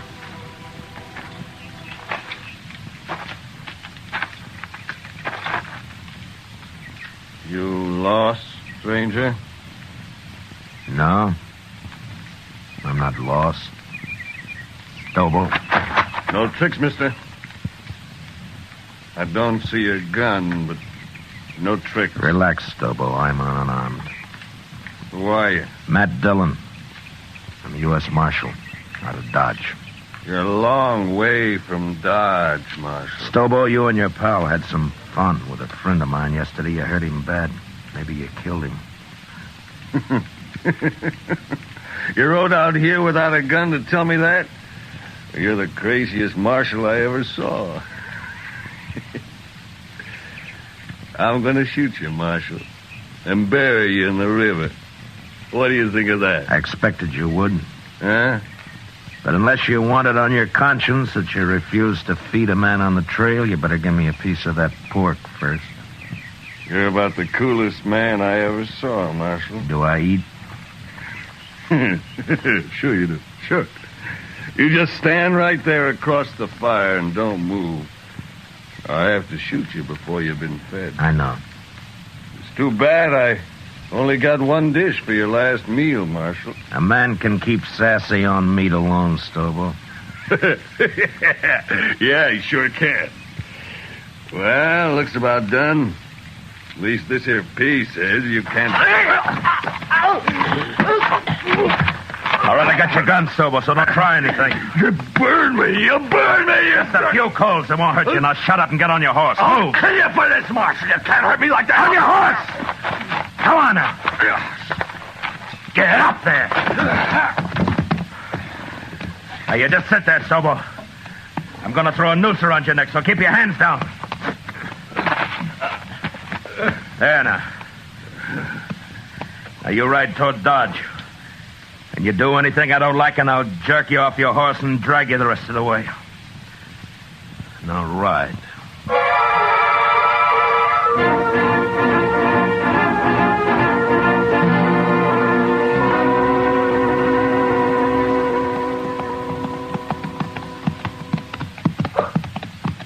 Jail's on the left. You see it? I see it. All right, pull up. Shiloh! Shiloh! Well, hello, Marshal. This other one? Yeah. Trickery, get here. More dead than alive, but he's here. That was rough, Marshal. Real rough. Yeah. Shiloh, how about Chester? Tell me. Doc ain't sure yet, but he's alive. Lock Stobo up. I'm going over to Doc's. All right, you get down. And walk straight, or I'll shoot you through both knees.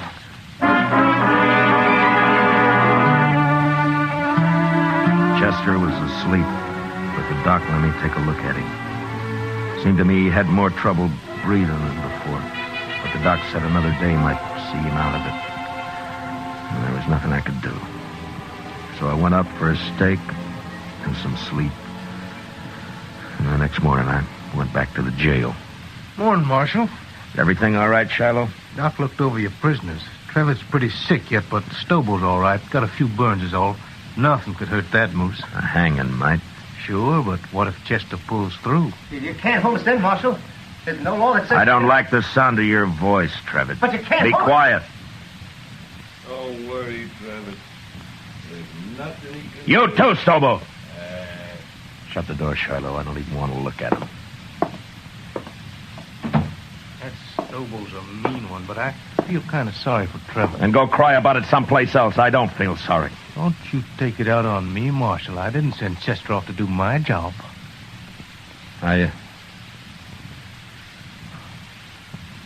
Yeah, you're right. I'm sorry. Go get some breakfast, huh, Shiloh?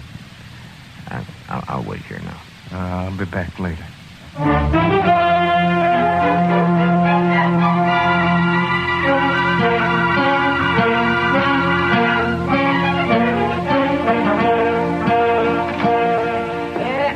Hello, Marshal.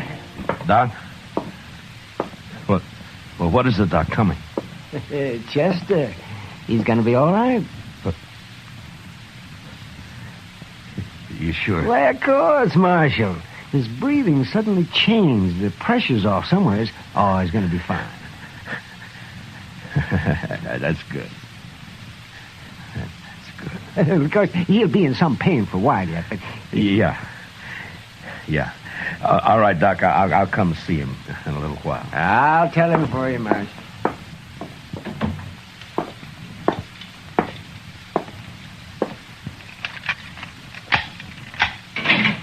All right, come on, Trevor. Where to? Come on, I said. What's up, Marshal? I'll be back for you, Stobo. Now get going. Come on.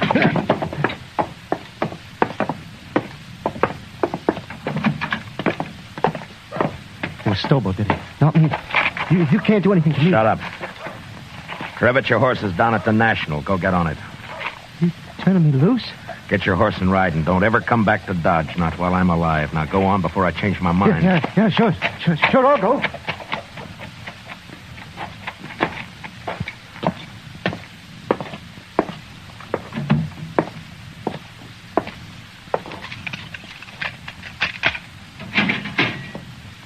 You're next, Stobo. What you do with Travis? Put a knife in him? I turned him loose. Now come on, get out of that cell. Am I free, too? You will be in a little while. So the doc, Marshal. Chester's... Hey, where you going with Stobo?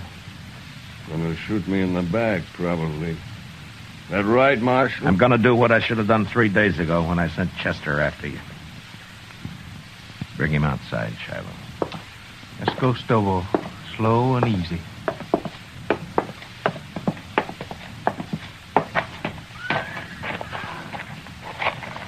Bring him over here, Shiloh. You're gonna drag me, is that it?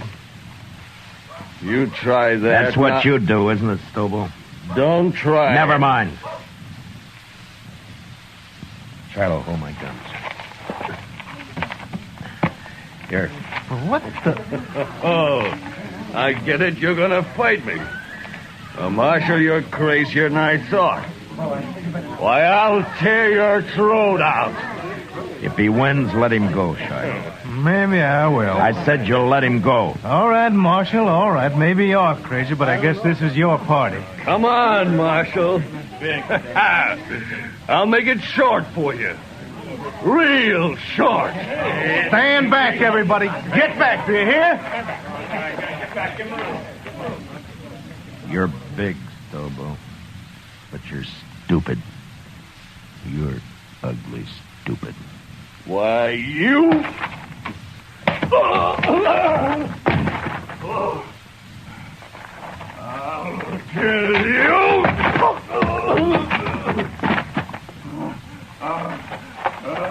kill you!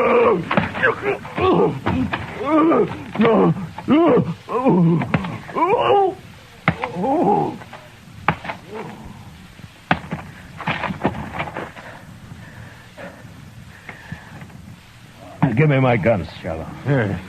You don't look too good, Marshal. I'd better get that doc. He's hurt, but he isn't dead. If he can't ride, throw him on a stage, but get him out of here. If I see him again, I'll shoot him.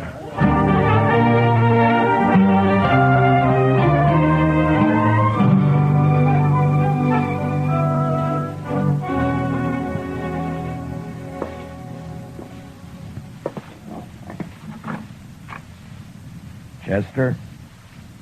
Can I come in? Yes, sir, Mr. Dillon. My, what happened to you? I've been lecturing a couple of hard-nosed cowboys. One in particular. Oh, I see. I'm sorry, Mr. Dillon. Those two sort of got the drop on me. Yeah, it sure did. Mr. Dillon? Yeah? I've been thinking, and... Yeah? What is it, Chester? Well, Mr. Dillon, I'm not much help to you here. Maybe I better just... That's enough, Chester. Well, but I've been thinking... Well, just stop thinking. Yes, Mr. Now, look, Chester, I'm going to tell you something. I need you here. You see, you're the only man in Dodge I can really trust. The only one.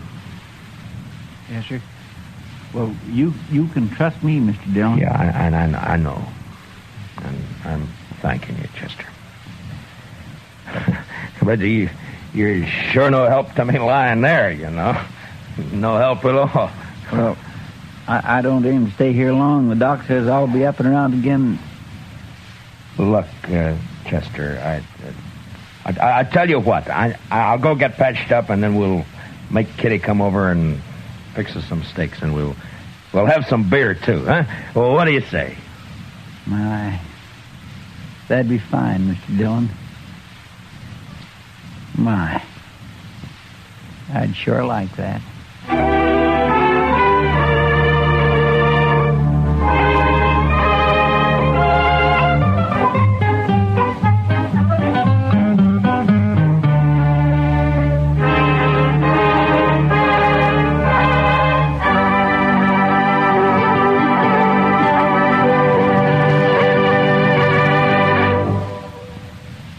Gunsmoke, transcribed under the direction of Norman MacDonald, stars William Conrad as Matt Dillon, U.S. Marshal. Tonight's story was especially written for Gunsmoke by John Meston, with music composed and conducted by Rex Corey. Featured in tonight's cast were Paul Dubov, Lou Krugman, and Georgia Ellis, with Don Diamond, Gil Stratton, and Jack Crucian. Parley Bear is Chester, and Howard McNear is Doc. Join us again next week as Matt Dillon, U.S. Marshal, fights to bring law and order out of the wild violence of the West in Gunsmoke.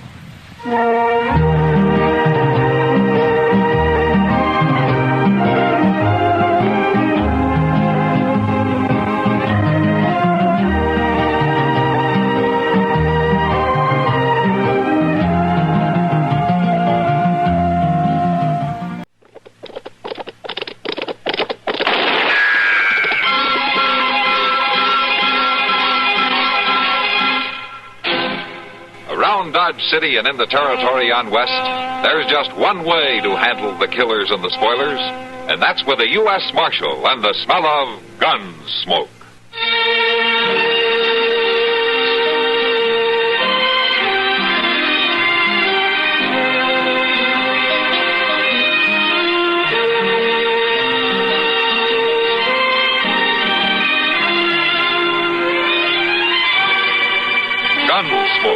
Starring William Conrad, the story of the violence that moved west with young America, and the story of a man who moved with it. I'm that man, Matt Dillon, United States Marshal. The first man they look for and the last they want to meet. It's a chancy job, and it makes a man watchful and a little lonely.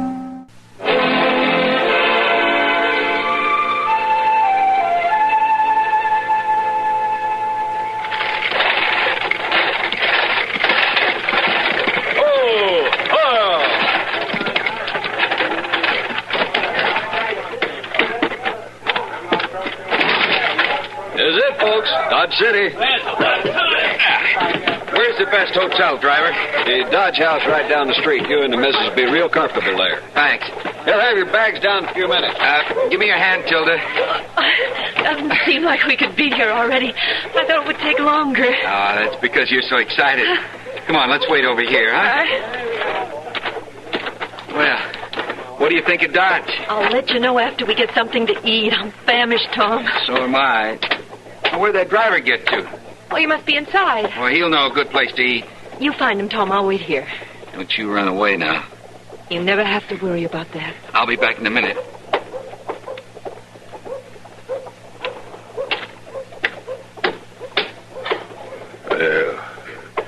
Hello there, Missy.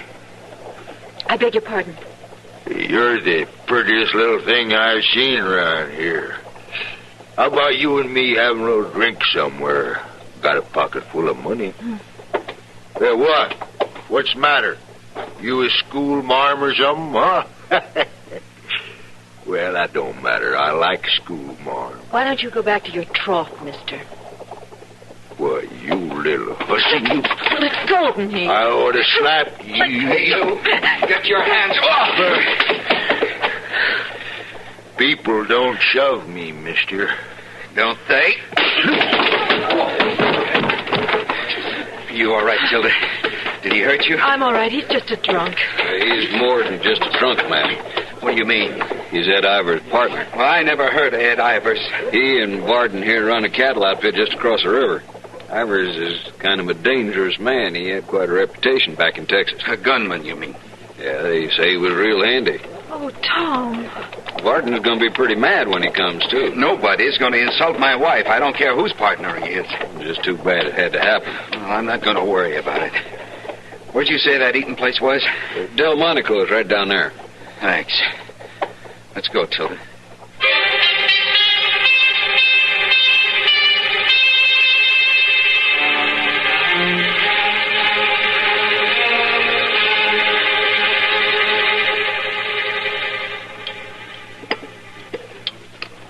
A little more coffee, Tom. Thanks. Tilda, I don't know I like this idea you're going to work here in Dodge. Just for a while, Tom. Till we get on our feet a little. Besides, I'd like to work in a general store like that. Well, how do you know he needs anybody? I could tell by looking in the window. He's got lots of lady wear to sell. Well, if it'll make you happy. And just think, I'll be making money, too. We add it to what you'll make at the loading pens, and we'll be able to get our own place that much sooner. What's the matter? Nothing. That man been staring at you. It doesn't matter, Tom. These people in Dodge got to learn something. Please, Tom, don't make trouble. He's the one making it. Hey, you.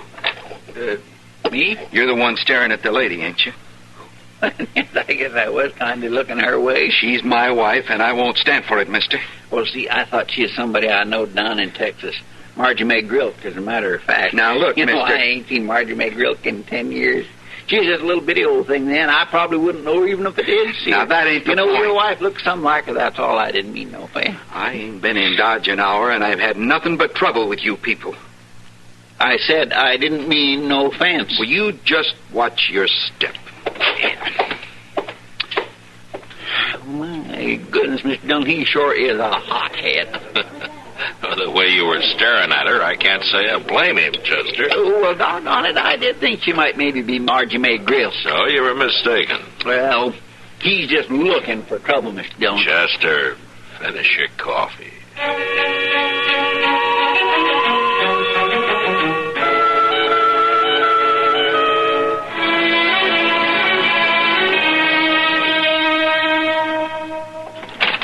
Thank you. And here's your change. Would there be anything else? Oh, not today, but I'll be back next week, dearie. You're welcome any time, madam. Bye. Oh, excuse me, boy. Hello, may I... You. Hello, Missy. What are you doing here? This that girl I told you about, Ivers. Oh, the one at the stage depot? Yeah. If there's something you want, I'll get Mr. Jonas. He's right out back. No, wait. My name is Ed Ivers. I've seen you before, somewhere. That isn't likely. This is my second day in Dodge. No, I don't mean Dodge. Where you from, anyway? It's none of your business where I'm from. Now, if you want something... Wait a minute. I remember. A riverboat. The Memphis Queen. What? Well, that's it, ain't it? It's about 2 years back. Oh, I did a lot of gambling on that river, but don't you remember me? Ed Ivers? I don't know what you're talking about. You mean it, Ivers? You knowed her on the Mississippi? Well, I'm sure of it now. And you was just as pretty then, too. That's a lie. I won't stand for this. Now, get out, both of you. Hey, that young fellow that hit Varden here. Was that your husband? Get out of here, I said. You ever get tired of him, just let me know. Come on, Varden. Hey, what a cheat. Oh, no.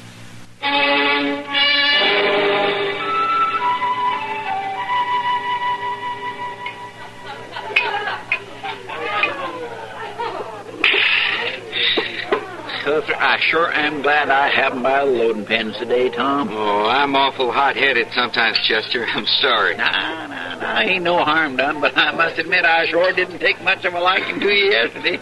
And here today I am buying you a drink of liquor. And what's worse, I'm drinking it. I don't know what got into me yesterday, Tom. Thinking on it, your wife, Tilda, don't look none at all like that Margie McGrill down in Texas. You know, I thought you made that all up. Oh, man, no, now that's the truth. Except Margie McGrill wasn't nowhere near as pretty as your Tilda. Oh, so that's her name. What? Tilda. You remember the name, Ivers? Oh, no, the name don't matter. What is this? Ed Ivers here met your wife today, young fella. Look, mister, I don't take to men like you trying to be friendly with my wife. You should have learned that yesterday. And I'd just as soon you didn't mention her name in a place like this. Ain't he something? I mean it, mister. Oh, don't get yourself all riled up, boy. Just that your wife's no better than she ought to be. I'll kill you for that. Well, now. He ain't armed, Ivers. So he ain't. I can get my gun. Smart you do anyway. Now you leave him alone. Keep out of this, Chester. Your being a gunman don't bother me at all, mister. Well, now, I guess nothing bothers you, does it? Marrying a woman off in a river boat. You watch what you're saying. Your wife, Tilda, is it? Worked on the Memphis Queen. I rode it down the Mississippi several times. Mister, I'm gonna have to kill you now. You couldn't kill me even if you had a gun. And it ain't worth your life trying. Not over no cheap riverboat woman. You wait right here. I'll get my gun and I'll be back. No, I ain't got time, boy. We gotta get back out the place. I'll come after you. There's no need for that. I'll be back in town sometime tomorrow, and you can live till then. All right. All right, I'll meet you right here. Now, I'm telling you, she ain't worth dying for, boy. But I'll be here.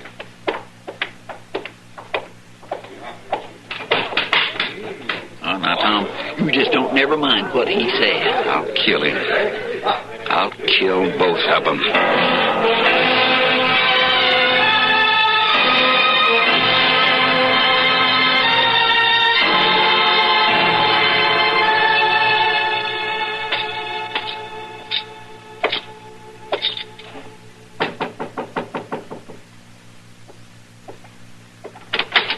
Tom Cook? Yes? What do you want? I'd like to talk to you. I'm Marshal Dillon. Oh, come in. Thank you. Tilda, this is Marshal Dillon. Marshal Dillon? Hello. Maybe I ought to talk to you alone, Tom. Oh, that's all right, Marshal. I can guess why you're here. Tilda and me have no secrets from each other. I told her all about it. I see. Did you know Ed Ivers is an ex-gunman? I can't let any man talk like that about my wife. You'd be a hard man to beat. That ain't important, Marshal. You get killed, what'll happen to Tilda? She'd be better off than having a coward for a husband, wouldn't she? Look, you're both young. You got a long life together if you play it right. I was just going down for a bottle, Marshal. Wait a minute, Tom. Maybe you'll join us in a drink before supper. Providing we talk about something else. Give him a chair, Tilda.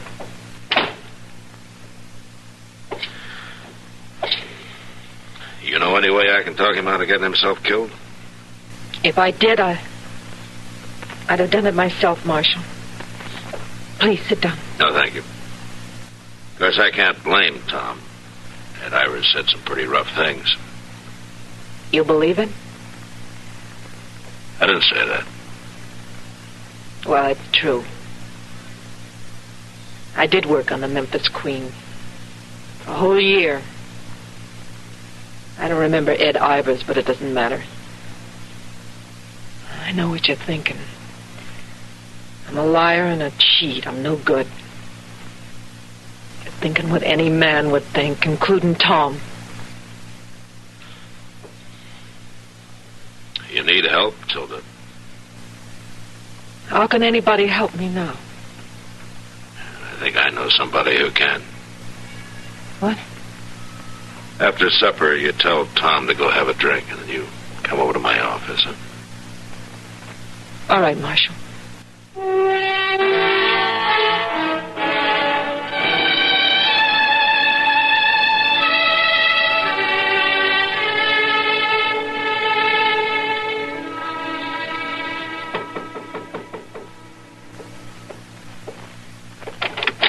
Hello, Matt. Kitty, this is Tilda. Hello, Tilda. Hello, Kitty. I'm leaving you in good hands, Tilda. I'll see you later, Kitty. Sure, Matt. Thank you, Marshal. Come in, Tilda. Sit down. Drink? No. No, thanks. Matt told me everything, Tilda. You've got quite a problem, haven't you? And there isn't a thing I can do about it. How much do you love your husband? Oh, Kitty. Do you think he loves you? I know he does. He's going to find out about me someday. He won't love me then. Well, how do you know? What man would? Tell me about the Memphis Queen, Tilda. That riverboat. Just what did you do while you worked on it? I sang a little. Got men to buy drinks. That's all. Still, it gives the girl a bad reputation, doesn't it? According to men like Ed Ivers. Well, a lot of people think the same way. How about your husband? Tom? Tom doesn't know, Kitty. No, he doesn't, does he? Well, I guess it doesn't matter anyway, Tilda. He can't amount to much. What? Who can't amount to much? Tom. I mean, if you don't trust him, have faith in him, you can't be much good, can he? Trust him? I trust him with my life. Would you? Of course I would. Then why haven't you told him the truth?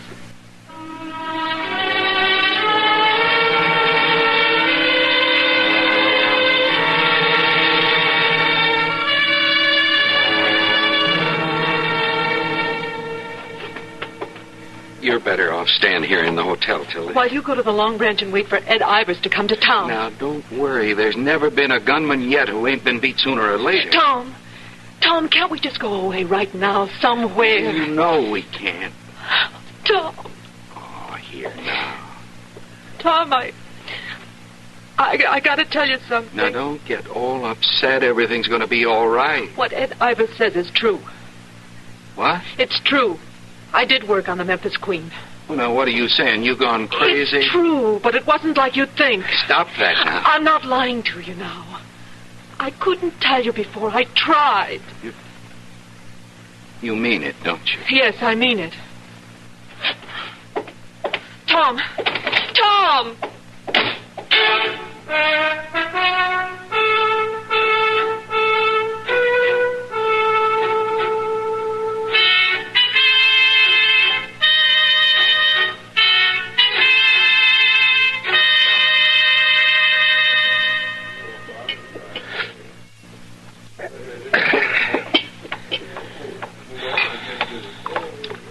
Hello. You're Tom Cook, aren't you? How'd you know? I guessed. Who are you, anyway? Kitty Russell. I own this place. Oh. Oh, look, Miss Kitty, I can't talk to you now. You must be awful good with a gun to face Ivers. I'm waiting for him.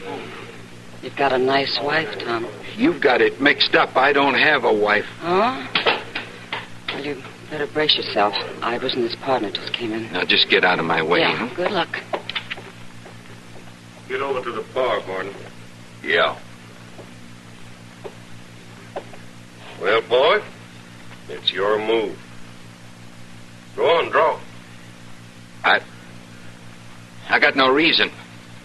What? What you said about Tilda. It's true, Ivers.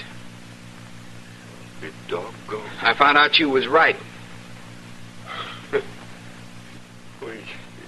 You found out just in time. Now, it ain't that I'm afraid of you. No, of course not, boy. I never said you was. Well, come on, let me buy you a drink. No, thanks. I got one. Barkeep, you set out a bottle here. Matter of fact, make it 2. 2 bottles? Yeah, we're having us a drink, Boughten. To Tom Cook. Now, there's a real man. He can admit when he's wrong. And it ain't everybody can do that, is it? So he found out his wife come off a riverboat after all, did he? Yeah, that's right. Here, boy. You just go ahead and have yourself a drink on Ed Ivers. No, thanks. He ain't very friendly, is he? Well, you can't blame him. After finding out about his wife, it must be quite a blow. Oh, yeah. He's well out of it, you ask me. That's right. Hey, I know them women. And they are plumb bad all over. Oh, yeah. Now, you can't trust them riverboat cheats, nary a one. No. You sure found that out by now, ain't you, boy? Ain't you, boy? I've heard all I want to hear. That did it, boy. You forced me, Ivers. Go ahead. Bring your gun up, boy. I'm waiting. Drop it, Ivers. Oh, now, you're a cool one. You shoot that boy again, I'll blow your head off with the shotgun. I'll put a bullet in you before you can squeeze the trigger. You wouldn't reach the door, Light. Who says I wouldn't? I do. Drop the gun, Ivers. This ain't your fight, Marshal. Drop it, I say. All right. All right, some of you men get Tom up the docks. He drew on me first, Marshal. Get out of here, Ivers, and take Boughten with you. I said he drew first, you hear? Don't push your luck, Ivers. You taking over for that boy? I am. Well, he sure ain't worth it. Come on, Bart.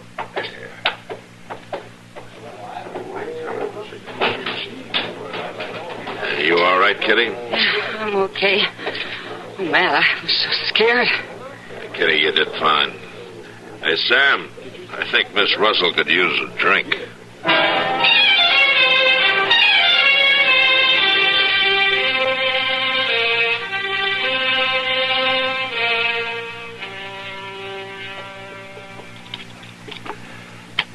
Well, that does it, Tom. You're going to be all right. You haven't a thing to worry about. Oh, yes, I have, Doc. I'll be in the other room if you need anything. Tilda. Is it all right if I talk to him now, Doc? Sure. Thanks.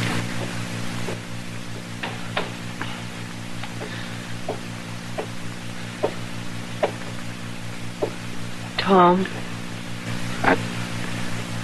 I didn't know you were here. I've been here the whole time. Doc didn't want me to bother you at first. Says I'm going to be all right. Yes, I'm thankful for that. Tom, I'm sorry. Why didn't you tell me right from the beginning? I was afraid you wouldn't understand. I was afraid I might lose you. I love you so much, Tom. I didn't want anything to happen. It wouldn't have made any difference if I'd only known from the start. But I wasn't sure. I should have had enough faith to tell you. I don't guess I gave you much of a chance, Tilda. I guess maybe we was both wrong. Tom.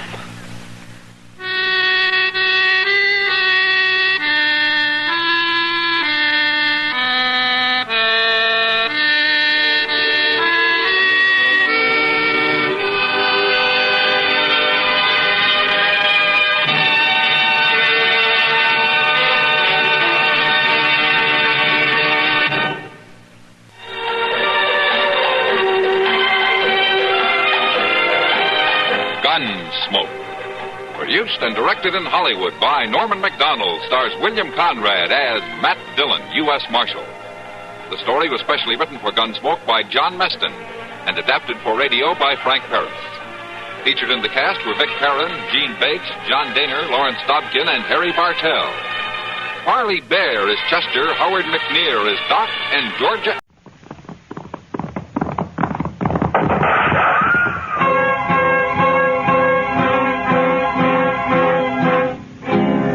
Around Dodge City and in the territory on west, there's just one way to handle the killers and the spoilers, and that's with the U.S. Marshal and the smell of Gunsmoke.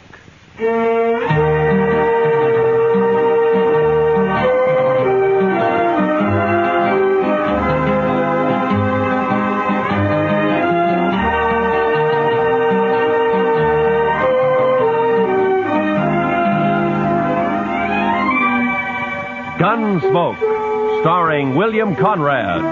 The story of the violence that moved west with young America. The story of a man who moved with it. Matt Dillon, United States Marshal.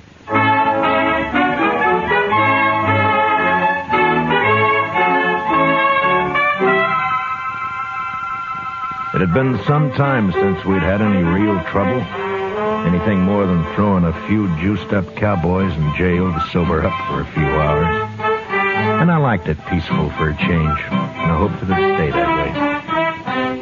Well, that morning I'd gone to take a few catfish out of the Arkansas. When I got back to the office, I found a note from Chester, saying he's at the Alafraganza having a beer.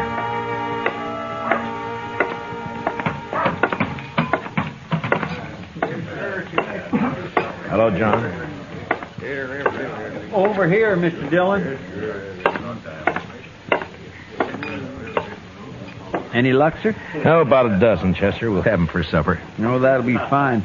Oh, I've been telling Mr. Carter here about you, Mr. Dillon. Mr. Carter? Robert P. Carter.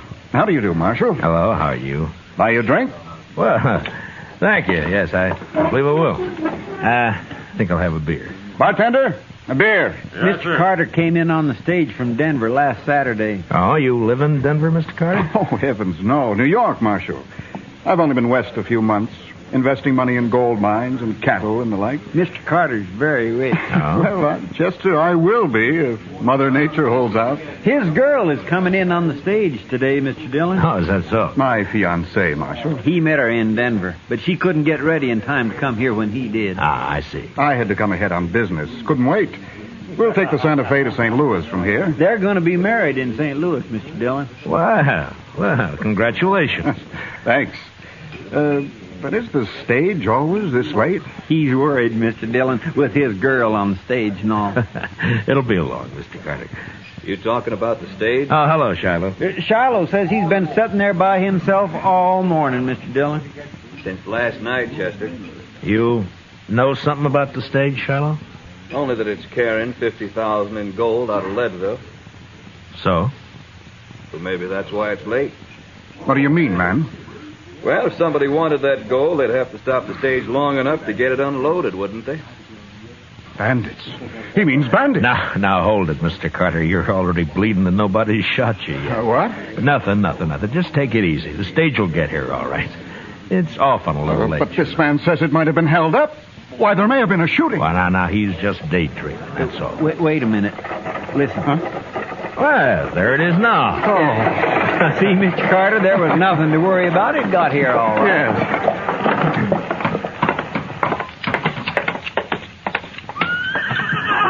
Marshal! Hey, Marshal, come here. What is it, Jim? Got held up, Marshal. What? Lost 50,000 in gold. Where'd this happen? About 20 miles back near Cottonwood Draw, but... Anybody shot? Now, they shot, fired. They tricked it. But Where's Jane? What? Driver! Where's the girl who was on this stage? What's happened to her? That's what I started to tell you, Marshal. There's a tree across the road. We got down to move it. This rider got the drop on us. He's all alone. Never mind all that. Where's the girl? He took the gold, took the girl, too. What? He took Jane? You mean to tell me you let him take Jane? Well, now, mister, there wasn't much choice. He held a shotgun on us, and they're gone before we could do a thing. Oh, but this is impossible. Now, take it easy, Mr. Carter. We'll find them. You'll find them? You were off fishing when it happened. What kind of law is there around here anyway? Easy, Mr. Carter. I took one of the team after Marshal, but I couldn't get near him. He had an extra saddle horse with him. Put her on that. I see.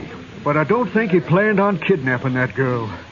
Way it was, he just looked at her and told her to come along. Did you recognize him, Jim? No, his horses are both sorrels. By heaven, Marshal, you'd better get her back here at once, or I'll take this up with Washington. I'll see you disgraceful. Shut up, Carter. Chester, go get our horses and a couple of rifles. I'll get a few more details from Jim here. Well, don't you want a posse, Mr. No, Dillon? there'd be too much shooting around that girl. Now, hurry, will you? Yes, sir, I'll hurry, Mr. Dillon. Mark my words. You'd better have Jane back here by nightfall, Marshal. You care to ride along, Mr. Carter? No, I'm not equipped for that sort of thing. I'll take care of matters at this end. Yeah. All right, now, Jim, now tell me first exactly what happened. Well, we just come down into the draw about 100 yards from the creek.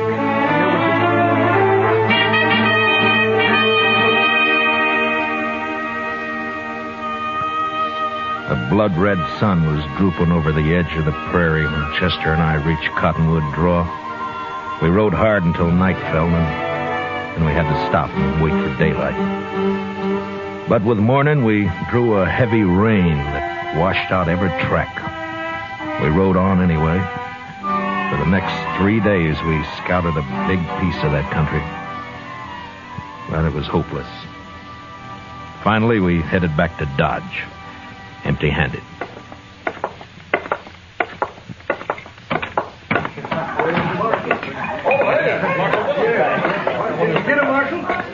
Bartender, bring me a bottle, will you? Sure, Matt. Where is she, Marshal? Is she all right? Carter, I'm sorry. What? You mean you didn't find them? Rain washed out their trail first morning. We never picked it up again. They could be anywhere. You came back without her. We did what we could, Carter. Now we'll just have to wait for word of some kind. You'll be seen sooner or later. Wait. Well, I won't wait.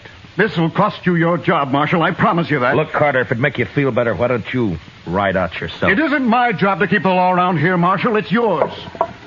Yeah. Say, Marshal. Yeah, what is it, Shiloh? Big Kate wanted to see you when you got back. Asked me to tell you. Big Kate? Oh, all right, thank you.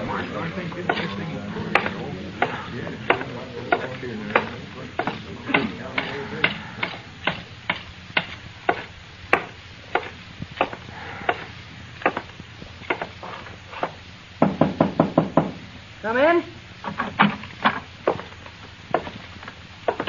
Oh. No luck, eh, Matt? How'd you know, Kate? I can tell by looking at you. Yeah, it's thousands and thousands of miles, that prairie. It'd been just luck if we'd found them. Nobody's blaming you, Matt. No?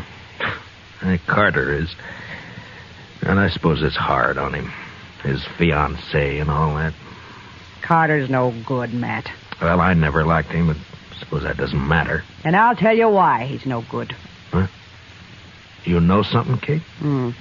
Carter's been drunk a lot while you were out. He was bragging to one of the girls last night. Bragging? What, about what? Not much, to my way of thinking. Well, go on.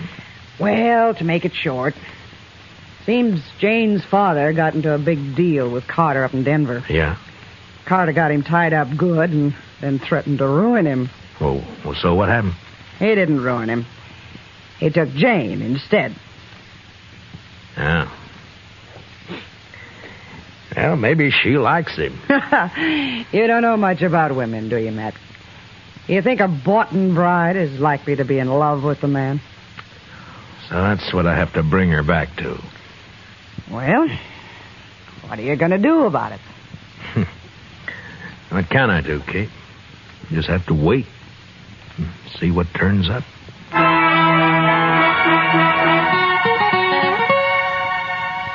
I waited a week. Carter was drunk the whole time, telling everybody how he was going to fix me good. But not doing much about it, except stay out of my way. And things were fairly quiet. Chester and I spent most of our time in the office. Well, he sure fooled me, Mr. Dillon. Now, Carter? Yes, sir. He seemed like such a nice fella. And so rich. He's rich, all right. But poor in spirit. You've been going to church again, Chester. Yes, sir, Mr. Dillon, last Sunday. Oh, last Sunday. Didn't it rain last Sunday? Oh, I like church, Mr. Dillon. But I sure do hate to get all dressed up. You the marshal? Yeah, I am. Here you've been looking for a man and a woman. You know anything, mister? My name's Chad Brown. Just rode in from Satana. Yeah? There was a man and a woman about 80 miles back on the trail. What color horses were they on? Well, as soon as they saw me, they rode off, so I didn't get very close. But both horses were the same color. I guess maybe sore. Yeah. Are you willing to ride back with me, Mr. Brown? I don't know, Marshal. I've got an awful thirst. That woman's out there against her will. I'll go. I'll get our horses. No, Chester. Be better if you wait here this time. We'll be back in a few days. With luck. Let's go, Mr. Brown.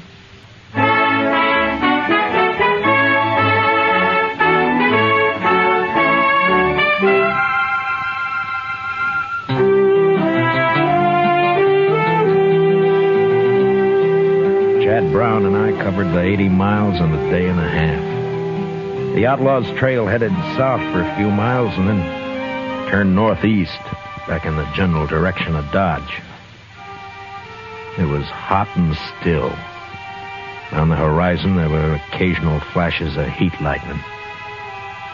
And then in the distance, we saw the long, low cloud of yellow dust that spelled cattle. A Texas herd trailing north. The kidnappers' tracks led straight into it, and an hour later, we pulled up not far from the swing of the herd. A line of longhorns stretched for several miles across our trail.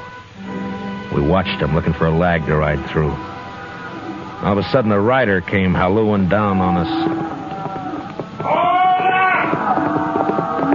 up there! Hold! You ain't aiming to cross that herd, are you? Have you seen anything of a man and a woman around here, mister? Was they mounted? Yeah, a couple of sorrels. It don't matter. I ain't seen nothing but cattle and cowboys for 6 weeks. Besides, these cattle are plenty uneasy. They've been dry since yesterday morning. And that heat lightning ain't soothing to them. This herd's crossed the trail of an outlaw and a kidnapped woman, mister. That's so. Well, you just have to wait. You can ride around a drog back there, but you can't cut through this herd, mister. Look, I'm a U.S. Marshal out of Dodge, and I haven't got any time to waste. You think we can... Well, I sure appreciate your problem, Marshal, but I can't help you. I'm trail boss of this outfit, and I got 3,000 head of cattle here worth maybe $20 a head at Dodge. They're too nervy now, and I sure can't chance your touching them off by riding through there. I guess he's right, Marshal. It'd be pretty risky from the look of them. They're moving too fast now. Yeah, I know. Just that I hate to lose the time. You got more time than I got cattle, Marshal. Well, I don't know about that. But I won't tempt a stampede, mister. We'll ride around the drag. We'll see you in Dodge. The Elephant still running? Yeah, it is. Mostly on Texas money. Adios.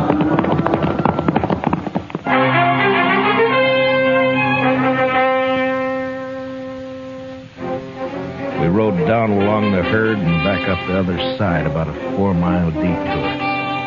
But we picked up the trail again and followed it till dark.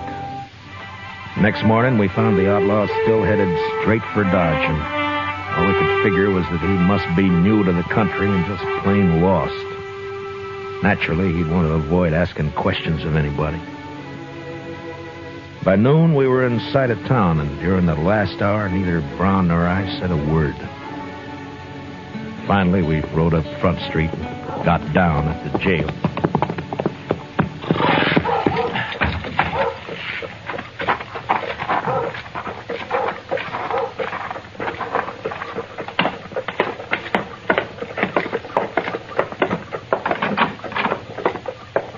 Mr. Dillon?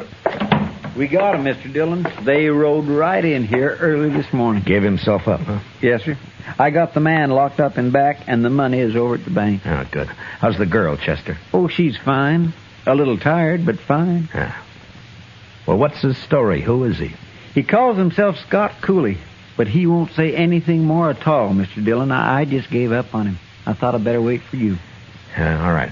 I'll talk to him first, and then I want to see the girl. Where is she? I didn't like it, Mr. Dillon, but I didn't see what I could rightly do about it. What do you mean? What happened? Well, she sure didn't want to go with him, but that Mr. Carter came here and just the same as dragged her off. She went finally, but I sure don't like it. Well, they didn't leave Dodge, did they? Oh, no, sir. There's no train till tomorrow. They're at the hotel. Oh, all right. I'll go over there later, Chester.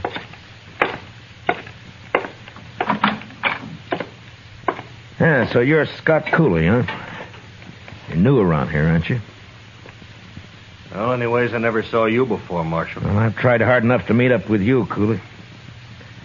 You're in trouble, you know, bad trouble. Marshal, you got anything to say, just say it right out. I got nothing to say. I'm just curious why you rode into Dodge, that's all. What do you care? I'm here. You got the money back and And what? Oh, leave me alone, Marshal. Just let me alone. You gotta talk sometime. Now listen, Marshal. I'm ready to serve my time. That's why I gave myself up. But talk, no. I don't have to talk. Not for you. Not for anybody else. Mm-hmm. All right, Cooley. Have it your way. Marshal. Yeah? Marshal, you going to see Jane? Yeah? Why? Well, what are you going to see her about? To find out what happened? Yeah. Marshal, I don't suppose you'd let me out of here just long enough to kill Carter. Yeah, you mean the girl told you about it? I wouldn't care if I hanged for it. It'd be worth it to kill him. Mm-hmm. Tell me something. What makes you think what you did's any better? What? You wouldn't understand, Marshal. But you do what you can for her, will you? Anything else you want to tell me? No, that's all.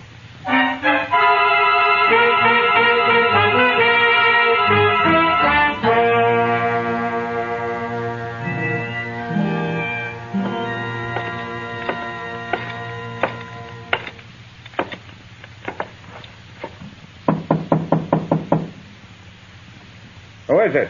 Matt Dillon. What do you want? Open the door, Carter. I want to talk to the girl. Some other time, Marshal. You want me to kick the door open?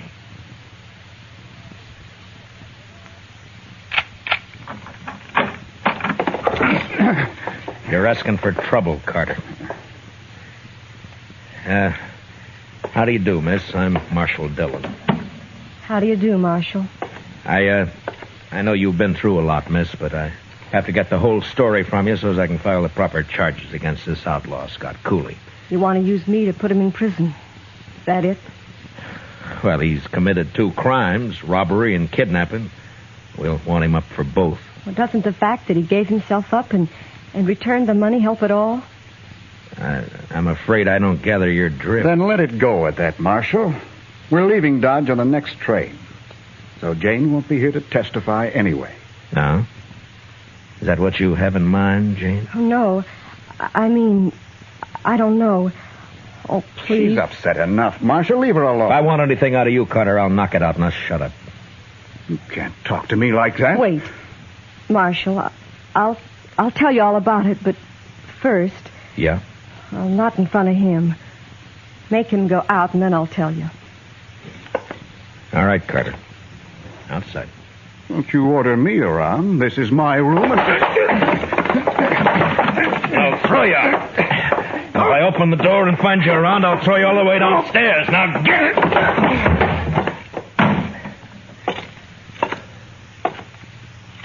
All right, now. Jane, you can talk. Can I trust you, Marshal? Really trust you? Well, that's up to you. But I'll tell you this. I know about Carter. About you and Carter, that is. Then you know how I hate him. Yeah? But right now I'm curious about this kidnapping. What happened? Why did Cooley give himself up? Because we decided we couldn't live being hunted down the rest of our lives. Ah. So you were in on it with him, huh? No, Marshal. The first time I ever saw Scott Cooley was when he held up the stage. I'd like to believe that. Well, it's very simple, Marshal. I love Scott Cooley. What? I love him. Oh, now look, Jane, girls like you just don't go around falling in love with outlaws. Don't they, Marshal? No, they don't. I did. Then either you're crazy or you're lying to me. And if you weren't a woman, I'd throw you in jail right along with him. I'm a woman, Marshal, but I've no objection to going to jail with Scott. No, then you admit you're his accomplice. No. I suppose it's hard for you to understand, Marshal. It is. Well, I'll try to make it simple. You see, Scott doesn't know why he took me with him when he held up the stage. He's never done anything like that before. It just seemed perfectly natural to him. He saw something he wanted and he took it. That's all. I'm afraid the court will look at it somewhat differently. Well, I suppose he'll go to prison for the holdup, but not for kidnapping. Why not? Because I'll testify that I went with him of my own free will. I almost wish you two hadn't ridden back to Dodge. Marshal. Yeah. You said you know about Bob Carter and me. Yeah? Well, Scott's been wild and he's done wrong, but he's never done anything really evil. Well, maybe you're better off with Cooley. If he straightens out. You know I am. Don't you, Marshal? It's no business of mine. I'm a peace officer, not a matchmaker. My job's to keep Cooley under arrest and get him up for trial, and that's all. Now, what you do is your own business. You can testify any way you like. I can't stop that. Oh, please. Marshal, help me. There's no one else who can. Yeah, who is it? It's Carter. Open this door.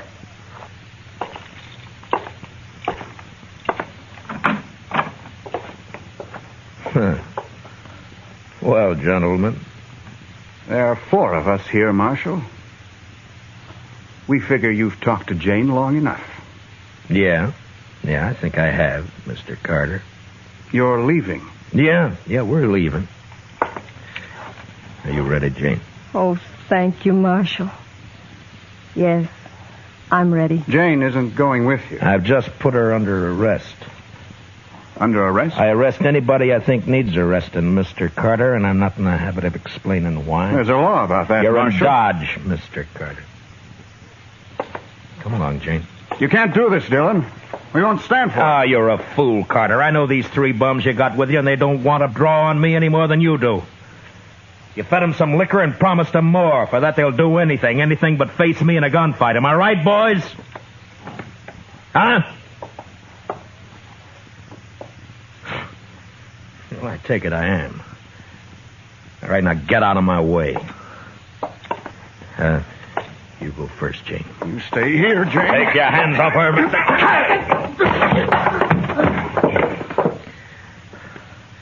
Just step over him, Jane.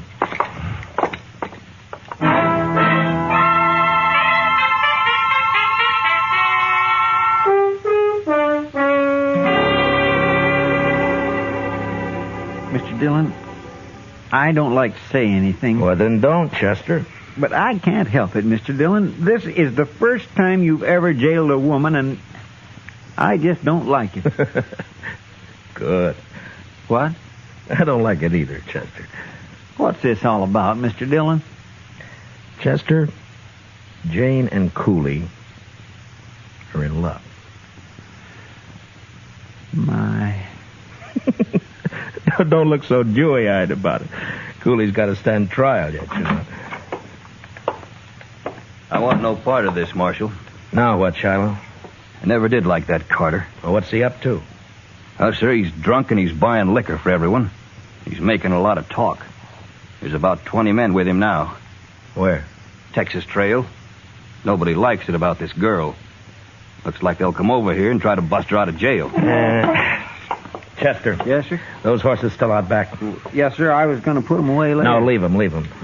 Now, will you get over to the Texas Trail and stall those men for a while? Huh? All right, Mr. Dillon. Come on, Shiloh. Not me. I'm going to bed. I got too drunk last night. That's the worst hit out.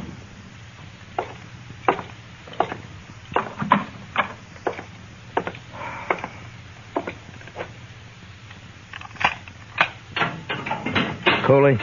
Yeah? Come on up. What is this, Just Marshal? hurry it up, will you?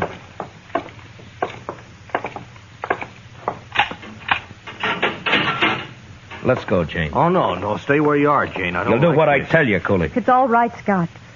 We can trust him. Yeah, but I don't know what he's Scott. got. Well. All right, Jane, if you say so. All right, now out back. Here, that way. Now, come on, let's move.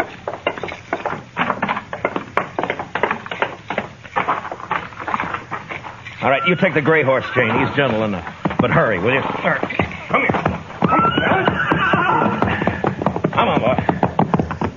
Where are we going, Marshal? We're going to Hayes City. Cooley's going to stand trial there. Yeah, They got the money back, Scott. They can't do much to you. I know. But there's that kidnapping, too. I won't testify. That's all. Jane, you're going to have to testify. You'll be in contempt of court if you refuse. Then I'll lie. Anyway, I did go of my own free will. After a while, anyway. That's perjury. But you don't have to do that either. There's an easier way. How? Well, before I deposit Cooley in the Hayes City jail, we might just make a little stop. What do you mean, Marshal? Stop where? We're going to stop at the preacher's. You know, a married woman can't testify against her husband. Scott. Come on, honey, let's ride.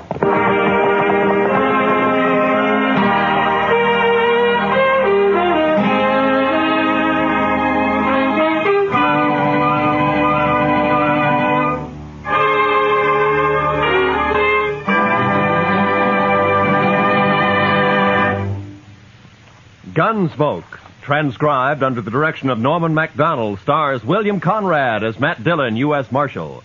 Tonight's story was especially written for Gunsmoke by John Meston, with music composed and conducted by Rex Corey. Featured in tonight's cast were John Stevenson, Larry Dobkin, and Patricia Walter, with Mary Lansing, Herb Ellis, Jonathan Hole, Jim Nusser, and Frank Gerstle. Parley Bear is Chester. Join us again next week as Matt Dillon, U.S. Marshal, fights to bring law and order out of the wild violence of the West in Gunsmoke.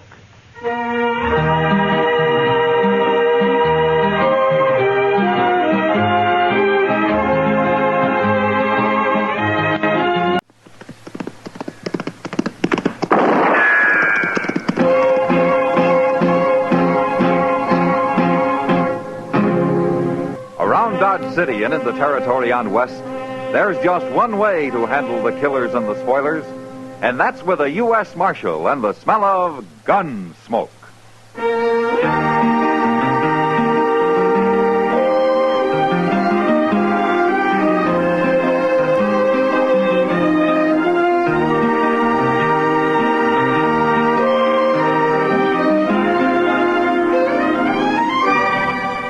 Gunsmoke, starring William Conrad.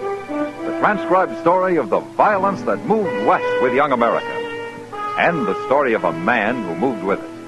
I'm that man, Matt Dillon, United States Marshal. The first man they look for and the last they want to meet. It's a chancy job, and it makes a man watchful and a little lonely.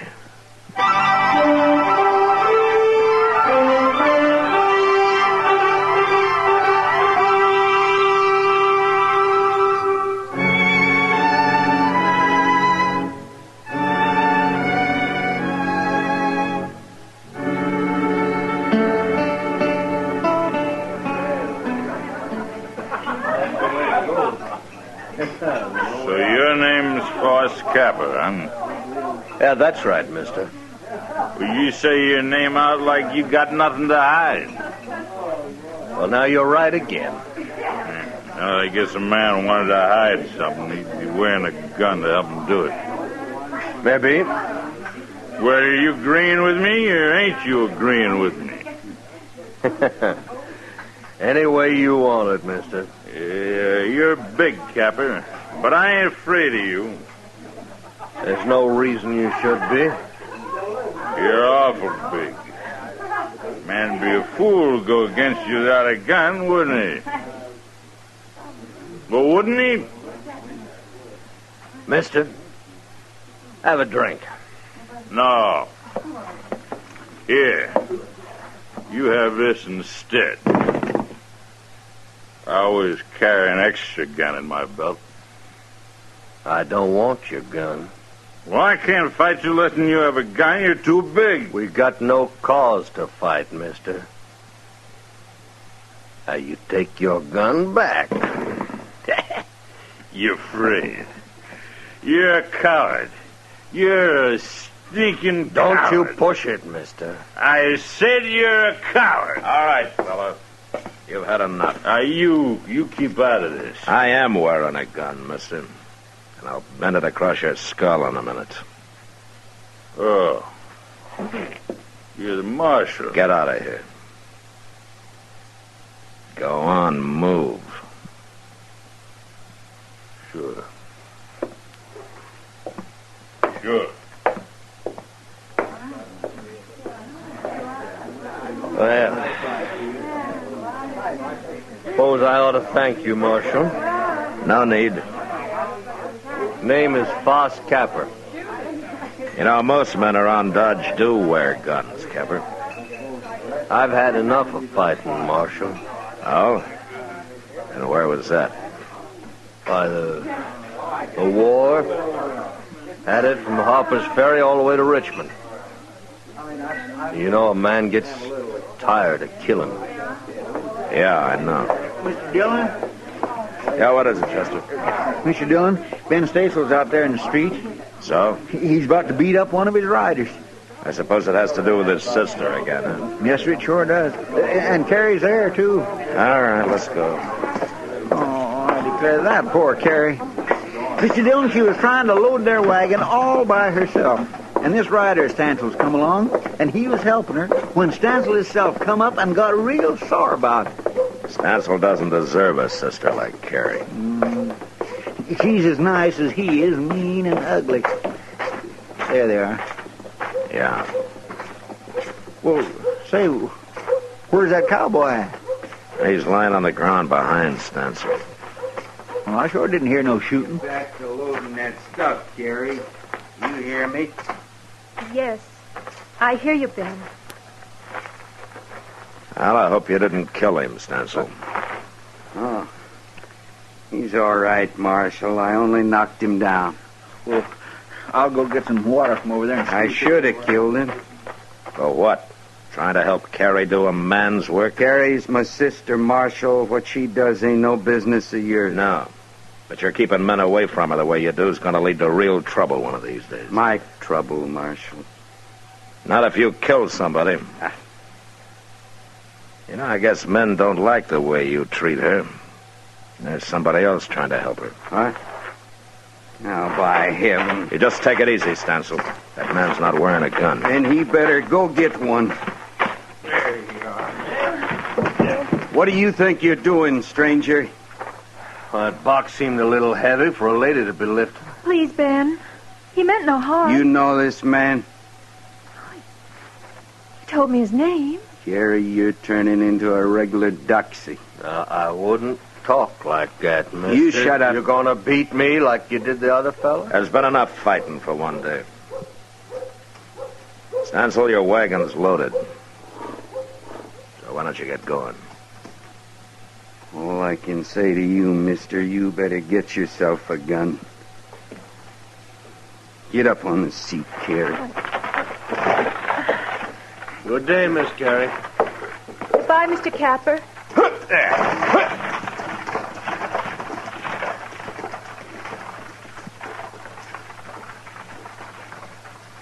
Well, how did you get mixed up in this, Capper? I was curious, so I followed you out. And I seen her struggling with that box. Couldn't just stand there and watch her, could I? Uh-huh. You just remember something. Someday Stansel's gonna kill somebody over her. Well, I sure hope it won't be me. Then you know what to do, huh? Yeah, I know what to do, Marshal.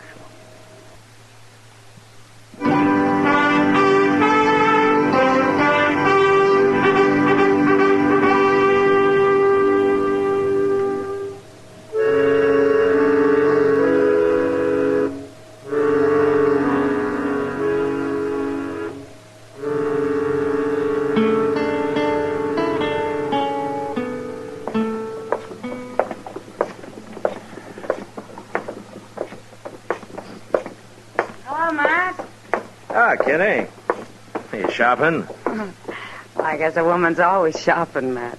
Whether she buys anything or not. I believe that. Well, now. What? That's Carrie Stansel. Huh? Oh. Well, sure. But isn't that Foss Capper driving her wagon? Well, where you been the last few weeks, Matt? He drives her wagon every time she comes to town. He does. Well, sure.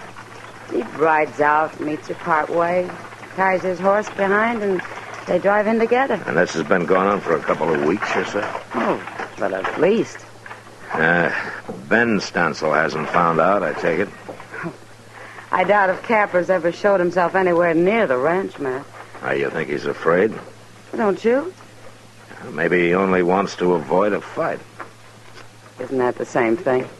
No, not necessarily, Kitty. Well, if he wasn't a coward, he'd be wearing a gun, wouldn't he? I don't know, Kitty. I haven't decided about Foss Capper. Look at them, Matt. They're so wrapped up in each other they don't even see us. No, this is the last time it's got to be. I don't want to bring you no trouble, Carrie, but I ain't going to stop seeing. She's smarter than he is. Yeah, maybe. You know, I guess she'll never be able to get away from that brother of hers. Oh, Matt, look. Yeah. There's going to be trouble, Matt. Stansel looks awful mad. Well, I don't like to interfere in family matters, but this time I guess I'd better. Yeah, you better hurry, too. Yeah, I will.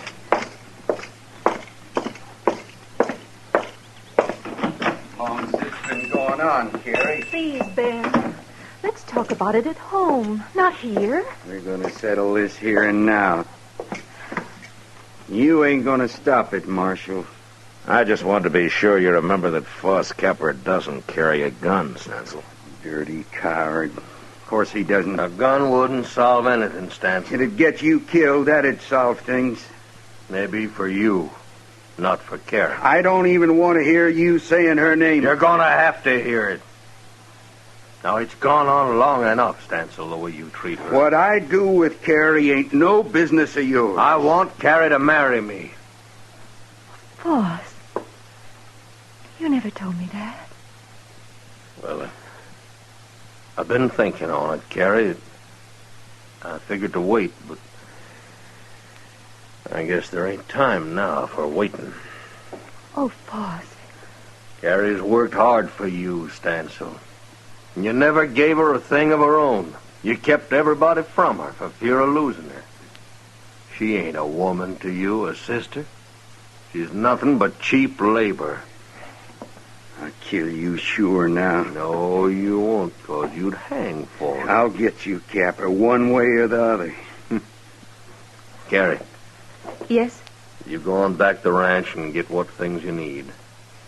I'll be waiting right here for you tomorrow noon. No, Carrie, you can't no. stop us, Stansel. You're going to be free, Carrie. You make up your mind later about marrying. But you're going to be free. Carrie. Stansel, you shut up. And don't you lay a finger on her, or I'll just beat you to death. Go on now, Carrie. All right, boss. Noon tomorrow, Carrie. I'll be waiting. And you mind what I said, Stansel. Don't you try to stop her. I won't try to stop her. It's you I'm going to stop.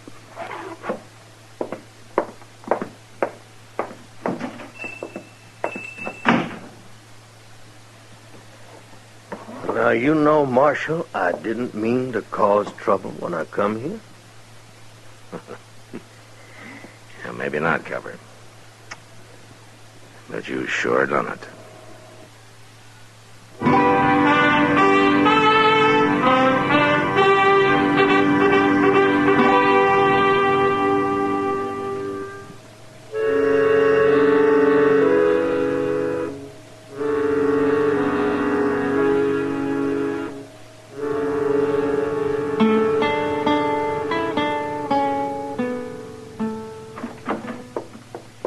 Dillon? Yeah, what is it, Chester? You better get on out there quick. It's fixing to happen. Ben Stansel just rode in with two of his men. What? Has Carrie showed up yet? No, sir, she ain't. But Foss Capper was waiting for her when them others come in. Yeah. I didn't think Stansel would let her go without a fight. Oh, there's going to be a fight, all right. Of some kind. Look how they're crowding him. Get out of this now, Capper. too good. I see you brought plenty of help. Ah, you're too big for one man to handle. If the three of us can do it. No, you don't, Stancil. You keep out of this, Marshal. You don't think I'm going to stand by and watch three men work over one, do you? Wait, Marshal. Yeah, what, Kipper? Now, there ain't no other way. I'll take them on, all of them. It's got to be done. Wait a minute. Look who's coming yonder. It's Carrie. I told her to go back home. What in the world's the matter with her? She looks like she got drugged. You keep away from her, Captain. Shut up, Stancil. Leave him be. Carrie, what happened to you? They caught up with me. At the edge of town. Here, I'll help you down. I got here anyway. He couldn't stop me. Did your brother do this to you? Did he knock you around? You get back on that wagon and go home, Carrie. All right, hold it, Stancil. Let her talk. Carrie, did he do it? Yes. You sure need convincing, I told Carrie. you to shut up, Stancil. Chester. Yeah?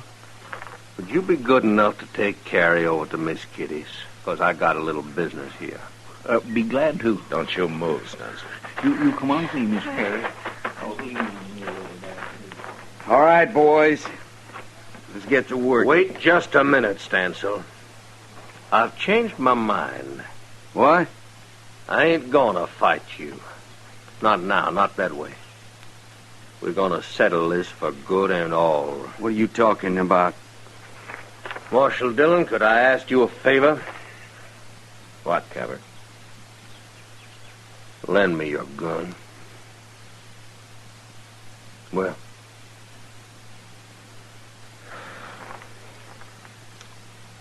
All right.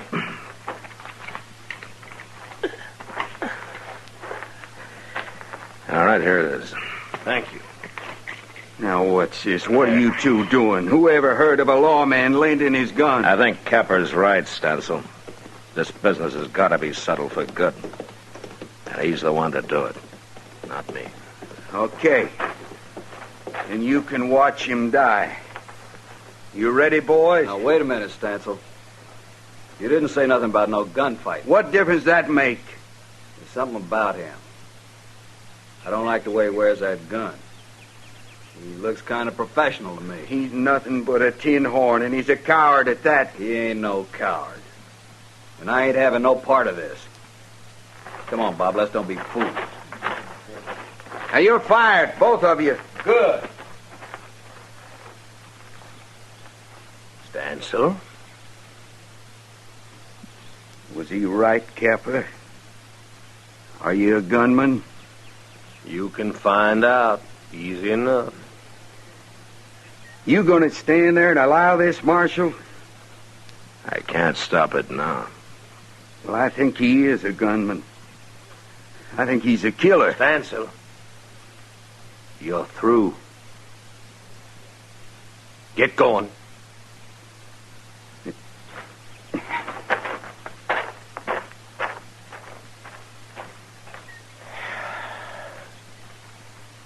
Yeah.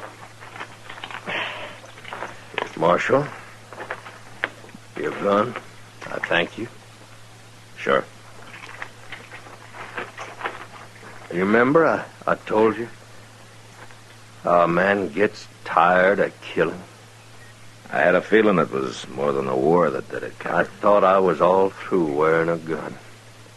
That's why I asked Carrie to marry me. So?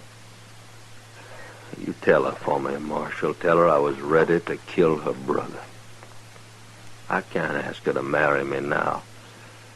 A day'll always come when I'll have to put on a gun again. Not against Stancil. Well, there's others. A man like me's got enemies. Why don't you tell her about it yourself, Capper? It wouldn't be fair. I'd be influencing her the wrong way just being there. Will you do it? It's too late. Huh? I'm behind you. Oh. She didn't go to Kittys. She was waiting to see what happened. Yeah. She saw you, Capper, gun and all. She doesn't look like she's coming to tell you goodbye. No. Oh, she doesn't, does she?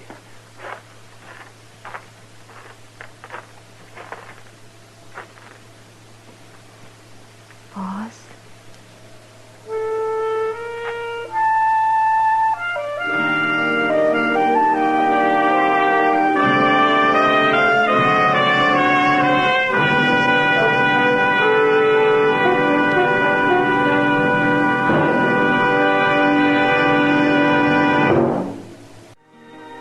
Gunsmoke. Produced and directed by Norman MacDonald, stars William Conrad as Matt Dillon, U.S. Marshal. Our story was specially written for Gunsmoke by John Meston, with music composed and conducted by Rex Corey. Sound patterns by Tom Hanley and Bill James. Featured in the cast were Lawrence Dobkin, Vic Perrin, Gene Bates, Barney Phillips, and Harry Bartell. Harley Bear is Chester, and Georgia Ellis is Kitty.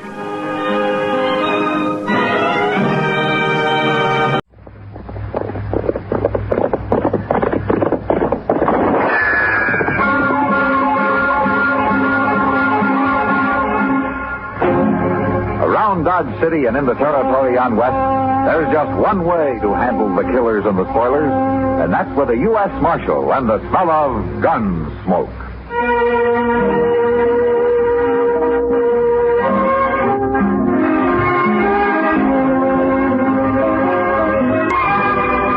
Gunsmoke, starring William Conrad, the story of the violence that moved west with young America, and the story of a man who moved with it.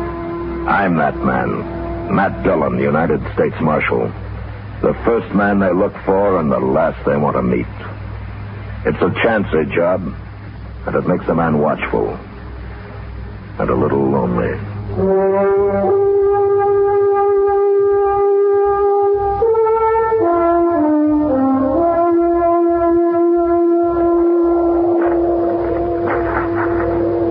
Go bring his horse over here, Benson.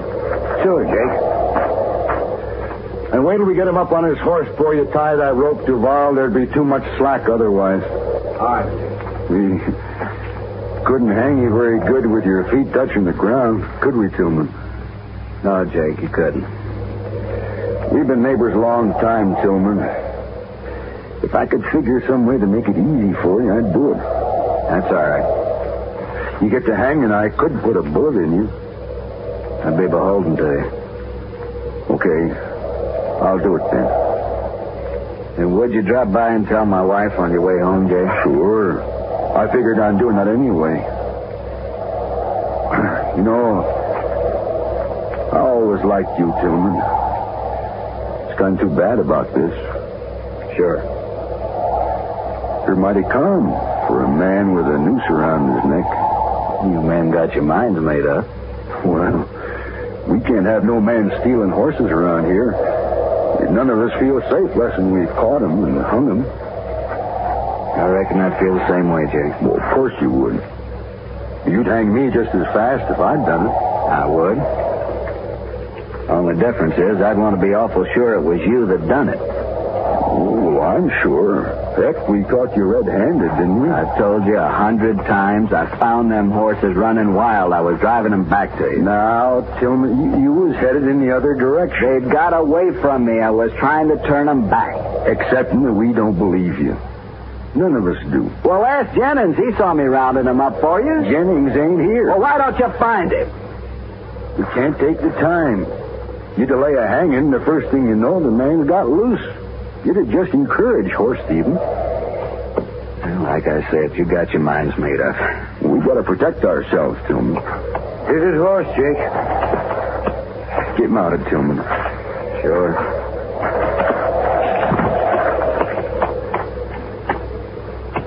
Okay, Duval. Take up the slack and tie it off around the tree trunk. Sure. Look up there, Jake. Someone's coming. Yeah, so they are. Let's get this done. We might have trouble. He's a long way off yet. We got time. You want to slap his horse, Benson? No, you do it, Jake. Okay. So long, Tillman. So long. Hey-ya!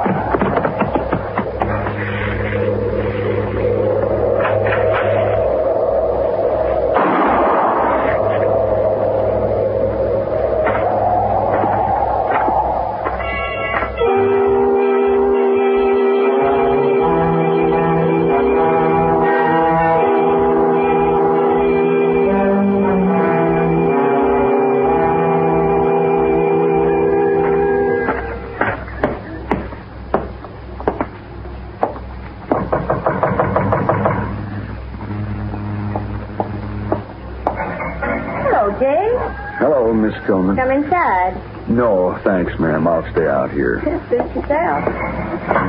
My husband ain't here, Jake. He's out on the prairie someplace. Yeah, I know. Slade's around, though. You want to see him? No, I wanted to see you. Me? What about? About your husband, Miss Tillman. Something's happened to him. Well, it was like this, ma'am. You know, me and Duval and Benson's been losing some horses lately. I heard. But Tillman ain't somehow. And when we caught him driving a bunch of mine this afternoon, we figured it was him who's been stealing them. I don't believe it. My husband's an honest man. Oh, I know that. Now, Jennings saw him rounding them up where he found them running wild on the prairie. I guess whoever stole them got scared and left them there. Where is my husband, Jake?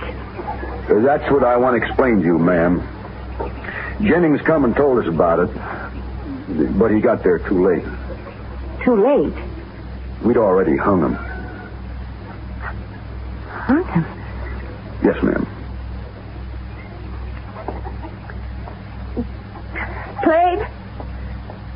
Plague! Come out here. What is it, Mom? Oh. Oh, there, Jake.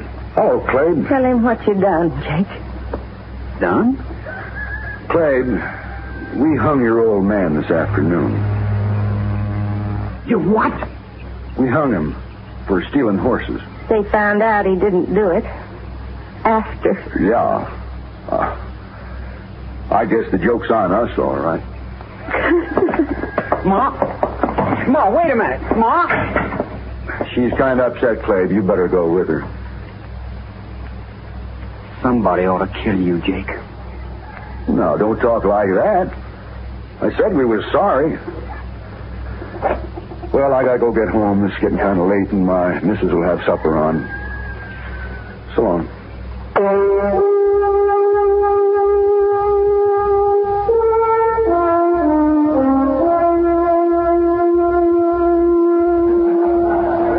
Come on, Matt. Sure. Huh? Yeah, sure, Kitty. You're still bothered by the Tillman hanging, huh? He was lynched, Kitty. Oh, lynched. But you'll never find out who did it now. That was nearly 3 weeks ago. I got a pretty good idea who did it. Just can't be sure. Huh? Who? Probably some of the ranchers out there who've been losing their horses. Benson and Duval and Jake Kaiser in particular. Benson? I heard he got shot the other night, right in his own house. Yeah, he did. Just about a week ago. Maybe his conscience was bothering him, Matt. What do you mean? Well, maybe the other two killed him to keep him from talking. Yeah, maybe. Anyway, he had it coming to him.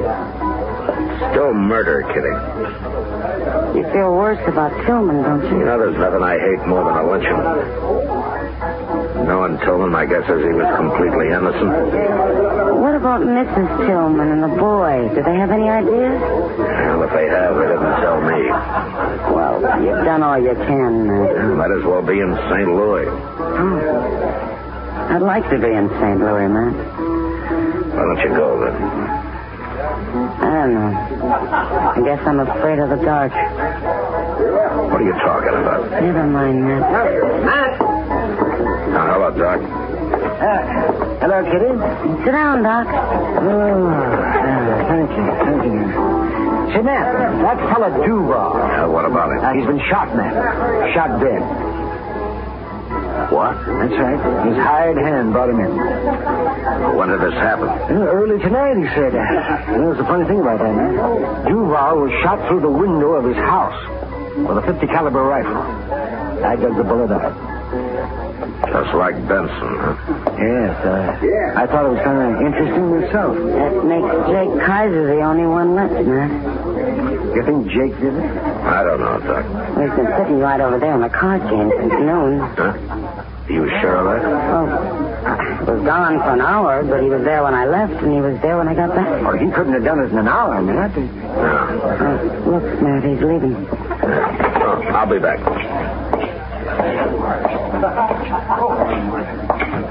Jake. Oh, Hello, Marshal. Let's sit down a minute, huh, Jake? I want to talk to you. Sure, Marshal.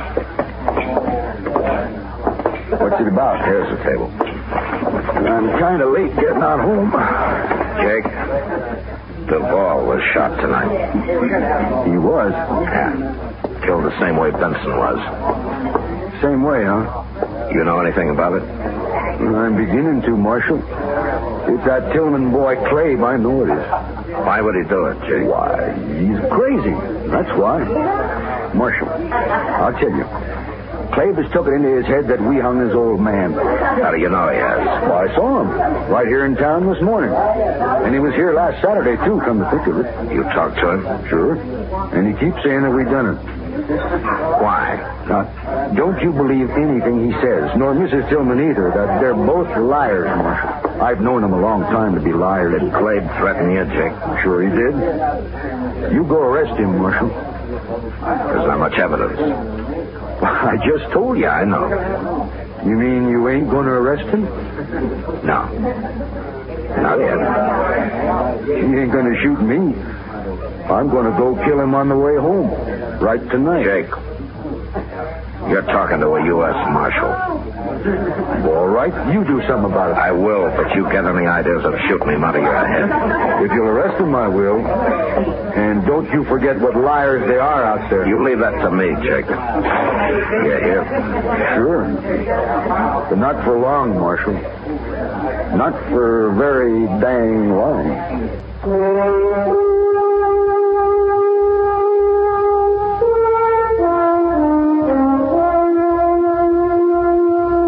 Jake Kaiser was a senseless kind of a man, and I knew he'd probably go kill young Clabe Tillman the first time it happened to occur to him again. Still, I couldn't arrest Clabe for 2 murders just on Jake's word that Clabe had threatened him. I needed a lot more evidence than that. And the only way of getting it I could think of was from Clabe himself. So the next morning, Chester and I rode out to the Tillman place. It was only about 15 miles from town, and we got there early.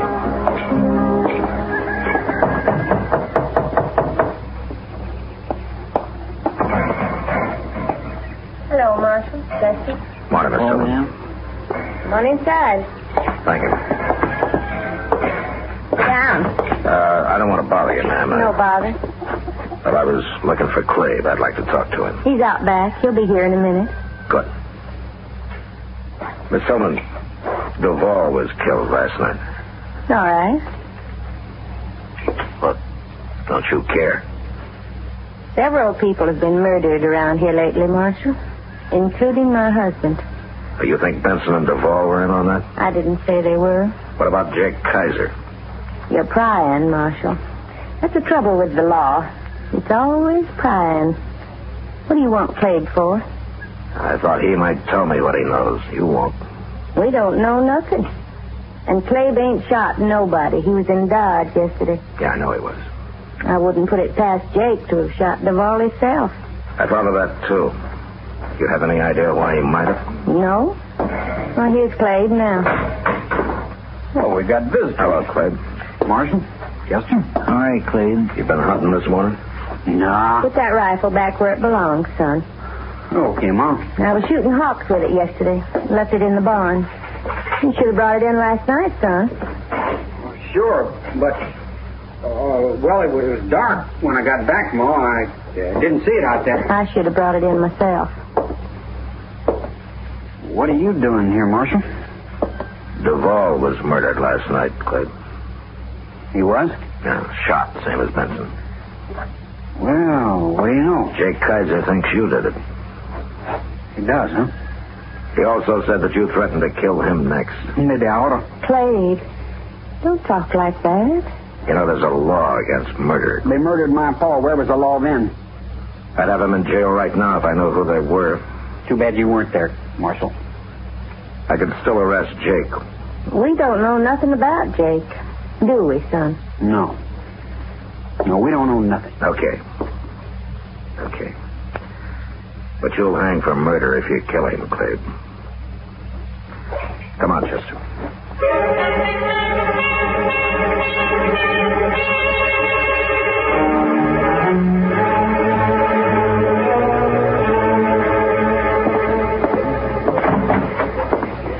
I just seen him, Mr. Dillon, walking right up Front Street. Oh, Chester. Clay. It's Saturday, and he's back in town, just like you said he'd be. Well, I wasn't too sure. Jake might have killed him during the week. It must have slipped his mind somehow. Well, I know what you're thinking. Clay's gonna ride past Jake's place on his way home, ain't he? Well, a man's been killed each Saturday the last 2 weeks. It could happen again.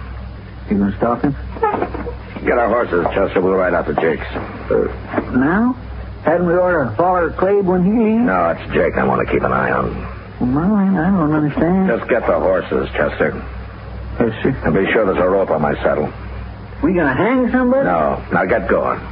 Yes, sir.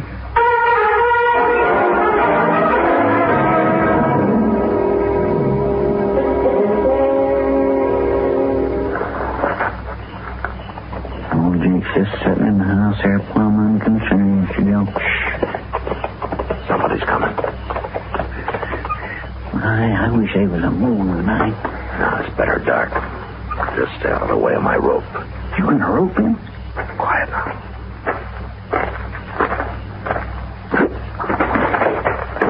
All right, Chester.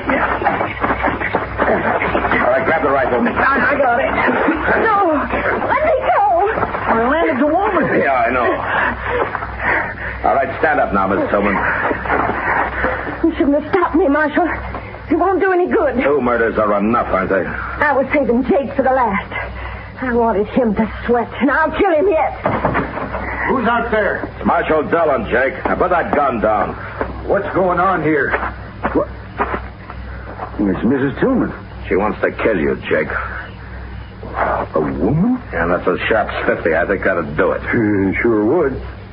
Why, you killed Benson and Duval. And I'll kill you if I have to use a knife, Jake Kaiser. A woman? Going around killing people? Well, that's terrible. You hung my husband. One of the best men that ever lived. I told you it was a mistake. I said we were sorry. That's what I've been waiting to hear. All right, get his gun, Chester. That's right. I got it. Now, Miss Tillman, you're both under arrest. Well, as long as Jake hangs, too. He'll hang. But you'll probably go to jail. What's Cleve think? He knew about this when he found a rifle in your barn last week, but I guess he figured there was no way to stop you. You found the only way, Marshal. I guess maybe I should have told you everything from the first. Yeah. It's too late now. I'm sorry. Don't you feel bad about it, Marshal.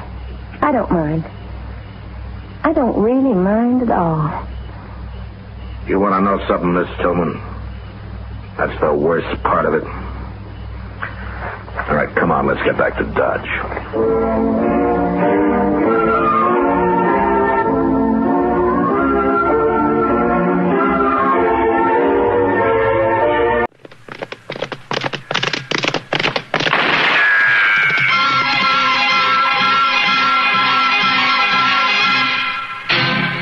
Around Dodge City and in the territory on West, there's just one way to handle the killers and the spoilers, and that's with a U.S. Marshal and the smell of Gunsmoke.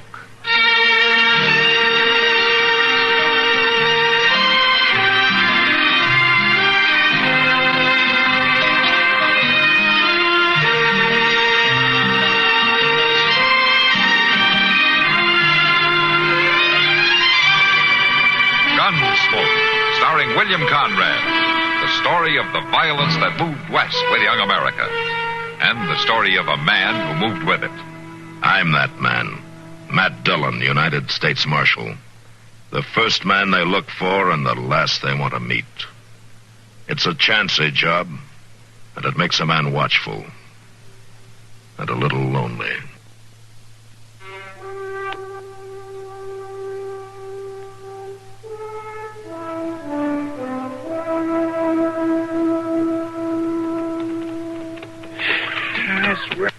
Goodness, Mr. Dillon, this trip down from Hayes City seems to get longer every time. And it's sure longer when it's hot, Chester. That's just what I was thinking. Hey, Mr. Dillon? Yeah. Do you suppose the ground sort of stretches out like when the sun's burning down real strong. That's an interesting idea, Chester, but no, I don't suppose.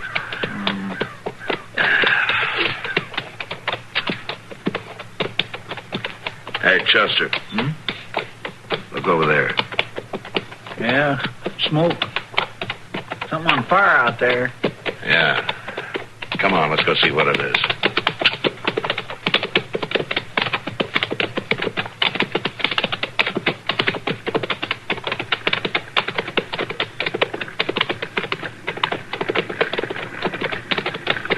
The wagon, Mr. Dillon, but there sure ain't much left of it. That's pretty far gone, all right. Get out, Chester.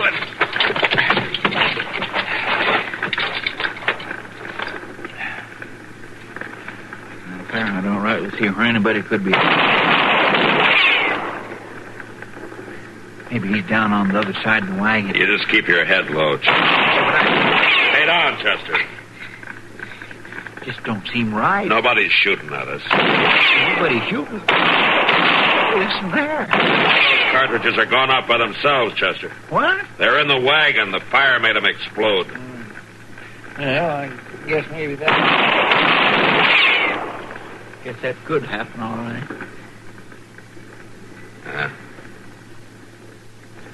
It sounds like that was the last one. Yeah, well, I'd just soon be sure, Mr. Dillon. Now, I don't mind being shot at by somebody I can see, but... Come on, Chester. Let's have a look around.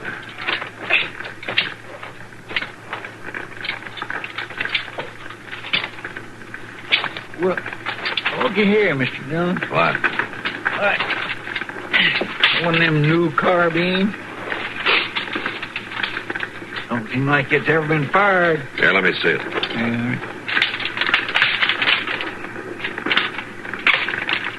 Yeah. That's a new Army model, Chester. Don't look like no Army wagon over there, though. No, it doesn't. Now, let's take a closer look.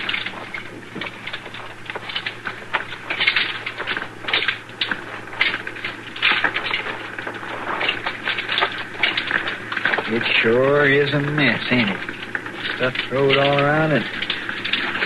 Gracious, don't it smell, though? You know what that is, Chester? That's whiskey. It must have exploded. Soaked everything. Whew, that sure is a terrible smell. Must have been terrible whiskey. It seems to me there ought to be somebody around here, wouldn't it? Mr. Dillon? Yeah, I see it. Come on.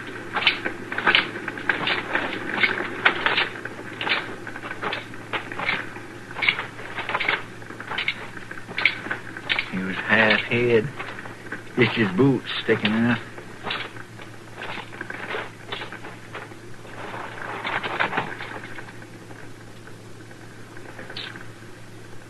He's dead, Mr. Dillon. Yeah. Shot in the back. Maybe one of them exploding shells got him. No, Chester. From the looks of things, somebody shot him before that. It looks like he was trying to get away, don't it? Well, I hope the woman made it. Woman? What woman? The woman who belongs to the things that are strewn around here. Oh, yes, sir. You reckon they shot her, too? Maybe if she was lucky, they did. Now, let's get the horses and have a look around.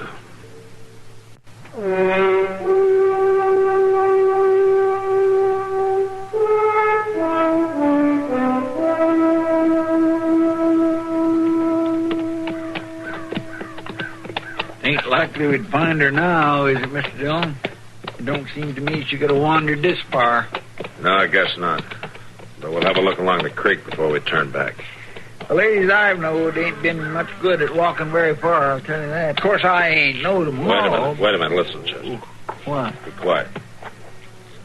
Yeah. Come on.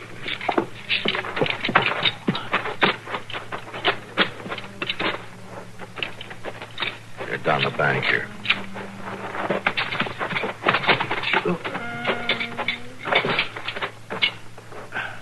She's there, Mr. Dillon. Yeah. Gunfire, my boy. Ma'am? My come to help you. Guns. My boy. Dead. Yeah. We know that, ma'am. Are you hurt? Running. To die. You're not going to die, ma'am. You sure ain't making no sense. No. Here, help me turn her over, Chester. Take it easy.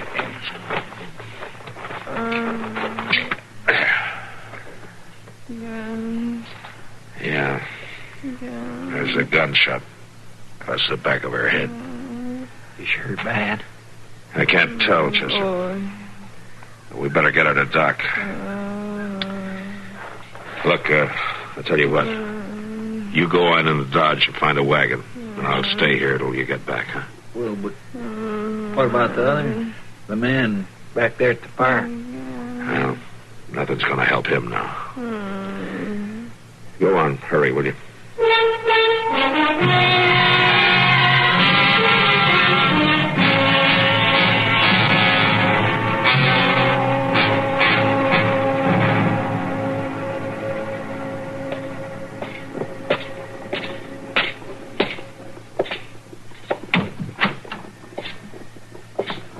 Hello, Matt.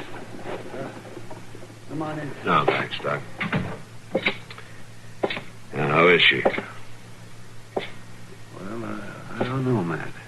No, what do you mean? I've checked her over, but I'm not sure I can tell you if she'll make it or not. Yeah. That wound must have been worse than it looked. It's not the wound so much. Well, of course, that's part of it, but it's more her mental state. I can't get to her. I can't even get her name out of her. When do you think she might be able to talk, Doc? I don't know. These things can go either way. She could suddenly snap out of it, or she could suddenly sink deeper. I just don't know. Well, you let me know if there's any change, will you, Doc? Sure I will, Matt. Because without her help, I'm never going to know what happened out there.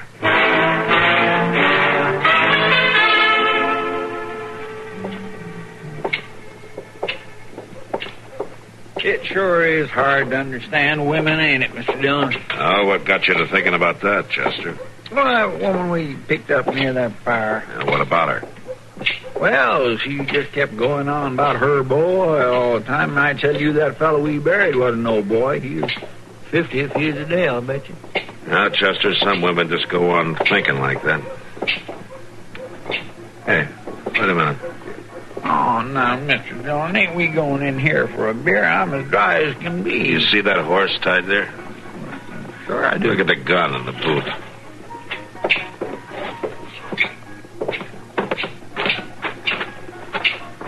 I declare, Mr. Dillon, it's carbine, a brand new Army carbine, just like the one we found out at that fire. Yeah. You know whose horse it is? No, sir, I sure don't.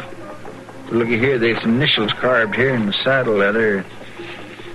I-R, or either L-R. No, it's J-R. Oh. J-R. All right, Chester, let's go in.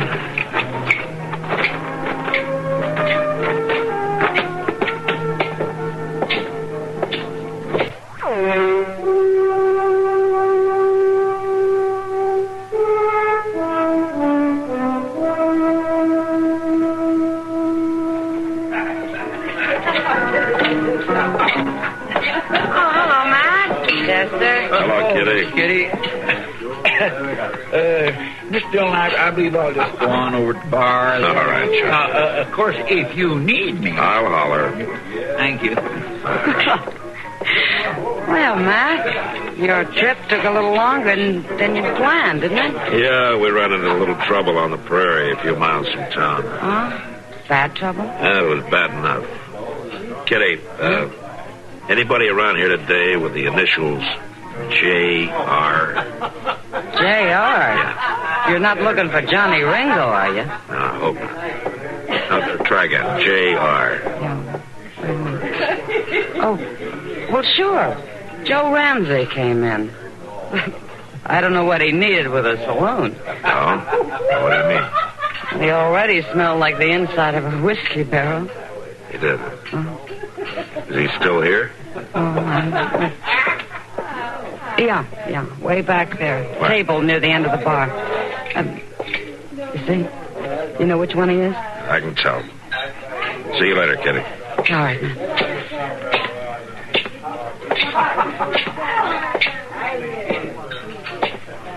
Ramsey. Yeah?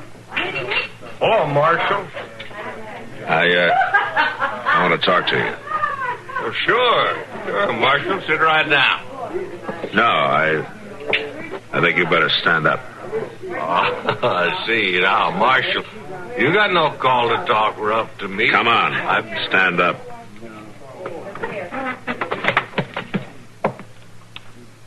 I ain't done nothing. Where did you get that army carbine? What carbine are you talking about? You know what carbine I'm talking about, Ramsey. The one outside on your saddle. Now, where did you get it? Well, Marshal, there ain't nothing wrong about Where did that. you get it? I found it. Where did you find it? Well, it was just laying there. I picked it up, and that's all. Picked it up where? Well, just out of town away. I don't recollect exactly. Out Elder Creek way, maybe. Oh, yeah, Marshal, I guess it could have been out near there, someplace. You know it was, Ramsey.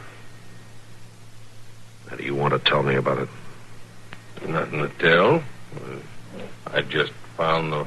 How about the burning wagon? Marshal, I didn't have nothing to do with that. You just let it burn. Well, there wasn't no way I could stop How it. did you get the gun? Marshal, it was just laying there. I come across it some ways from the wagon. I picked it up. There's nothing wrong with that. How about the man lying there in the bushes? I didn't have nothing to do with him. You didn't try to help him? He was dead, Marshal. There's nothing I could do about it. I think you shot him, Ramsey, and then I think you rummaged through the rest of the stuff in the wagon, drank all the whiskey you could hold, and you poured the rest out and set fire to the whole mess. No, Marshal, I swear to you. Find out. You're coming with me. Oh, no, I ain't. Chester. Yes, sir, Mr. Dillon. I'm taking Ramsey to jail. You take care of his horse and bring along that carbine, will you? Yes, sir. All right, come on, Ramsey.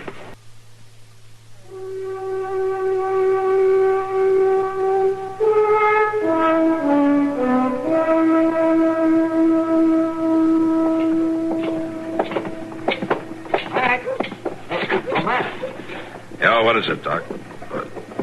What's she doing here? She came out of it and insisted on seeing you. I'll bring her into the office. I gotta lock this man up. Sure. Come along, ma'am. Marshal. I want to talk to the marshal. You just come with us, ma'am. Right in here. You ain't taking me in. Oh, stop, Ramsey. No. Stop or I'll shoot!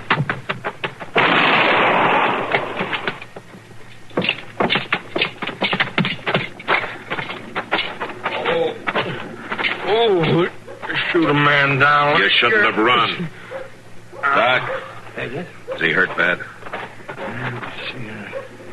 No, I don't think so. Oh. You just winged him in the arm. All right, come on, Ramsey. Get up. Doc can take care of you after you're in jail.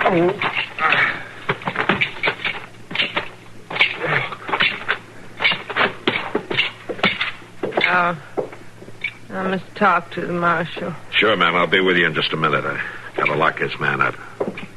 You should be glad we caught him. Not glad. He was out there when your wagon was burning. Looks like he's the one who did it. Oh, no, Marshal. There, Marshal, you see, I told you. Shut up, Ramsey. He didn't do it, Marshal. Did you see who did? Didn't have to see. I did it. Did it myself. You did? What?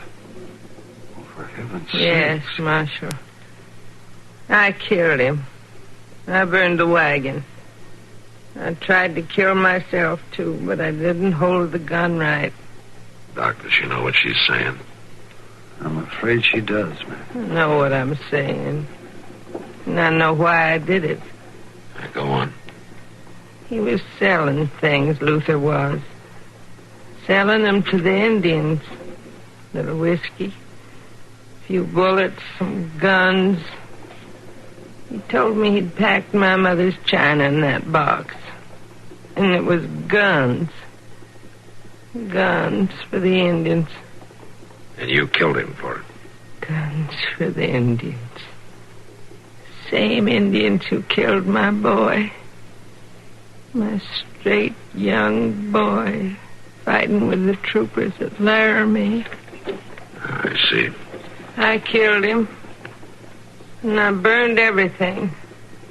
And I tried to kill myself, too. Why couldn't I do that, Marshal? Why couldn't I put a finish to it? Well, I'm not the one to answer that, ma'am. Doc, take her inside, will you? I'll be right there. Sure, Matt. No finish.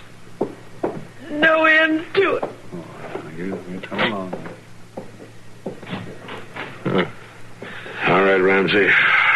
You can go on up to Doc's and wait there, I guess. Next time, maybe you won't be so quick to shoot an innocent man. Next time you won't run maybe like a guilty one. I took care of the horse, Mr. Dillon. Here's the carbine you want me to lock this fellow up. No, Chester, he didn't do it. The woman did. The woman? He killed her husband? Set all that fire? Yeah, she did it all. Well, what are we going to do with her? I mean, what'll the judge do? I don't know, Chester. But I do know one thing. What's that? Whatever happens to her now, it won't matter to her at all.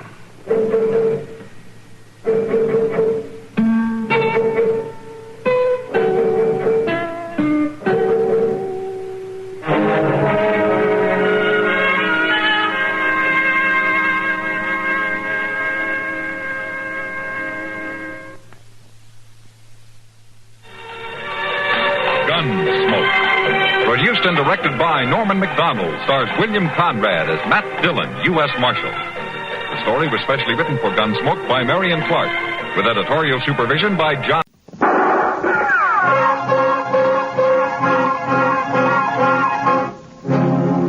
Around Dodge City and in the territory on West, there's just one way to handle the killers and the spoilers, and that's with the U.S. Marshal and the smell of Gunsmoke.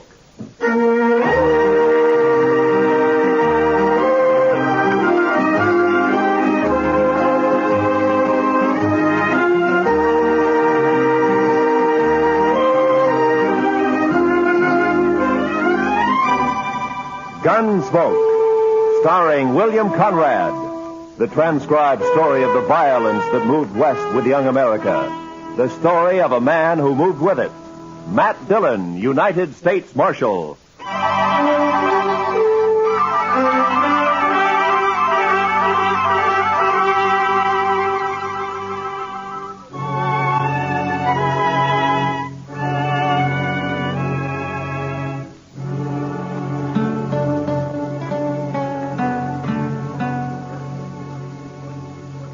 You know, Mr. Dillon, on evenings like this, I feel kindly towards everybody.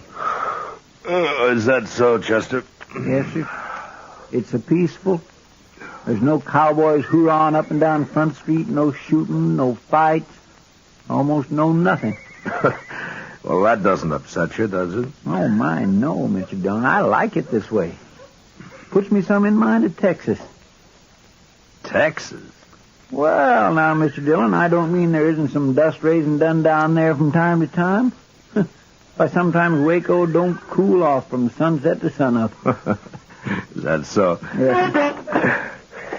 Well, I'm going to walk down to the Texas Trail, Chester, and have a beer with Kitty. Well, sir, I'll just sit here and think some. All right. But I'll come get you if anything happens.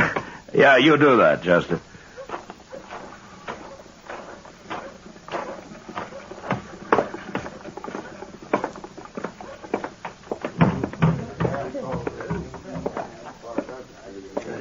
Hello, Matt. Ah, Kitty. I was kind of looking for you. Oh, you got time for a beer? Sure. You want to go over to a table? Oh, the bar's cooler.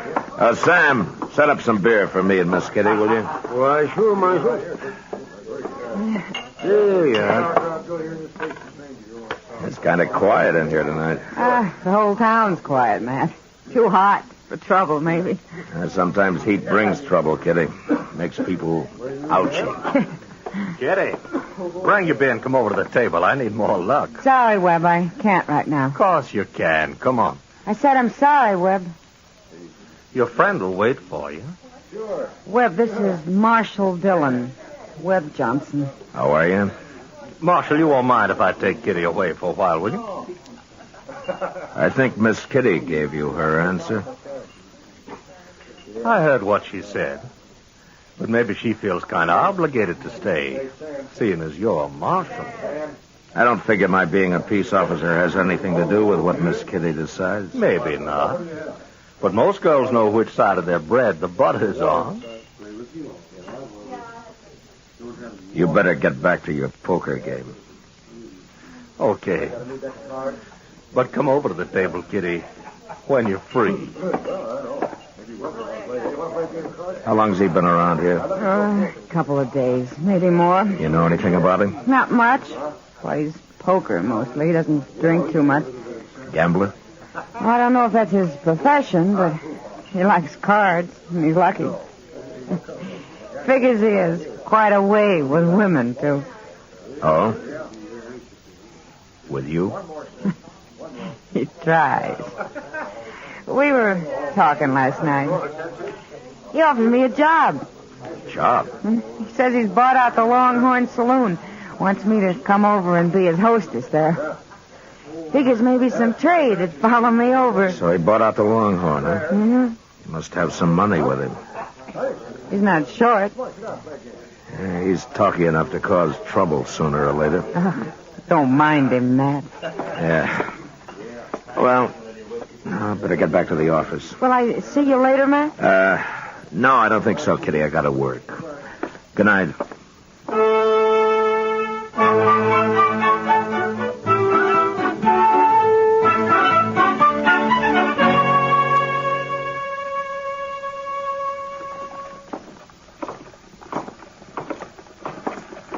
You sure you don't want to eat, Chester? No, sir, thank you kind of, Mr. Dillon, but I already ate. Oh. I think I'll just walk on down to the depot, maybe. The depot? Yes, sir.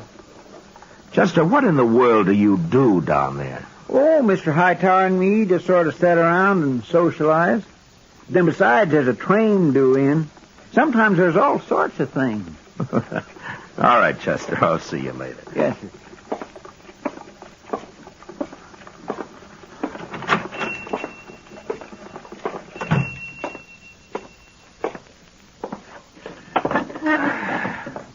Now, Jimmy, cook me up some potatoes, will you? 3 or 4 eggs and some of that side meat. Yes, sir, Marshal. It's the marshal, ain't it? Well, good morning, Mr. Webb. Unless you're expecting company, you could ask me to sit with him. Well, I don't mind. Well, thank you. How'd you make out last night? In the poker game or with Kitty? At cards.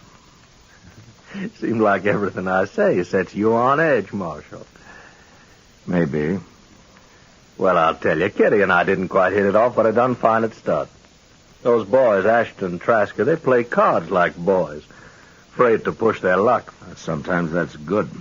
Not at poker, it ain't. Leastwise, I walked home last night with their money in my pocket. Over 500. That's good winnings. It wasn't hard. Miss Kitty tells me that you bought the Longhorn. News traveled, don't it? You a gambling man? I don't make my living playing cards, if that's what you mean. You going to keep on the same boys that are at the Longhorn now? No, Marshal, I'm not. I've got my own way of doing things. Those boys might not understand. So I've got 2 dealers coming in this morning from St. Louis. We worked together before. Here's your breakfast, Marshal. Fried up some onions for good measure. They kind of bring out the flavor of the eggs some. Oh, thank you, Jimmy. You want beer, coffee? Coffee, I think. Bring the pot over. I'll have some, too. Yes, sir. You don't like me much, do you, Marshal? No. Why not? Why don't you like me? Well, for one thing, you talk too much. That may be. Let me give you some advice, Mr. Webb. This is an easy town to get killed in. So I've heard. So see to it that the Longhorn runs smooth and easy, huh? Speaking of gambling. Gambling or girls. Well, now, Marshal, there's a lot of money in Dodge these days, what with the trail herds and the buffalo and all. I'd feel kind of bad if I didn't get my share of it. The money that changes hands in the Longhorn is your business as long as it's honest. You just tell your St. Louis dealers to remember that. You're mighty preachy for Marshal, ain't you? I'm not interested in the morals of the citizens individually. But when it affects the peace of the whole town, it is my business. Well, now, from the way you talk, I don't imagine you'd be interested in a percentage deal. Or would you? Get out of here. And remember what I said. Why, sure. Well, I'll tell you one thing, Marshal. That star on your chest don't scare me one bit. Well, good morning, Miss Russell, and how are you this morning? I swear, I don't understand that Webb Johnson. Sit down, Kitty. Have some coffee. That's why I came by. I figured you'd be eating when there was no one at the office. Chester's down at the depot waiting for the train. Anything important, Matt? No, just the train. He likes trains. Matt, I had a long talk with Webb last night. No? Yeah, after the game broke up, he bought me some drinks. He say where he was from, Kitty? Missouri. Mr. Dillon? Mr. Dillon. Yeah, what is it, Chester? Oh, you should have seen it, Mr. Dillon. My gracious alive. The train no sooner come to a stop. Hello, Miss Kitty. The train no sooner come to a stop and they begun getting off. Must be 15 or 20 of them. 15 or 20 what? Girls, Mr. Dillon, girls. In no time at all, the depot platform was just plain crawling with them. Well, they're going to work at the Longhorn. The Longhorn? That's right, Chester. Webb Johnson's bought it. Those are new hostesses. Yeah, they're from St. Louis, Chester. Oh, my goodness, Mr. Dillon, it fair gives a man the shakes to see so many women all at one time. Well, they'll keep, I think. You can go on back to the depot if you want. I'll see you later. Well, don't you want to come look, Mr. Dillon? Like he says, Chester. They'll keep.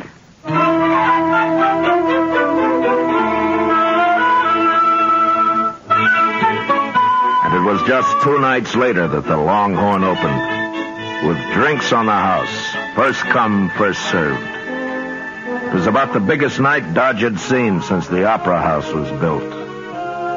Webb Johnson stood with his back to a bar that was loaded with hard-boiled eggs, fried onions, dried beef, pickles, while 6 bartenders tried to keep the thirst of Dodge in check. Chester and I sat back where I could watch the dice table and the new dealers. But it wasn't a night for trouble. Well, Marshal Dillon. See you come to pay us a visit on opening night. Hello, Webb. Not drinking, Marshal. It's on the house, you know. Not tonight, thank you. Too bad. I've always made it a practice never to turn down anything free. Well, how about your friend here? Well, yes, sir. I could use a little whiskey with some sugar in it. I'll send one over to you. Oh, Marshal. Just by the way, you won't have to worry too much about my cheating the good citizens of Dodge out of their money. From what I've seen of them, it won't be too hard to take. I'll get one of the boys to bring you back that way. Thank you, Mr. Johnson. Mr. Dillon, I know you don't like him, but in some ways he's not too bad, is he? Chester, don't ever judge a man by the drinks that he buys you. I'll see you in the morning.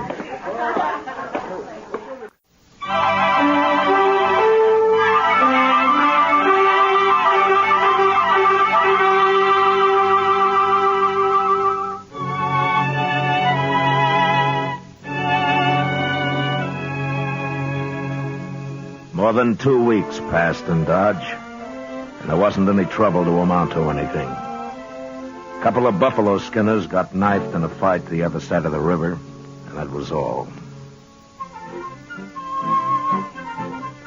I saw Webb Johnson a couple of times walking along Front Street, each time with one of his new entertainers. But I avoided going into the Longhorn unless I had to. I didn't want any part of him or his saloon.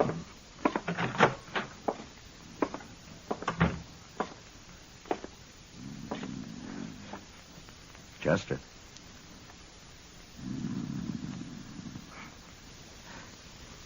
Chester.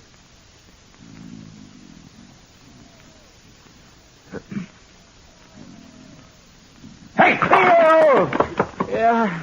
Good evening, Mr. Dillon. Good evening, Chester. I wasn't really sleeping, Mr. Dillon. I was just resting my eyes some.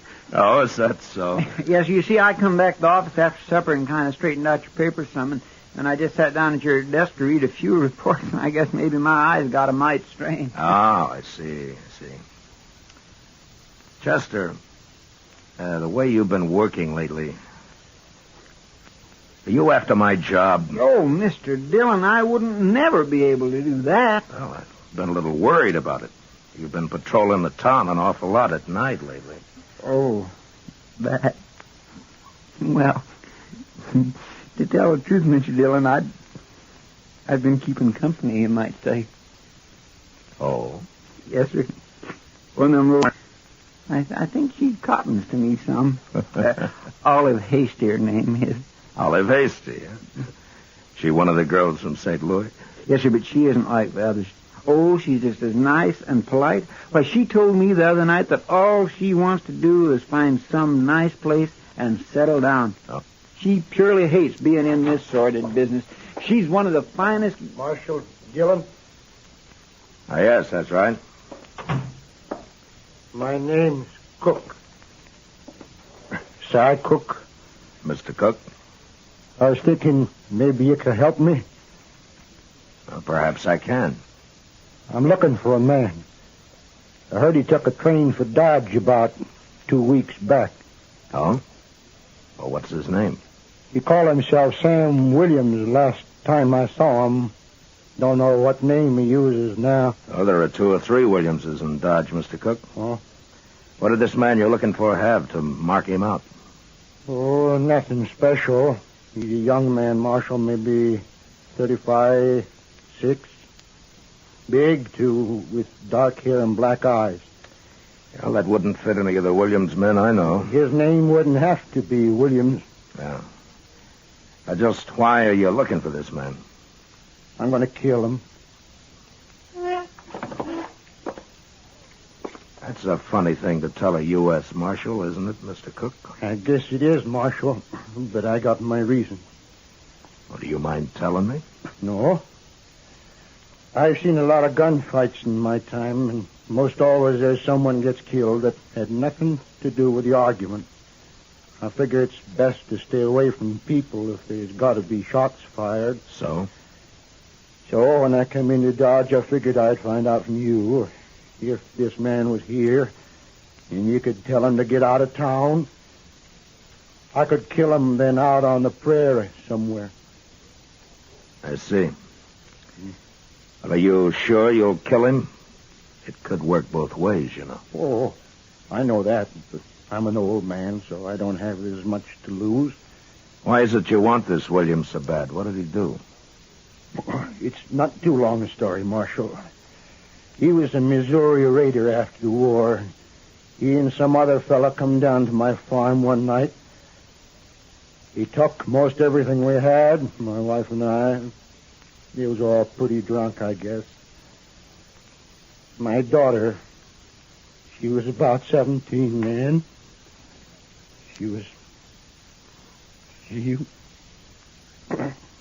Well, it's not a new story, Marshal. No. Yeah.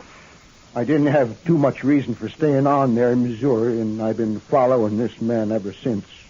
Not too fast sometimes, because it takes money to eat and travel.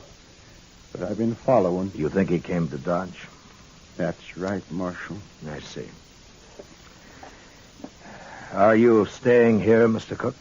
I got me a room for the night at the Dodge house. Maybe I'll be there for a day or so while I look around. Yeah. Well, I'll remember what you've told me, Mr. Cook. Thank you, Marshal. I sure hope I don't make you any trouble over this.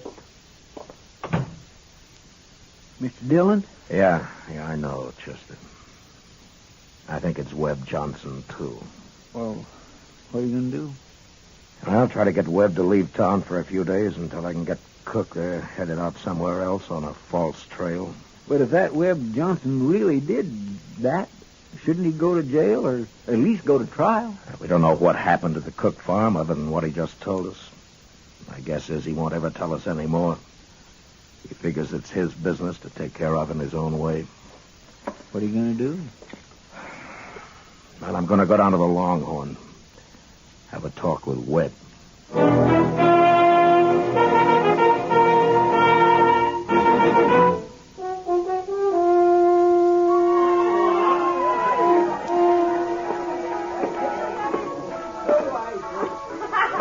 Webb, I want to talk to you. Well, sure, Marshal. What's on your mind? Now, let's step down to the end of the bar, huh? Now you sound like a peace officer talking. Move. Sure. You look mighty serious, Marshal. What's troubling you? A few minutes back, a man came into my office.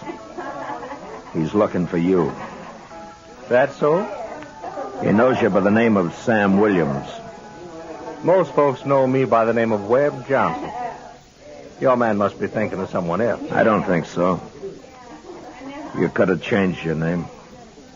Lots of men have. And you fit the description he gave. Suppose I am the one this man is looking for. What then? What's he want with me? He plans to kill you. I see. What are you going to do with him? Nothing. He doesn't even know you're in town. He came to ask me if you were. He's got a strange way of doing things. Well, he may have his reasons. Now, why are you telling me this, Marshal? Because you'd probably be just as happy if I got shot in the back. Look, Webb, I want you to get out of town. Give me a chance to steer Cook out into the territory someplace. Get him clear of Dodge. What for? That way we can avoid more killing. You don't have to worry about me. I can take care of myself. Look, Webb, I'm telling you, get out of town for a while. So I ain't got no plans for leaving? Sam Williams. Hello, Si. I've come a long way, Sam. Moving away from him, Marshal. Now listen to me, Si. Now you turn around and go back out that door. I don't want any gunplay.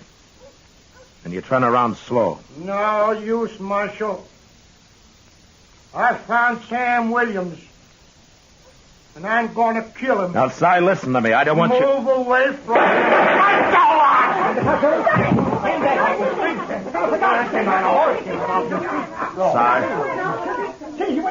Si. He's dead, isn't he? Yeah, he's dead. Well, he was bound to get himself hurt sooner or later. He was crazy as a hooty owl. Who did this, Webb? Well, why do you ask me that, Marshal? Because Cook told me why he held a grudge against you. Why he was looking for you. You mean that story about the farm and his daughter-in-law? Well, now, what about it, Marshal? You couldn't prove nothing now, even if it was true. All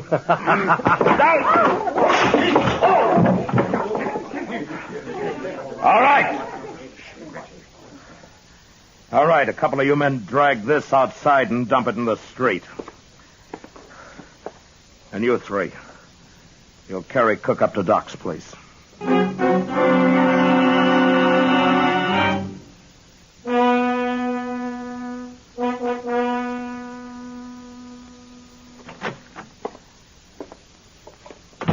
You talk with Webb Johnson, Mr. Dillon? Chester, Si Cook was shot just 5 minutes ago. He hurt bad? He's dead. Oh, my goodness. Webb Johnson? No, I was standing beside Johnson. It was somebody outside.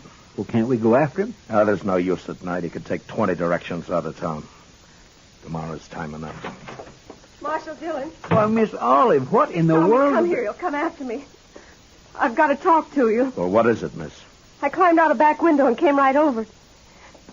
I know who Webb paid to kill that man. What's that? I was in Webb's room with him when he got the kid drunk and paid him the money. What kid? They called him Slim, that's all I know. It was maybe 16. I thought it was just a joke. I didn't know Webb really was going to have a man killed. When was this? Early this evening. One of the dealers came and told Webb he'd seen Cook in town. That's when it started. You remember what Webb said to the kid? Yes. Is it worth a horse and $100 to you to shoot a man? The kid was drunk and he laughed and said, what color was the horse? You'd swear to this in a court. Marshal, I'm scared. If I thought about it, I wouldn't have come. Maybe Webb will have someone shoot me. All right, take it easy now, miss. Now, look, you'll be safe here. You're not going to leave me here. Chester, get me that shotgun. Yes, sir. And take one for yourself. Am I going with you? Yeah, come on. Oh, Marshal Dillon, please. You stay here now.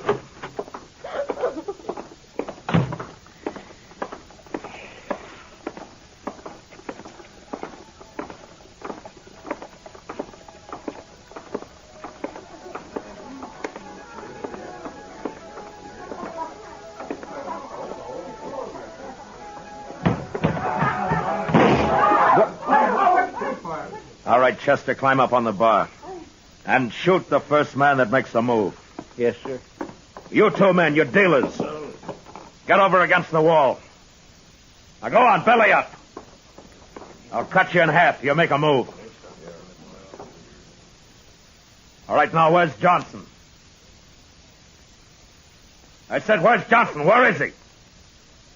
He's upstairs, Marshal, in the office. All right, Sorrows, you're deputized. Stand by the door there. No one goes in or out. Yes. Chester, I'm going upstairs.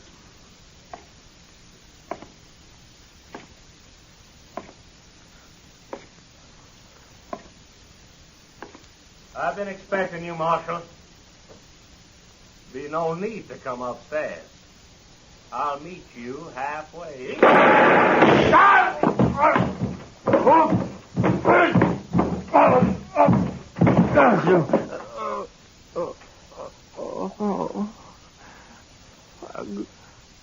I'm gonna die. Marshal, I'm gonna die. You had your choice, Webb, like any other man. I'm young, Marshal. I haven't had time enough. I didn't want to kill you. Marshal, I'm scared. Now I'm scared. Marshal.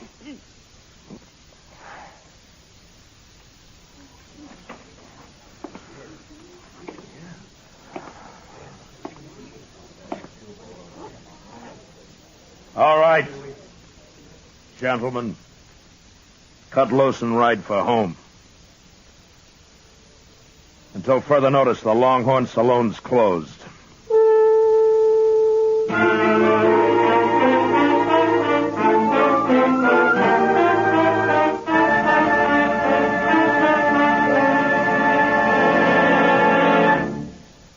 Gunsmoke, transcribed under the direction of Norman MacDonald, stars William Conrad as Matt Dillon, U.S. Marshal. The special music was composed and conducted by Rex Corey. Featured in the cast were Lawrence Dobkin, John Daner, Howard McNear, and Charlotte Lawrence. Parley Bear is Chester, and Georgia Ellis is Kitty. Gunsmoke has been selected by the Armed Forces Radio Service to be heard by our troops overseas. Join us again next week as Matt Dillon, U.S. Marshal, fights to bring law and order out of the wild violence of the West in Gunsmoke.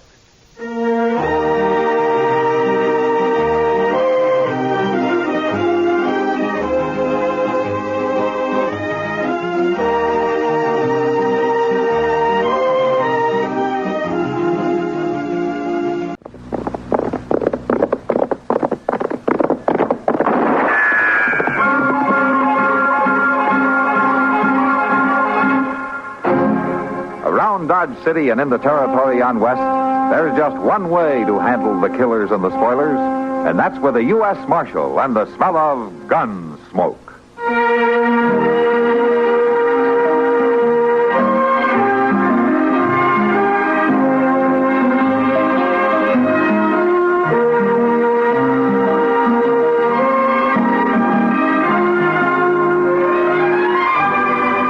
Gunsmoke, starring William Conrad, the story of the violence that moved west with young America, and the story of a man who moved with it.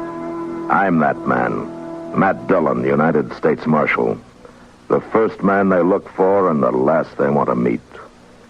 It's a chancy job, and it makes a man watchful and a little lonely.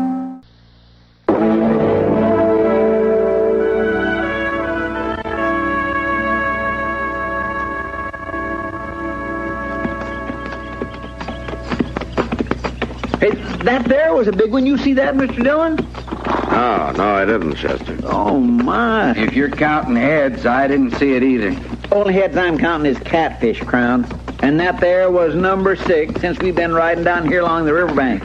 You right sure you can count that high? To 6? Well, you ain't saying you can go higher. Now, you listen to me, Ben Crown. I can count high as need be. I'll stand up to anybody doing sums. Ain't that a fact, Mr. Dillon? Mr. Dillon. What? What was that, Chester? Well, I was just remarking to Ben Crown how I can do my sums with the best of them. Well, that's fine. It come to mind the way I was counting catfish. How are you on Cottonwoods? Oh, every bit as good. Well, I count 3 just ahead there. Yes, sir. 3 it is, Mr. Dillon. All right, we'll stop there and water the horses. Yes, sir. And you can do your sums while we're resting, Chester. Sort of keep your hand in, you might say. I'll tell you something, Mr. Crown. Me and Mr. Dillon, we brought in prisoners before that was a sight funnier, and you are just a sight funnier. All right, let them drink it, Chester. Yes, sir. Well, how about my horse? Water it. With my hands tied? You can hold the saddle horn, you can water your horse. I ain't scum, Marshal. I'm not a killer, neither. Just on your say-so. It's not my say-so, Crown. You're the face on the wanted poster. That's all I know. And that's good enough for you, is it? Good enough for me to bring you in. Now, you gonna water your horse? I'm gonna catch a wink. I'm not gonna forget you, Marshal. You might want to think on that. I'm not gonna forget you.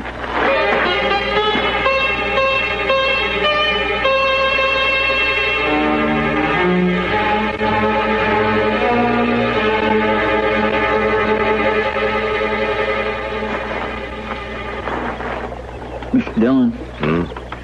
Mr. Dillon, best rouse yourself now. Oh, Chester, I guess I must have dozed off. The horses is all watered and rested up. We're going to make Dodge by eating them. Yeah. Well, we better get a move on, I guess. Well, what about eating? I can't go the livelong day on hardtack. Chances are you'll find out you can, Crown. We won't be eating until we get to Dodge, will we, Mr. Dillon? Wait a minute, Chester. What? That's coming from up behind the trees there, isn't it? Sounds like somebody digging up there. There's a law against that? Now, you're the one bellyaching about food. If somebody lives up there, we might get our hand out. Come on, let's go see.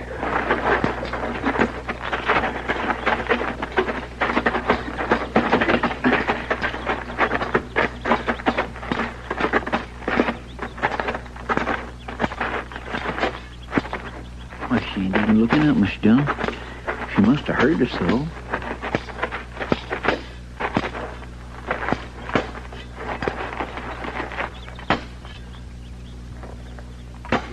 Excuse me, ma'am.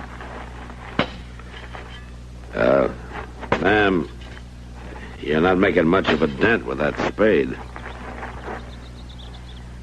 Now tell me something I don't know.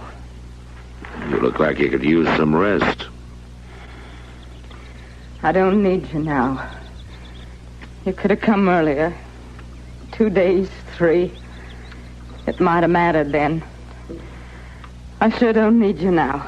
Mr. Dillon, she's just skin and bone. You're no good to me coming now. Well, You sure shouldn't be out in the hot of the day this way. You know should and shouldn't, do you? Well, I just mean the sun is punishing, man. The sun, the land, the life. It's all punishing. Now go on with you. You're too late. Too late. Too late for what, ma'am? Leave me be. Just leave me be. Now, let me have the spade, ma'am. You're not strong enough. It won't matter. I die in the trying. Leave me to my work. Miss Dillon? She just crumpled up. Yeah. I'll carry her inside. Ain't no food here from the looks of her. She's starving to death. Chester, bring Crown along.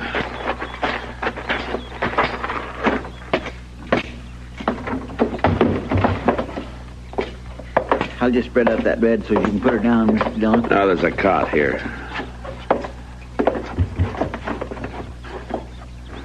Besides, looks like the bed's occupied.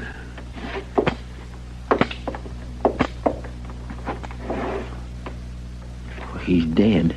Yeah. 2-3 days dead. Like she said, she was trying to dig a grave. Why, that poor thing. She must be near crazy all alone here and him dead. All right, start a fire, get some water boiling, find some coffee, find some food if you can. Right away, Mr. Dillon. You untying me, Marshal? For what? He was a big man, Crown. Dig a big grave.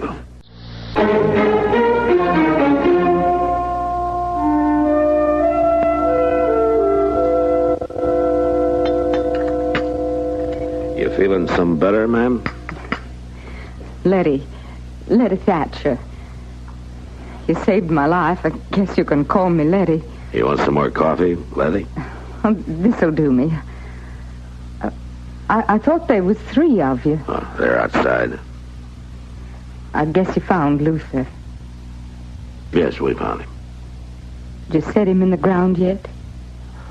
We thought you'd want that. I've been trying to do it myself all these days. I lost track of how many. He was a long time dying, a long time lying there dead.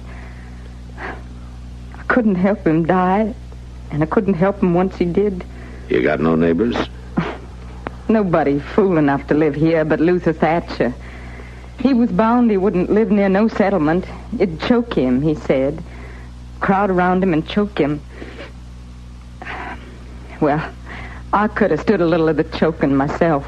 We're heading for Dodge City, Letty. We'd be glad to take you along. I'm the marshal there. Might be able to help you get settled. Settled at what? At living. With people around. Oh, I don't need folks now. I don't need nothing now. Everything I got's here. You can't stay on here alone, Letty. Off this way, it's not safe for a woman alone. Safe? I don't know what that means, Marshal. Don't talk safe to me. I got the roof Luther left me. I got a stove and a bed. But you can't work the land. We couldn't find much food around. We got potatoes in the ground. And the Lord knows the prairie's alive with rabbits. I'll make do. Well, I can't force you to come with us, Letty. But if something like pride is keeping you here now, that's a big price to pay. Pride. I'll show you something, Marshal. Here, out the window. Now, if you look close, you can still make them out. Toward the river from Luther's grave, there's 5 more. You see, just little mounds of dust now, but you can make them out. Yes, I can make them out. My babies. 5 of them. 1 for each year we've been here. Them and Luther now. All I got in the world is here, Marshal. I'm not leaving them. You're not afraid to stay? I guess I'd be afraid to go.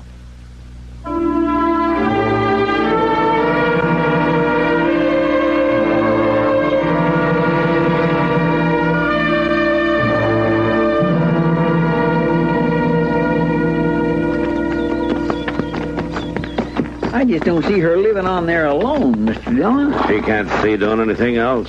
It's up to her, Chester. I bet we must have rode 10 miles before we come to another farm.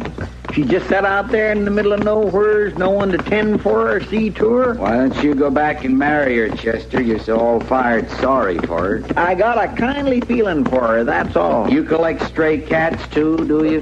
Digging a grave makes you pretty mean, doesn't it, Crown? His kind just naturally born to mean, Mr. Dillon. I don't see the sense of choking up over a mule-stubborn old woman. You gave her the chance to get out. She's bound she's going to stay. Well, let her. Don't cry for her. You're a practical man, Crown.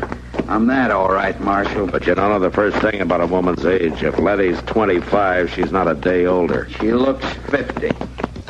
Part of it's the prairie. Part of it's the wear of living. The strain she's been under.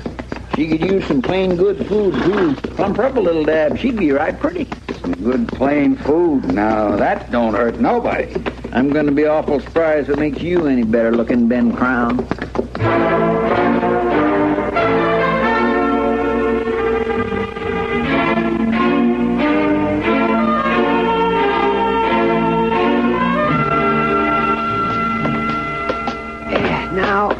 Just a minute. Now, let me get this straight, Chester. You want me to prescribe something for her, is that it? No. Now, Doc, I didn't say that exactly. What I said was I wanted you to prescribe something. Well, that's what I said. You said prescribe something for me. Well, I didn't say it was for me. Oh, well, then, well, who's it for? You'd have to know that, I suppose. Well, it'd help. Now, you tell me who it is, and I'll go and see him. No, I can't do it that way. Chester, there are times when you don't make any sense at all, and this is one of them. Now, I've had a busy day, and I'd just soon go to bed as play this game, whatever it is, with you. It's no game, Doc. My goodness, it's serious as can be. Now, look, I'll tell you. Let's say it's me that's ailing. And I don't know any powers that'll fix what ails you. Well, let's say I'm off my feet. I'm dragging around, half-starved. I need something to pick me up. Like a tonic. That's it. Now, you just give me a nice bottle of tonic, and we'll forget the whole thing. A nice bottle of tonic? It don't matter the color, red or green. I got red from the last medicine show that come through here, but I ain't in the least particular as to color. Just something to put the bloom in my cheeks again. Oh, for heaven's sakes, Chester. Well, now, Doc, I aim to pay. Now, you listen to me. In case you don't recollect, we just came from dinner at Delmonico's. You ate steak and eggs and 2 helpings of stew, bread and gravy. And a slice of pie. All right. Now, I don't call that being off your feed. And you're not dragging around. You're waddling around from eating too much. You don't think I need a tonic, do you? I would put tonic last on the long list of things that you need. Well, what about the bloom in my cheeks? Chester. Good night. Now, Doc, you... Good night. Oh. Good night.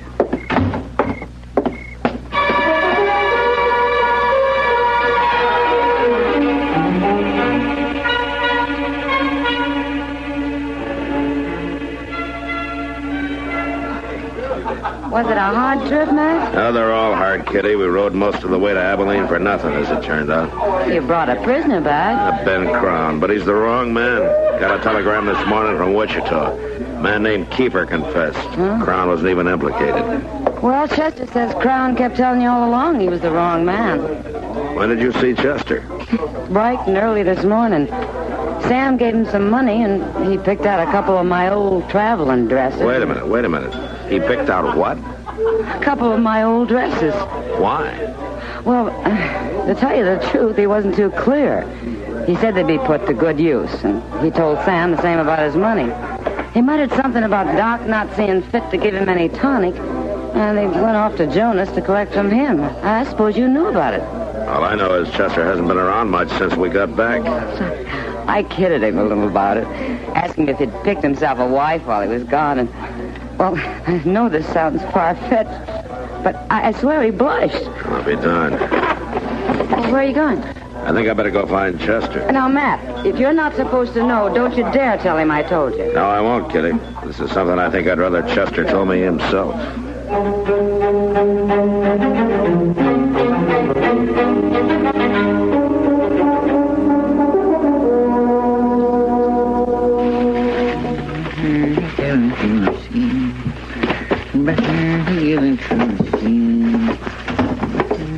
Afternoon, Chester. Oh, my goodness, Mr. Dillon. I thought you'd be gone some longer. Oh, buying the town out, are you? You're referring to these parcels, I suppose. Yeah, I suppose I am. Well, might as well come right out with it. I'd have told you at the first, Mr. Dillon, but folks seems to delight in just making sport of me. I just didn't want to hear no more about me being a sentimental old fool. It's only a kindly feeling I have for her. You're collecting all this for Letty Thatcher. You seen right through me, didn't you, Mr. Dillon? Oh, I think it's fine. I think it's a good thing, only... No, I don't want to hear no more onlys. I got her some food and some clothes and a little spog of money. Ain't enough to wad a shotgun with, really, but it'll do her. Well, how do you mean to get it to Letty? Get it to her? Well, it's plain as day. All I got to do is just... Well, you can't post it, Chester. No stage runs along the Solomon River near her. Well, I hadn't thought that through.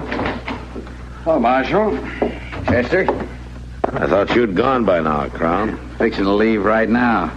Wanted to ask you a favor, Marshal. Is that so? Wonder if you'd mind telegraphing ahead to the Marshal at Abilene, telling him my name's been cleared. I'd like to settle there, and I wouldn't want no marks against my name right off. Well, I guess that could be arranged, Crown. No?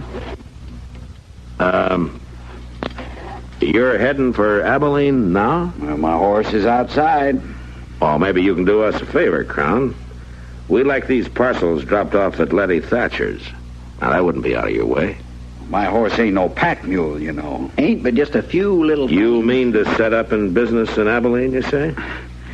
Friend runs a Trails End saloon, said I could buy in. Uh-huh.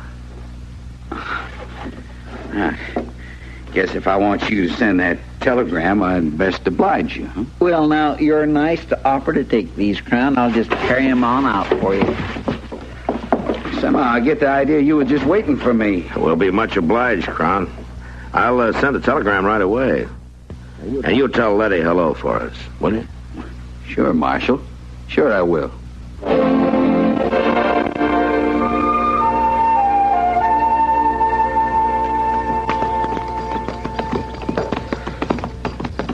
By ding, Letty sure is going to be surprised. Us showing up here not a week after Crown come through. I still don't see why she stays on out here. She'd be much better off in town. I'll water the horses, Mr. Dillon. Oh, here. You want to take the tonic Doc sent with you? Oh, you bring it when you come back, Chester. All right, sure, thank you. I will.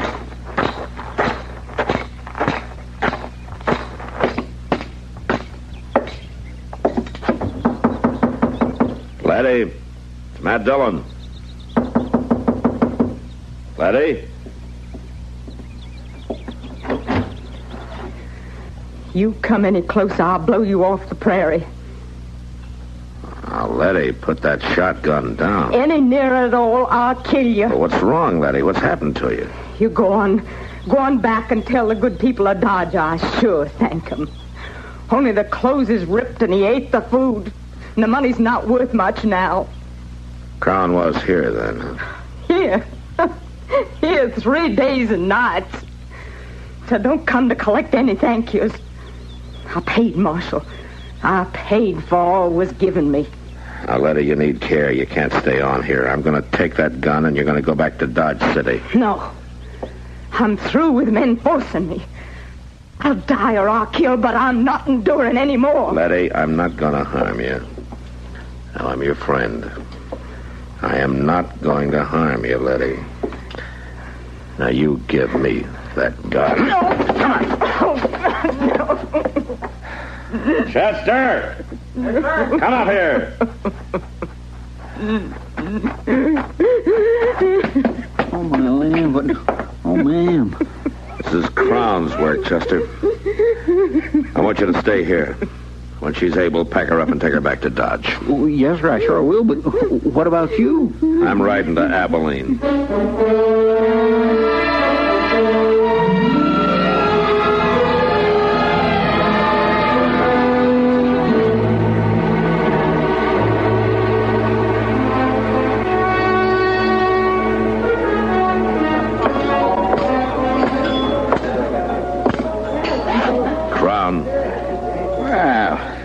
Marshal Dillon, welcome to Trail's End. That's for Letty, Crown. Now get up. Now, wait a minute. She's not worth us fighting over, Marshal. I ought to know. A widow woman, sick and in need. What kind of a brute are you? She's asking for it. Staying out there alone. Why, any man would...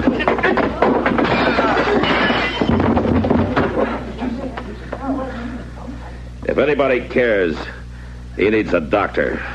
Bad.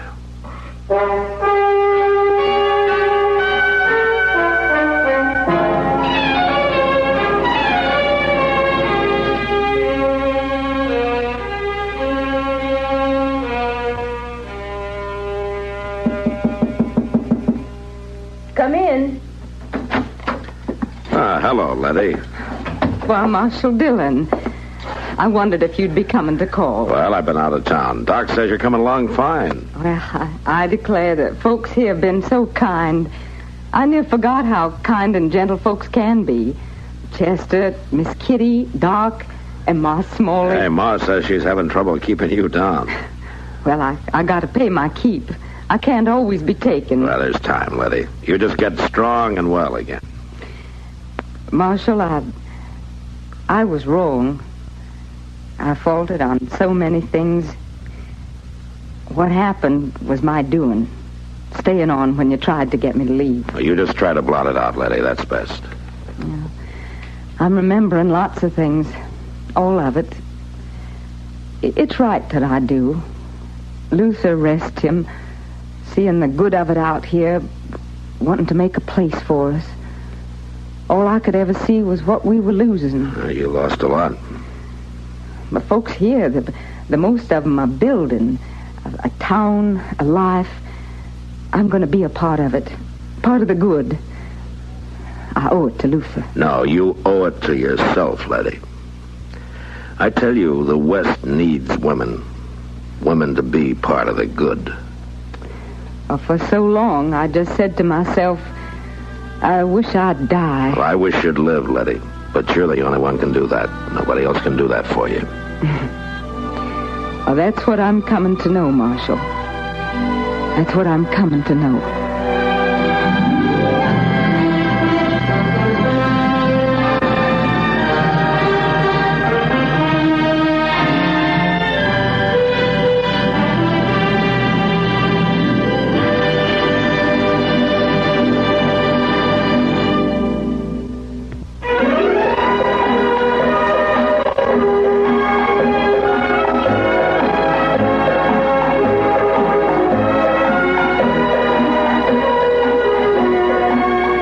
Gunsmoke. Produced and directed in Hollywood by Norman Macdonald, stars William Conrad as Matt Dillon, U.S. Marshal. The story was specially written for Gunsmoke by Kathleen Height, with editorial supervision by John Meston. Featured in the cast were Virginia Christine and Vic Perrin. Harley Bear is Chester, Howard McNear is Doc, and Georgia Ellis is Kitty.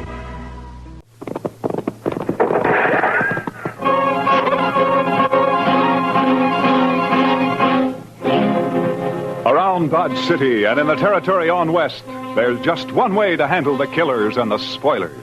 And that's with a U.S. Marshal and the smell of gun smoke.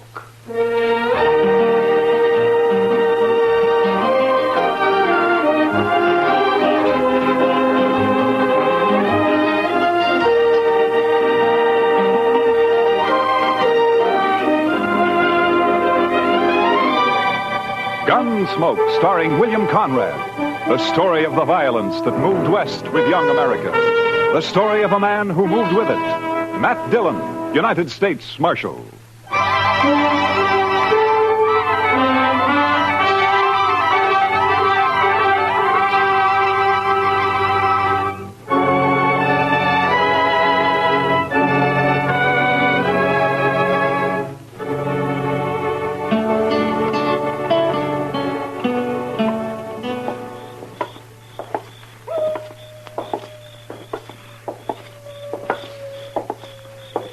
Quiet night, Mr. Dillon. Yeah.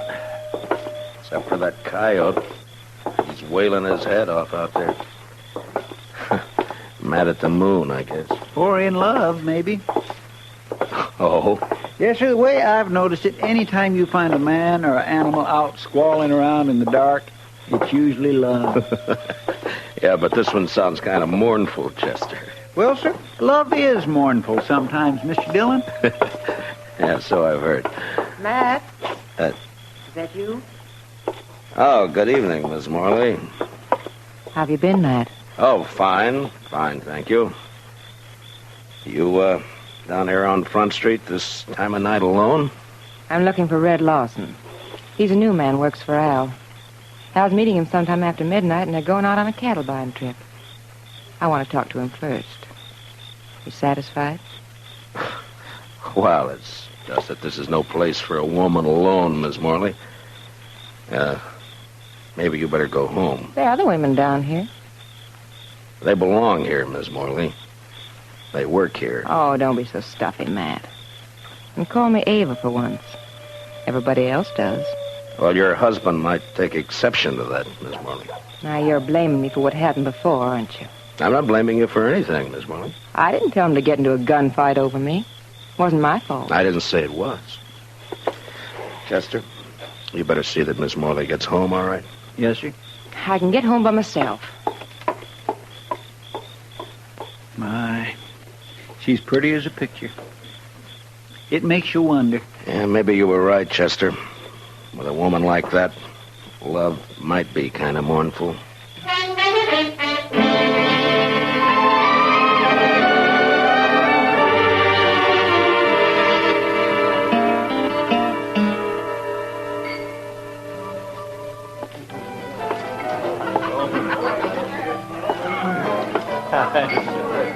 So I just give my rope a couple of turns around that juniper stump, and I jerk back on it. Lawson? Oh, hi, Marshal. I wonder if I could see you for a minute, huh?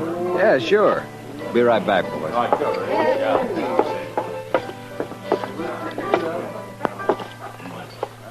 What's on your mind, Marshal?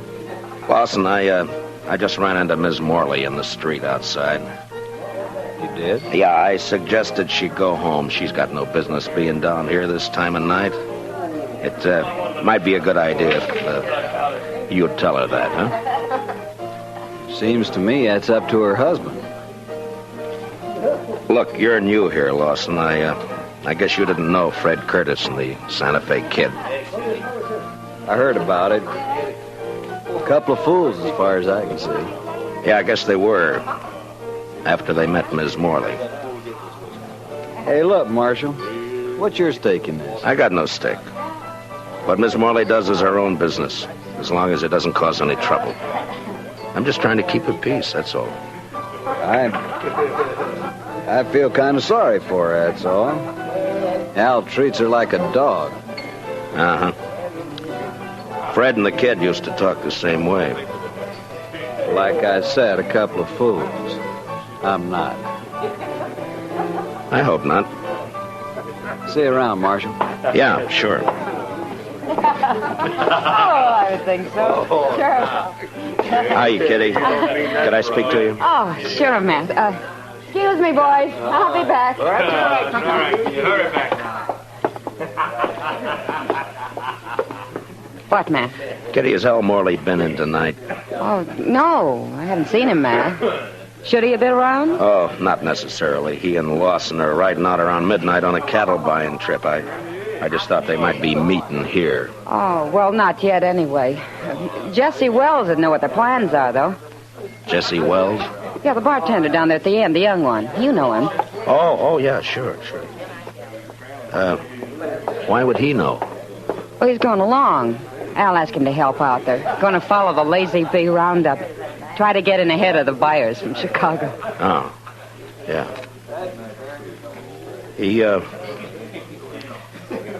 He's a nice-looking kid. I wonder if, Yeah, he's another friend of Ava's.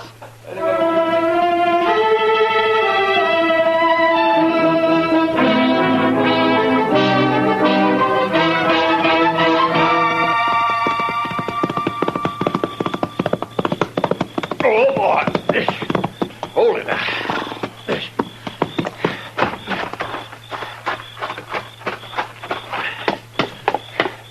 Marshal! Marshal Dillon! Oh, come on. Wake up, Marshal! All right. Take it easy. Who is it? Jesse Wells, Marshal. Open the door. All right, just a second till I get it. What's the trouble, Wells? Al Morley, Marshal. And you better get your horse, because we got to ride back out there. Out where? What happened? Buffalo Flats. We camped there to wait for the roundup crew. And Al's dead, Marshal. He's knifed in the back. Did you do it? No. It was Red Lawson. He knifed Al and he stole the money we were going to use to buy cattle. What in the world is going on, Mr. Dillon? You better saddle up, Chester. We got to ride. What's the trouble? The usual. Nothing new but the names. Seems Red Lawson turned out to be a fool in spite of himself.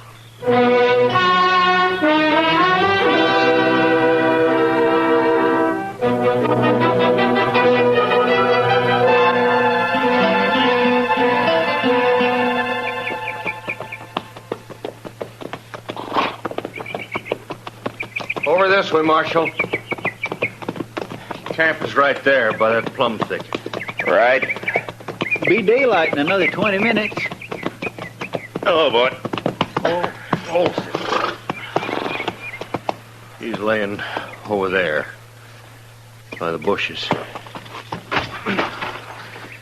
Yeah, I see him.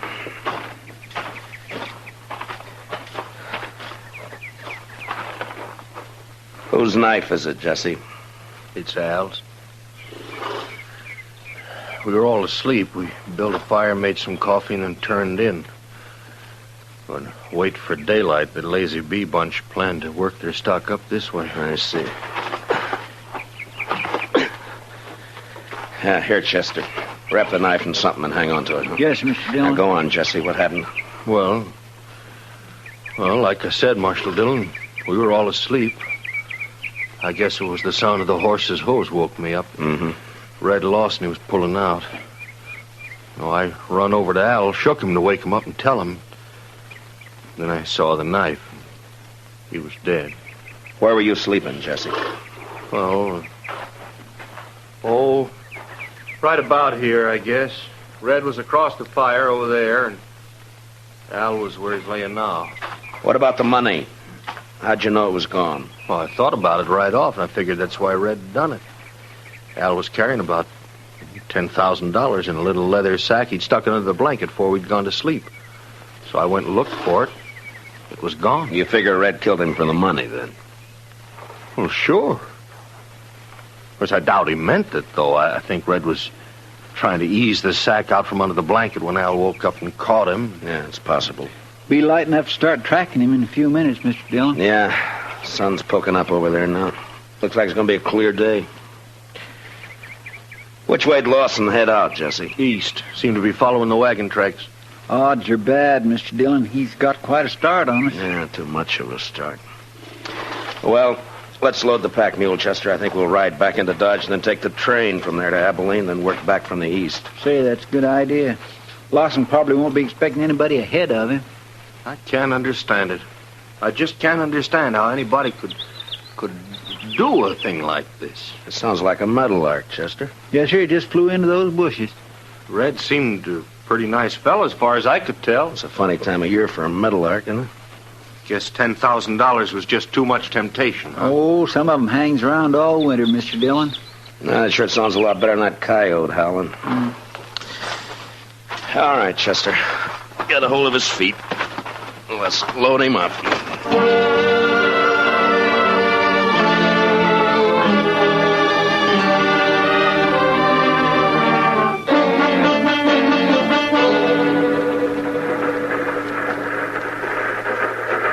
Sumac Creek water tank's right around the bend up ahead of us there. How long we stop here? Oh, about 5 minutes.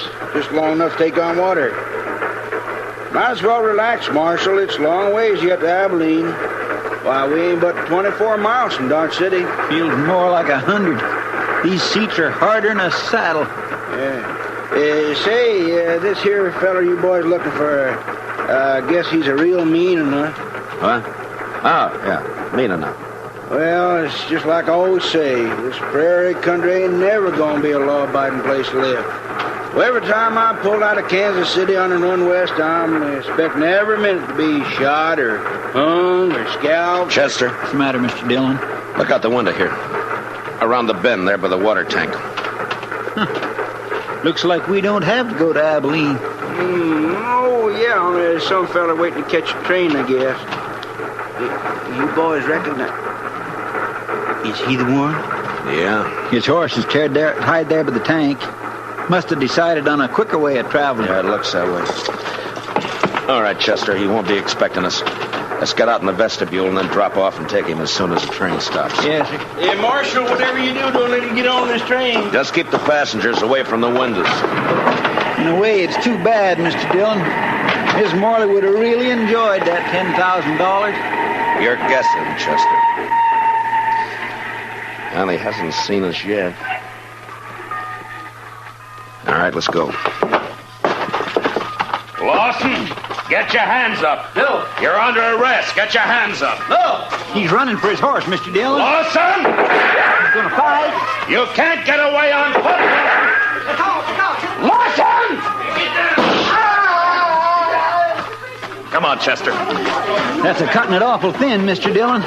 Giving a man 3 chances before you haul down on him. Well, we're still on our feet. He's not. Yeah, but it's a pushing the odds, though. Yeah, I guess. All right, pick up his gun there, will you? Yes, sir. Lawson? He's still alive, Mr. Dillon. Can you hear me, Lawson? Sure. Sure, I can hear you. There's a sack of money. Looks like it fell out of his coat. Yeah, I see it. Lawson, there's no doctor on the train. We're going to try to stop the bleeding and do the best we can for you.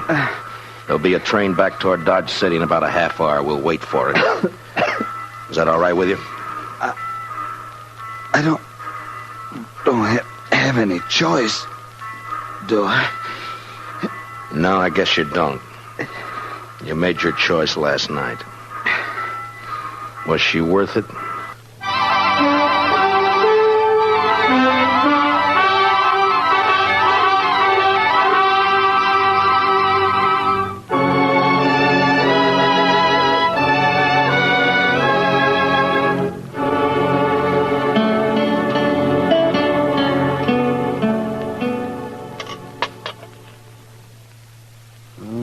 Let me see now. Oh, yeah. Oh, that's a bad one, Matt. Yes, I'd say the bullet's lying right in against his heart. I just tried to wing him, Doc, but we were both moving. You can't always call him, you know. No, I guess not. Well, I'm afraid that's about all I can do for him, Matt. It's not enough, is that it? He won't live an hour. Yeah, I wish he was conscious. I want to talk to him. Well, the stimulant might take effect, and then again might not. With this kind of a case, you never know. What is it you're after, Matt? Ms. Morley? Accessory before the fact? She could have been. Mm-hmm. Well, I'm a broken down old man, Matt, but if that woman rolled her eyes at me just once, well, I do not know. I just might. Matt. Yeah. Lawson? Lawson, can you talk? Can you hear me, Lawson? Yeah. Sure. Was Ms. Morley in on it? Nobody was in on it. Did she know you were going to do it? She had nothing to do with it. Was she going to meet you somewhere later? She had nothing to do with it. It was my idea. Nobody else. Lawson. Lawson, listen to me. You're dying. Do you know that? Yeah. Yeah, I know. I can feel it. She wasn't in on it. All right. That's the way you want it. At least Al won't treat her like a dog anymore. What do you mean? I mean, a dead man can't bother anybody. Al? You ought to know you killed him. No. What? He was asleep. I took the money and rode away. And they were both asleep. I didn't touch him. You're telling the truth. I swear I didn't kill him. I only stole the money, and I didn't get... Well, guess I was wrong, Matt. The bullet was closer to his heart than I thought. Yeah. And I was wrong about something myself, Doc. I thought this was the end of it. Now it's wide open again. It's wide open.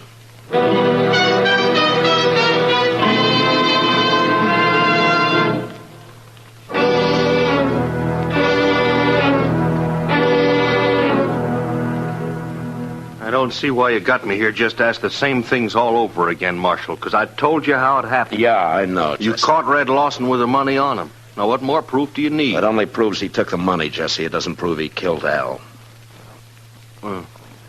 What do you mean? Chester, you better punch that fire up over there a little, huh? It does seem to be getting chilly in here. Now, what do you mean by that, Marshal? You killed Al yourself.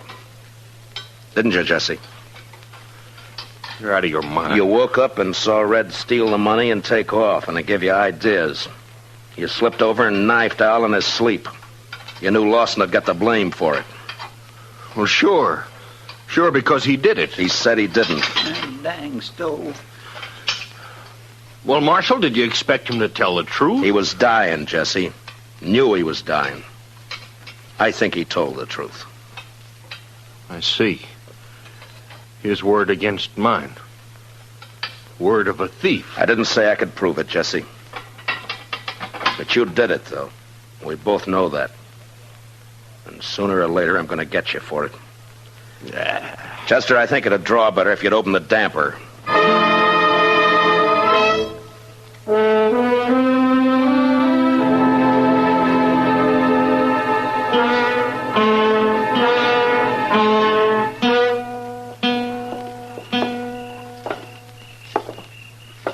Quiet night, Mr. Dillon. It was a quiet night last night. And 2 men who were alive last night are gone tonight. Sure makes you stop and wonder. Well, at least one thing hasn't changed. That coyote's still there. I guess there'll always be coyotes around, Mr. Dillon. What are you going to do about Jesse Wells? Oh, I don't know, Chester. He's guilty. You can see it written all over him, but there'd be no use bringing him in. I haven't got one piece of evidence. I don't know. Yes, sir. She's quite a woman. Mercy. Quite a woman. Yeah, she is that, all right. Matt? Is that you? Good evening, Miss Morley. Who are you looking for tonight? Can't be Red Lawson. He's dead. So is my husband. You forgotten? My deepest sympathy. Don't bother. You know better. I am sorry about Red, though. He was nice. You're the one who did it, aren't you, Matt? Yeah. Yeah, I killed him. For you. I couldn't do anything else. I don't know why you say for me. It wasn't my fault. Yeah, sure, I know. You know. You don't know anything. You don't know how it feels to sit in a house alone with your husband dead. No one in town coming near you. Like he was poisoned or something. Sure, I don't feel sorry about Al, but I would have once. He's the one who changed me, made me feel different. I know it wasn't your fault. And you didn't even come to tell me he was dead. Why not? It's part of your job, isn't it? I didn't come and tell you, Miss Morley, because I figured that you'd... Chester? Yes, sir? Would you mind walking on ahead? I'll meet you on the Texas Trail in a few minutes. Well, All right, Mr. Dillon, if you say so. Well, I get friendly every time. Why'd you send him away, Matt? was just wondering if you were going to be home later tonight. Well, I could be. Around 10 o'clock, say? Sure, Matt. I'll be there.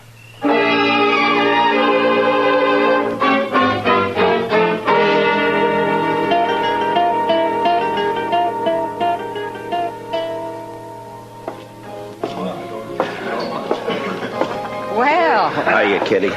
Chester and I were trying to think of some way to rescue you from Ava's clutches. Only one thing, though, Mr. Dillon. I wasn't sure you wanted to be rescued. Kitty, has Doc been in tonight? Oh, I haven't seen him, Matt. Chester, will you see if you can find him and have him meet me here? Yes, sir. Right away, Mr. Dillon. Kitty, Yeah. I wonder if you'd help me with something. Well, sure, Matt. What? Drop a hint to that bartender, Jesse Wells, that it might be smart to slip out of here and pay a visit to Ms. Morley's around, say, 9:45 tonight. All right. Is it anything you can talk about? I don't exactly know how to talk about it, Kitty. I got a murder on my hands. I know who the killer is, and I can't touch him. So? So I'm gonna try to make him touch me. Oh. All right, Matt. I'll take care of it. Will you be around for a while? Yeah. I'll be here till about 10.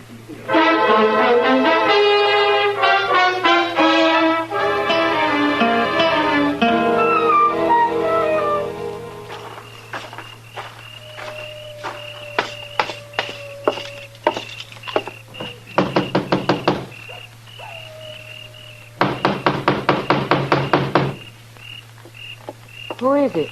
It's Matt Dillon. Who'd you think? Just a minute. Well, hurry up. Let me in. All right, Dillon, come on in. Well, Jesse, I thought you were working. I was, till just a few minutes ago. Well, what's on your mind?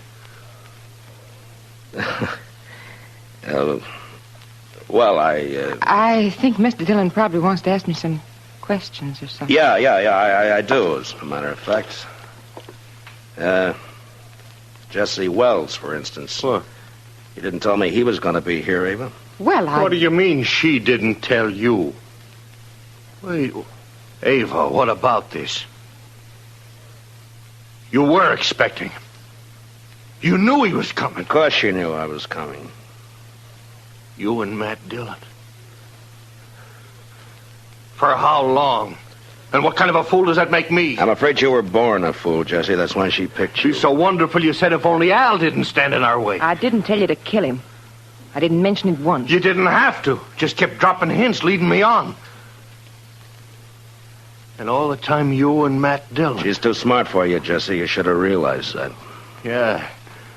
And instead I played right into your hands. Both of you. How, Jesse? Killing Al, getting him out of your way, giving the two of you a clear field. You're under arrest for murder, Jesse. What? Oh, you'd like that, wouldn't you? Both of you would. Sit around and laugh about it while you're waiting for me to hang. I said you're under arrest. Now hand over your gun. No, you don't, Dillon. You're not going to carry it that far. You're not taking me in for something both of you wanted me to do. Hand over your gun, Jesse. You want my gun, you got to take it away from me. Get away from the door. Oh, sure, I'll get away from you. Hold it, Mr. Wells!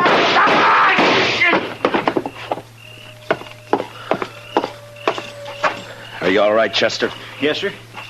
It was close, but he missed me. Well, you two didn't miss him. I don't know which one of you fired first, but either bullet would have done it. Well, you got his confession all right, Mr. Dillon. Doc and I heard every word from the front porch there. We sure did. Only one thing, though, Matt. He didn't implicate the woman in it. Yeah, I know. Will you take charge, Doc? Oh, sure. Be glad to. Part of my job, you know. Matt. All right, Chester, let's go. Matt? Could I see you for a minute before you go? Matt? What's it add up to, Mr. Dillon? 3 men have been killed since the same time last night. Yeah. And you know, Mr. Dillon, I think maybe it's kind of all her fault. And you can't pin a thing on her. My. Well, there's one lucky thing. There aren't many women like her.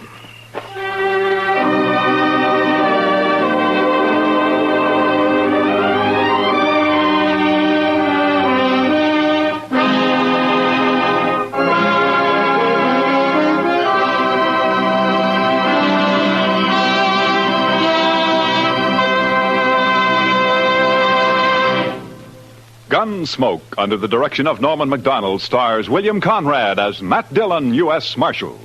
Tonight's story was specially written for Gunsmoke by Les Crutchfield, with music composed and conducted by Rex Corey. Featured in the cast were Lillian Bayef, with Harry Bartell, Lawrence Dobkin, and Jack Crucian. Parley Bayer is Chester, Howard McNear is Doc, and Georgia Ellis is Kitty. Gunsmoke is heard by our troops overseas through the facilities of the Armed Forces Radio Service. Join us again next week as Matt Dillon, U.S. Marshal, fights to bring law and order out of the wild violence of the West in Gunsmoke.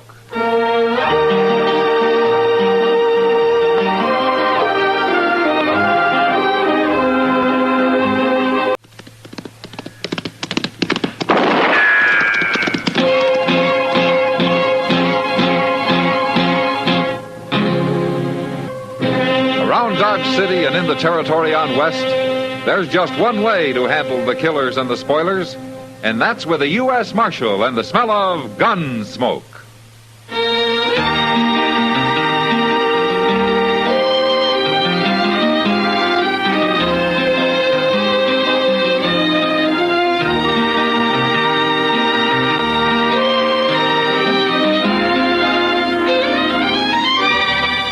Gunsmoke, starring William Conrad. The transcribed story of the violence that moved west with young America. And the story of a man who moved with it. I'm that man, Matt Dillon, United States Marshal. The first man they look for and the last they want to meet. It's a chancy job, and it makes a man watchful. And a little lonely.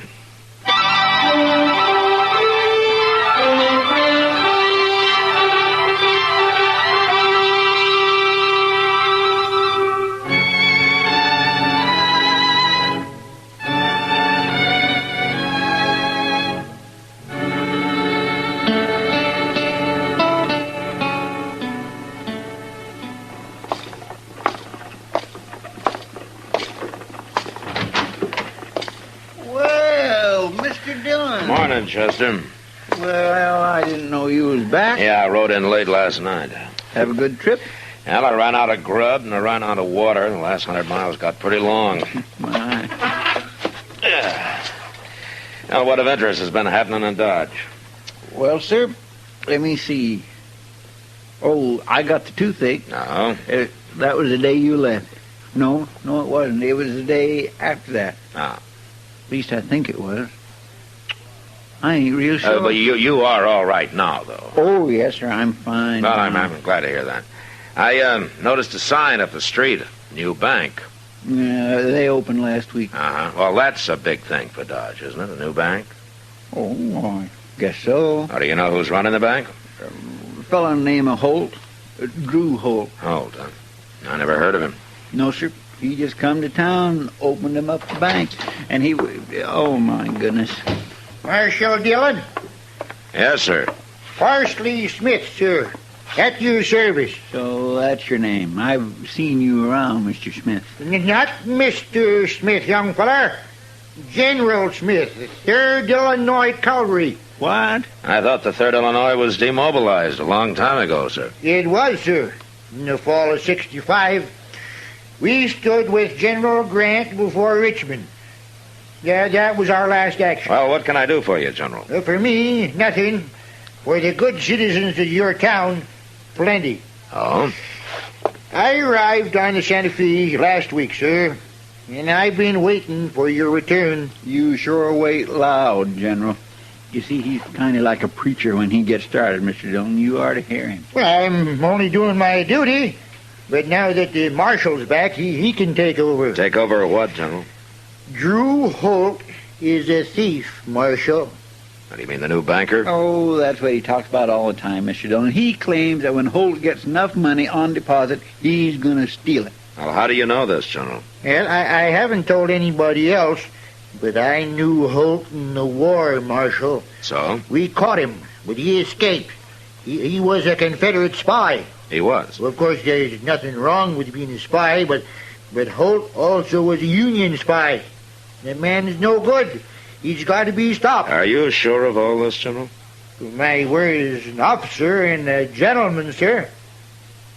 All right, I'll look into it. Well, just don't take too long, Marshal. Drew Holt's just waiting for enough deposits to make it worthwhile. Well, he wouldn't get very far, General. A man who spied for both armies and lived through it? You're underestimating the enemy, Marshal. But I've told you, it's your responsibility now. Yes, sir. Sure. Good day, sir.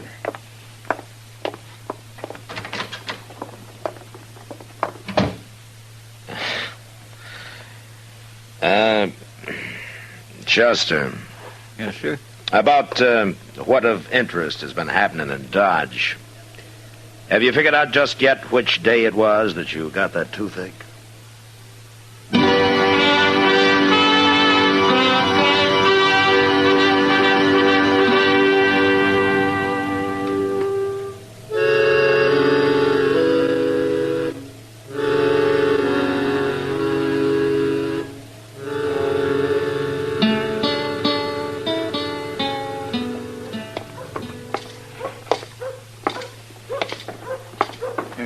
This is the place, Mr. Dillon.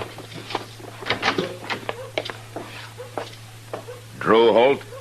Yes? I'm Marshal Dillon, Holt. This is Chester Proudfoot. I do. This is a pleasure. Have a chair, gentlemen. Thank you. I heard you were out of town, Marshal. Well, I got back last night. Dodge has grown since you were away, eh? Yes. Well, we're doing fine. Just fine. Except for one thing. Oh? That crazy old fool General Smith. I don't know what he's got against me. I never even saw him before, but... you're going to have to lock him up, Marshal. I'm not going to have my bank and my name ruined by a madman. Uh-huh. Where you from, Holt? What? I said, where you from? Why, back east, Pennsylvania. Why? Oh, you look familiar. I thought maybe we'd met somewhere a long time ago. It couldn't have been in the Army, could it? I wasn't in the Army, Marshal. Ah. Well, it doesn't matter. Oh. What do you want? Well, I didn't know you were busy. Well, wait outside. I'll wait at the Alfred, Kansas. You want me, you come. You'll have to excuse him. He's kind of a handyman I keep on staff. Uh-huh. Yeah, sure. Well, we'll be going, Holt. Glad you came by, Marshal. Yeah. You're not going to do anything about General Smith? I don't know. But don't you do anything about him. Come on, Chester. Yes, sir.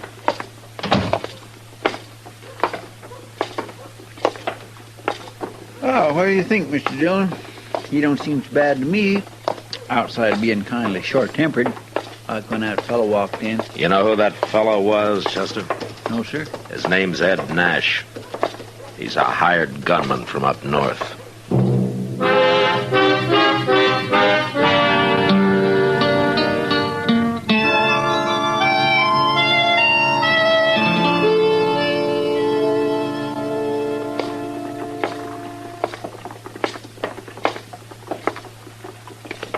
You wait here, Chester. I won't be long. All right, sir. Tell Mr. Boughten hello for me. Yeah, I will.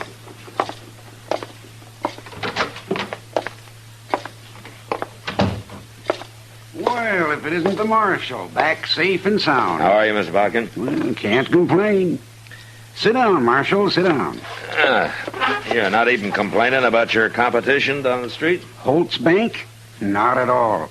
Dodge needs another bank, Marshal. Oh, is that so? Certainly is. Now I'll be able to spend more time in the land business, and that's where I'm needed. Tell me something, Mr. Boughten. Yeah? Do you know anything about Drew Holt? Well, he came to see me the first day he got here, Marshal. Showed me his credentials and his charter. Perfectly sound man. Uh-huh.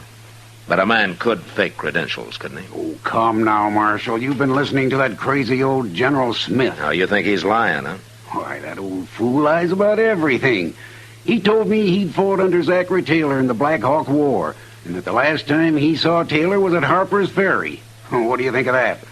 Well, that had been some 10 years after Taylor died. Just about.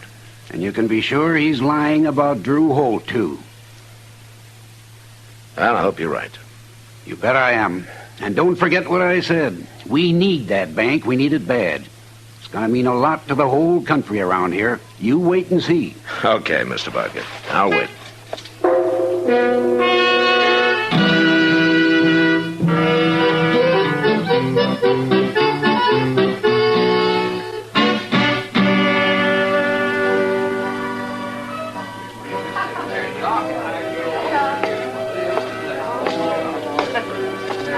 Evening, Kitty. Hello, Matt. You haven't seen General Smith around tonight, have you? He's usually here about this time. You gonna do something about him, Matt? There's not much I can do, except to tell him to quit talking. Well, if he's got any proof about this, he ought to bring it out. As far as I can tell, he just says Holt's a thief and expects everybody to believe him. You know, I'm finding out General Smith's something of a liar, Kitty. Huh? Like his coming here on the train. He didn't come on the train. He came on the stage. The driver himself told me today. Now, why does he have to lie about that? Who cares? It beats me. But maybe I'll find out when Doc gets back from the country. What do you mean, Matt? General Smith said he was with the 3rd Illinois Cavalry. That's Doc's old outfit.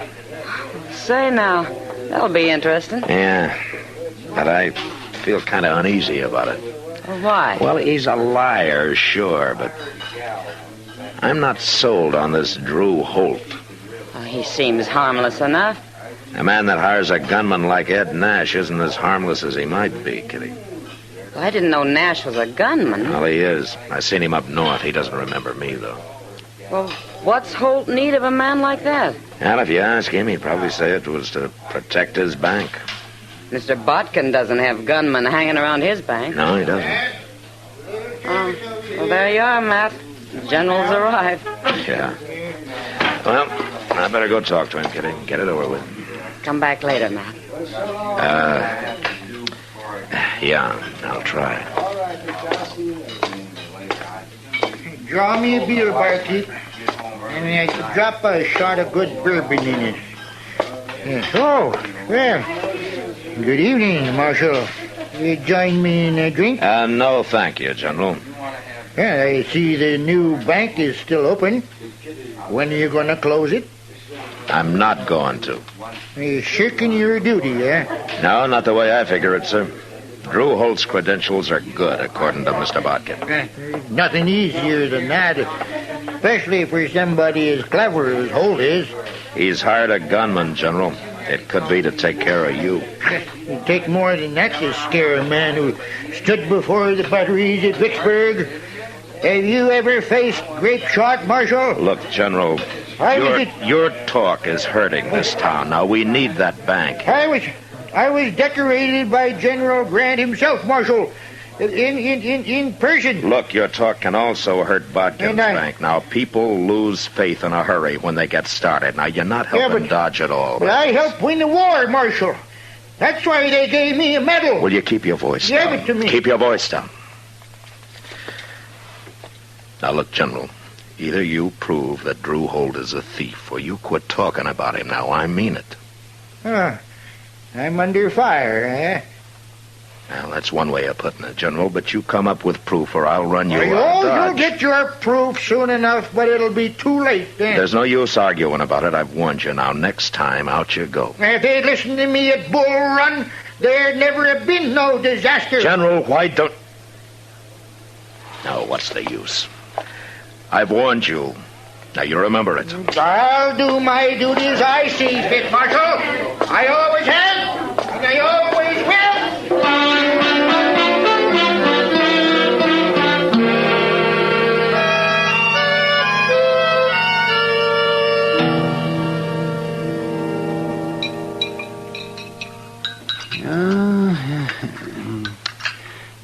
coffee, Matt? No, thanks, Doc.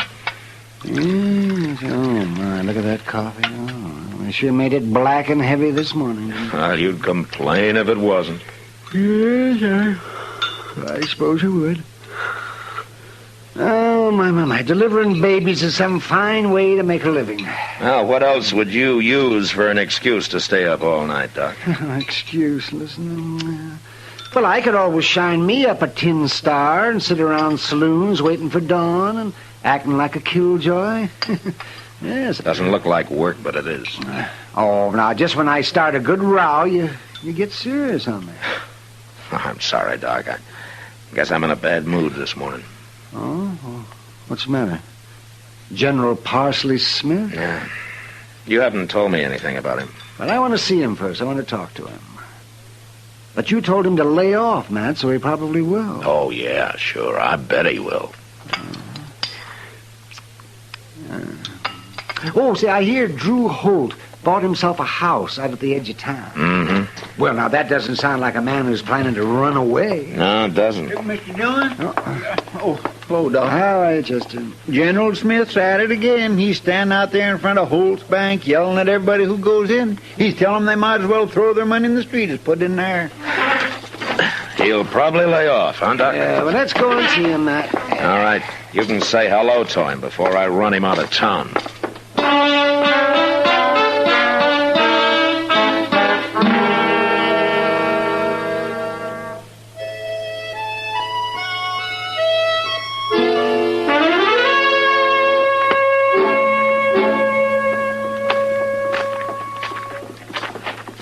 There. See that? Look at that. See? He just talked that fella out of going in there. Uh-huh. Well, he'll quit talking soon enough. Yeah. Oh, he's seen you, Doc. Yeah, so he has.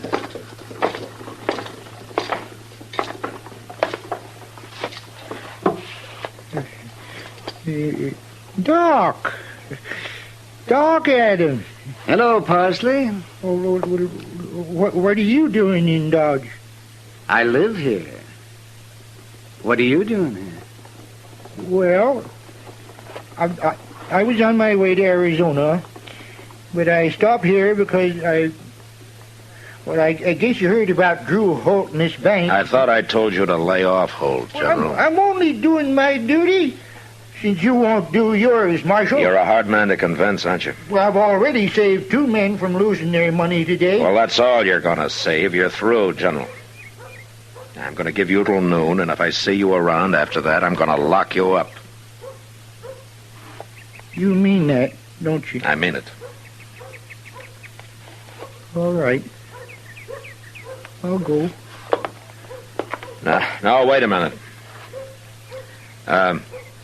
Doc. Yes? Did you ever hear of Drew Holt in the Army? That's the name he used, isn't it, General? Yeah. I never heard of him. All right, General. Till noon. Noon. Goodbye, Doc. Thank you. Goodbye, Parsley.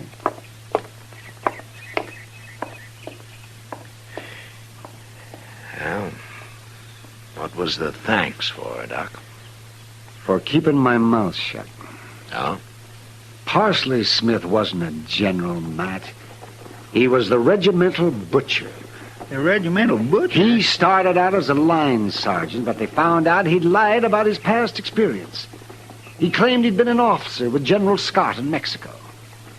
It turned out he'd never been in any army before. Well, he's through now. I feel kind of sorry for him, Matt. He isn't a bad man. No, he isn't. And I sure hope I'm doing right.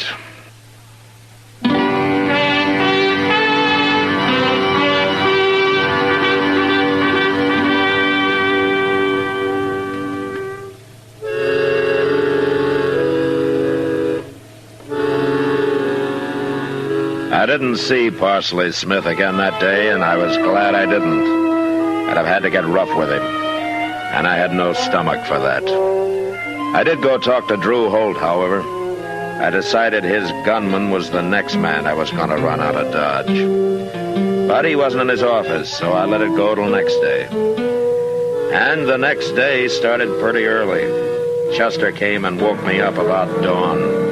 Seems there was a gun battle in progress down at the edge of town at Drew Holt's house. There he is, Mr. Dillon, laying behind that barrel there. Yeah. Go tell those sightseers to keep back, Chester. Yes, sir. I swear he's gone plumb crazy. General Smith, it's Marshal Dillon. Now hold your fire. Well, just stay where you are, Marshal. He'll see you. And I'll come over there. Yeah. Drew Holt's still alive, Marshal. But I shot that gunman of his. He's laying dead on the porch over there. I see him. They was going to run off tonight, but I was standing guard. I stopped him. Give me your rifle, General. What for? I said to give it to me. Oh, you gonna take over? Yeah, I'm going to take over. Okay. Here. Now, you're shaking. You been hit? Oh, no. That Holt couldn't hit nothing.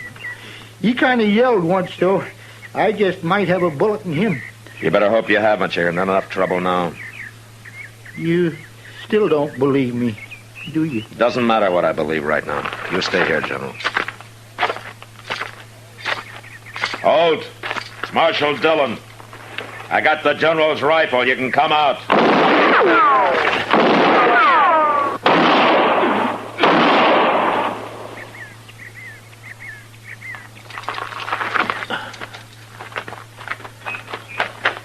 You got it, Mr. Dillon. I heard him yell. Yeah. Go get General Smith, Chester. Bring him up to the house. Yes, sir. Hey, General, come here.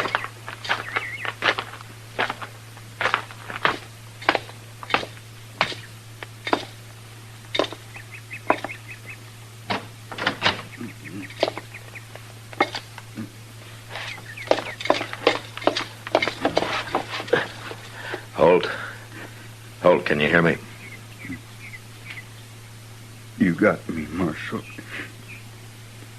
You did it. Smith winged me, but you did it. Yeah. An old fool. I should have killed him a long time ago. I heard you ran him out of town. I thought we were safe. I sure was wrong, wasn't I?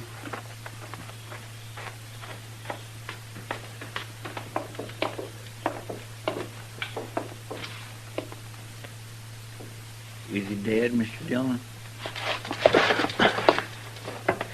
He's dead. Now, you were right, General. You did have a bullet in him. Here, look at all them bags by the door there, Marshal. But that's the money they was running off with. I don't suppose there's any use asking you how you really came to know about Drew Holt, is there? I'm awful tired. Can I sit down in this chair? Yeah, go ahead. It's been a long night. I made that up about him being a spy. I thought you'd more likely believe that than what really happened. It was over in Abilene a few weeks back, Marshal. You know the Grant Hotel there? Yeah, I know it. Well, I had a room next to this Holt fella. That's how I come to overhear them plotting this business. You mean you heard him through the wall? Oh, of course not. How could I? No, what happened was, I used to sit there in the dark with my window open, and they'd sit outside on a little balcony they had, where they thought nobody could hear them. They didn't know I was anywhere around. Well, say now, that was smart. I fooled them good. Sure did. Here. General. Seems like he's fainting, Mr. Dillon. Look. Well, he's been shot. Yeah. Shot dead. Poor old fella even lied about being hit. Oh, my goodness. But he sure wasn't lying about Drew Holt, was he? He knew about him. But we'll never know how. Well, he told us how he hurt him and all. Yeah, but there was something wrong with that, Chester. What? The Grant Hotel burned down 2 years ago.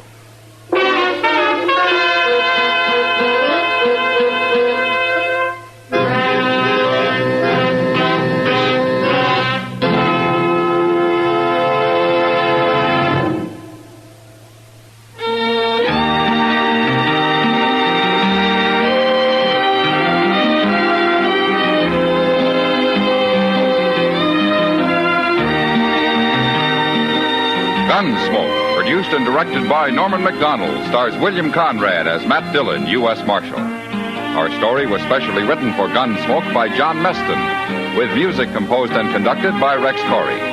Sound patterns by Tom Hanley and Bill James. Featured in the cast were John Daner, Joe Duvall, and Vic Perrin. Harley Bear is Chester, Howard McNear is Doc, and Georgia Ellis is Kitty.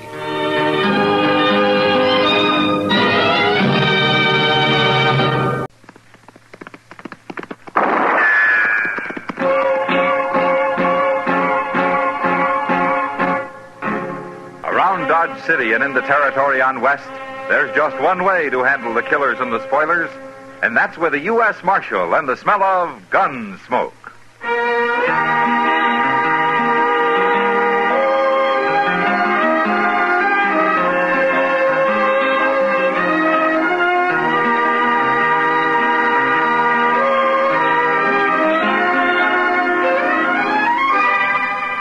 Gunsmoke, starring William Conrad.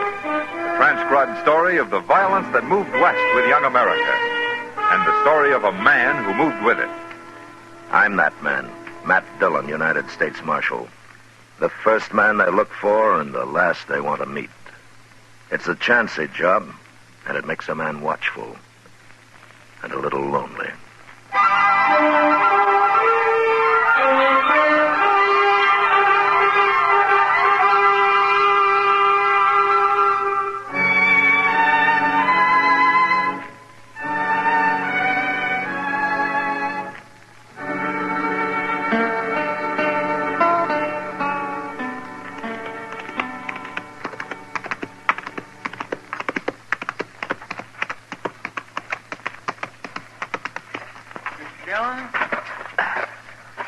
Mr. Dillon. Hello, Chester.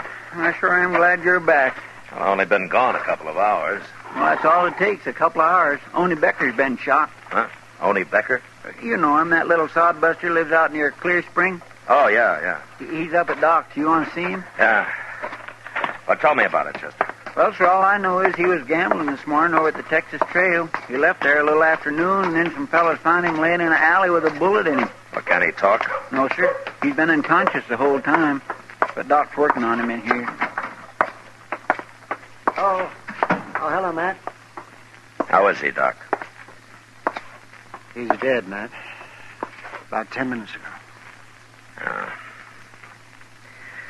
Honey Becker. Now, who'd have shot a harmless little man like that? Harmless is right. He didn't even have a pocket knife on him. And besides, he was shot in the back. Maybe it was an accident of some kind. Accident? Chester, I once tried to save a man who'd pulled a scythe across the back of his neck by accident. Yes, and I remember a boy who fell between the slats of a fence and got hung. But I never heard of a man shooting himself in the back by accident. Well, I meant maybe somebody else done it. Of course somebody else did it. I know that. I meant by mistake. Oh, Chester. Yeah, Chester, are you sure you've been keeping your hat on when you're walking around in the sun? Oh, you're just mad because only Becker died on you, There was Doc. nothing I could do to save him. He bled to death. Inside. Oh, you did what you could, Doc. Yes, well, I think I did. Did, Annie say anything? Anything at all? No, Matt, he never even opened his eyes. Well, he was shot in the back, so it wasn't anybody he was fighting with. Well, I don't know, Mr. Dillon. Only was fighting, or at least having an argument over cards this morning with that gambler, what's his name, Al Clovis. Over the Texas Trail. He was. Well, why didn't you say so before, Chester? Well, I never heard of this Al Clovis. Oh, he's only been here about a week, Doc. Chester, you wait here. I'm going over the Texas Trail.